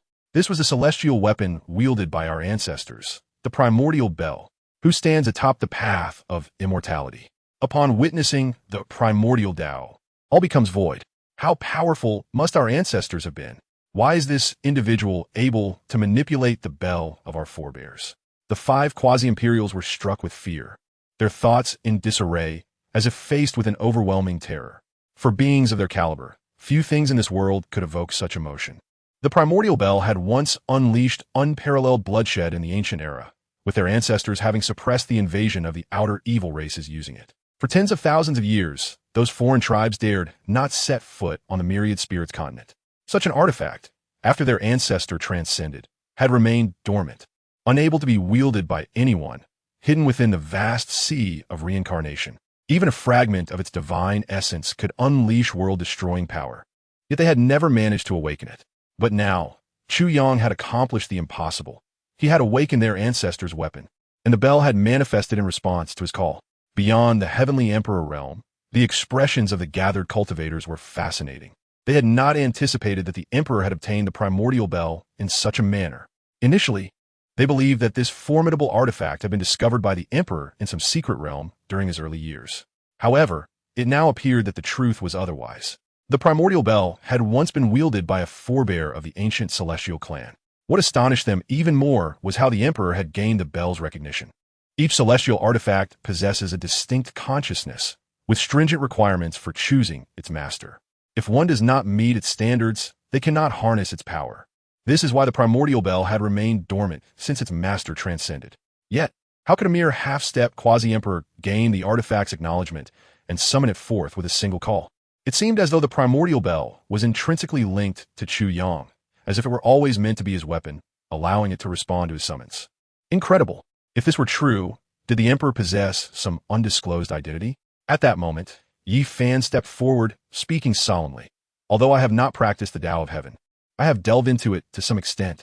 I once encountered relevant information in ancient texts, stating that weapons of imperial rank, and even those of higher status, are birthed from the Tao of Heaven, belonging to its very essence. Thus, cultivating the Tao of Heaven allows the heavenly sovereign to resonate with these imperial weapons, enabling direct manipulation. It could even be said that as long as the emperor continues to cultivate the Tao of Heaven, when his power grows stronger, he will command all imperial weapons with a single command, summoning them forth in unison. Upon hearing this, the cultivators exhaled, yet their lips quivered uncontrollably. Absurd. Cultivating the Tao of Heaven, this is simply outrageous. The gathered cultivators fell silent. Perhaps the emperor's invincible legend began at this very moment. After all, at that time, the emperor's formidable reputation was already taking shape, exerting pressure across the 3 realms. He had once swept through all the powerful beings of the 3 realms with a single bell, instilling fear in the hearts of those so-called strong figures. From that point forward, the emperor may have embarked on a blood-stained, invincible path toward becoming the supreme emperor. The beings of the myriad spirits continent held a deep-seated fear of the primordial bell, yet their fear of its master, the emperor, surpassed all. The emperor's life was marked by countless slaughters, his hands stained with the blood of innumerable lives. The myriad spirits detested his tyranny, wishing to see him suffer 1,000 deaths. Chapter 64. Resolving the ominous, the bloodline curse unbreakable above the sea of reincarnation. The 5 quasi-imperial figures were engulfed in endless astonishment. Their expressions shifted from initial shock to later fury, now gradually settling into a profound calm. Silence enveloped them, a silence as profound as death itself. They have always held dear the words left by their ancestors. When the eternal clock reappears in the world, if someone can master the eternal clock, that person shall be deemed their successor, and the entire ancient celestial clan should dedicate all their efforts to nurture and assist him. It is precisely because of this obsession left by their forebears that they have managed to survive until now, guarding the endless years of the sea of reincarnation. The testament of their ancestors is something they dare not forget. However, they never anticipated that the young boy before them could actually wield the eternal clock. Does this not imply that he is their grandmaster? Though difficult to accept, they must confront this reality. The elder at the forefront wore a grave expression, dissipating all his imposing aura, and fixed his gaze intently on Chu Yang. Our ancestors once proclaimed that the one who masters the eternal clock is our successor, and our ancient celestial clan should spare no effort in nurturing him. It is unfortunate, however, that your arrival comes too late. The foundation of our clan has long since dwindled to mere fragments. There are only 5 of us left, barely clinging to life. Now that our mission has been fulfilled, our obsession will soon dissipate. As a successor of our clan, I can offer you but little, merely the divine treasures and elixirs found within the sea of reincarnation. Though they may seem insignificant, they are better than nothing. From this day forth, the so-called forbidden lands of antiquity and this secret realm of reincarnation shall be your private garden. You may enter at any time should you require it. Young one, you are the most brilliant talent I have ever encountered. As our clan's successor, do not bring shame upon the ancient celestial clan. Remember our clan's mission, to resist the malevolent forces from beyond and protect all living beings. The gazes of the elders softened as they looked upon Chu Yang, akin to that of benevolent elders. As their words fell, their obsession gradually faded. The terrifying pressure of the quasi-emperor dissipated in an instant, vanishing from this realm. A gentle breeze swept through, and the figures of the 5 quasi-emperor elders turned to nothingness. Chu Yang's expression grew serious as he deeply bowed to these 5 elders. Beyond the realm of the heavenly emperor, the gathered cultivators observed the unfolding situation, their faces awash with astonishment. They had not expected that the so-called life-restricting forbidden lands of antiquity would harbor such tremendous legacy and opportunity. Especially striking was the claim made by the 5 elders that the divine treasures and elixirs nurtured by the sea of reincarnation were merely a fraction of their former heritage. One could only imagine the formidable legacy of the ancient celestial clan during the antiquity era, yet such a deeply rooted celestial clan had also succumbed to decline, leaving behind only this fragment of legacy, fading into the vast river of history. Many felt profound sorrow at this realization. Concurrently, they took note of a particularly noteworthy term, the malevolent forces from beyond. The quasi-emperors of the ancient celestial clan had also mentioned these 4 words, recalling how, during the youth of the emperor, his master had hoped that the emperor would choose to inherit the ancient teachings for the sake of the world. Perhaps it was indeed the malevolent forces from beyond that led to the splendid downfall of a clan as powerful as the ancient celestial clan. Yet, the cultivators were left in confusion. As emperors, their lifetimes had spanned eons, yet they had never heard any legends regarding these malevolent forces from beyond. Moreover, there had never been any outbreak of war with entities from beyond. If such terrifying forces truly existed and eyed the continent of all beings, they should have heard something. Perhaps, through the efforts of their ancestors, these malevolent forces had already been quelled. One cultivator shook his head and spoke. The others nodded in agreement. Only such a conclusion could explain their ignorance of any information regarding the malevolent forces from beyond.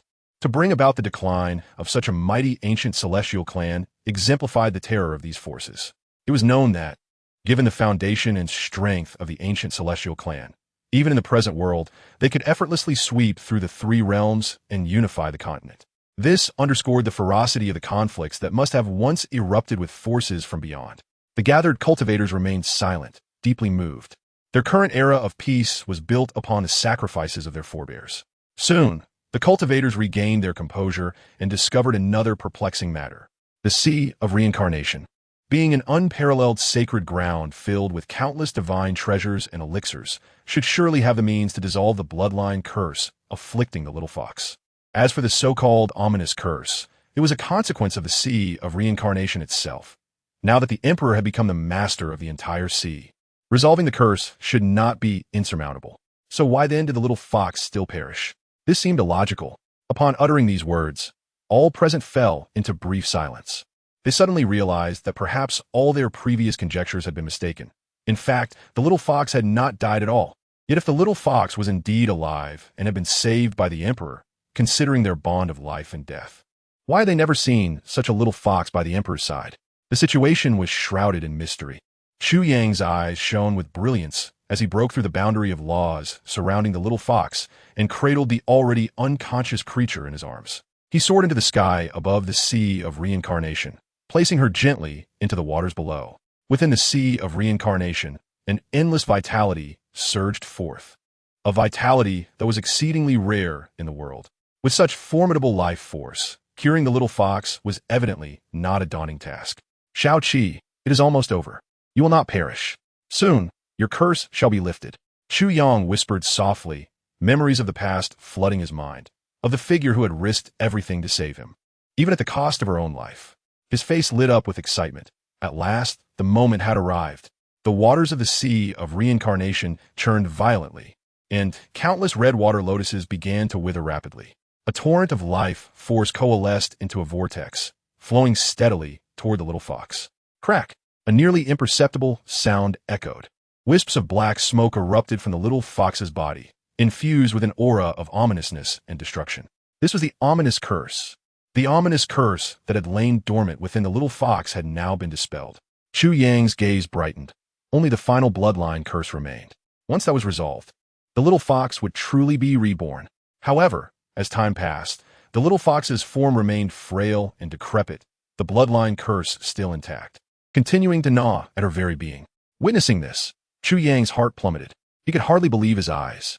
Even in the sea of reincarnation, this supreme, sacred ground brimming with life, the bloodline curse could not be lifted.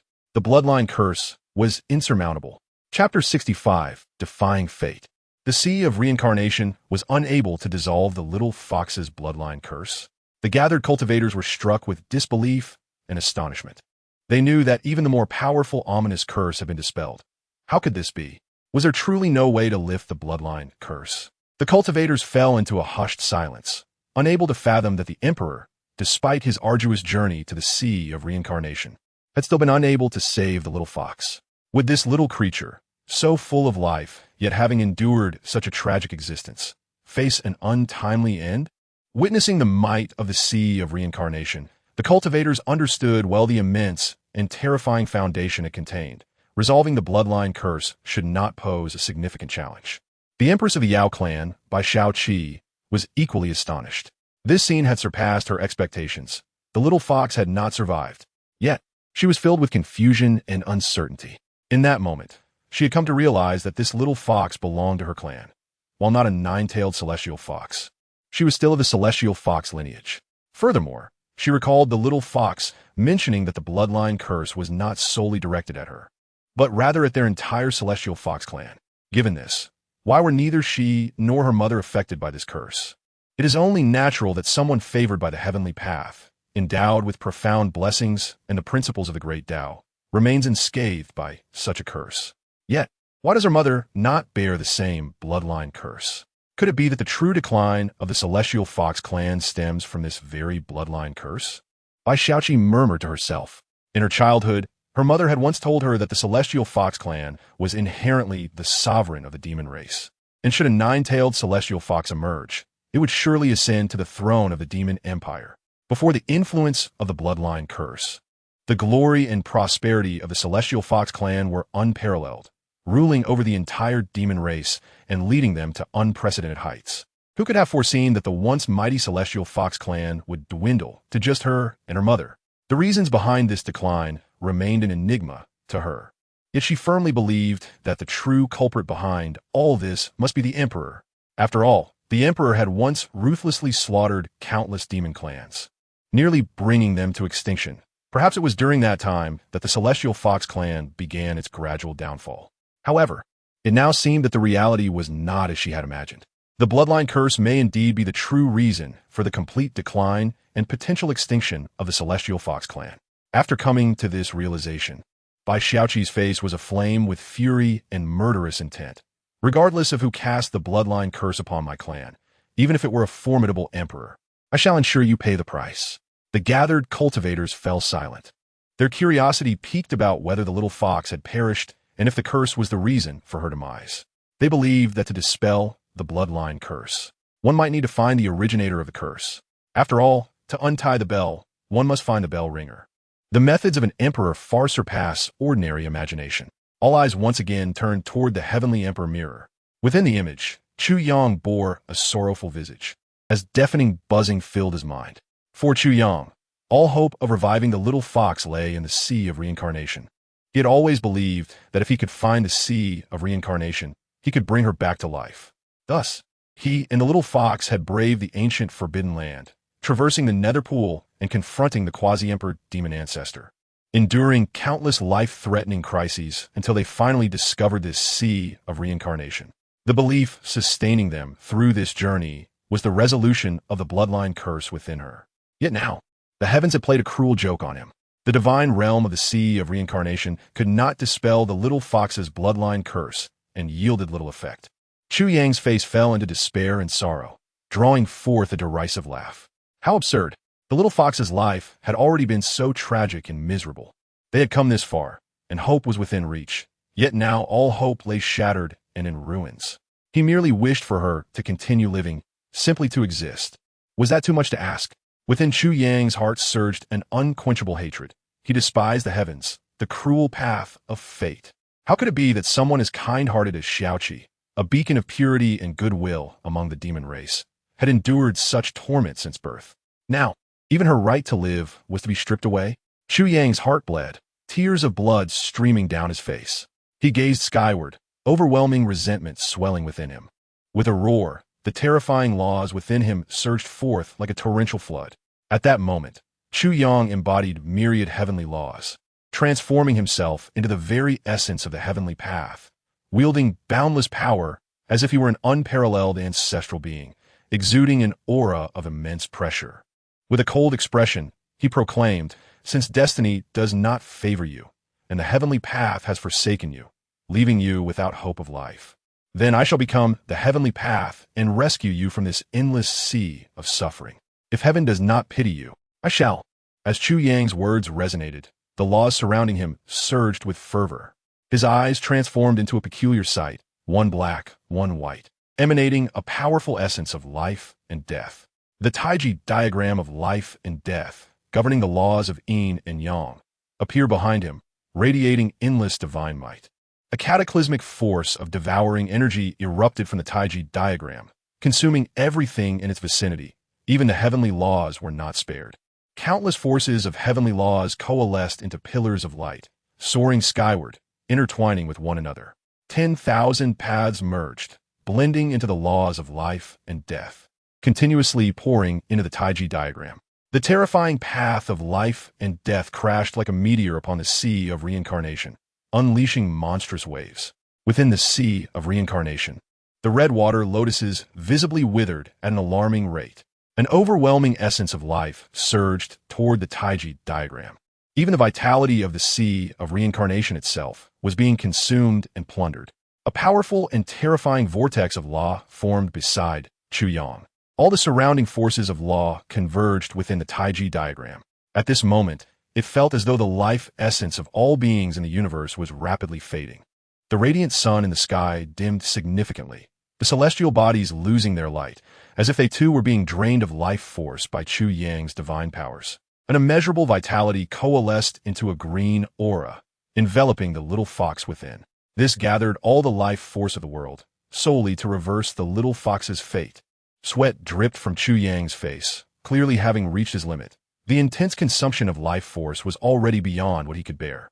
All the cultivators present were left dumbfounded, stunned into silence by the emperor's astounding display of power. It was known that at this time, the emperor had yet to attain the quasi-emperor realm, yet he could wield such terrifying abilities. When he truly achieved the quasi-emperor level, who in this world could possibly stand against him? How could a half-step quasi-emperor accomplish this? Witnessing the terrifying essence of life emanating from Chu Yang, many emperors were unable to suppress their indignation. Numerous cultivators, even those at the quasi-emperor level, could not replicate Chu Yang's ability to forcibly seize all the laws of the heavens for his own use. Yet, a half-step quasi-emperor had accomplished this. A group of quasi-emperor cultivators felt utterly dwarfed by Chu Yang's presence, realizing that even as a half-step quasi-emperor, they were no match for him. However, the various feats displayed by the emperor had already accustomed them to his extraordinary abilities. Yet, their hearts remained heavy with sorrow for the little fox. They understood that she was destined to perish, for this was an undeniable truth. The curse set by a being of emperor caliber could not be undone, not even by a quasi-emperor, let alone a half-step quasi-emperor. Silently, they felt a sense of regret. As the supreme beings of this realm, they were all too aware of the terror wielded by emperor-level beings. Those of the emperor realm were, in this world, existing at the pinnacle of power, capable of anything. The mere presence of an emperor's aura could easily obliterate any so-called supreme being or quasi-emperor. At this moment, the emperor was far too weak to be compared to an emperor-level being. A vast chasm remained.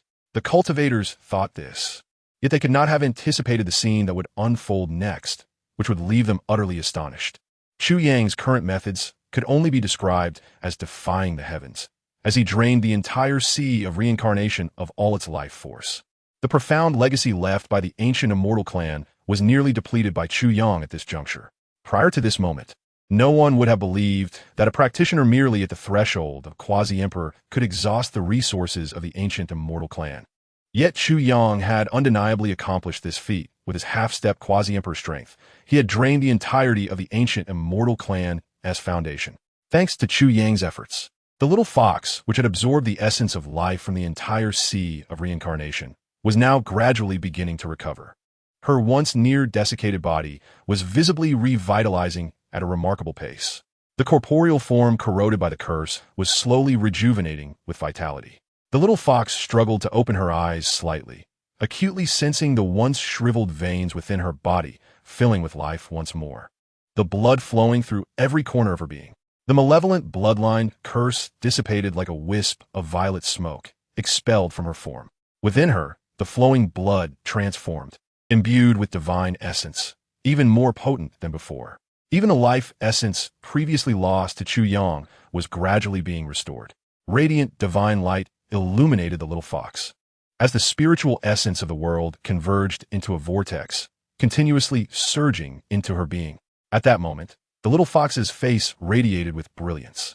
However, the exertion of such an extraordinary maneuver had placed an immense burden on Chu Yang's body, leading him to the brink of collapse.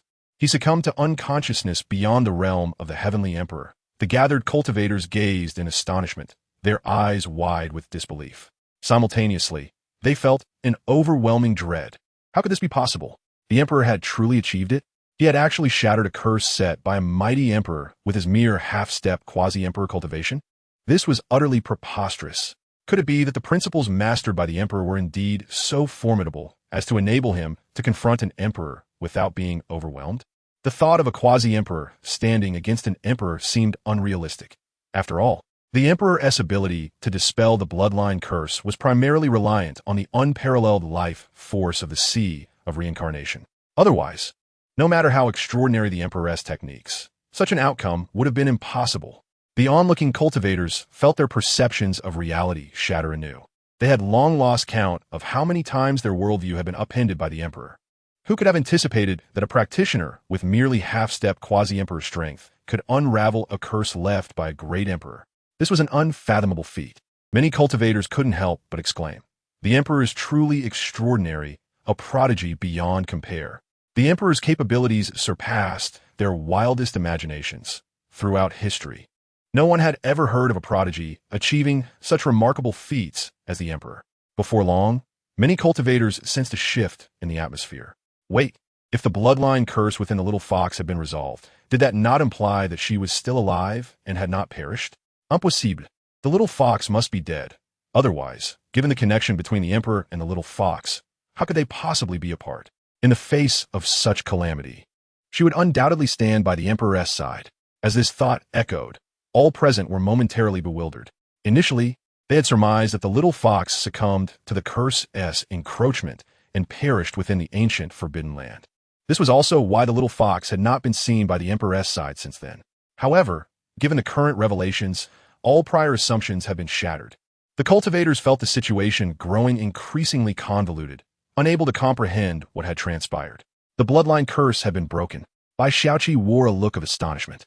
Could it be that she and her mother had not been affected by the curse because it had been dispelled by the emperor of that time?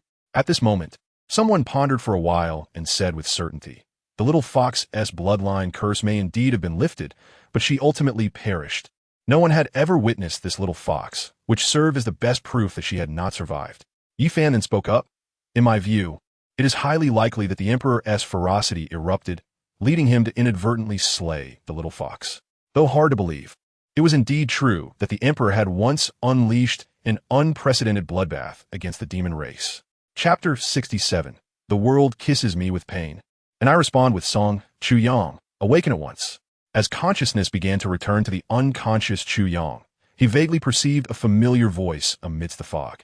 This voice was melodious and enchanting. It was the little fox's voice. Startled, Chu Yang wondered if the little fox had truly revived. He struggled to open his eyes, and a graceful figure came into view. The young girl possessed an unparalleled beauty, her flawless cheeks radiant and captivating.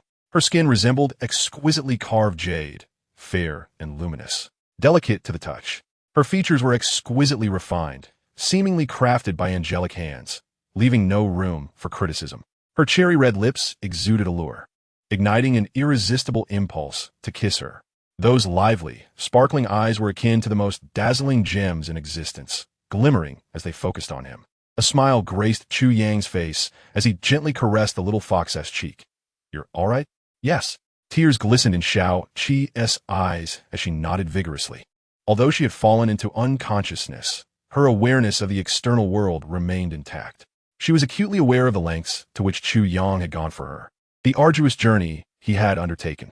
Throughout it all, he had never entertained the thought of abandoning her, even when the sea of reincarnation could not heal her, and when it seemed that heaven itself had forsaken her. Chu Yang still chose to expend every effort to revive her. Their gazes locked, and words were unnecessary. Both wore smiles, for at long last, everything had come to a close. Chu Yang embraced Xiao Qi, and in that moment, an ethereal sensation enveloped them. They had truly survived. Neither had perished. The path had been fraught with trials and tribulations, and now that they had reached this point, it felt as if they were dreaming. The joy of their reunion enveloped their hearts as the gathered cultivators beheld the little fox's visage once more. An uncanny sense of unreality washed over them. Although this was the second time they had seen her appearance, they still marveled at how strikingly similar she was. Many cultivators turned their gazes toward Bai Xiaoqi. With the resolution of the little fox's bloodline curse, the resonance between the two seemed to align. Indeed, several cultivators momentarily conflated the figures of the demon empress Bai Xiaoqi and the little fox. The only notable distinction lay in Bai Xiaoqi's empress-like demeanor, exuding an icy, aloof majesty, entirely dissimilar to the little fox. Furthermore, while both the little fox and the demon empress belonged to the celestial fox lineage, the little fox possessed 7 tails, whereas Bai Xiaoqi boasted a full 9 tails. Bai Xiaoqi was the highest bloodline 9-tailed celestial fox. Even Bai Xiaoqi found the situation somewhat incredulous. A thought emerging in her mind. Could this little fox be connected to her in some way? Yet she was reluctant to accept this notion. Soon, the peculiar glimmer in her eyes vanished, replaced by a cold gaze. She cast a frigid glance at the gathered cultivators and declared, "If you dare to continue staring at me, do not blame me for being ruthless." Upon hearing this, the cultivators recoiled in terror, hastily averting their gazes. They were well aware of Bai Xiaoqi's temperament. Among the supreme emperors, hers was the most volatile. If she uttered such words, it was a testament to her capability to act on them. Bai Xiaoqi coldly clarified, "I harbor an irreconcilable blood feud with the emperor. I would relish the opportunity to flay him alive and cast him into eternal reincarnation, devoid of hope for rebirth. How could I possibly extend a hand to assist my mortal enemy? Furthermore, I, the emperor, am a 9-tailed celestial fox, while that little fox is merely a 7-tailed one. This distinction in our bloodlines is irrefutable. Thus, she is merely reminiscent of me." Indeed, upon hearing Bai Xiaoqi's explanation, the gathered cultivators found clarity. The demon emperor's words held considerable weight. The divide between 9 tails and 7 is as vast as the gulf between heaven and earth. This is an indisputable fact, and no one can feign such heritage. Therefore, the little fox cannot possibly be the current demon emperor by Xiaoqi. In truth, the cultivators were skeptical of this fact. They merely felt that the two bore an uncanny resemblance. At this moment, Bai Xiaoqi found herself pondering. Although it was impossible for the little fox to be her, could she perhaps be a reflection of her mother from long ago? After all, this could explain why the fox in the mirror resembled her so closely. Bai Xiaoqi mused inwardly. My mother was also a 7-tailed celestial fox. Perhaps this indeed relates to events from her youth? However, she quickly discarded this notion, deeming it absurd. Her mother had always harbored deep hatred for the emperor, yearning to end his life, and indeed, the emperor had once suppressed her mother directly. If her mother had experienced these events alongside the emperor, it would be inconceivable for their paths to have converged in such a manner. Yet, if it were not her mother, then who could possibly share such a striking resemblance? For a moment, Bai Xiaoqi felt this was the most perplexing and distressing dilemma she had ever encountered. Answers eluded her. No matter how hard she racked her brain, she could not unravel the origins of it all, nor discern the truth behind it. Resolutely, she chose to cease her futile musings and redirected her gaze to the heavenly mirror. Upon witnessing the little fox revived, Chu Yang's spirit soared, and unbeknownst to him, his cultivation broke through to the quasi-emperor realm. He was no longer a mere half-step quasi-emperor, but a true quasi-emperor powerhouse.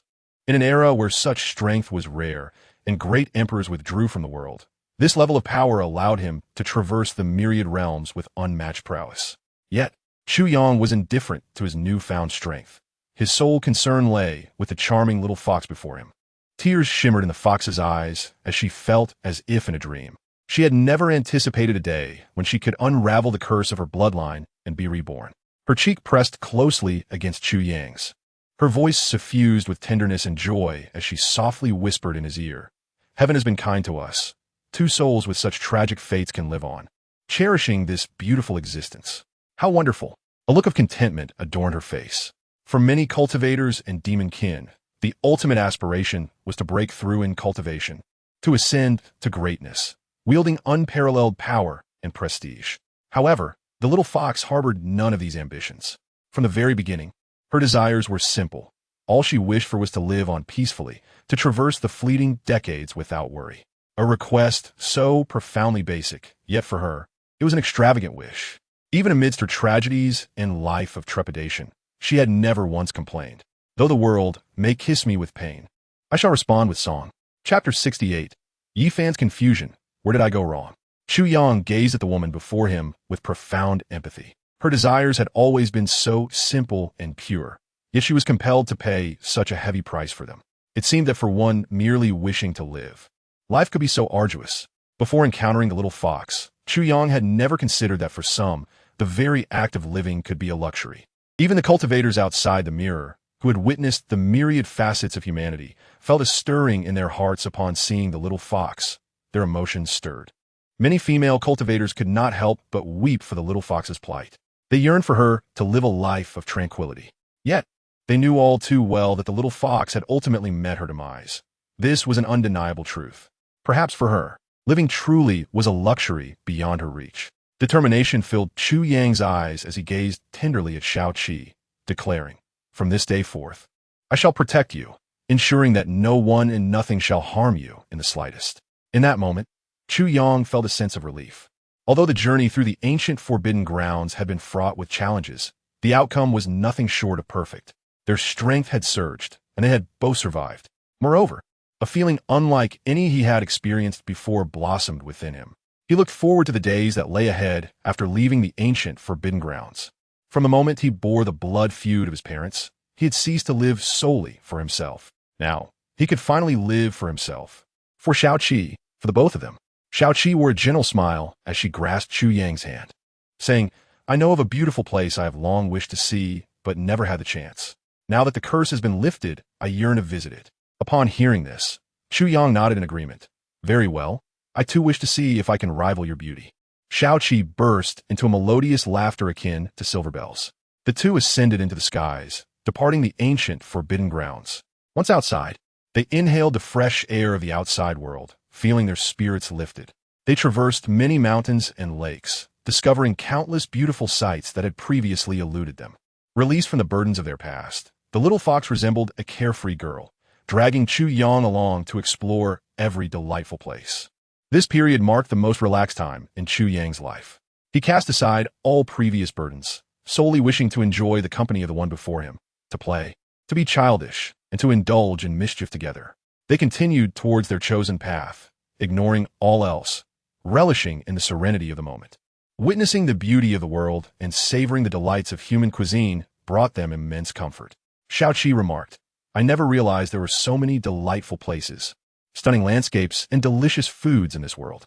Previously, I was so consumed with thoughts of unraveling the bloodline curse, traversing far and wide, seeking a solution, that I never took the time to appreciate this beautiful world.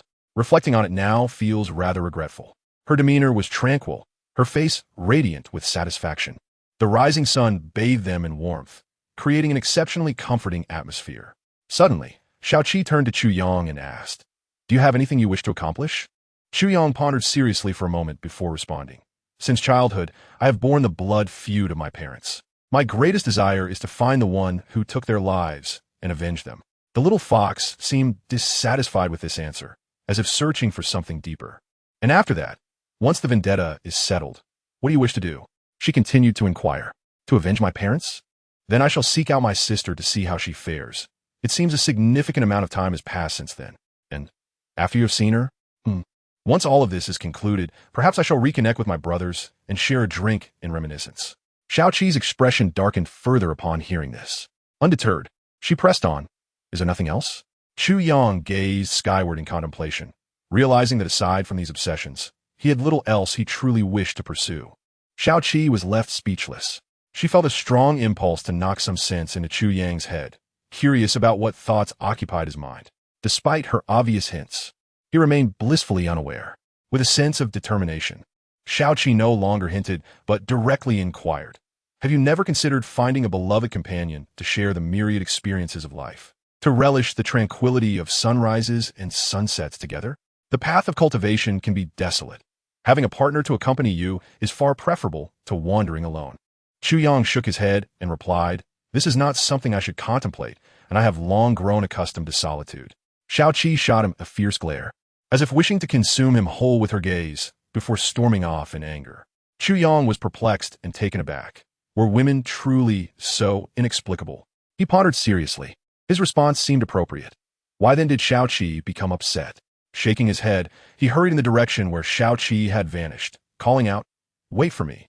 Beyond the heavenly emperor's realm, the onlookers regarded this scene with disdain for the emperor. Numerous cultivators openly stated, "What of the emperor? What of his renowned talents?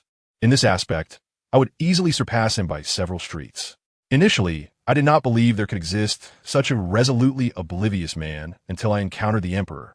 The crowd lamented, clearly frustrated by his inability to recognize the unmistakable signals from the little fox, who bore an uncanny resemblance to the enchanting by Shao-Chi, a figure many cultivators dreamt of pursuing. Even if she fell slightly short of by Shao-Chi, she was undoubtedly a rare treasure.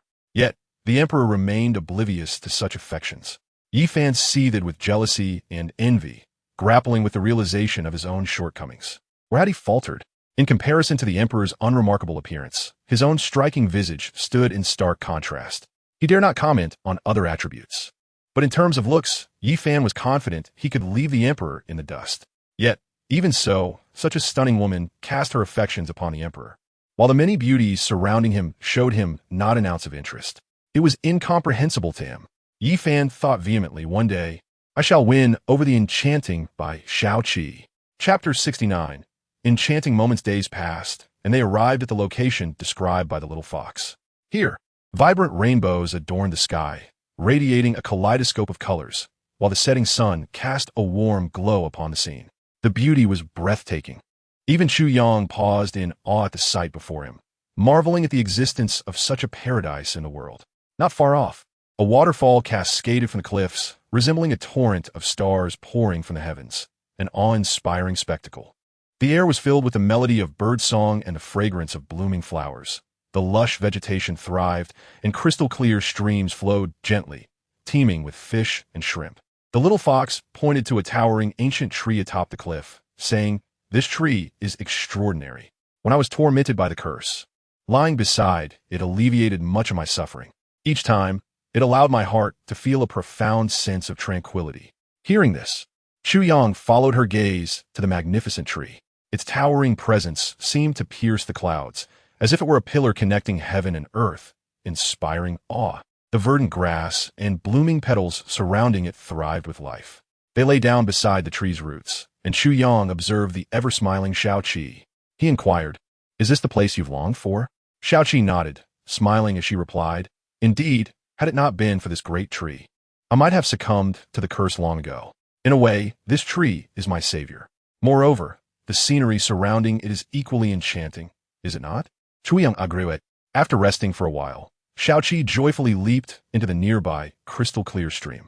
Her foxtail flicked playfully, splashing water like sparkling gems onto the ground. She pulled Chu Yang into the stream, and they began to frolic and play. At that moment, Xiaoqi radiated joy akin to that of a child, her melodious laughter echoing through the mountains. Chu Yang, too, allowed himself a moment of respite, reveling in their playful antics. Beyond the heavenly emperor's realm, Xiaoqi could not help but sneer, how childish. The little fox's resemblance to her made her involuntarily place herself in the fox's perspective, which she found utterly contemptible. Furthermore, the fox's immature behavior tarnished the image of their celestial fox clan.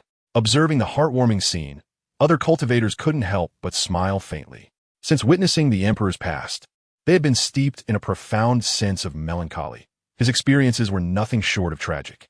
2 days passed, and on this day, the sun rose gently, bathing the two in its warm glow.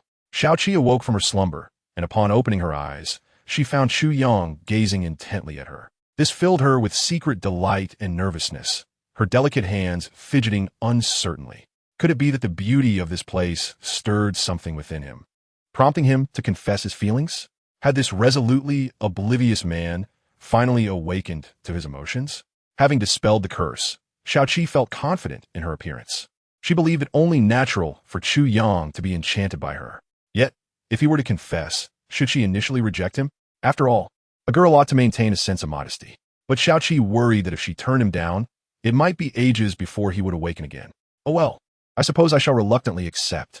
She mused, imagining the potential scenarios that might unfold, her cheeks flushing slightly, especially as she noticed Chu Yang inching closer.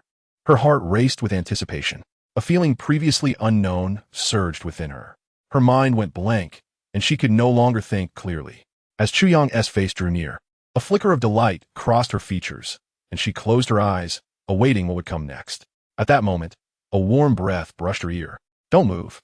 There's a big fish behind you." Chu Yang's voice rang out. With a splash, the sound of water breaking echoed, sending waves cascading over Xiaoqi. The cool stream extinguished the warmth that had ignited in her heart. Chu Yang emerged triumphantly, clutching a fish larger than her thigh. Grinning as he exclaimed, "Xiaoqi, I told you I was right. You truly are beautiful." Even this big fish couldn't help but steal glances at you in the stream. However, a dark cloud shadowed Xiaoqi's face. She looked at Chu Yang, indignantly exclaiming, "Chu Yang, you scoundrel." Xiaoqi mounted his waist, delivering a flurry of playful blows until her frustration was quelled. Chu Yang, on the receiving end, wore a look of bewilderment. He longed to ask Xiaoqi why she had suddenly erupted in anger, as he believed he had done nothing to provoke her. However, upon observing her fierce expression, he wisely chose to remain silent. As night fell, Chu Yang kindled a campfire. Earlier that day, he had caught several wild rabbits in the mountains, which he now roasted over the flames. Watching the once fluffy and adorable rabbits cook, Xiaoqi's tears welled at the corners of her mouth. "How would you eat such a cute rabbit?" she lamented. "Remember to add plenty of chili and cumin, but no cilantro." Chu Yang smiled slightly and handed her the roasted rabbit. Without hesitation, Xiaoqi accepted it and began to feast heartily. In the following days, Chu Yang and Xiaoqi spent 3 peaceful days together in this serene place. However, Chu Yang noticed that Xiaoqi seemed to be harboring some unspoken concerns. Her smile, though still enchanting, lacked the joy it once held. This subtle change perplexed Chu Yang, yet he refrained from inquiring, trusting that if Xiaoqi had something to share, she would confide in him. He chose not to dwell on it. As night fell and the cold wind howled, Chu Yang was meditating when he suddenly felt Xiaoqi nuzzling closer to him. her small head burrowing into his embrace. This unexpected intimacy caused a faint blush to rise on Chu Yang's cheeks, yet he said nothing. Shaoqi nestled comfortably in his arms, drifting into a peaceful slumber, murmuring, "I used to shield you from the wind. Now it is your turn to protect me. It feels so warm." Chapter 70. The sudden departure. Chu Yang gazed tenderly at the sleeping Shaoqi in his arms. They had endured numerous trials together, facing life and death, and had emerged stronger, each becoming the most significant person in the other's life. Suddenly, Shaoqi asked, "If I were to vanish, would you forget me?" Her nonsensical question left Chu Yang momentarily bewildered, yet he responded earnestly, "Never, unless I were to perish. After I avenge my bloodline, wherever you wish to go, I shall accompany you to witness the beauty of this world." How wonderful! I hope that day does not come too soon. A smile graced Shaoqi's face as she produced a jade pendant of azure hue, intricately carved with her name on the reverse side, and placed it around Chu Yang's neck. "This jade pendant is a gift for you. Should I ever be unable to be by your side, let it be your companion." Her eyes shimmered with warmth, though a complex emotion flickered beneath the surface. After speaking, she lay back down in Chu Yang's embrace, falling asleep. Chu Yang held Shaoqi close, soon succumbing to his own slumber. Beyond the realm of the heavenly emperor, all cultivators hoped fervently that the little fox would remain by the emperor's side. Given their bond, it seemed implausible that they would part unless unforeseen circumstances arose. Their deep emotional connection was no surprise. They had faced many life-threatening situations together, relying on each other to reach this juncture. It felt entirely natural. Many could see reflections of each other in their lives, both having endured tumultuous fates. Had it not been for the emperor's obliviousness to romance, perhaps their relationship would have blossomed into something even deeper. Some cultivators mused, if anything were to happen to the little fox, the emperor would likely erupt in fury. Given their current bond, the emperor would certainly not permit any harm to befall her. As this thought spread, a collective shock rippled through the assembly. They suddenly recalled a crucial matter. The emperor was now without the little fox, indicating that even if she had lifted the curse on her bloodline, she had not escaped death. Moreover, given the current situation, it was likely that the little fox would soon face peril. Anxiety gripped the hearts of the cultivators as they intently watched the unfolding scene within the heavenly emperor's mirror. As dawn approached, Chu Yang felt a rare comfort in his sleep. Since embarking on his path of cultivation, he had borne countless burdens, seldom finding peace. Yet last night, he had not only slept soundly, but had also dreamt of adventures with Shaoqi, exploring the vastness of the world and indulging in delightful feasts together. Suddenly, he realized that Shaoqi was missing. Initially, he dismissed it, thinking she had merely wandered off in search of food, given her insatiable appetite. However, as time passed, concern began to cloud his features. He took to the skies, scanning the expansive landscape for her familiar form. After a considerable time, unease settled in his heart as he failed to find her. Recalling Shaoqi's demeanor and actions from the previous night, it was evident that something was amiss. Chu Yang's anxiety escalated, fearing that Shaoqi might have encountered danger. He raced through the realm, desperately searching for her, yet her presence eluded him. The thought of her sudden departure struck him with clarity. For Shaoqi to leave without notice, something of great significance, perhaps even perilous, must have occurred, compelling her to protect him by vanishing. This realization filled Chu Yang with both heartache and worry, but above all, he knew he must find the little fox. Refusing to abandon her, Chu Yang summoned the boundless bell and took to the skies, determined to scour the entire world if necessary. Outside the heavenly emperor's domain, the cultivators were astonished by the little fox's abrupt disappearance. They speculated that her sudden departure might very well lead to her downfall. Many began to analyze the situation calmly. After all, since the emperor's rise, they had not seen the little fox, allowing for conjecture. Initially, they believed she would perish within the ancient forbidden lands, never to return. Yet, she had not only escaped, but had also lifted the curse on her bloodline, a fact that mystified them. Now, faced with this unexpected turn of events, the cultivators found themselves resigned to the grim reality. If the little fox were to die, her life would indeed be steeped in tragedy. After all her efforts to break free from the bloodline curse, she would ultimately face demise. A deep sorrow enveloped the hearts of the cultivators. Though many harbored disdain for the emperor, the inherently kind-hearted little fox had touched their souls. They collectively wished for her survival, yet fate can be cruel. The thought of the little fox's demise struck a chord of lamentation within them, as such a grim fate would be unbearable for anyone. Considering the current relationship between the emperor and the little fox, the anguish he would feel upon learning of her death would be unfathomable. Perhaps it was her loss that would transform the emperor into the bloodthirsty tyrant they knew so well. Many cultivators could not help but express their reflections on the matter. They had witnessed the bond between the emperor and the little fox, supporting each other through countless trials to arrive at their present state. In the emperor's heart, the little fox held an irreplaceable position. Although she had finally lifted the curse, she still faced a tragic destiny, a blow that could not be underestimated. The atmosphere among the cultivators was heavy with grief. Yet, one individual, Yi Fan, remained indifferent, instead feeling a sense of anticipation. At last, Emperor, you are about to reveal your darker side, are you not? I have waited so long for this moment. Yi Fan murmured to himself, his excitement palpable.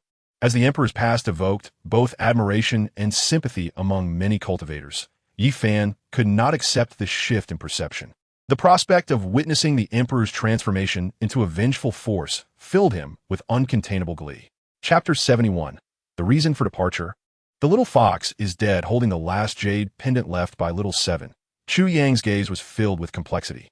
Why did she leave without a word? Why didn't she tell me? His heart was heavy as he reflected on the time spent with little Seven.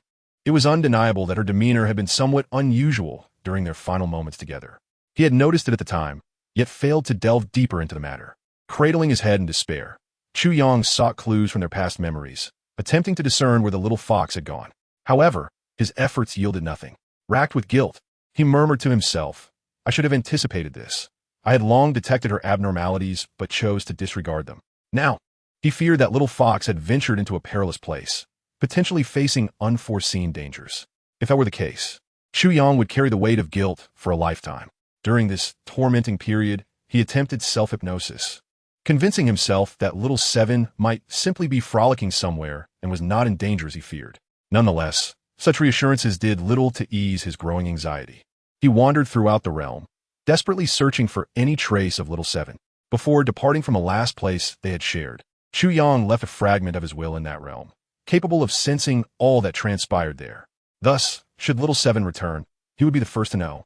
In a frenzy, Chu Yang scoured every corner, even returning to the ancient forbidden grounds, searching in vain for any sign of her.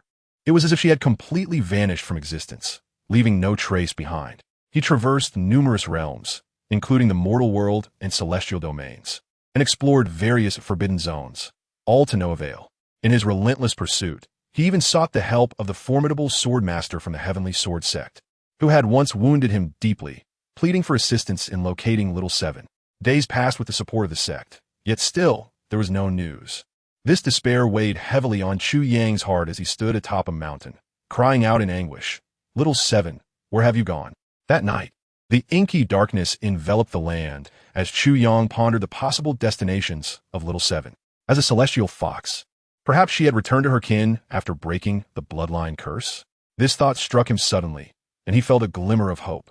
With newfound resolve, he prepared to venture into the territory of the demon clan to seek answers. Just then, an unexpected change captured his attention. The jade pendant left by little Seven began to emit a dazzling azure light, captivating his gaze. Startled, Chu Yang sensed a faint ripple of her soul within the pendant. It was evident that she had left something behind. Yet, an unsettling feeling surged within him. A blue beam of light shot into the sky, illuminating the dark night, as countless sparkles coalesced into an image. The figure that materialized was none other than little Seven. Big wooden head, I must first apologize for leaving without saying goodbye. The image of little Seven spoke, her radiant smile lighting up the darkness. However, her sapphire eyes glistened with tears. Chu Yang stood frozen, his gaze fixated on the apparition, an ominous premonition growing stronger within him.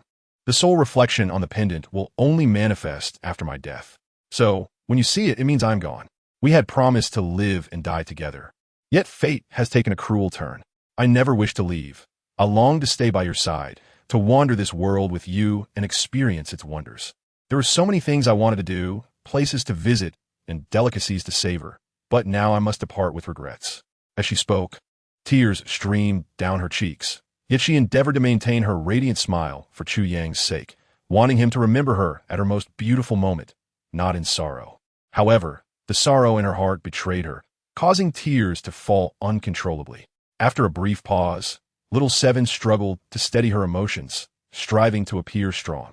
I never told you my true name. It's by Shao-Chi. I belong to the Celestial Fox clan. We are of royal lineage among the demon race. My father was the demon emperor, ruling over all. However, an unassuming clan birthed a powerful emperor who overthrew my father, seizing control of the demon race and launching relentless hunts against my clan. Only a few of us managed to escape, but we soon realized our plight was far from over. The new demon emperor cast a bloodline curse upon us, leading to the demise of all my kin before my eyes. Even my father's exceptional powers could not counteract the curse. The demon emperor discovered my existence, lifted the curse, and coerced my parents to compel me to return to Celestial Fox Mountain. I knew this journey would likely be my last, but how could I turn my back on my parents? I share this with you only to ask that you cease your search for me. I am already gone. You must live well. Do not seek vengeance on my behalf. The demon emperor's power is beyond your imagination, and your efforts would be futile.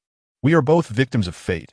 I once believed the curse's dissolution would grant me freedom, yet I find myself ensnared by destiny once more. After all we endured to survive, it is a miracle that one of us remains. No matter what, do not succumb to despair. Big Wooden Head, remember me. Do not forget Little Seven. Chapter 72. Annihilation of the Demon Clan, beheading the Demon Emperor outside the realm of the Heavenly Emperor. The cultivators stood in silent reverence upon witnessing the image left by the little fox, though they had long suspected her demise.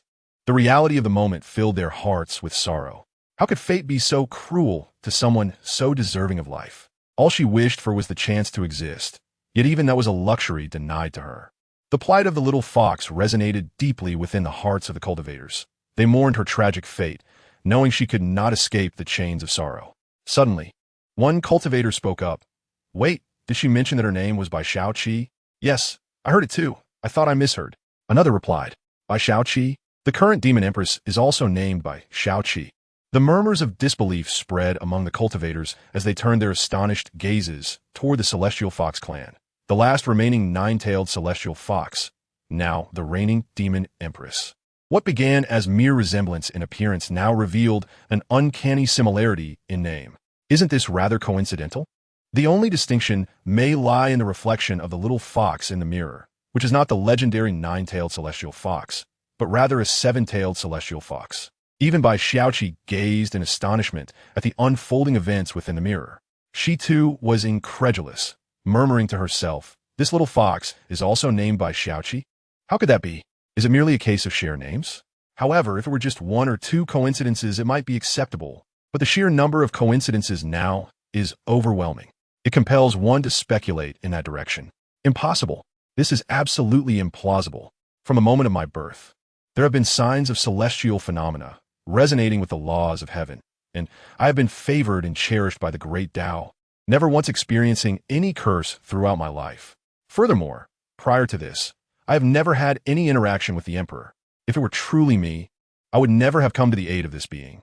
He is the mortal enemy of my kind. How could I possibly rescue him? No, there must be something amiss. This must be an issue with the Emperor's soul memories. Bai Xiaoqi, her face a mask of shock, frantically reminded herself that the little fox could not possibly be her, and she had never had any connection with the Emperor. If she truly shared such a past with the Emperor, how could he commit slaughter against her kin? She was engulfed in anguish, unwilling to accept such a truth. Yet, as the memories within the Emperor's mirror surfaced, unfamiliar recollections flooded her mind, causing her excruciating pain. In her mind, those emerging memories seemed to replay the contents of the Emperor's memories.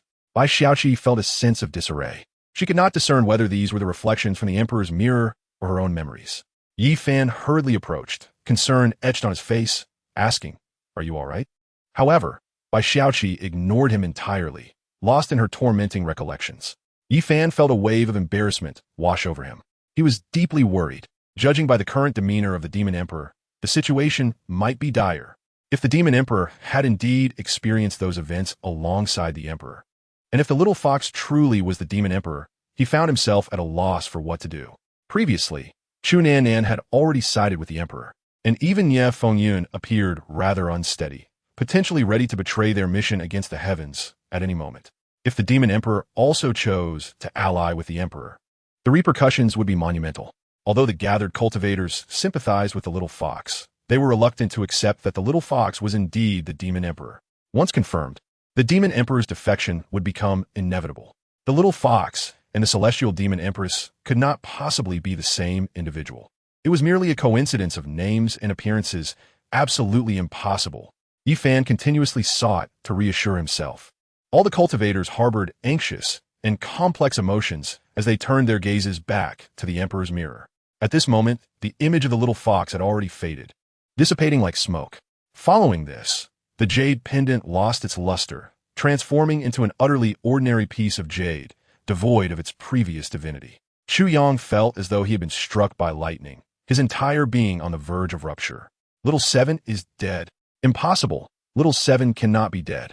This must be a dream. Yes, merely a nightmare. Chu Yang raged, letting out low, anguished roars. They had all emerged alive from the ancient forbidden land, dispelling all curses afflicting her. How could she possibly be dead? On that day, Chu Yang returned to the place of his final parting with Little Seven. He gazed at the waterfall cascading down like a curtain, the immense tree brimming with life, and the babbling brook before him, his gaze eerily calm. Chu Yang caught a large fish and roasted it. Little Seven, come and eat the fish. After a long while, there was still no response. Chu Yang sighed in resignation, murmuring, Little Seven is still so playful. It's mealtime, yet she isn't returned to eat. 3 days later, Chu Yang found himself in a picturesque landscape. Little Seven, this place is quite beautiful too. Isn't this the kind of lovely place you adore?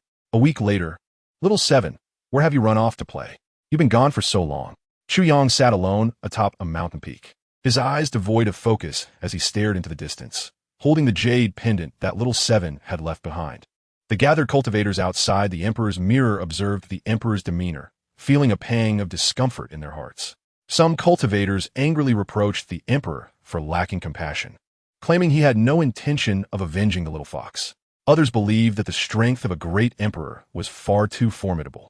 The emperor's involvement at that moment would be futile. It would be wiser to cultivate until reaching the great emperor realm before seeking vengeance for the little fox. Yet, some cultivators firmly believed that given the emperor's nature, he would pursue vengeance regardless of the consequences. In the past, he had dared to confront a saint for the sake of his sister's revenge. How could he possibly shy away this time? Chu Yang returned to the place he had been before. However, that graceful figure had yet to return. He understood that this dream might never awaken. After a long time, the cold-faced Chu Yang slowly rose to his feet. The scenes he had shared with Little Seven lingered vividly in his mind, echoing continuously. It felt as if it had all transpired just yesterday. Big Wood, you must remember me. Do not forget Little Seven. Little Seven's melodious voice still resonated in his ears, tinged with sorrow and helplessness. Chu Yang took a deep breath, his eyes ablaze with boundless murderous intent, piercing the heavens. He summoned the primordial bell with a flick of his hand. Stepping upon the primordial bell, he soared into the sky, disappearing beyond the clouds, resolutely moving forward. This journey is to annihilate the demon clan and slay the demon emperor. Chapter 73. The Assault on the Celestial Demon Mountain. Outside the emperor's realm, the gathered cultivators witnessed the emperor's determined figure, their eyes narrowing in surprise. They had not anticipated that the emperor would indeed dare to venture to the Celestial Demon Mountain. Previously, while they had felt immense anger at the emperor's refusal to seek vengeance for the little fox, they also believed that his decision to remain patient was the wisest choice. After all, how could one casually provoke a great emperor? Yet the next day, the emperor still chose to avenge the little fox. This scene left the gathered cultivators utterly astounded. How could the emperor possibly dare to confront a great emperor for revenge? This was absurd. After all, that was a great emperor. On what grounds did the emperor believe he could seek retribution? The cultivators were all astonished, exclaiming in disbelief. Great emperors are generally reclusive, and very few know the true extent of a great emperor's terrifying power. Although they were well aware of the might of a great emperor, they understood that below the great emperor, all are but ants. This statement is not mere hyperbole. A great emperor possesses astonishing abilities transcending this realm, and every action is imbued with supreme heavenly laws. Even a mere glance could extinguish an entire realm. Even a quasi-emperor would appear as insignificant as an ant before them, easily suppressed with a wave of the hand. The cultivators felt that the emperor's expedition was fraught with peril. Were it not for the knowledge that the emperor was alive and well, they might have believed he had already fallen to the hands of the demon emperor. After all, the terror of a great emperor is beyond question. One cultivator suddenly suggested, is it possible that the demon emperor is not a true great emperor, but merely a quasi-emperor, ultimately slain by the emperor? Otherwise, we cannot fathom how the emperor could possibly preserve his life in the presence of a great emperor. The emperor's demeanor clearly indicated a resolve for a fight to the death. If he had not perished, it must mean that the demon emperor was ultimately felled. Given the emperor's current cultivation level, slaying a great emperor was simply unthinkable. The disparity is too vast. However, this conjecture was swiftly dismissed by the crowd. The demon emperor is undoubtedly a genuine great emperor. Otherwise, it would be impossible to cast such a terrifying bloodline curse, one that even the sea of reincarnation would struggle to eradicate. Such a terrifying bloodline curse could only be unleashed by a great emperor. Upon hearing this, the gathered cultivators fell silent. Indeed, the terror of the bloodline curse is such that no one short of an emperor could possibly endure it. Yet, how did the emperor manage to survive? Although it is said that the emperor could harness the powers of heaven and earth to dispel the curse set by the emperor, this does not imply that he possesses the strength to contend with an emperor in battle. Perhaps, for that demonic emperor, casting such a fearsome bloodline curse was merely a fleeting thought. However, it took the emperor immense effort to unravel it. No matter how extraordinary the emperor may be, he undoubtedly cannot rival a being of emperor-level strength. Confusion filled the hearts of all present. At that moment, within the heavenly emperor mirror, Chu Yang soared to the southernmost part of the immortal realm on the Wanling continent, a place teeming with formidable demonic beings. In this southern wasteland, a towering mountain pierces the heavens, markedly captivating. Countless celestial energies converge upon this mountain, known as the Tianyao Mountain, which is enveloped in a thick mist of spiritual energy. Its luck seemingly inexhaustible. The overwhelming aura manifests as a golden dragon coiling around the Tianyao Mountain. The demon race is arguably one of the most powerful races on the Wanling continent, with a profound heritage that instills dread in all. The entire demon race is rooted in this treasure land, Tianyao Mountain. Within it, there are countless great demons of the saint and supreme realms. The presence of saint-level beings, rare in the outside world, is so abundant on Tianyao Mountain that it would not be an exaggeration to say they are as numerous as the stars.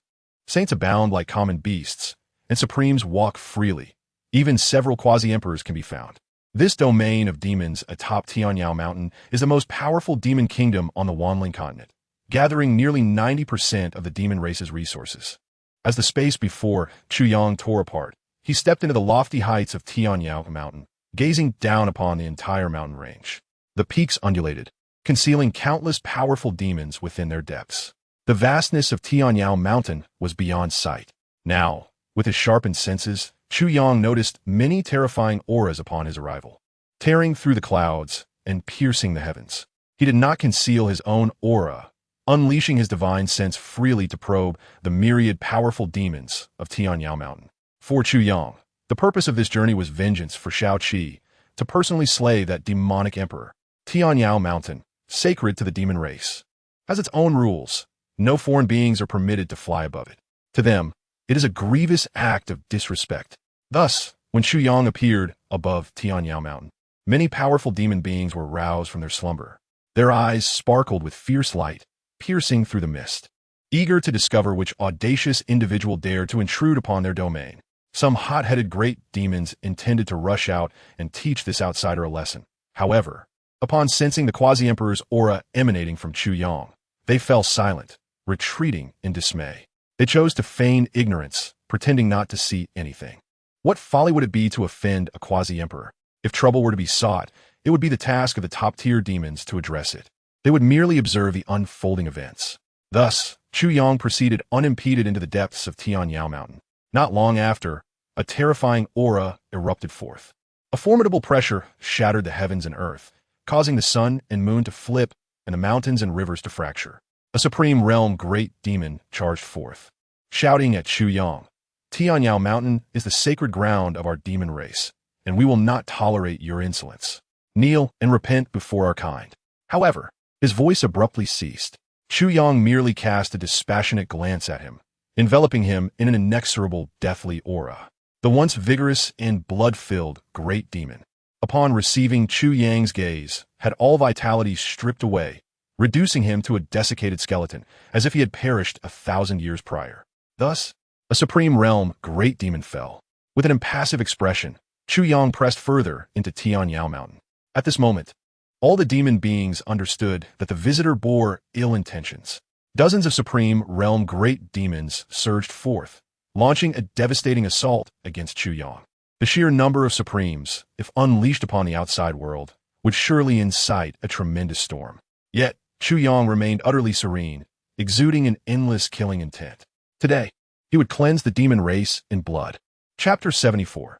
The truth of the bloodbath against the demons. Shao-Chi was once destined to be the princess of the entire demon race, living a life that should have been smooth and revered. Yet, due to the treachery of her kin, who defected to the newly ascended demonic emperor, Shao-Chi's life turned into one of unending misery. From a princess, she was reduced to a pitiable being cursed by her bloodline. All of this turmoil was wrought by her own kind. Chu Yang harbored a deep resentment towards the demons. Had it not been for them, how could Shao-Chi have suffered so? He sought to return all the torment Shao-Chi endured, compelling the demons to atone for their sins in the depths of hell.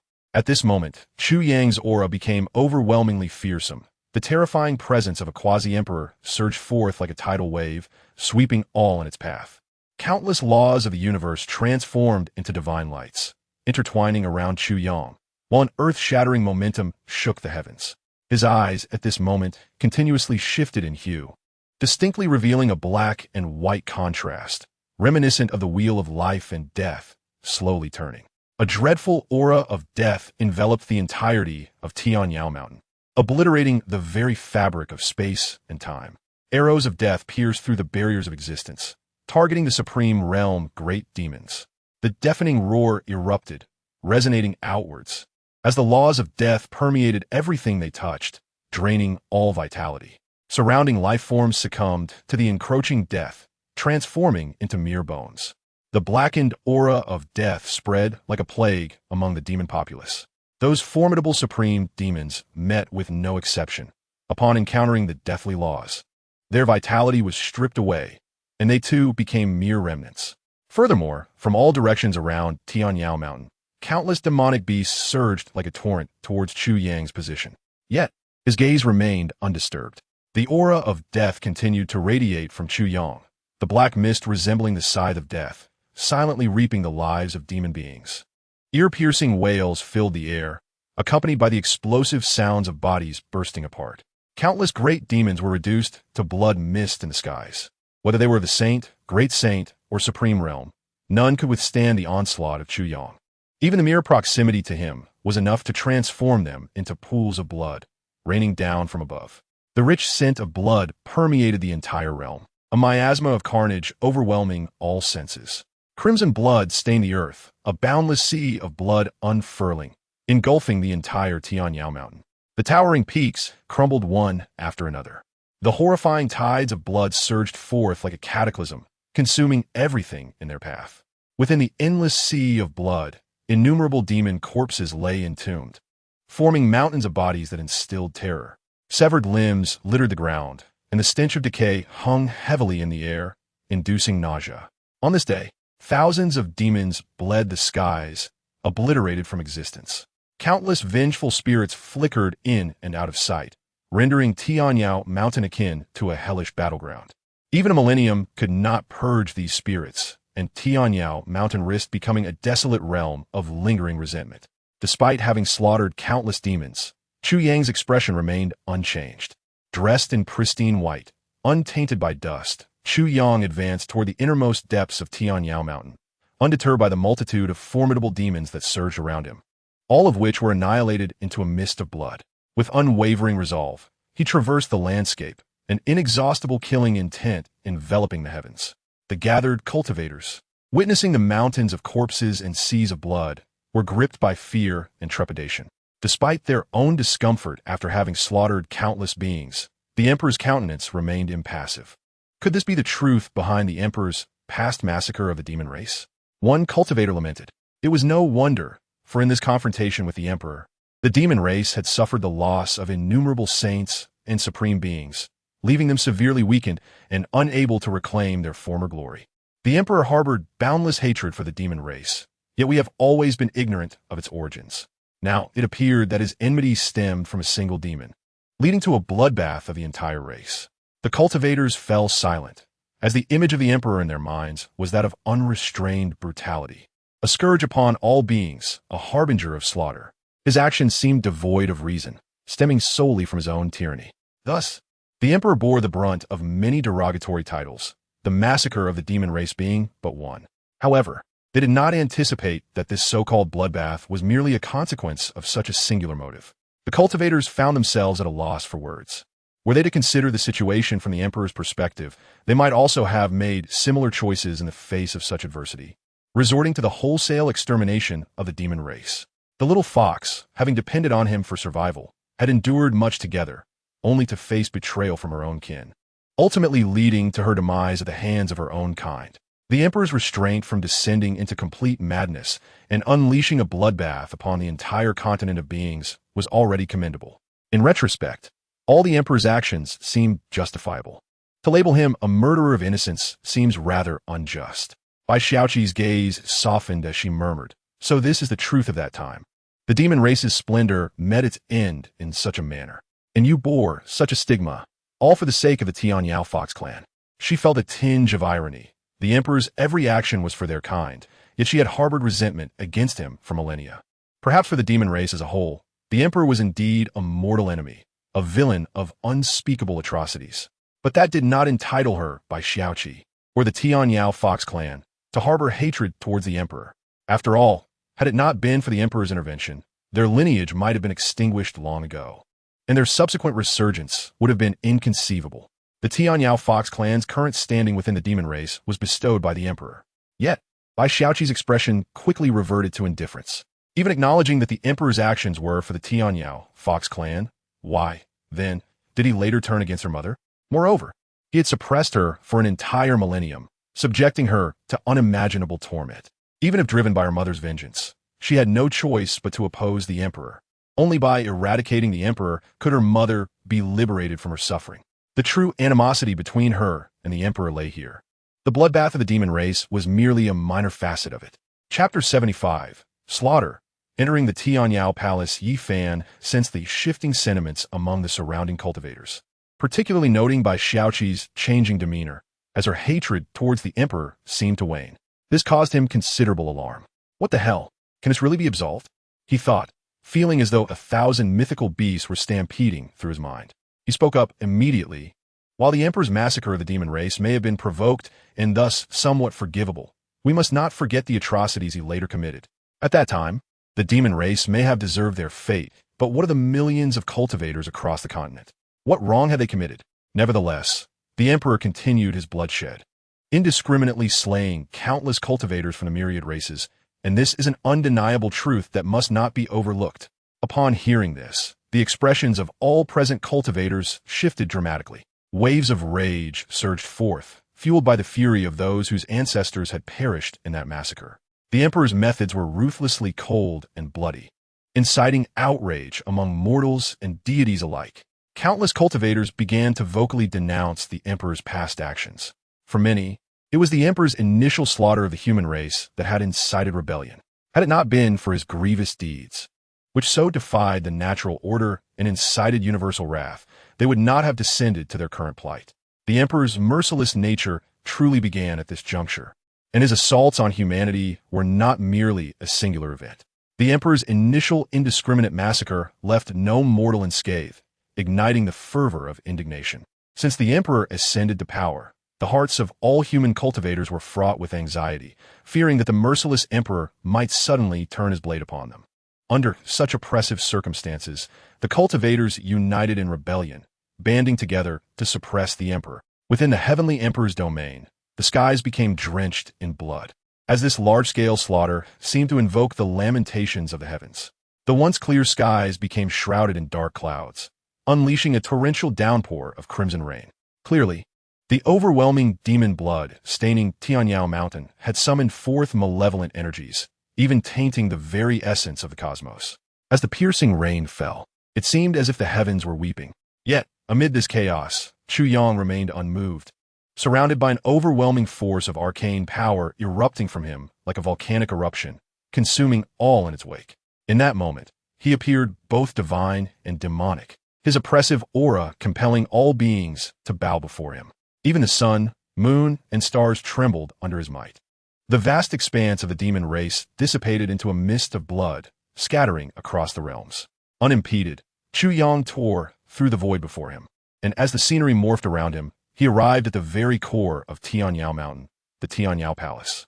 Though referred to as a palace, it bore no resemblance to the opulent abodes of cultivators. Rather, it resembled a secluded valley cradled within the mountains. The spiritual energy in this place was extraordinarily dense, far surpassing that of the ordinary regions of Tianyao Mountain.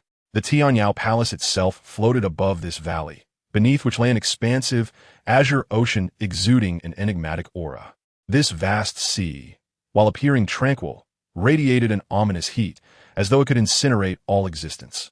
The oppressive heat warped the surrounding space, severing time and space itself, rendering the myriad laws that entered this blazing ocean into mere nothingness.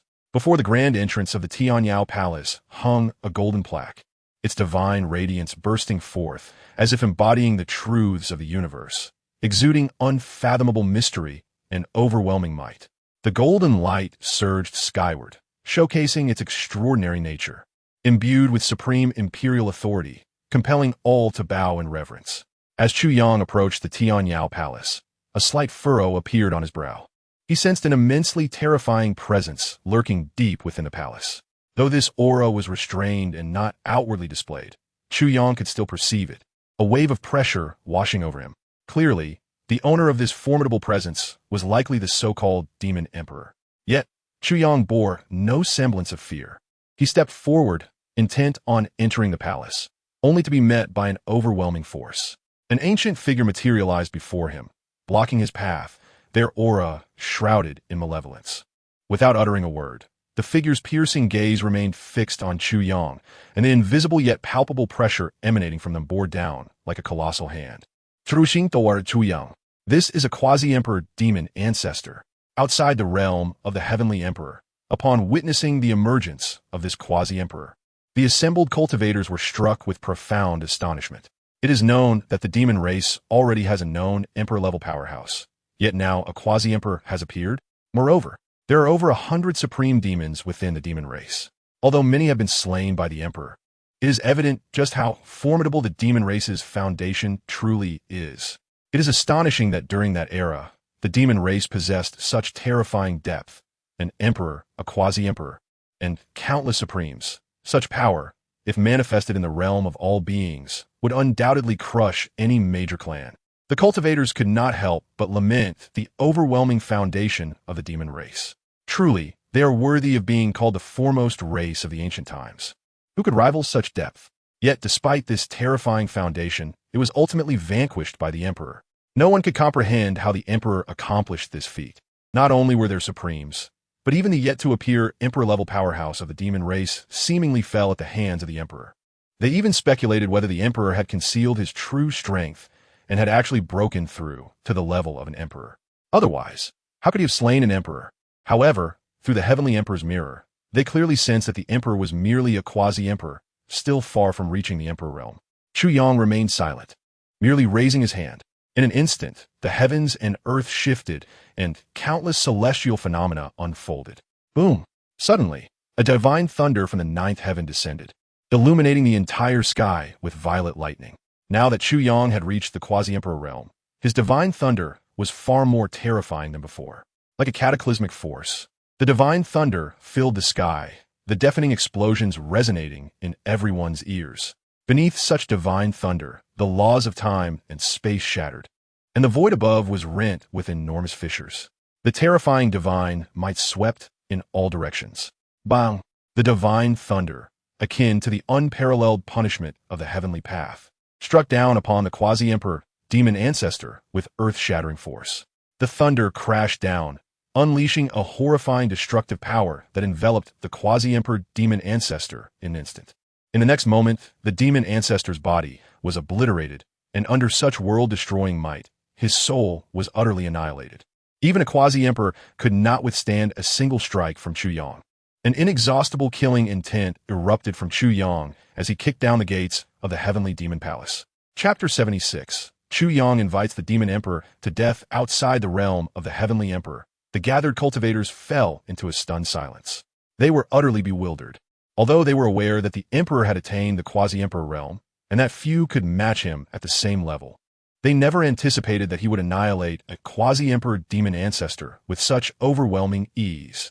Moreover, the emperor had not even utilized the primordial bell, a celestial artifact. If he had employed the primordial bell, would even more quasi-emperors have been futile? A true prodigy. This was the epitome of invincibility at the same level. Even an era-defining quasi-emperor demon ancestor was as insignificant as an ant before the emperor, easily suppressed at will. This was utterly absurd. To achieve the quasi-emperor status, one must be an extraordinary figure. Even if they were not the emperor's opponent, they never expected to be dispatched so effortlessly. At the level of quasi-emperor, or even emperor, it is typically exceedingly rare to witness one slaying another. Which emperor is not a dragon among men? At most, they would be defeated. Killing is a formidable challenge.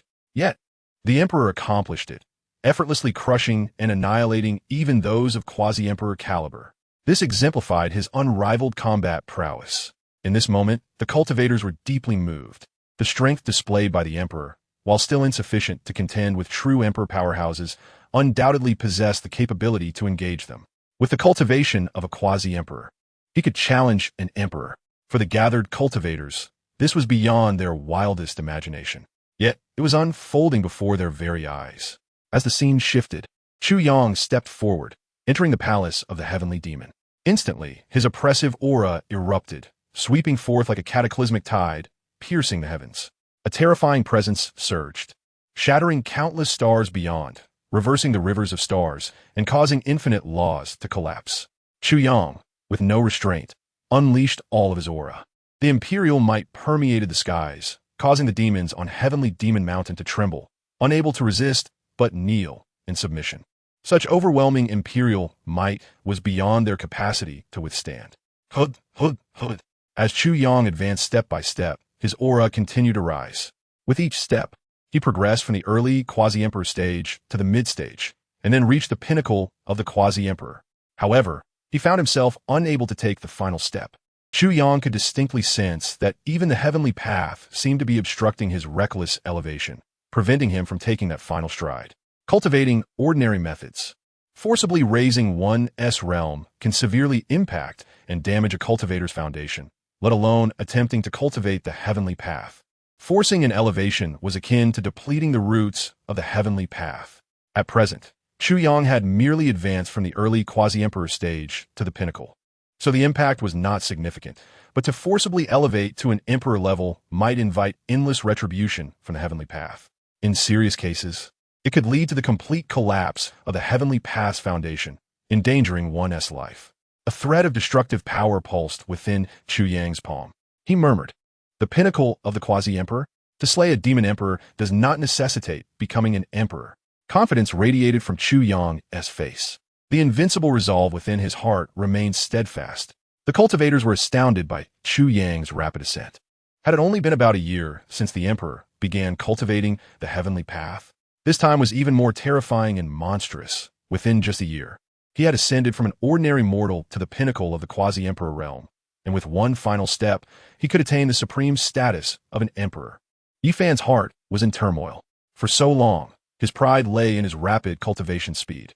Yet now, even his once prized speed paled in comparison to the emperor's astonishing ascent, especially since the emperor had traversed 3 distinct cultivation systems, each one utterly obliterating Yi Fan's so-called destiny as the favored one. Generally, it would take thousands of years to reach the quasi-emperor realm, and even longer for many to attain such heights. Yi Fan had achieved the emperor fruit position in merely 3,000 years, a point of immense pride for him. Yet, the emperor, after only a year, was on the verge of becoming an emperor himself. The disparity was simply too great. However, the cultivators were perplexed by the emperor's sudden halt in his advancement. Why had he not continued to elevate his cultivation? Once he reached the emperor realm, slaying a demon emperor would pose little challenge. Many cultivators could not help but inquire. Faced with the allure of the emperor realm, it seemed no one could resist. In their view, The emperor had every opportunity to ascend directly to the emperor realm. Yet he refrained. Though unfulfilled, many cultivators quickly regained their composure. They realized that the emperor had not perished within the heavenly demon mountain, which indicated that the demon emperor had indeed fallen to his blade. The emperor had, while still a quasi-emperor, defied the odds and slain a world-shaking emperor. The moment those words were uttered, all cultivators felt a jolt within. Although the emperor's previous miraculous feats had left them in awe, they were still within the realm of belief. However, if the emperor were to slay a great emperor while still in the realm of a quasi-emperor, it would truly overturn everyone's perception of reality. A profound silence enveloped the assembly of cultivators. They understood that the mere fact that the emperor survived such an event was a testament to the extraordinary feat he had accomplished. After ascending to the realm of a quasi-emperor, Chu Yang halted his steps, his gaze directed toward the heavenly demon palace. Shadows of light interwove before him, reminiscent of the cherished figure of Little Seven, who seemed to re-emerge in his heart's thoughts.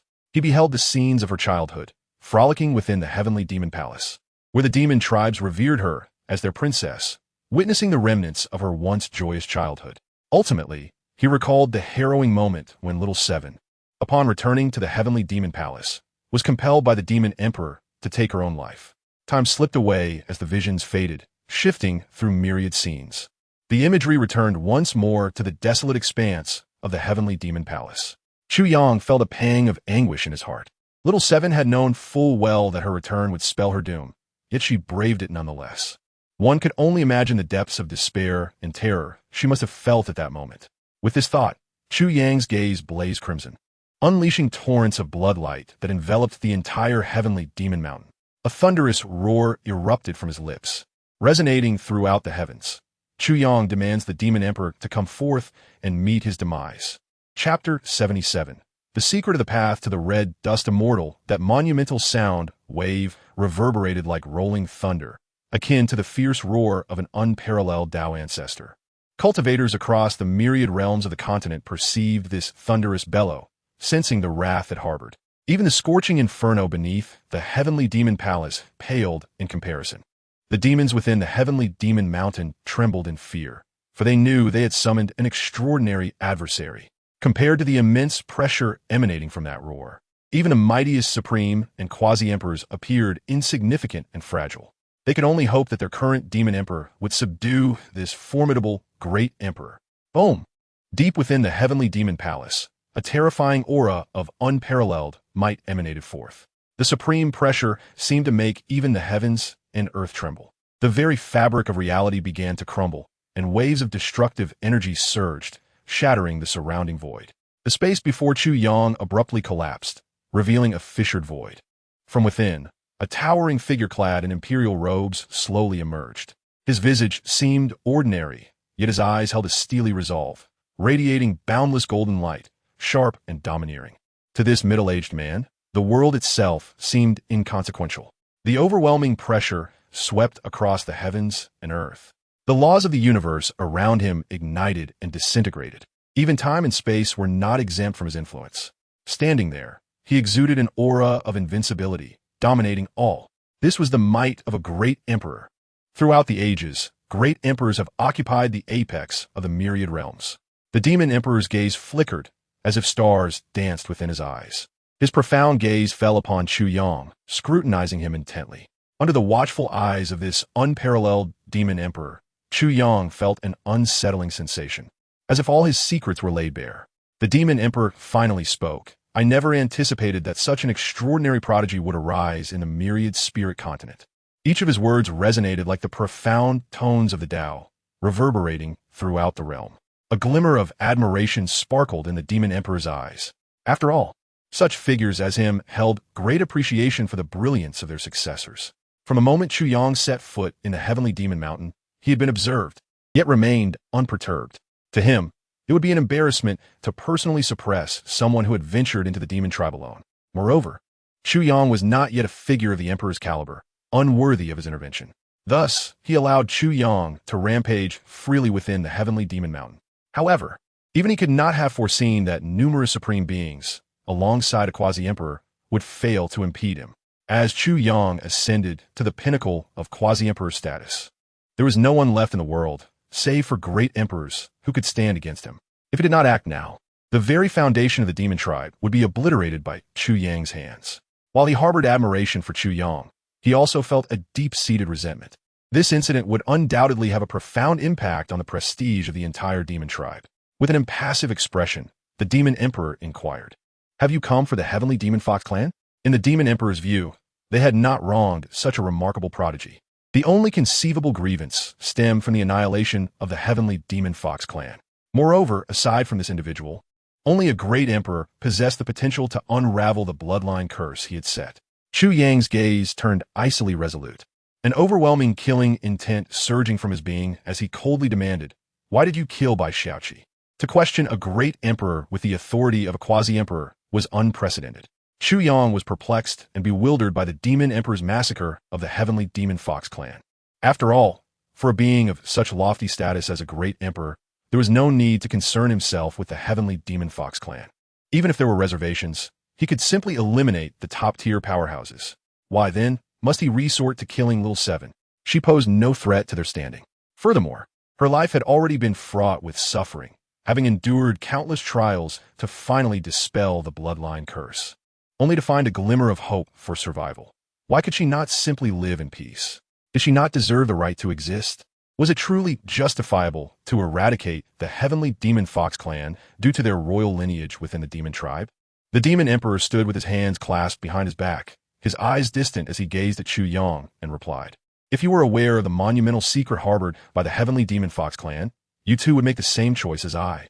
The heavenly demon fox clan contained the supreme opportunity that could assist one in attaining the red dust immortal status. What do all cultivators seek in their lifetimes, if not longevity, the ability to coexist with the heavens, and invincibility in the world? At this juncture, the heavenly demon fox clan harbors a shortcut to such a path. Why would I not pursue it? To me, the decision to kill or spare the heavenly demon fox clan is of little consequence. My only aim is that supreme opportunity. To me, everything else is inconsequential. However, the heavenly demon fox clan is a stubborn lot, refusing to divulge this opportunity that would allow me to attain the red dust immortal status. Thus, I'm left with no choice but to strike decisively. If I cannot obtain it, then let this opportunity vanish from existence, so that no one may claim it. The demon emperor spoke with an air of indifference, as if the slaughter of the heavenly demon fox clan were a trivial matter. Chu Yang's gaze turned to ice. While for the majority of cultivators, the chance to become a red dust immortal would be worth any sacrifice, Chu Yang held no interest in such title. All he desired was for that pitiable little fox to live in peace. With resolute killing intent, he declared, "Is this truly your justification for the extermination of the heavenly demon fox clan?" The demon emperor chuckled and retorted, "Is that not sufficient? Enough to numb you? Today, I shall raise the heavenly demon mountain, slay the emperor." Around Chu Yang, boundless forces of law danced like ethereal sprites, exuding an aura of terror. The demon emperor's face was filled with disdain. He had never regarded Chu Yang as a worthy adversary. "You have yet to earn that right." Boom! In the skies above, a divine thunderclap erupted, shattering the heavens with a deafening roar. It fractured the myriad paths and collapsed time and space, akin to divine retribution from the heavens, an awe-inspiring spectacle. All laws fell silent, save for the explosive divine thunder, which transformed into a violet divine dragon descending from the nine heavens. Chapter 78. Confrontation with the demon emperor. The terrifying annihilation thunder, radiating a chilling aura, emanated a divine might that overshadowed all existence. Even the demon emperor, at this moment, exhibited a trace of astonishment. The immense power contained within this divine thunder stirred a sense of trepidation within him. Chu Yang was undoubtedly the strongest quasi-emperor he had ever encountered. The demon emperor's eyes flickered with a peculiar light as he silently marveled, recalling having seen such a technique in ancient texts, astonished that the cultivation of the heavenly Tao could yield such horrific power. With a wave of his hand, the demon emperor unleashed a colossal flame serpent from his palm. This serpent was remarkably unique, its entire form a deep blue, emanating a destructive heat that incinerated everything in its vicinity. Endless mountains and lakes could not withstand this terrifying force, reduced to mere ashes. Even stars located billions of miles away were obliterated, turned to dust by the might of these flames. This was no ordinary fire, but rather the divine fire of the great Tao, capable of consuming all things in existence. A tremendous clash erupted in the void, where divine thunder and divine fire collided violently.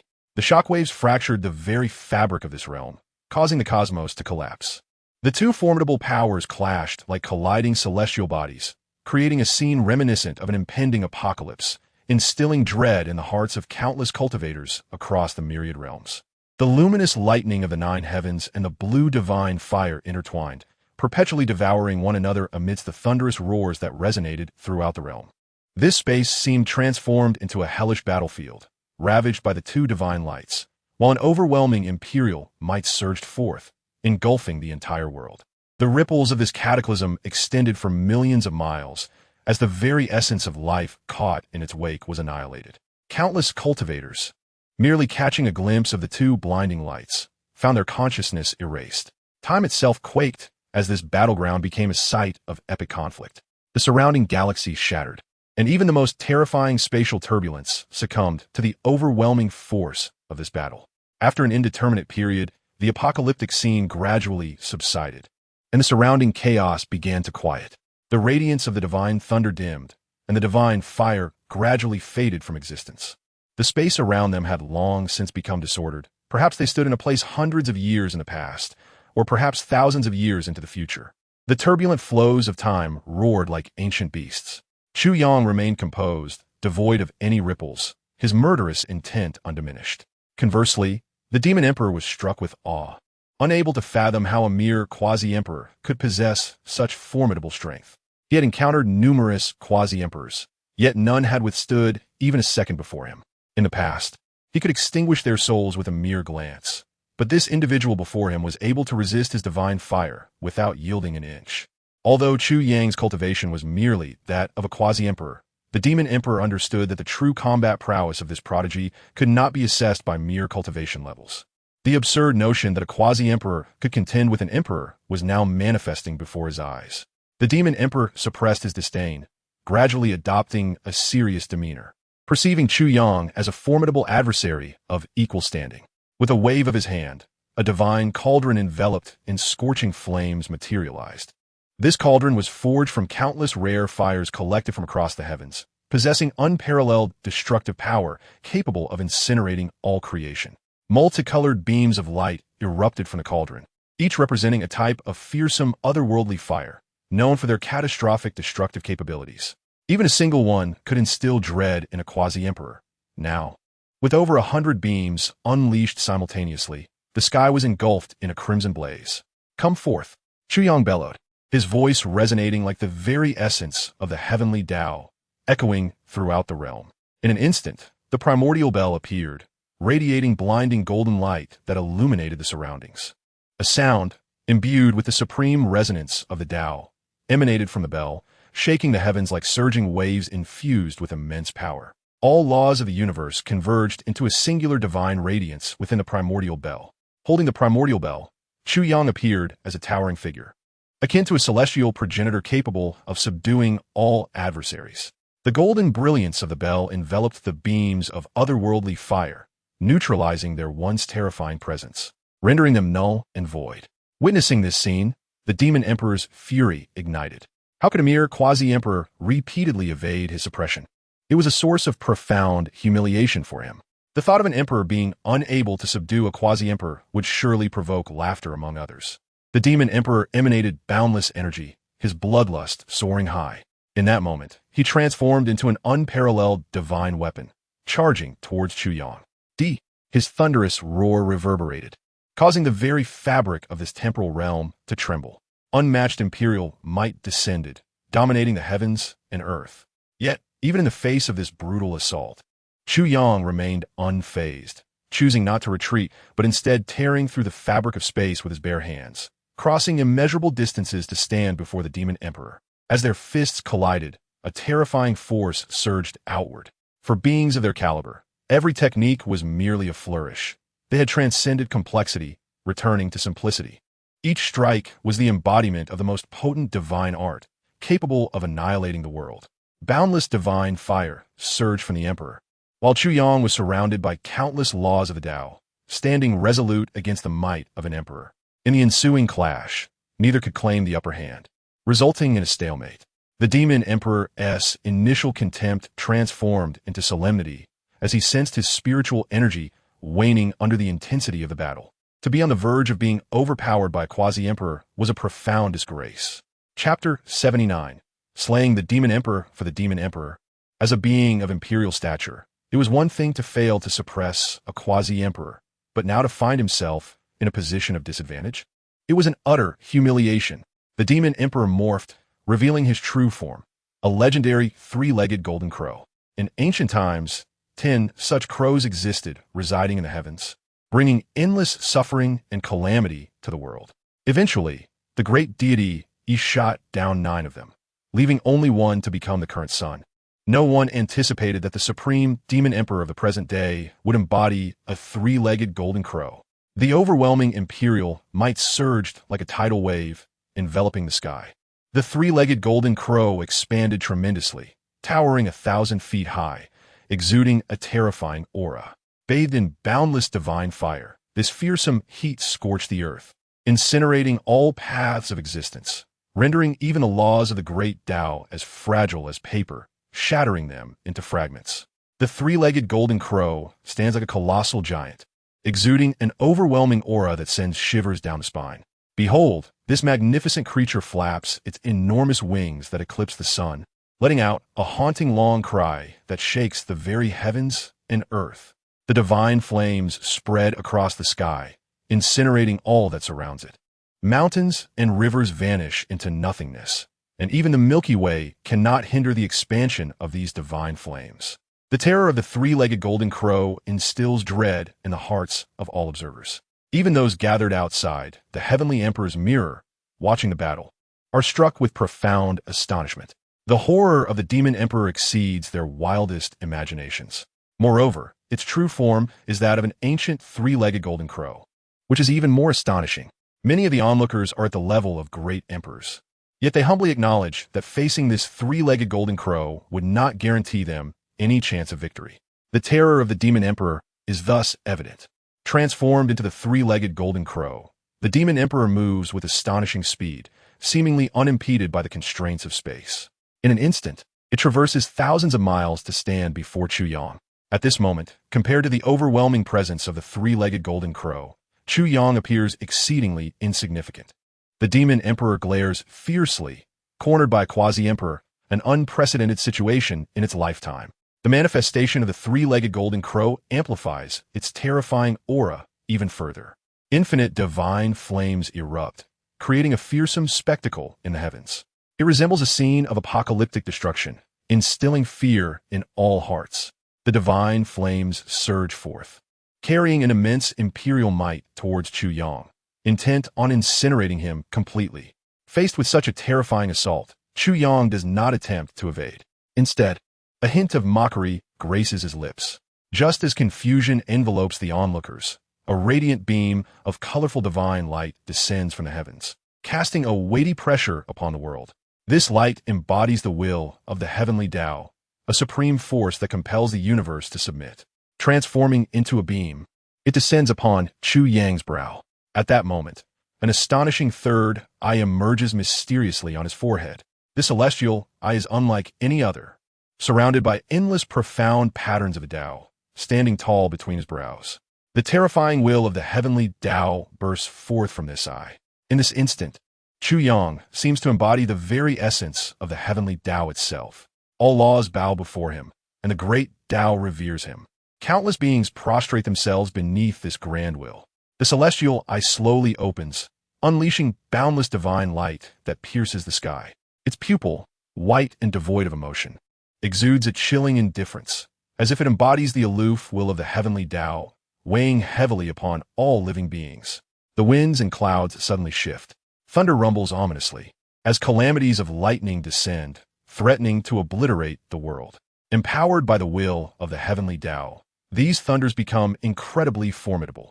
It seems as if this is divine retribution issued by the heavenly Tao, an onslaught no one can withstand, not even the mightiest of emperors. The scene resembles the apocalypse, causing countless beings in this realm to tremble in fear. At this moment, Chu Yang appears to merge with the cosmos. He is both heaven and heaven is him. An overwhelming divine might surges into his being, transforming him into the supreme embodiment of the heavenly Tao, impervious to all laws, indestructible by any path. Suddenly, the celestial eye fully opens, radiating divine light that engulfs the heavens, instilling terror in all. A cascade of golden divine light stretches across the sky, piercing through reality and shattering the illusions of a universe. Where the golden light passes, countless stars shatter, and the Milky Way collapses into dust. All beings on the myriad realms are gripped by profound dread. This formidable will of the heavenly Tao seems poised to annihilate everything in existence. No one can resist the true divine punishment of the heavenly Tao. Even the demon emperor, not far away, is left aghast upon sensing such overwhelming celestial power. His eyes reflecting profound fear. The unparalleled golden light sweeps across the sky, obliterating all in its path. The once mighty divine flames, confronted by the will of the heavenly Tao, appear feeble and are easily shattered. The supreme divine might reverberates outward in all directions. The towering, three-legged golden crow, akin to a deflated balloon, rapidly loses its vigor under this forceful blow. Its massive form is sent crashing through the air, and vibrant imperial blood rains down from the heavens, staining the sky crimson. At this moment, Chu Yang's figure gradually becomes visible, the terrifying aura of the heavenly Tao beginning to settle. Chu Yang resembles a celestial being, untainted by the world. Infinite laws swirl around him, creating a breathtaking spectacle. An overwhelming torrent of Taoist power flows through him, as if he were a deity, his white robes billowing in the wind. Standing above the demon emperor, he stretches out his hand, summoning boundless Taoist laws into his palm. Gazing down at the demon emperor, a fierce killing intent ignites in Chu Yang's eyes, boundless and inexorable. The imperial might bears down upon the demon emperor like a mountain, making it difficult for him to breathe. Today, the demon emperor shall fall, and the celestial mountain shall be conquered. Chu Yang's voice resonates throughout the realm. A vast expanse of law and divine might envelopes the world, shattering the myriad paths of existence. Space rends apart, and time collapses. Brilliant divine patterns spread across the power of these laws, unleashing supreme karma. They suppress all enemies beneath the heavens. The terrifying force descends upon the demon emperor's form. In the next instant, the enormous body of the three-legged golden crow begins to fracture under the unbearable pressure. In its final moments, the demon emperor emits a heart-rending cry that reverberates through the skies. As the cry fades, the demon emperor's flesh and soul shatter into countless fragments, his essence extinguished. The supreme imperial might dissipates like smoke in the wind. The fall of a great emperor sends shockwaves through the entire realm. Countless extraordinary phenomena manifest, as if even the heavens mourn for the loss of such a being. All laws fall silent, and the great Tao sways. Beyond the realm of the heavenly emperor, all are engulfed in profound silence. Even the great emperors and quasi-emperors remain speechless, unable to comprehend what they have witnessed. A world-renowned demon emperor has met such a glorious demise. It feels like a dream. Though they have witnessed it with their own eyes, a sense of unreality lingers. Throughout history, emperors have been the strongest beings in existence. Yet now one has been vanquished in such a manner. To achieve such a dazzling feat of slaying an emperor with quasi-emperor strength, perhaps only the Emperor Zun has accomplished this from ancient times until now. Had they not seen it with their own eyes, they would never have believed it. No matter how extraordinary a quasi-emperor may be, it is inconceivable that they could achieve such a feat. The self-proclaimed prodigy, Yi Fan, falls into silence. He, who claims to be the child of destiny and has risen rapidly with unparalleled combat prowess, knows that even he could never slay an emperor at the quasi-emperor level. Compared to Emperor Zun, he is utterly dwarfed in both talent and strength. The heavenly Tao leaves the onlookers in awe. They recognize it as a divine power of the heavenly Tao, an invincible means with the ability to transcend heaven and earth. Now, the Emperor Zun is merely a quasi-emperor, yet already capable of slaying an emperor. How terrifying will he become when he successfully ascends to the level of an emperor? A cultivator exclaims in amazement, causing everyone to startle. Indeed, if Emperor Zun can slay an emperor at the quasi-emperor stage, once he truly attains the emperor level, will there be anyone in this realm who can rival him? After gaining fame, though few have witnessed him in action, it is known that no emperor can withstand even a single strike from him. Such is the terror of Emperor Zun. Even now, many great emperors seek to attack him. but they dare only to ambush him during his critical moments of breakthrough. The signs of the great emperor's fall manifest across the myriad spirits continent. The heavens weep blood, and the great Tao laments. Yet, Chu Yang remains unmoved by the demise of the demon emperor.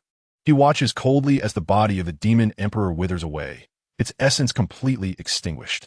Within him lies sorrow, but it is sorrow for Shao Qi. Chu Yang swiftly regained his clarity of mind, his expression cold and indifferent as he strode toward the Tianyao Palace.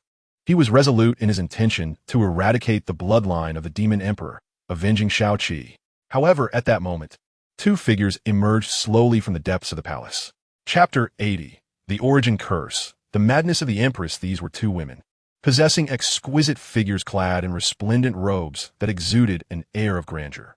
Both bore exquisite features, their demeanor graceful and dignified. One woman wore a golden phoenix crown, signifying her extraordinary status, while the other radiated an aura of elegance and nobility, evoking a sense of reverence, as if she were untouchable. In contrast to the crowned woman, the second bore a playful innocence, her countenance imbued with a naive simplicity, as if untouched by the world's complexities. Her large, luminous eyes seemed to cradle a vast ocean of stars, sparkling enchantingly. In terms of appearance, the two women were strikingly similar, making it difficult to discern their differences at a glance. Yet, in terms of their essence, they conveyed entirely distinct impressions. Beyond their resemblance, they shared a chilling quality. An aura of bone-chilling frost enveloped them, freezing the ground beneath their feet. It was as if time itself around them had been suspended by this chilling presence. Clearly, these two women possessed extraordinary physiques. The demon emperor was the embodiment of the three-legged golden crow, a being of fierce and scorching essence, while these two women possessed the essence of the ultimate Yin, exuding a frigid coldness. Their natures were naturally complementary, the solar emperor and the lunar empress. The assembled cultivators exchanged glances, their interest piqued by the identities of the two women. They had long heard of the existence of two lunar empresses within Tianyao Mountain, known for their unique physique. The solar demon emperor had once married one of the lunar empresses, their bond propelling their cultivation to extraordinary heights. The cultivators discerned the identities of the two women through their attire, focusing first on the one adorned with the golden phoenix crown, presumed to be the solar demon emperor's empress. As for the one in the flowing gown, they had already formed a conclusion. The girl's face was partially veiled by a thin white gauze, reminiscent of a wisp of mist, casting an ethereal quality over her features, evoking dreams and fantasies. Her figure was flawless, her beauty unparalleled, and the veil added a layer of mystique that invited imagination. She resembled a celestial being descending from the heavens, untouched by the mundane world. Yi Fan momentarily lost himself in her beauty before quickly regaining focus, shifting his gaze to the veiled empress nearby. Yao Guang Empress. Could this be the first encounter with the emperor? If Yi Fan were to covet any of the empresses present, it would undoubtedly be Yao Guang. Not only was her beauty unmatched, but her demeanor was as frigid as an iceberg, instilling a sense of awe. The mysterious veil heightened the allure, igniting a desire in all to unveil her and bask in her favor. Yao Guang's involvement in the war against the heavens was not merely due to her sister, the empress, being slain by the demon emperor, but primarily because she had been suppressed by the emperor for an entire millennium on the solar divine star. This had led to the complete destruction of her Yin body, stripping her of her supreme Tao physique. This was the root of their enmity. While Yao Guang rarely spoke of her past, Yi Fan could discern the deep-seated hatred she harbored for the emperor. Upon reflecting on her past, Yi Fan speculated that her resentment might not solely stem from the loss of her Tao body. It was likely intertwined with the death of her sister at the hands of the emperor. Although he could not fathom why the emperor had spared Yao Guang, the animosity between them was evidently irreconcilable. He found it implausible that the emperor could absolve himself of his deeds. Yao Guang's gaze was icy as she spoke softly. The cultivators, though having suspected this, felt a twinge of sadness. They had not anticipated that Yao Guang had already crossed paths with the emperor at that time. Yi Fan, captivated by the flicker of flames in Yao Guang's eyes, harbored a desire to conquer her. After all, to win the heart of such a formidable and aloof empress would be a remarkable achievement. Yao Guang's expression was complex as she gazed at the scene reflected in the heavenly emperor mirror, sighing deeply. Had I known what would transpire, we need not have met. In her heart, she bore little hatred for the emperor. Rather, she struggled to comprehend why he had transformed into such a heartless figure. Chu Yang, undistracted by the woman in white, focused on the empress. From her eyes, he sensed a profound hatred and murderous intent, a desire to see him swiftly vanquished. She understood the chaos that would ensue for her kind following the emperor's demise, especially since the remnants of the demon clan were nearly obliterated by Chu Yang. The elite among them had fallen, and the future of the demon clan was uncertain. Would those who harbored grievances against the demon clan allow them to recover? Her heart was filled with loathing for Chu Yang, wishing for his suffering. However, upon meeting her gaze, Chu Yang merely smiled disdainfully. Live well. I shall return the treatment you have shown her tenfold. To simply kill you would not suffice to assuage my hatred. You will experience the despair you have inflicted. With that, Chu Yang, fueled by a murderous intent, delved into the depths of the Tianyao Palace. He sought to eradicate the offspring of the demon emperor and all kin, leaving no trace behind. Soon, anguished screams and desperate wails echoed from the palace's depths. They arrived swiftly and faded just as quickly, the cacophony gradually subsiding. The empress's eyes turned blood-red, her demeanor frenzied, akin to a madwoman, unleashing a roar reminiscent of a vengeful spirit. Her heart ached, for everything she cherished had been obliterated by that detestable fiend. A terrifying malevolence enveloped her, emanating from the abyss, akin to ancient specters howling in torment, chilling the soul. Sinister apparitions crawled forth from the depths, shrouded in boundless malice. The girl in white paled, realizing the gravity of the situation, her eyes brimming with tears as she pleaded. Sister, don't do this. You will die. Yet the empress remained deaf to her pleas. Her primal power ignited, transforming into a dark flame. A cruel, mournful voice escaped her lips. I curse you with my very life, that you shall endure a lifetime of suffering, isolation, and scorn, to be despised by all, forsaken by heaven and earth. Chapter 81. The remains of Shao Qi upon uttering this curse. The empress's soul light dimmed rapidly. A dark radiance emanated from her, enveloping the malevolent spirits, gradually merging with the fabric of the world. The once resplendent empress was now a terrifying specter, blood oozing from her 7 orifices, her body ablaze with primal flames. The girl in white collapsed, heartbroken, blood spilling forth to stain her veil. As Chu Yang dispatched the offspring left by the demon emperor, he happened upon this scene. Yet, he harbored no fear of her curse. Turning away from the Tianyao Palace, he sought the body of Shao Qi. He recalled a message from her dying words. Her mother was still alive. Through the mother of Shao Qi, the demon emperor was able to sense her condition. This time, Shao Qi returned to face her demise, not only for herself, but also for her mother. Yet a mystery loomed. Why did Shao Qi's mother convey this information? Was she coerced by the demon emperor, or did she have ulterior motives? If it were merely coercion, perhaps he could quell his inner fury to some extent. However, if Shao Qi's mother intentionally lured her to Tianyao Mountain, what could her intentions be? These uncertainties must be unraveled. One must understand that Shao Qi's life had already been fraught with misfortune. If her own mother had forsaken her and plotted against her, Chu Yang found it impossible to contemplate. If that were the case, he would ensure her existence became a torment beyond measure. After reaching the status of quasi-emperor, Chu Yang's spirit had grown immensely powerful, allowing him to extend his consciousness and envelop the entirety of Tianyao Mountain. Every movement, every corner, was laid bare before his gaze. He soon arrived at a desolate and parched expanse, where the temperature soared as if it had once been a realm of fire. Not far off, an inconspicuous cave entrance beckoned. It was through his own intuition that he sensed a skeletal remains within. It was Shao Qi's. With a heart heavy with complexity, Chu Yang stepped into the cave.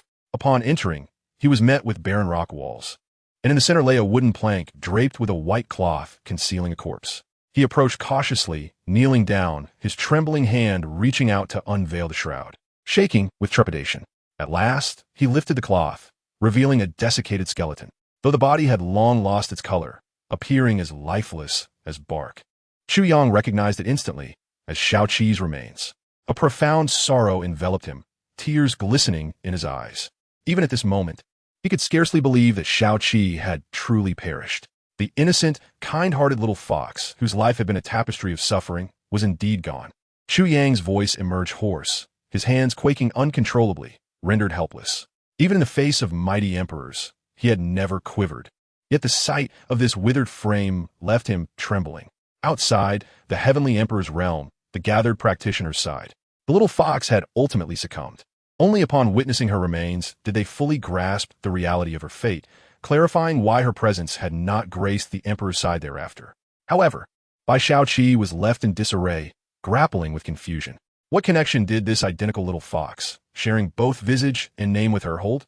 Originally, she had speculated whether this little fox could be her mother, yet that notion now seemed implausible.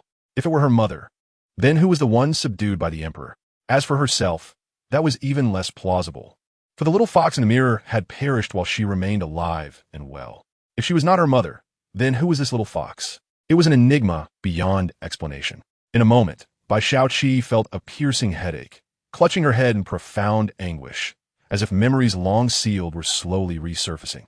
These recollections resembled fragmented pieces of a puzzle, gradually coalescing into a complete image in her mind. Meanwhile, Yi Fan felt a rising sense of unease, an ominous premonition blossoming within him.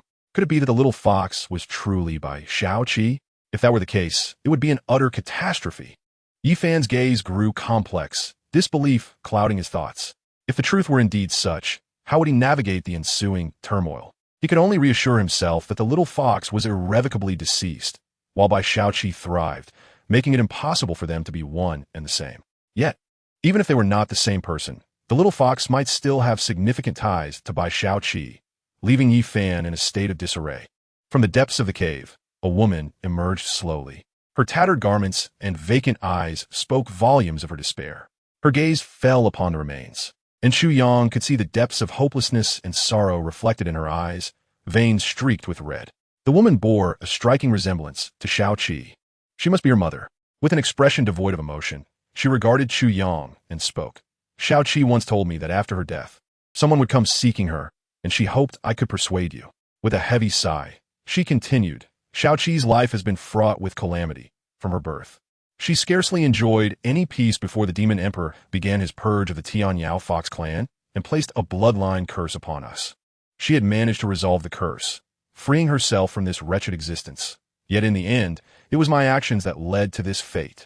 Her tears had long since dried, her expression a mask of desolation. Observing this scene, Chu Yang felt a stirring within him, all his previous conjectures shattered. It seemed she too was merely a victim of the demon emperor's tyranny. As a mother, her sorrow was unmistakable. Chu Yang looked upon the lifeless form, now devoid of color, resembling a mere husk, and his heart ached fiercely. Memories of Shaoqi flooded his mind, playing out like a slideshow in his thoughts. He was unwilling to accept such an ending. Shaoqi did not deserve to fall in this manner. Rage against fate boiled within him. Crouching down, he cradled Shaoqi's body, his gaze fierce and resolute.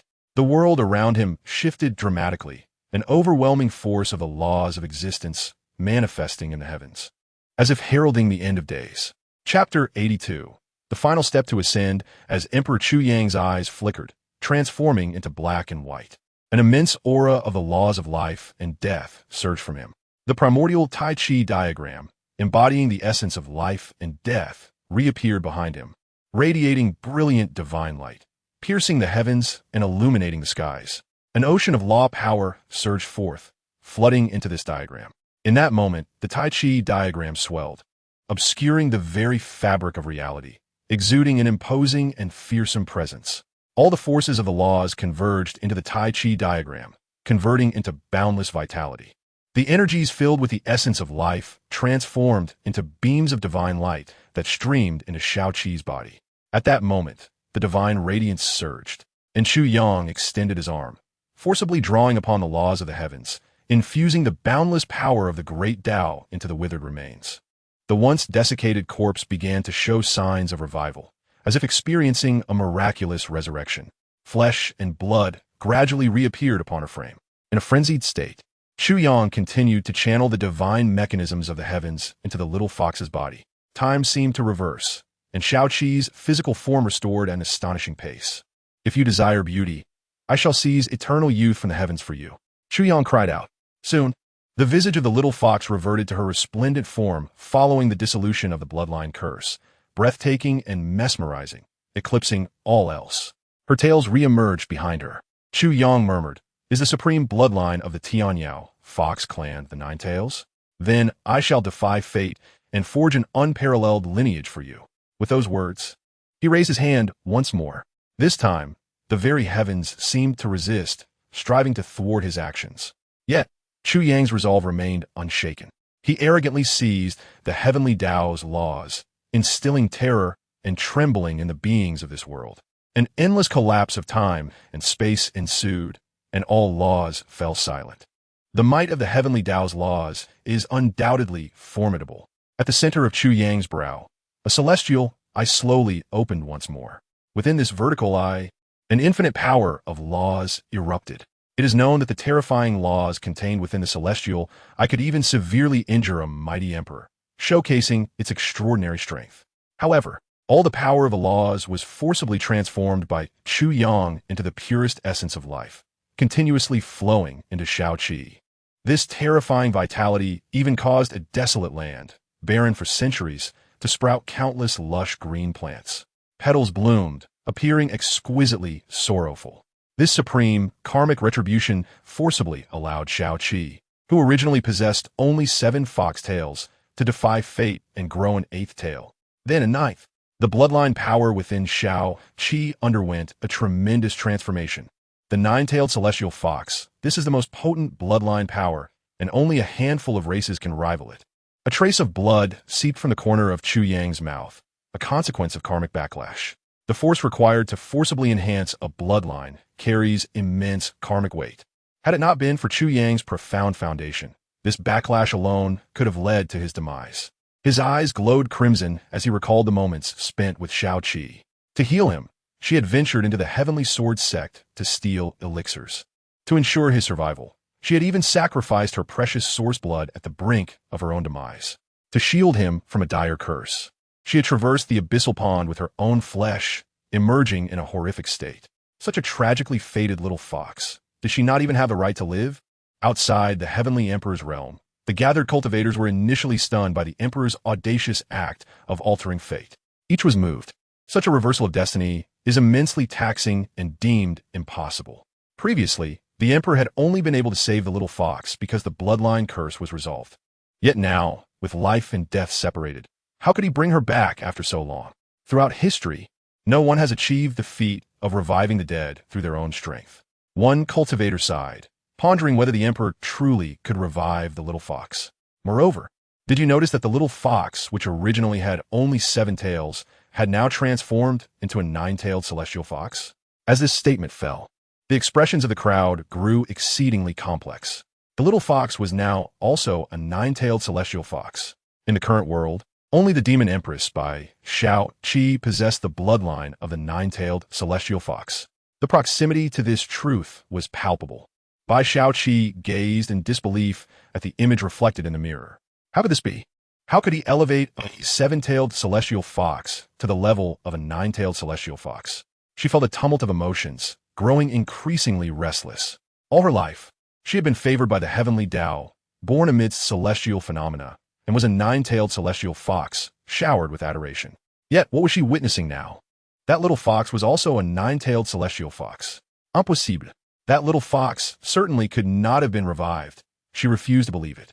If the little fox was truly brought back to life, would that not utterly confirm her status as the empress? Yifan understood this too well. His eyelids twitched furiously, filled with dread at the thought of the emperor pulling someone from the underworld. His heart brimmed with anxiety as he fixed his gaze on the image in the heavenly emperor's mirror, not daring to miss a single moment. Even if the little fox's appearance was restored, and her bloodline strength reached its zenith, it did not guarantee her revival. After all, the most crucial aspect, the soul, had already dissipated into the ether. No matter how transcendent the emperor's abilities, reversing such a fate was an impossibility. Chu Yang was also aware that to truly revive Shaoqi, he lacked the final and most vital step, restoring her soul. This step was exceedingly challenging, akin to scaling the heavens. Shaoqi's soul had been shattered by the demon emperor, utterly extinguished. The restoration was no simple task. Even with divine artifacts capable of reversing life and death, it was impossible to resurrect a destroyed soul. Yet, Chu Yang did not yield. He relentlessly seized the laws of the heavenly Tao, attempting to reverse the cycle of reincarnation to resurrect Shaoqi's soul from the river of time. However, such actions were not permitted by the heavenly Tao. The boundless power of the laws retaliated against Chu Yang. piercing his entire being and causing torrents of imperial blood to spill. His flesh was devoured by the backlash. Even a quasi-emperor's strength struggled to accomplish such a defiance of fate. Ignoring the pain coursing through him, Chu Yang's gaze remained resolute. He would do whatever it took to bring Shao-Chi back. If a quasi-emperor could not suffice, then he would break through to become an emperor. Chu Yang forcibly took the final step he had never dared to tread before. Instantly, the heavens and earth shifted, and the infinite power of the heavenly Tao poured down like a galaxy. Chapter 83. Forcibly breaking through to the emperor realm above the vast expanse, thunder roared incessantly. The surging sea of thunder churned, purple divine lightning enveloping the entire sky, obscuring the world below. Should Chu Yang succeed in taking this pivotal step, few in this realm would be his match, rendering him invincible. His cultivation was rooted in the heavenly Tao. Yet even as Chu Yang sought to affirm his supreme Tao fruit through the Tao, he faced significant obstacles. The heavenly Tao would not permit him to forcibly ascend to the emperor realm. The reason lay in Chu Yang's insufficient foundation to directly make such a breakthrough. Doing so would only bring about severe backlash and injury. In this moment, Chu Yang resembled a favored child of the heavenly Tao. How could it allow its own offspring to engage in self-destructive actions? Thus, as Chu Yang prepared to break through, an endless storm of divine lightning descended from the sky, an unparalleled tribulation intended to thwart his ascension to the emperor realm. Chu Yang understood, well, what forcibly taking this final step entailed. Previously, he bore many concerns. His parents' blood feud required strength for retribution, and there were Chu Nannan and Ye Fengyun waiting for him. He could not engage in self-destructive acts. Even if he could forcibly ascend to the emperor realm now, he would soon plummet and might never again cultivate the heavenly Tao. Those who suffered injuries from the heavenly Tao could not recultivate it. This was clearly recorded in the celestial texts of the map of mountains and rivers. Yet, Chu Yang had compelling reasons to act. If he did not become an emperor, Shao-Chi would never be reborn. Even if he later succeeded in reaching the emperor realm, it would remain a profound regret, irreparable. Chu Yang's gaze was unwavering as he regarded the tumultuous sea of divine lightning in the distance, with his heart unshaken. What I pursue is irreversible. Thus, Chu Yang leaped towards the vast sea of lightning, undeterred by the potential of perilous consequences. As long as Shao-Chi could live again, he would find contentment. Soon, the boundless divine lightning engulfed his figure. Outside the heavenly emperor's realm, the gathered cultivators stood in stunned silence. They had not anticipated that the emperor would truly be willing to make such sacrifices to revive the little fox. It is known that even if he were to break through to the emperor realm, reviving a soul that had dissipated was impossible. Throughout history, countless extraordinary emperors had emerged, yet none had ever accomplished the feat of reviving the dead. Thus, the gathered cultivators were bewildered. Although they understood that the emperor's actions were solely to save the little fox, they recognized that this was fundamentally an impossibility. Even emperors must abide by the laws of the heavenly Tao. Life cannot be restored. This is an immutable law. The emperor's failure would mean that there would be no hope of resurrecting the little fox. However, after ascending to the throne of the great emperor, at least there would still be a flicker of ethereal possibility. Even if the chance was exceedingly slim, the emperor would not relinquish it.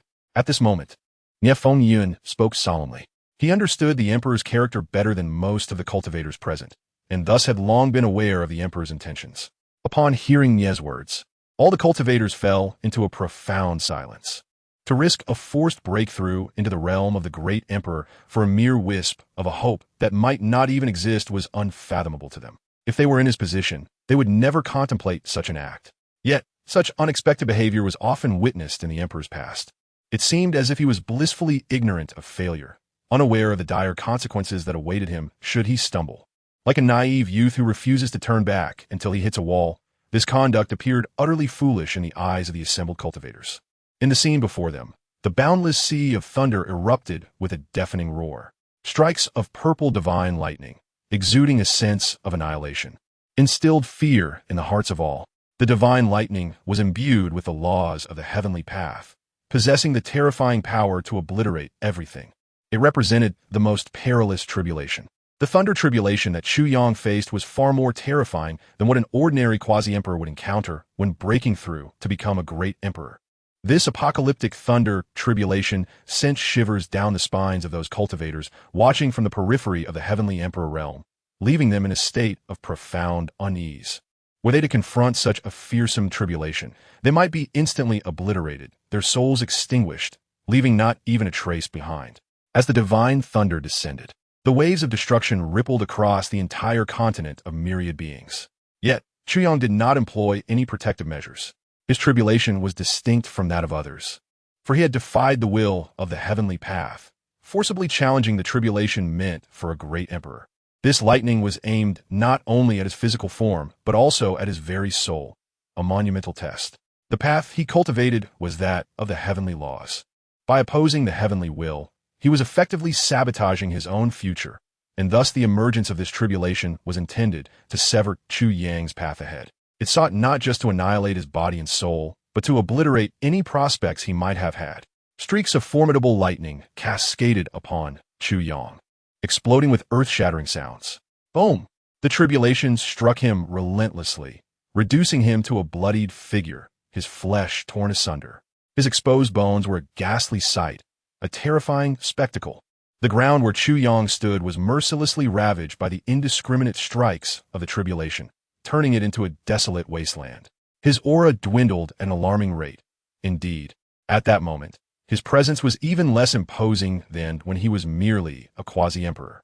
The essence of his cultivation was being systematically dismantled by the relentless strikes of the tribulation. Yet even in such a state, Chu Yang, clad in white, remained proudly upright beneath the heavens. Despite the ferocity of the tribulation, the figure in white did not yield an inch. Time seemed to stretch indefinitely, and gradually, the thunder tribulation began to subside. By now, every bone in Chu Yang's body had been shattered, his flesh a grotesque mess. Before he could catch even a fleeting breath, an even more terrifying force of the heavenly laws surged forth, akin to a primordial beast, relentlessly battering his precarious form. Nevertheless, the brilliance in Chu Yang's eyes only intensified. He forcibly harnessed this power of heavenly laws and refined it into his own essence. At that moment, his aura miraculously surged to new heights. An overwhelming force erupted from his being, shaking the heavens and earth. His foundational roots seemed to regrow anew, shimmering with golden light as if bestowed by the heavenly path itself. It was as if, in that moment, Chu Yang had become one with the heavenly laws. His presence solidified further. Boom! A sound reverberated across the firmament, shaking the very fabric of the universe. Chu Yang had become an emperor. Chapter 84. The River of Time, he had become an emperor. The assembly of cultivators stared in disbelief, their minds reeling from the shock. Though they had long suspected that the emperor would not perish in the tribulation and would likely succeed in breaking through to the realm of the great emperor, the reality of this 20-year-old emperor was almost too much to bear. Each great emperor had typically endured countless years of cultivation, their ascension forged through the crucible of time and numerous fortuitous encounters. Yet, the emperor had condensed this timeline into a mere 20 years. What did this signify? Perhaps a saintly figure's secluded retreat could span 2 decades. But here was an emperor, having achieved such heights at the tender age of 20. Throughout history, no one had ever accomplished such a feat at that age. Even the most prodigious geniuses required centuries to reach such a pinnacle. The emperor could be considered the most extraordinary great emperor in all of history. The cultivators felt an overwhelming sense of suffocation, choked by the emperor's brilliance. Compared to him, the so-called prodigies and marvels of the past seemed utterly insignificant. A 20-year-old emperor, who could rival him? No one could have anticipated that the era of the emperor's dominion would dawn so swiftly. In a daze, they felt as if they had returned to the time when the emperor reigned supreme, when all realms trembled and submitted before him. The emperor stood as a lofty master, gazing down upon all beings of the myriad realms. It was a sight of sheer terror. Meanwhile, not far away, Bai Shaoqi wore an expression of astonishment. Her shock stemmed not only from the emperor's ascension at such a young age, but also from the striking similarity between the aura of the laws surrounding him and the one she possessed. Both seemed to be favored by the heavenly path, graced with boundless fortune and luck. It was as if they were the cherished children of this realm, favored by the heavens. A terrifying thought suddenly surged within her, sending chills down her spine. It was impossible. It could not be that way. Bai Shaoqi shook her head vehemently, desperately denying the ominous conjecture forming in her mind. Meanwhile, the surrounding cultivators expressed their skepticism, voicing, though the emperor has ascended, Can he truly resurrect the little fox? Among all present, there were many great emperors. Yet who among them could bring a being whose soul had been extinguished back to life? Upon hearing this, many of the stunned individuals slowly regained their composure. Indeed, the dead cannot be revived. This is an immutable truth. No matter how extraordinary the emperor may be, he cannot defy the will of the heavenly path and overturn such a rule. Even the mightiest of emperors has limits. While the great emperor possesses immense strength, it is impossible to achieve such a feat. Perhaps the legendary mortal immortal might have a chance, but the great emperor, absolutely not. With this realization, the cultivators fell silent. They could scarcely imagine the trials and tribulations the emperor would face next and the depths of despair he would endure. Even if he forcibly ascended to the rank of great emperor, there would still be things beyond his reach. To witness the death of a loved one, yet remain powerless. This was a torment that surpassed even death itself. The scene shifted. Chu Yang now radiated an immeasurable imperial might, as if he were the very embodiment of the heavenly path, exerting pressure upon all realms. Every being in this world fell under his sway. Especially in his pristine white robe, he appeared ethereal, like a celestial being exiled to the mortal realm. Gently, Chu Yang caressed the withered cheek of Shao Qi, his gaze filled with boundless tenderness. In truth, he understood many things. Relying solely on the laws of life and death, it was utterly impossible to resurrect a deceased individual, unless he could become a mortal immortal. Otherwise, it would be impossible to achieve. Yet, Chu Yang remained undeterred. Even if the myriad beings of the world doubted his capabilities, he would demonstrate his power to all. What are the rules of heaven? He would shatter them. With a fervent gaze, he radiated an overwhelming imperial might. As he raised his hand, an immense force emanated from his being, elevating him within the cosmos. The inexhaustible power of the laws surged from the universe into his very essence. Whether it be the laws of time or space, they converged as if summoned by the decree of the highest emperor. In Chu Yang's grasp, these forces coalesced into an unparalleled blade. With a mere flick of his wrist, the sword forged from celestial laws cleaved through the intangible barrier of space. Boom! The fabric of space was violently rent asunder, revealing an endless torrent of chaos spilling forth. Terrifying visions emerged from the temporal rift. Without the slightest hesitation, Chu Yang stepped into the cycle of reincarnation. If resurrection was unattainable, he would retrieve you from the cycle of rebirth. Within the realm of reincarnation, countless terrifying beasts lurked, ravenous for human flesh, boasting unfathomable strength. These colossal creatures were the guardians of the path of reincarnation, and even the mightiest emperors would pale in comparison to them. However, at this moment, Chu Yang was unperturbed by these beasts. His singular focus was on reviving Shao Qi. Even if celestial beings obstructed his path, he would dare to draw his sword and engage them in bloody combat. Let alone these monstrous guardians. With a voice like thunder, Chu Yang roared on the path of reincarnation. Begone! His unparalleled imperial might surged forth, transforming into an invisible blade that obliterated the massive forms of these beasts.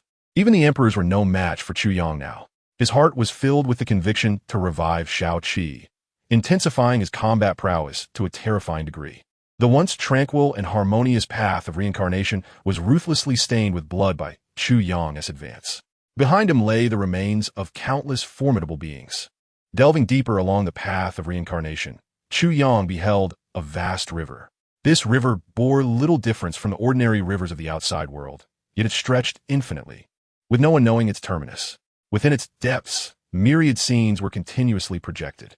Among them were the deceased sages and glimpses of future unrivaled powers in their infancy. Chu Yang's gaze sharpened. This was the river of time. Historically, it had existed solely in legend, never witnessed by a living soul. After all, the path of reincarnation was fraught with peril. Even the mightiest emperors could easily fall within its confines. As Chu Yang prepared to step into the river of time, a figure blocked his path.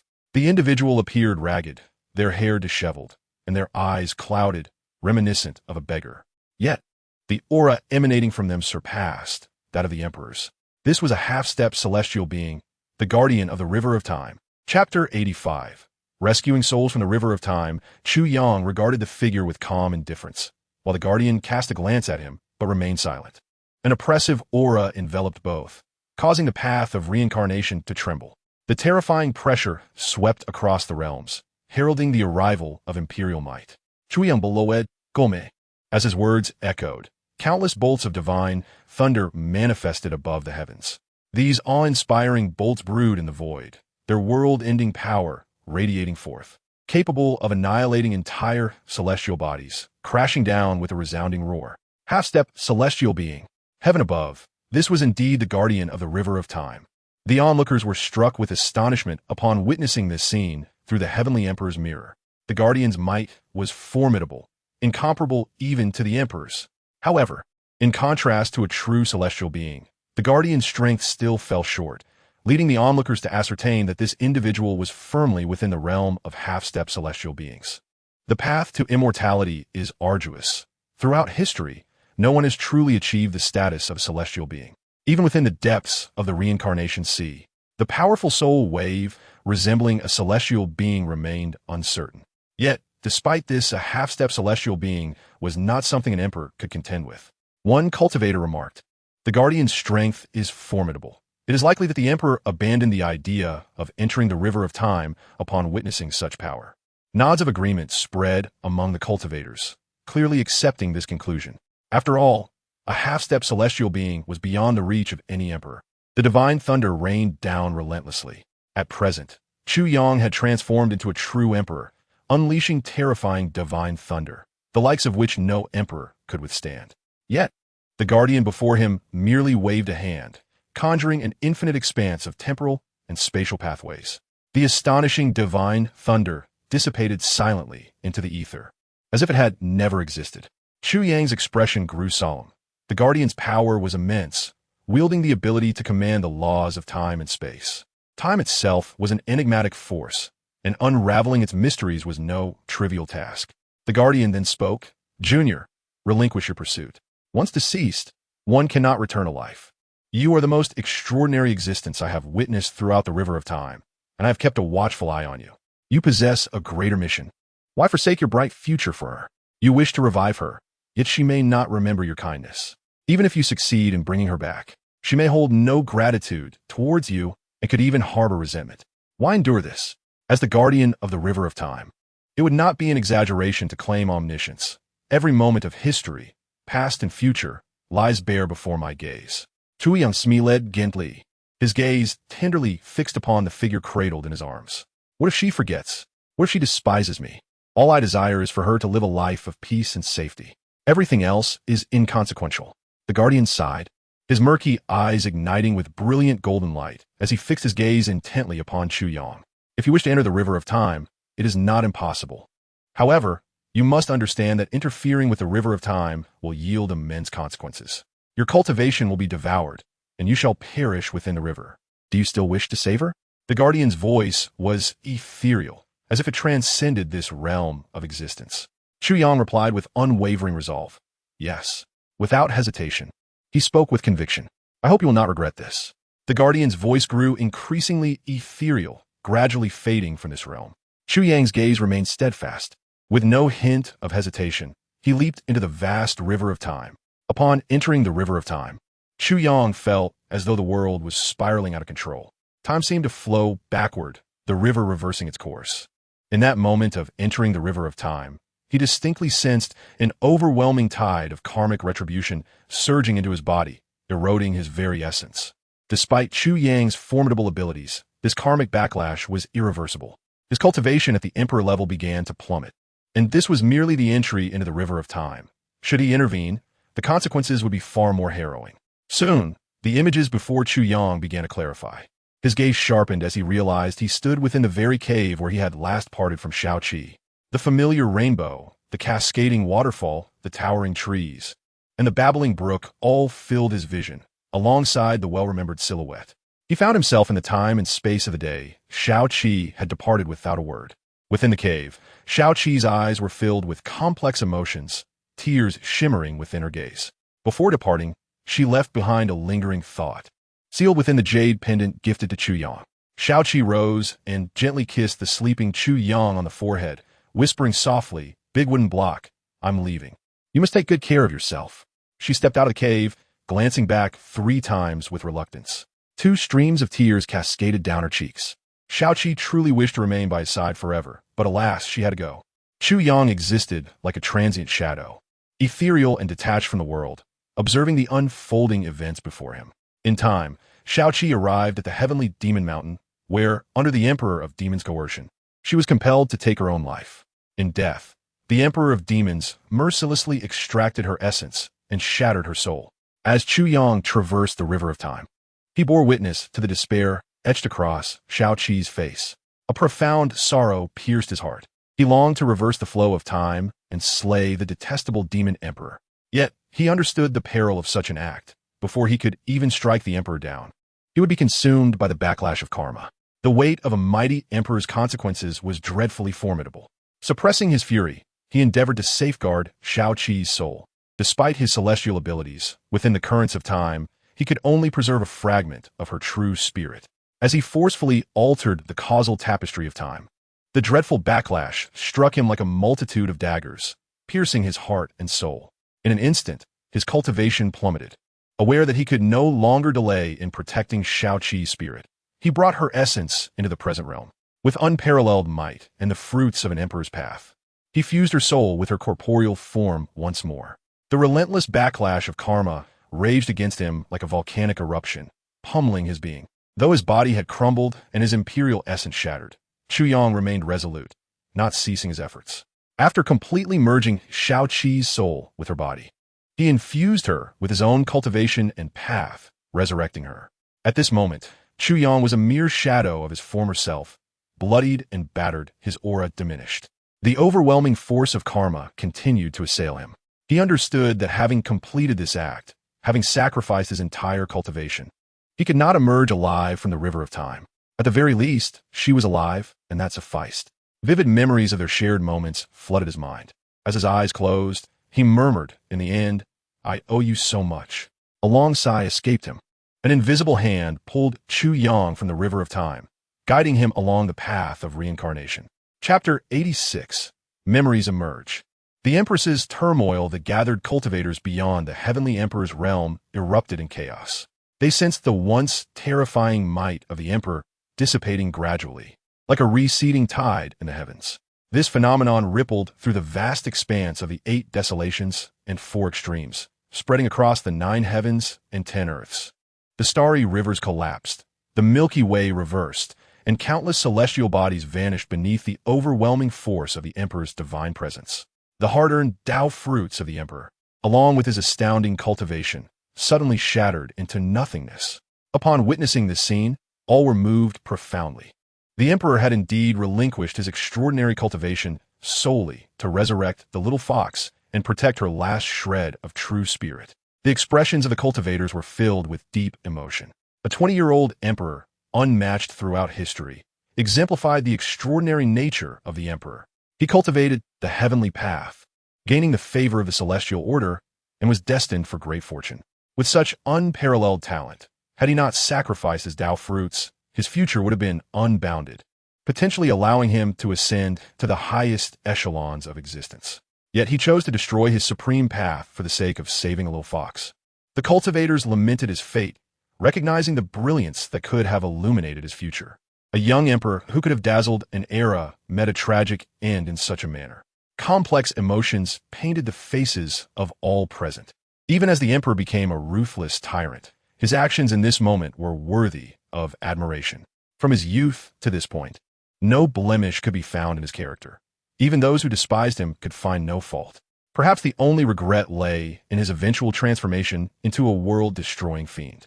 In contrast, Yifan's countenance shifted between shades of pale and green. He was astounded. The emperor had successfully reversed the river of time, preserving the little fox's true spirit. Did this not imply she had ultimately survived? If the little fox lived, the striking similarities between her and the demon empress would serve as irrefutable evidence of her identity. Previously, they had doubted the connection due to the differences in their bloodlines. But now, they had witnessed firsthand how the emperor had forcibly elevated the little fox's lineage from a 7-tailed heavenly demon fox to a 9-tailed heavenly demon fox. Yifan was nearly overwhelmed by this revelation. How was it possible that, with Chu Nannan and Nie Fengyun before him, Bai Shaoqi would now align herself with the emperor? Meanwhile, Bai Shaoqi's exquisite face was already streaked with tears. She was unsure of the reasons behind her tears. Upon seeing the man in the mirror sacrifice everything to save the little fox, her heart felt heavy with conflicting emotions. Tears brimmed in her eyes, and an inexplicable sorrow surged within her. Bai Xiaoqi was perplexed. Logically, she should harbor immense hatred for the man who had slaughtered her kin and oppressed her mother. She should feel joy at his downfall, yet she found herself unable to feel happiness. Bai Xiaoqi clutched her head in agony, as if it might burst. Memories surged forth in her mind, identical to those she had seen in the heavenly emperor's mirror, as if the mirror had forcibly implanted these memories within her. The trials and tribulations shared by the little fox and the emperor became vividly clear.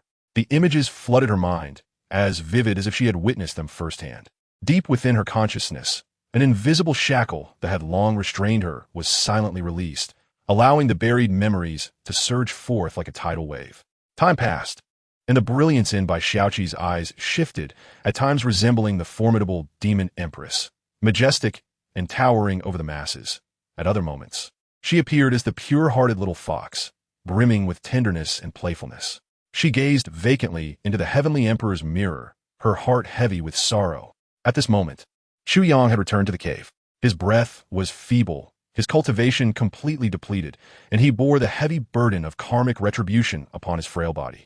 Had it not been for the timely intervention of the Time Guardian at the last critical moment, rescuing him from the endless currents of time, he would have surely perished within them. Although he had been granted a second chance at life, he was now perpetually subjected to the ravages of reincarnation's karma.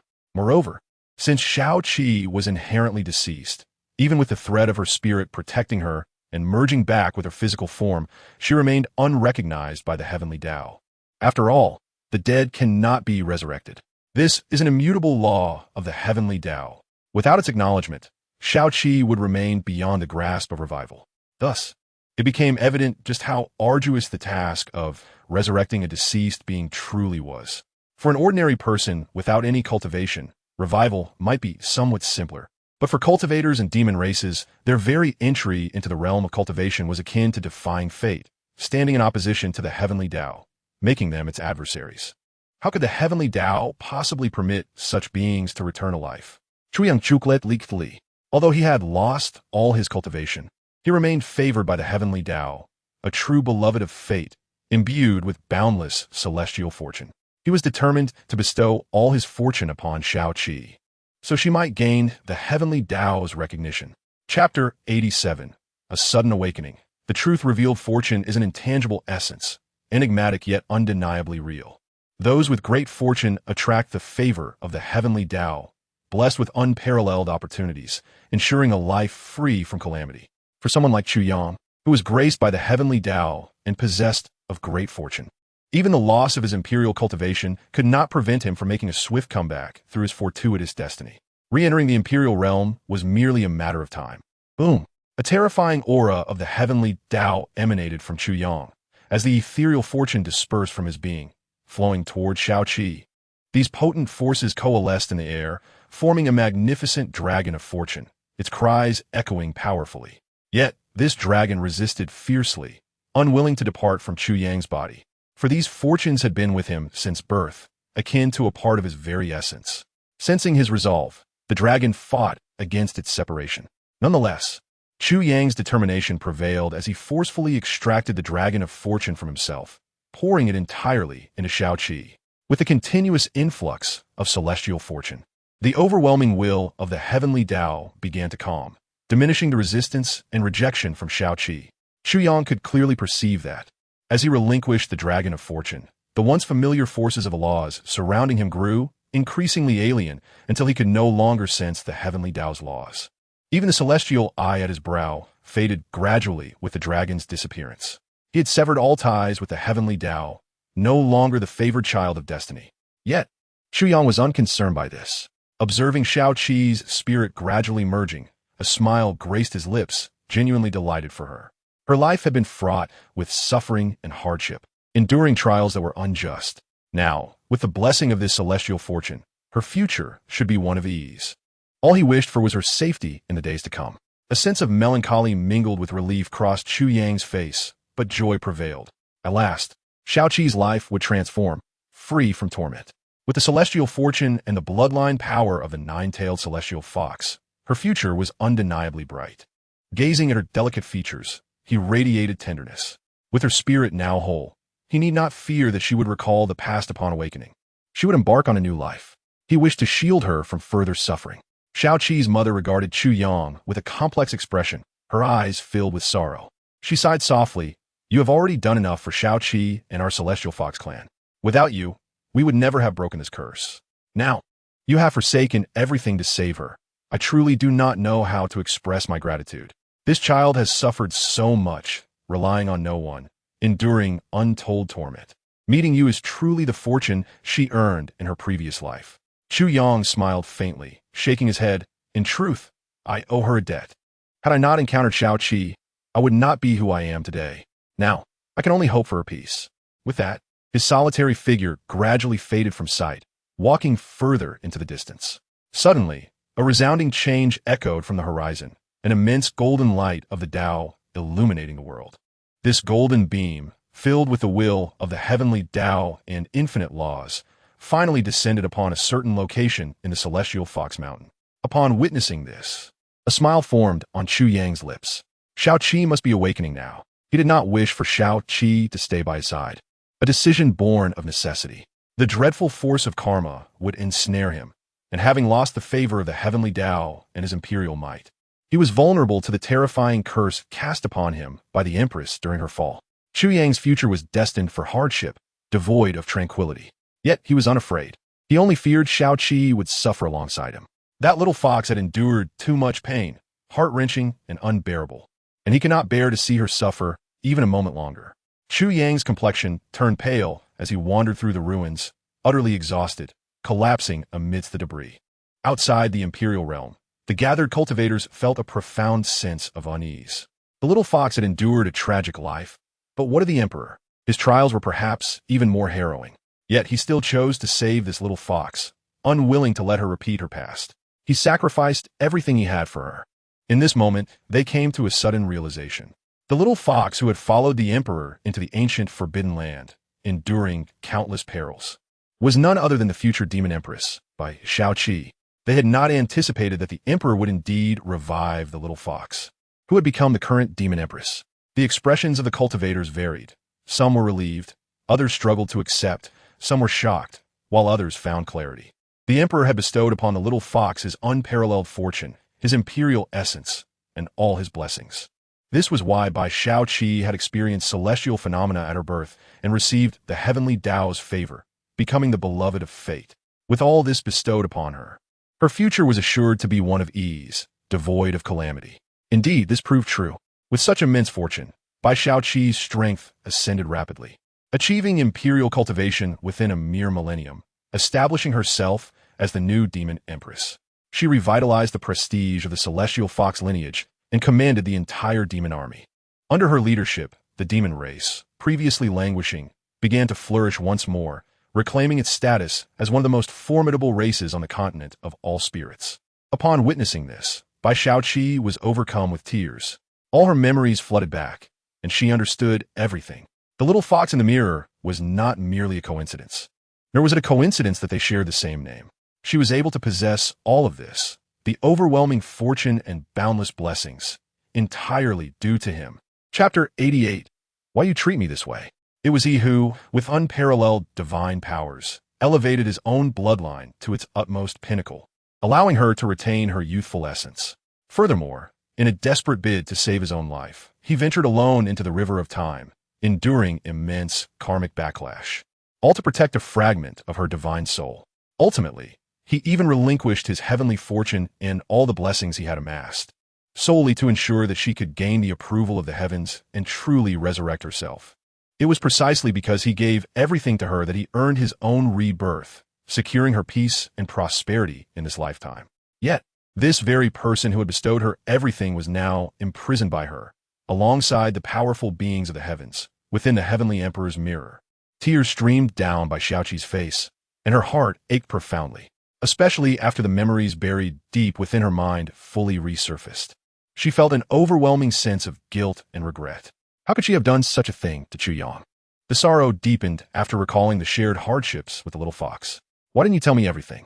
If only you had confided in me. Perhaps all of this could have been avoided. I could have shared some of the burdens and pain with you, preventing you from walking this lonely path alone.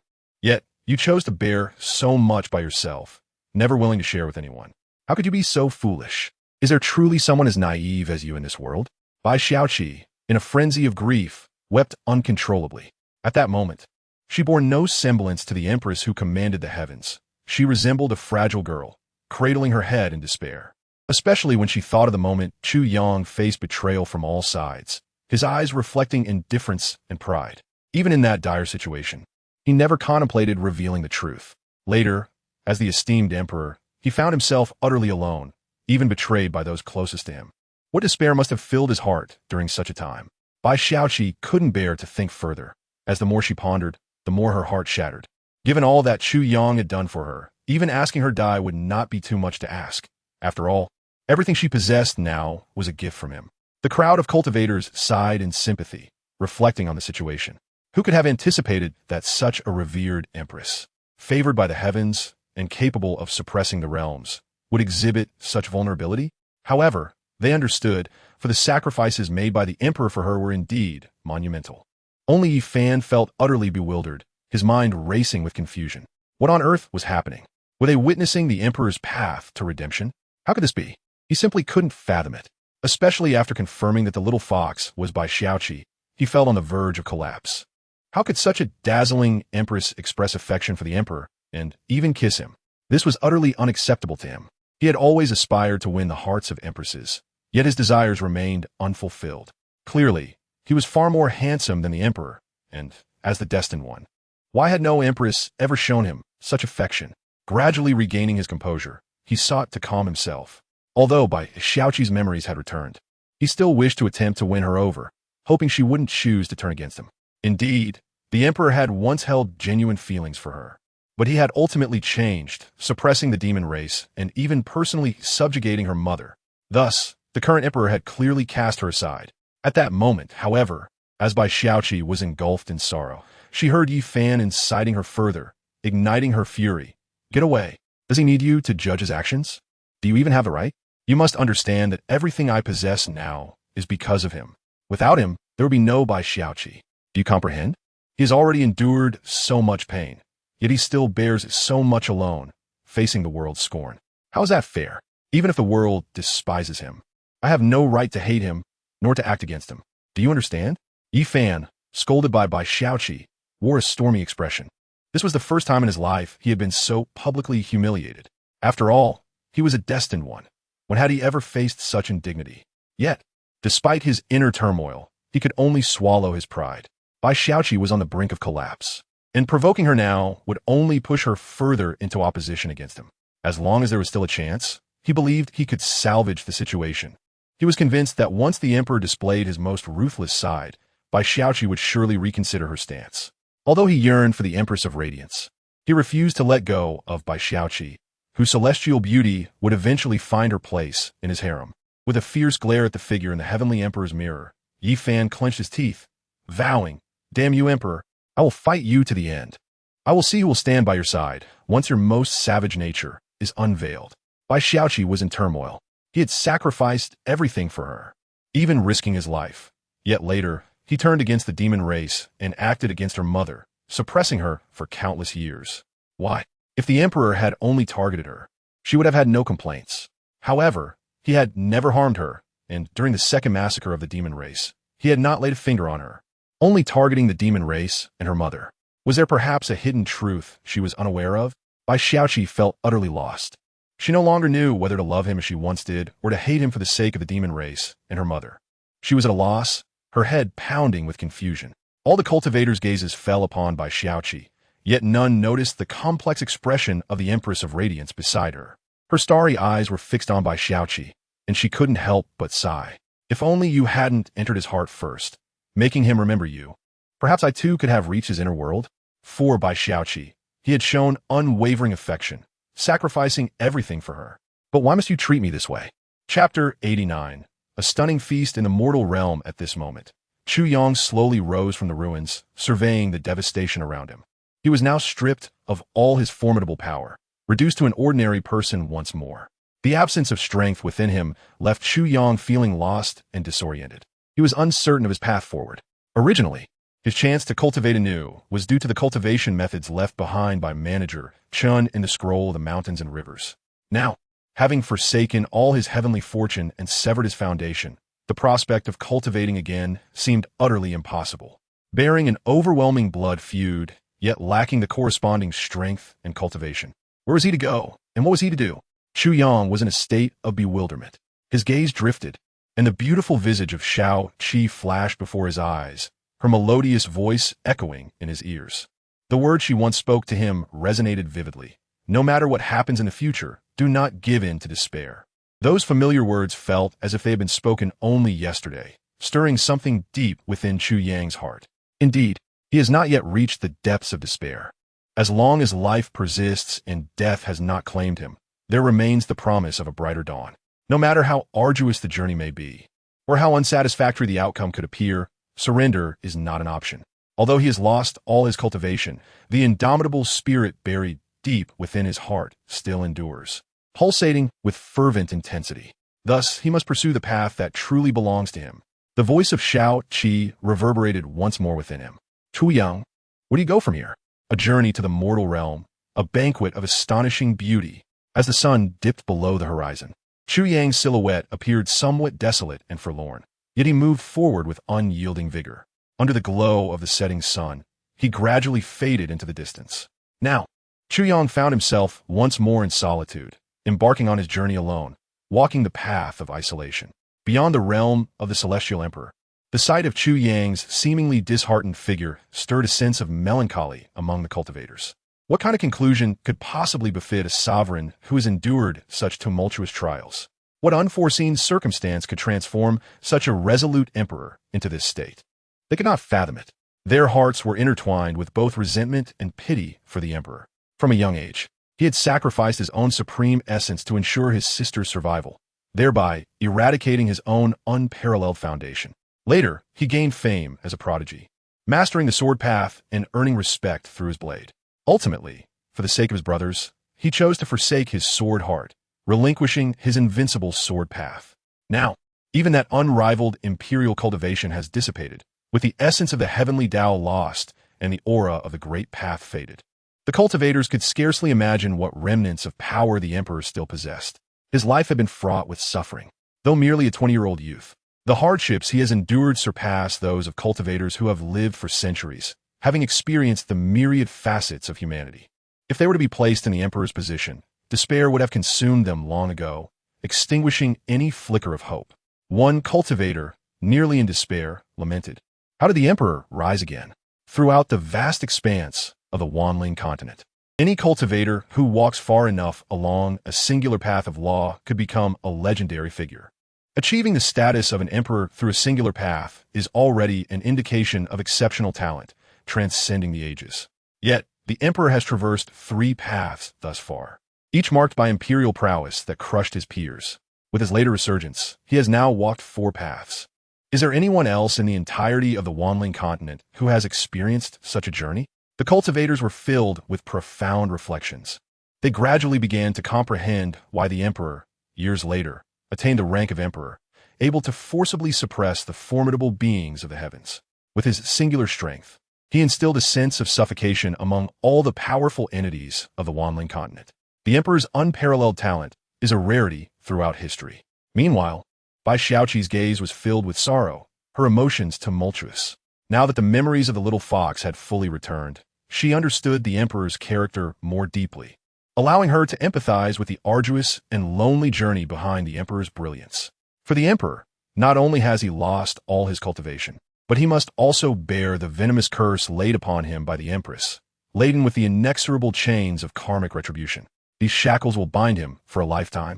It is easy to imagine the immense difficulty and suffering he has endured. Despite this, he still emerged as a formidable emperor, casting his shadow over the heavens. No one truly knows the trials he has faced. Bai Xiaoqi felt an overwhelming sense of guilt, murmuring to herself, "If he hadn't risked everything to save me, perhaps he wouldn't have suffered so much." Her heart was heavy with desolation and remorse. Yet deep within, she remained perplexed by the emperor's actions. At this moment, She felt like a contradiction, embodying two conflicting souls within her, one urging her to love him unconditionally, even if it meant opposing the world, while the other warned that the emperor had become merciless, having lost his humanity, committing unforgivable acts against the demon race and his mother. Thus, she was engulfed in inner turmoil and anguish.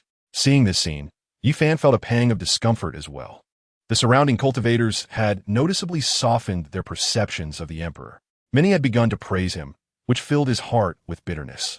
He stepped forward, placing a reassuring hand on by Xiaoqi's shoulder, and said calmly, "Bai Di, do not burden yourself with excessive guilt. After all, the emperor later wrought havoc upon the world, not only against your demon race, but also against us, the human race. He drenched the land in blood, causing countless ordinary people to meet tragic ends. Such a great villain is beyond forgiveness. He does not deserve your sympathy or remorse."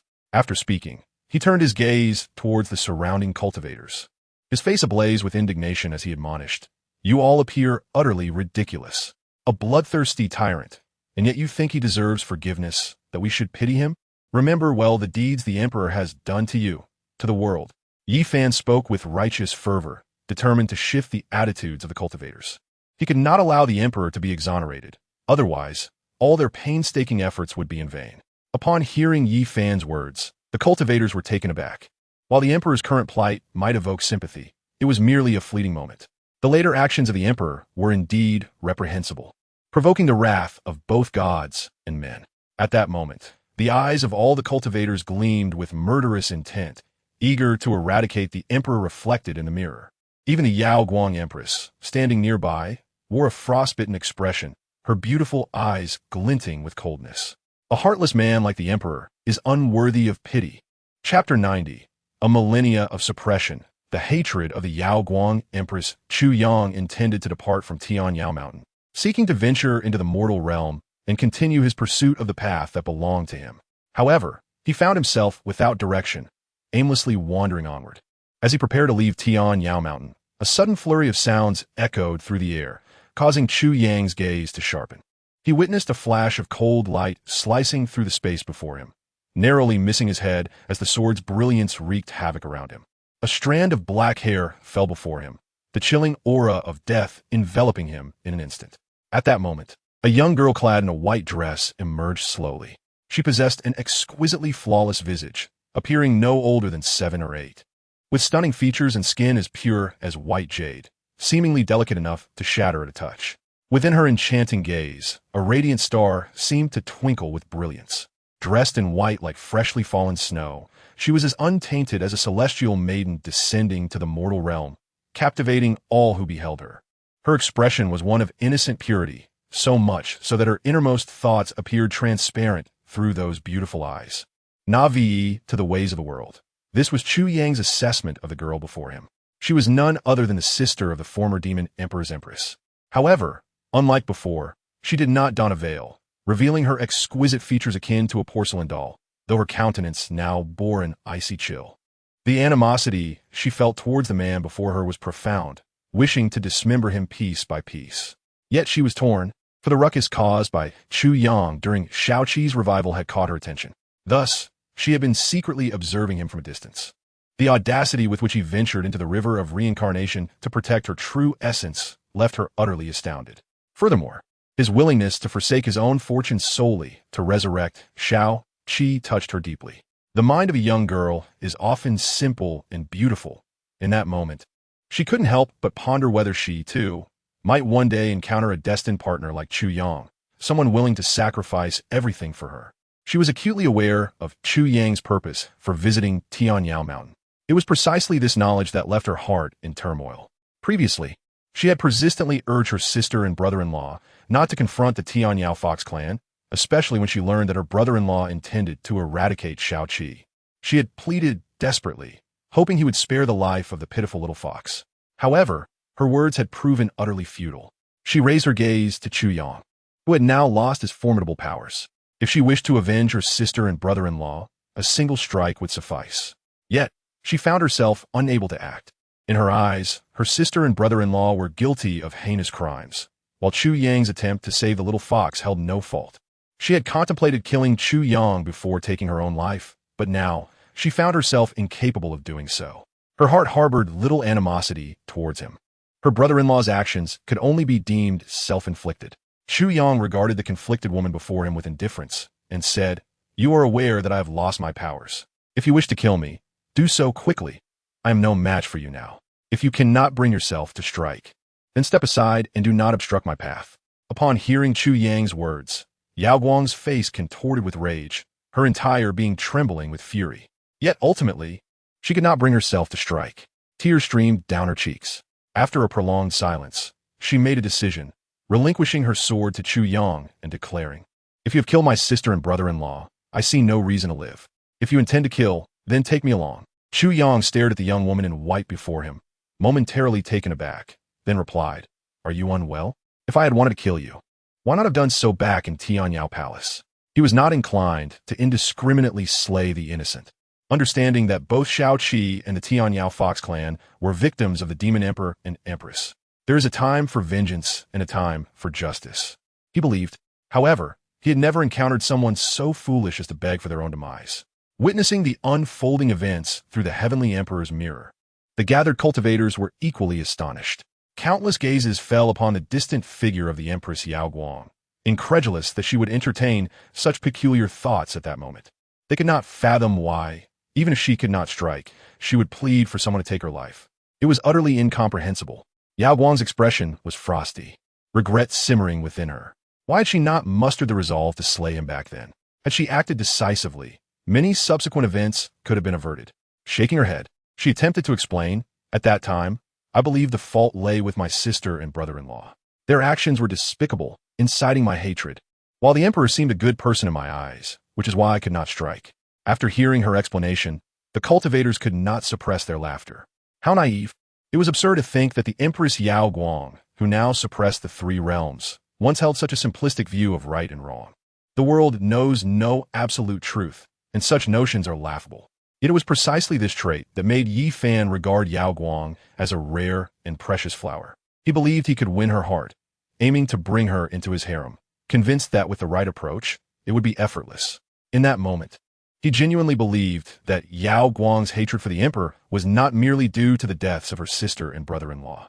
The gathered cultivators understood this. Yet their confusion deepened.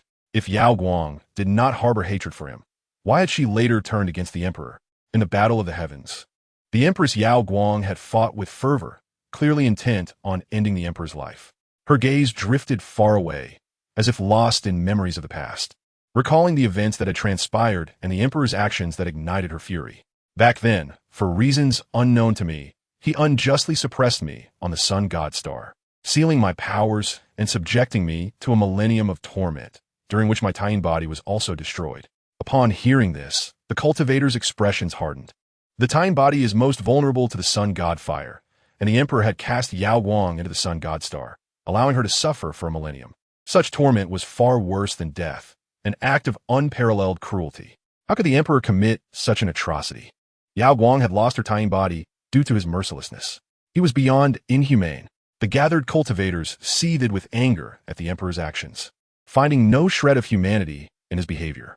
Yao Guang had not acted out of hatred during their initial encounters. How could he inflict such pain? A flicker of resentment crossed Yao Guang's eyes, yet she remained conflicted.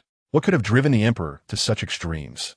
At that moment, Yi Fan, the destined son, wore a satisfied smile. While the history between Yao Guang and the emperor was undoubtedly complex, he understood that her hatred for him was irreconcilable. Unlike the previous empresses, who may have lost memories or were otherwise ignorant of the emperor's deeds, Yao Guang had witnessed her own suppression and had pleaded in vain for mercy. As the saying goes, the enemy of my enemy is my friend. Yi Fan hoped that all cultivators across the myriad realms would unite in their hatred for the emperor, standing by his side in the fight against this great demon. He mused to himself, with Yao Guang's animosity towards the emperor, if I lead the charge against him, I may quell her rage and earn her favor once he is vanquished. With a little persuasion, perhaps I could bring this remarkable empress into my harem. Yao Guang's beauty was unlike any other, embodying a purity untouched by the world, her innocence and naivety captivating him. To miss the chance to possess such a rare gem would be a grave regret. Meanwhile, Bai Shaoqi remained composed, observing Yao Guang with a hint of suspicion. She sensed that the connection between the emperor and Yao Guang was far from ordinary, perhaps even of equal significance. As the younger sister of the former empress, it was plausible that Yao Guang might have a hand in the emperor's future dealings with the demon clan. Was she the one who instigated such actions? Bai Shaoqi was puzzled, yet she knew her suspicions, while not entirely unfounded, could be somewhat misplaced. The history between the emperor and Yao Guang was likely complicated. The gathered cultivators ceased their condemnation of the emperor, eager to learn what had transpired to cause such a drastic change in his demeanor. Chu Yang, unwilling to engage further with the woman before him, turned and made his way out of Tianyao Mountain, uninterested in wasting time. Yao Guang was taken aback, surprised by his abrupt departure, which only fueled her irritation. After a moment of hesitation, she resolved to follow him. Given the current state of Tianyao Mountain, she was uncertain of her next steps. Perhaps by staying near him, she could devise a resolution to their conflict when the time was right. Thus, Yao Guang followed closely behind Chu Yang. Observing the woman trailing him, Chu Yang's lips twitched slightly, yet he refrained from voicing his thoughts. At present, he had lost all of his cultivation, and even if he wished to dismiss her, he found himself powerless. Her insistence on following him left him with no choice. After the recent massacre, the once mighty demon clan of Tianyao Mountain had suffered a severe blow to their reputation overnight. The mountain was now strewn with corpses, the air thick with the stench of blood. Even those demons who had narrowly escaped the slaughter fled in haste. Rivers of fresh blood coursed through the area, mingling with dismembered limbs, transforming Tianyao Mountain into a veritable hellscape. The grandeur of the mountain had been utterly obliterated. As Chu Yang traversed this desolate land, the petite woman remained steadfastly at his heels. Soon, they emerged from Tianyao Mountain into the outside world. The fresh air enveloped them, invigorating the senses. Yao Guang could not resist inhaling the crisp air greedily, her face alight with contentment.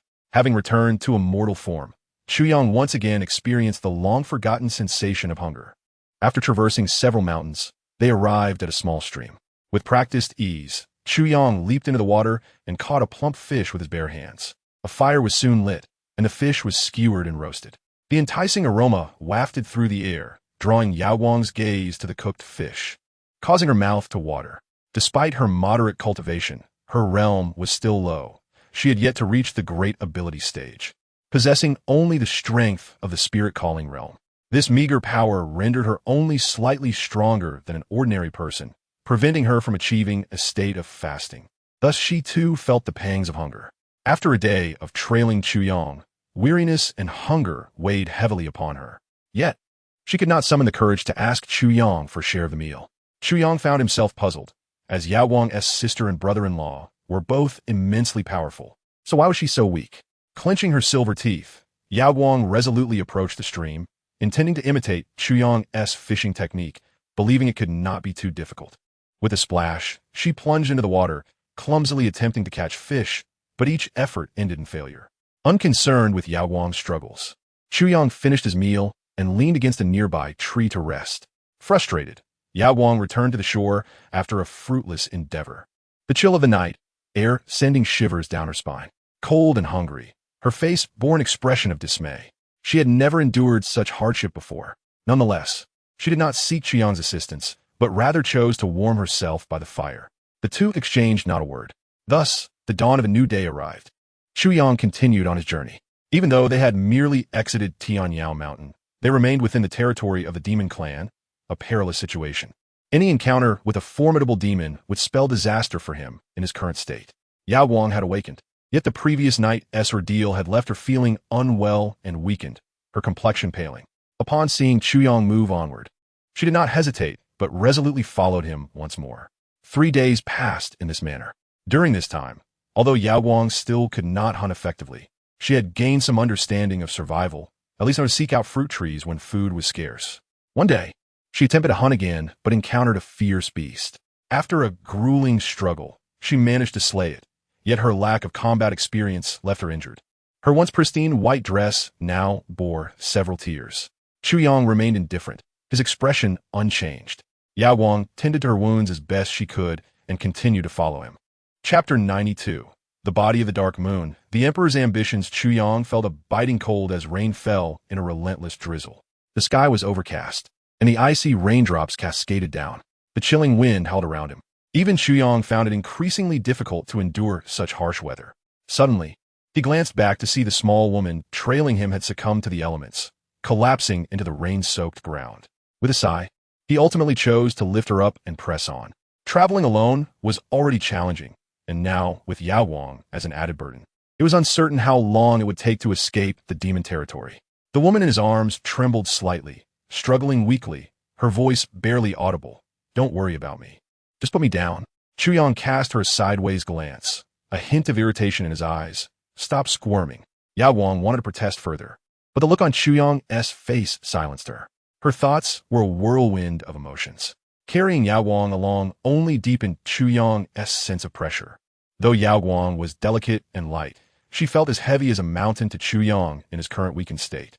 Outside, the Heavenly Emperor's domain, onlookers were visibly moved by the scene. They had not anticipated that, in such dire circumstances, the Emperor would choose not to abandon the Empress Yao Guang. It was evident that the Emperor possessed a commendable nature. Some cultivators voiced their admiration. They recognized that the relationship between the Emperor and Empress Yao Guang was tenuous at best, especially considering the Emperor had slain her sister and brother-in-law. Their bond could even be deemed adversarial. If Empress Yao Guang came to terms with this, she could very well turn against the Emperor. Yet still, the Emperor refused to forsake her. It was no longer the time when he could easily navigate through the demon territory with unparalleled strength.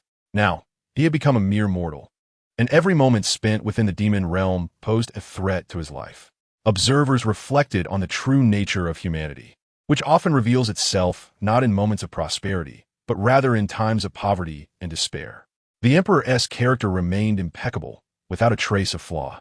Perhaps the influence of the small fox from his past had left a profound impact on him, for she had risked her life to help him at a time when they were mere strangers. Yi Fan, witnessing the crowd's praises for the Emperor, felt a surge of anger. He was well aware that the Emperor was a tyrant wreaking havoc on the world. He himself was the one who had suppressed this demon and restored order. Especially as he observed the Emperor carrying Empress Yao Guang, his fury intensified. First, the Emperor had taken away by Xiaoqi's first kiss, and now he was so intimately close to Empress Yao Guang. With a disdainful smirk, he remarked, "Empress Yao Guang possesses the body of the Dark Moon, an unparalleled sacred physique. Who knows what the Emperor truly desires? I suspect he saved her out of a desire for that very body. After all, the current Emperor has lost his entire cultivation and foundation. If he could acquire the Taiyin body, which the Radiant Empress possesses, there might be a chance to re-enter the path of cultivation." As Yi Fan's words echoed through the air, the gathered cultivators erupted in a clamor. They suddenly realized that the Taiyin body is a superior furnace, and if they could cultivate alongside it, it would bring immense benefits to any cultivator. The Emperor has already abandoned many paths of cultivation. It seems unrealistic to think he could restart his journey. The cultivators, perplexed, turned their gazes to the Radiant Empress. However, upon sensing the strange stares from those around her, she radiated an icy chill, her formidable imperial aura surging forth. The crowd recoiled in fear, averting their eyes. Subsequently, the Radiant Empress cast a cold glance at Yi Fan, leaving him feeling somewhat awkward as he realized he had misspoken and hurriedly apologized. In truth, the Radiant Empress had also entertained such thoughts in the past. She once suspected that Chu Yang's intervention to save her was driven by his covetousness for her Taiyin body. However, as their interactions continued, that notion gradually faded. After all, at that time, Chu Yang was utterly unaware of her possessing the Taiyin body, nor did he understand its significance. Moreover, she had previously hinted at her affections for him. Yet Chu Yang had failed to grasp any of it, which led to a mix of love and resentment for her. What set Chu Yang apart from others deeply attracted the Radiant Empress, and she found herself falling for him bit by bit. As the saying goes, the depths of love are matched only by the intensity of hate. The love she once harbored for Chu Yang now mirrored the hatred she felt. Not far away, Bai Shaoqi observed the Radiant Empress's expressions with keen interest. She could discern that there was undoubtedly an extraordinary history between the Empress and the Emperor. A flicker of jealousy stirred within her heart, surprising her since she harbored a deep-seated animosity towards the Emperor. Shaking her head to dismiss such thoughts, Bai Shaoqi redirected her gaze towards the Heavenly Emperor mirror. 3 days passed in the blink of an eye. Throughout the journey, Chu Yang had been burdened with the Radiant Empress, causing their pace to slow significantly. However, during this time, under Chu Yang's care, the Empress's complexion improved considerably, and her strength returned somewhat. At least, she looked much better than before. Upon reaching a stream, Chu Yang set her down beside a large tree and began to survey the surroundings before swiftly disappearing from her sight. The onlookers were taken aback. Was the emperor abandoning the radiant empress? Some cultivators lamented, unable to fathom how the emperor could act in such a manner after they had just praised his character. Even Yi Fan was caught off guard, never expecting the emperor to behave this way. He scoffed, remarking on the emperor's consistent selfishness, ultimately choosing to cast aside the radiant empress. The crowd seethed with indignation. The emperor's actions were utterly excessive.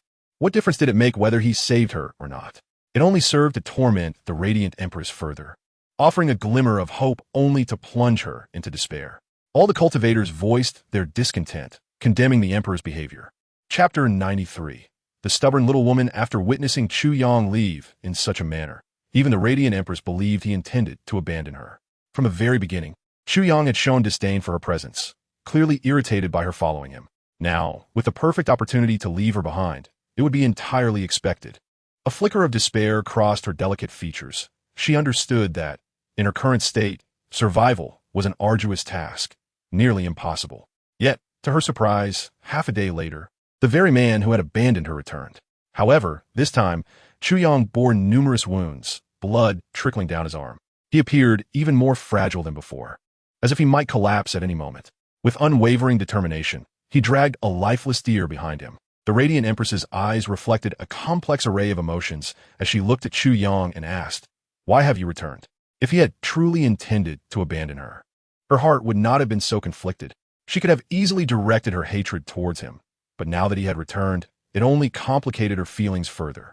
Chu Yang ignored her question, focusing instead on the deceased deer.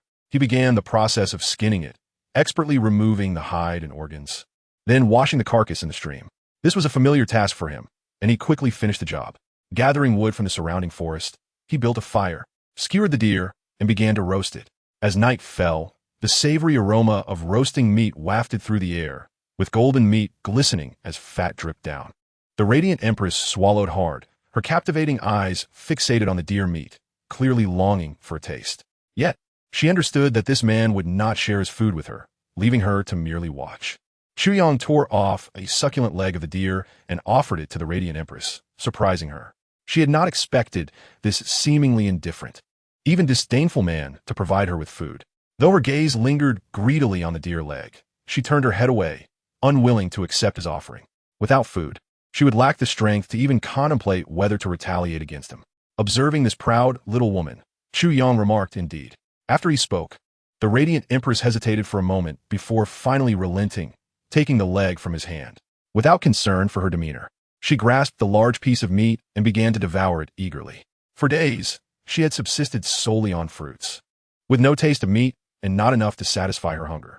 As she took a hearty bite of the deer meat, her eyes sparkled with delight. She had never anticipated that the meat cooked by this man could be so delectable, arguably the best she had ever tasted. Before long, having satiated her hunger, the radiant empress leaned against a large tree, her face adorned with satisfaction. She gazed at her now full belly, a content smile gracing her lips. In that moment, it seemed as though she had momentarily forgotten the burdens of hatred. At that moment, Chu Yang approached her step by step. The radiant empress tensed, curling up as she watched Chu Yang's approach, and asked, "What do you intend to do?" However, Chu Yang paid her no heed. He knelt before her and grasped her leg, removing her shoe. To her dismay, he revealed that her legs were covered in blisters, blood stains marring her thighs. Flushed with embarrassment and anger, she quickly withdrew her foot, growing more vigilant towards him. If those blisters aren't treated promptly, it will take a long time to heal, and they may worsen, Chu Yang said casually. "Shall I help you, or will you handle it yourself?" The radiant empress paused, then gritted her teeth, replying, "I'll do it myself." Chu Yang nodded and tossed her a sharp stone. After receiving the stone, she stared at the blisters, hesitating for a while before finally mustering the courage to make a cut.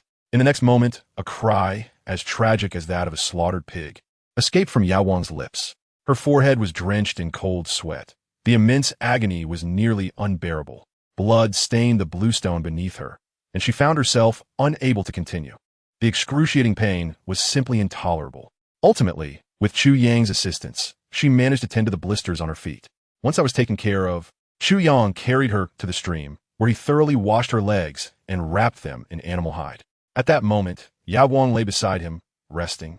Chu Yang then organized the remaining animal hides and glanced at her, saying, "The weather has turned quite chilly recently. These hides can be woven into a scarf to prevent you from hindering my progress." Yao Guang huffed lightly in response. "Why do you care?"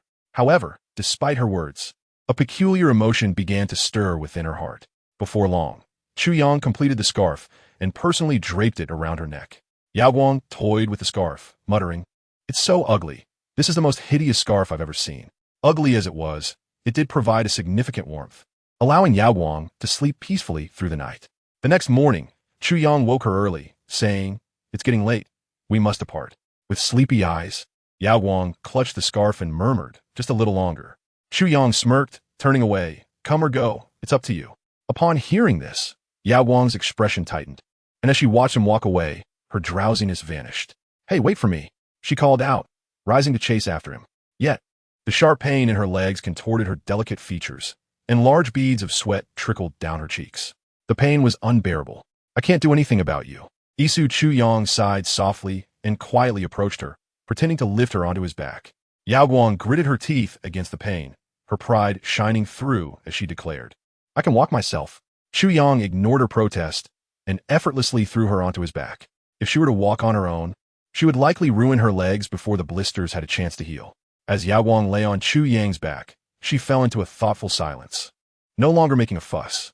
Yet, her eyes sparkled with a mixture of complexity and inner turmoil. Observing this scene, the surrounding cultivators wore expressions of intrigue. One of them spoke up. "Has anyone else noticed that the relationship between the Emperor and Empress Yao Guang seems to have grown somewhat intimate?" They could certainly understand Yao Guang's conflict. On one hand, there was the deep-seated blood feud with her sister and brother-in-law. On the other, her steadfast sense of justice. It was precisely because Empress Yao Guang had always followed her heart that she believed Chu Yang's actions were not wrong. Since he was not in the wrong, she found it hard to take action against him. However, her sister and brother-in-law had ultimately been killed by the Emperor, an unresolvable blood feud that left her heart in turmoil, instinctively creating a resistance towards him. Yet, observing the current situation, it appeared that the distance in her heart was gradually diminishing. Witnessing this, Yi Fan felt a sense of numbness wash over him, his emotions tangled. The trajectory of events seemed to drift further from his expectations. He couldn't comprehend how, despite having a grudge against the Emperor, she chose not to seek vengeance and instead grew closer to him. If it weren't for his desire to avoid offending Empress Yao Guang, he would have already erupted in outrage. Concurrently, a terrifying speculation took root in his mind. Could it be that Empress Yao Guang gradually fell in love with the Emperor during their interactions? After all, she had been an innocent girl back then. Their hatred had always been tenuous, and as they continued to interact, it would inevitably fade away. Given enough time, it could wash away everything. If this continued, it was entirely possible that the Emperor and Empress Yao Guang might end up together without any resistance. Yi Fan's mouth twitched uncontrollably. What on earth did the Emperor possess? His looks paled in comparison to Yi Fan's, and his character was far beneath his.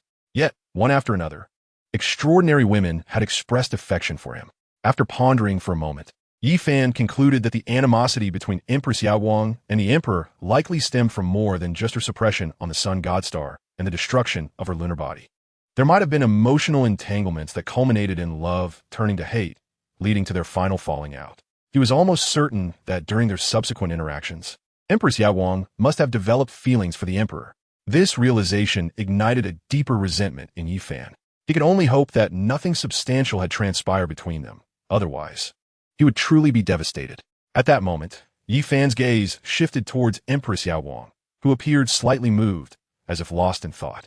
Especially when she beheld the scenes reflected in the heavenly Emperor mirror, memories of her past experiences with the Emperor flooded back, moments that were warm, touching, and tragic all at once, unfolding vividly before her eyes. Her expression shifted repeatedly. At times, a playful smile graced her lips, while at others, her demeanor darkened, occasionally revealing a hint of coldness. Finally, she sighed, coldly asserting within herself, "Perhaps you were sincere with Chu Nannan and Bai Xiaoqi, standing by them through thick and thin. However, with me, you never showed a shred of genuine affection, only endless deceit and pain." Nonetheless, she begrudgingly acknowledged that the Emperor's gentle gestures from years ago had left an indelible mark on her heart, diminishing her hatred significantly. Yet, She could never comprehend why he had callously abandoned her, imprisoning her on the sun god star without offering any explanation. No matter how she pleaded, the emperor remained indifferent, as if she had never penetrated the walls of his heart. Now, as she reflected on their past, she could sense the layers of hypocrisy and manipulation he had concealed. Finally, she had an opportunity to uncover the truth he had long kept hidden from her. Chu Yang walked ahead with an impassive expression, followed closely by the exuberant young woman. It had been over a month since they began their journey together. She had fully recovered and appeared vibrant. Ignoring her animated presence, Chu Yang ascended a mountain peak, lifting his gaze towards the distant horizon. Not far from the mountains lay a village. As dusk approached, wisps of smoke rose into the air, bringing with it the comforting essence of mortal life. The weight that had long burdened Chu Yang's heart finally lifted. Fortunately, their journey had been relatively smooth, devoid of any encounters with the demon race. The village ahead was modest in size, and as he surveyed the landscape, he could see the entire village laid out before him. The scenery was picturesque, with melodious birdsong and fragrant blossoms, and a few small birds perched atop the treetops. A meandering stream, stretching for miles, wove through the village, where children played merrily under the shade of trees. The homes stood harmoniously aligned, and above, the sun hung high in the sky, casting its warm glow over the land. The sky was a brilliant blue, stretching endlessly, evoking a sense of peace and serenity. Having long departed from the mundane world, Chu Yang once again found himself immersed in the earthly aromas of life, evoking a profound sense of nostalgia. A feeling of the passage of time welled up within him. Without hesitation, he strolled towards the village. Upon entering, he beheld children frolicking in groups, engaging in playful banter along the muddy path. An elderly man, donning a conical hat, led a robust yellow ox back from the fields. The laborers, too, paused in their tasks, as the evening settled in and the sun began its descent, casting streaks of twilight colors across the horizon. The day's toil was drawing to a close. As Chu Yang walked along the earthy trail, a wave of sentiment washed over him. The scene before him shifted, transporting him back to his childhood, to the village where he had grown alongside his parents and little sister. In those days, he was much like the children he observed, filled with exuberance and mischief. The long unseen faces of his parents surfaced in his mind, as if beckoning him. His mother's gentle visage seemed to whisper, "Young, it's time to come home for dinner."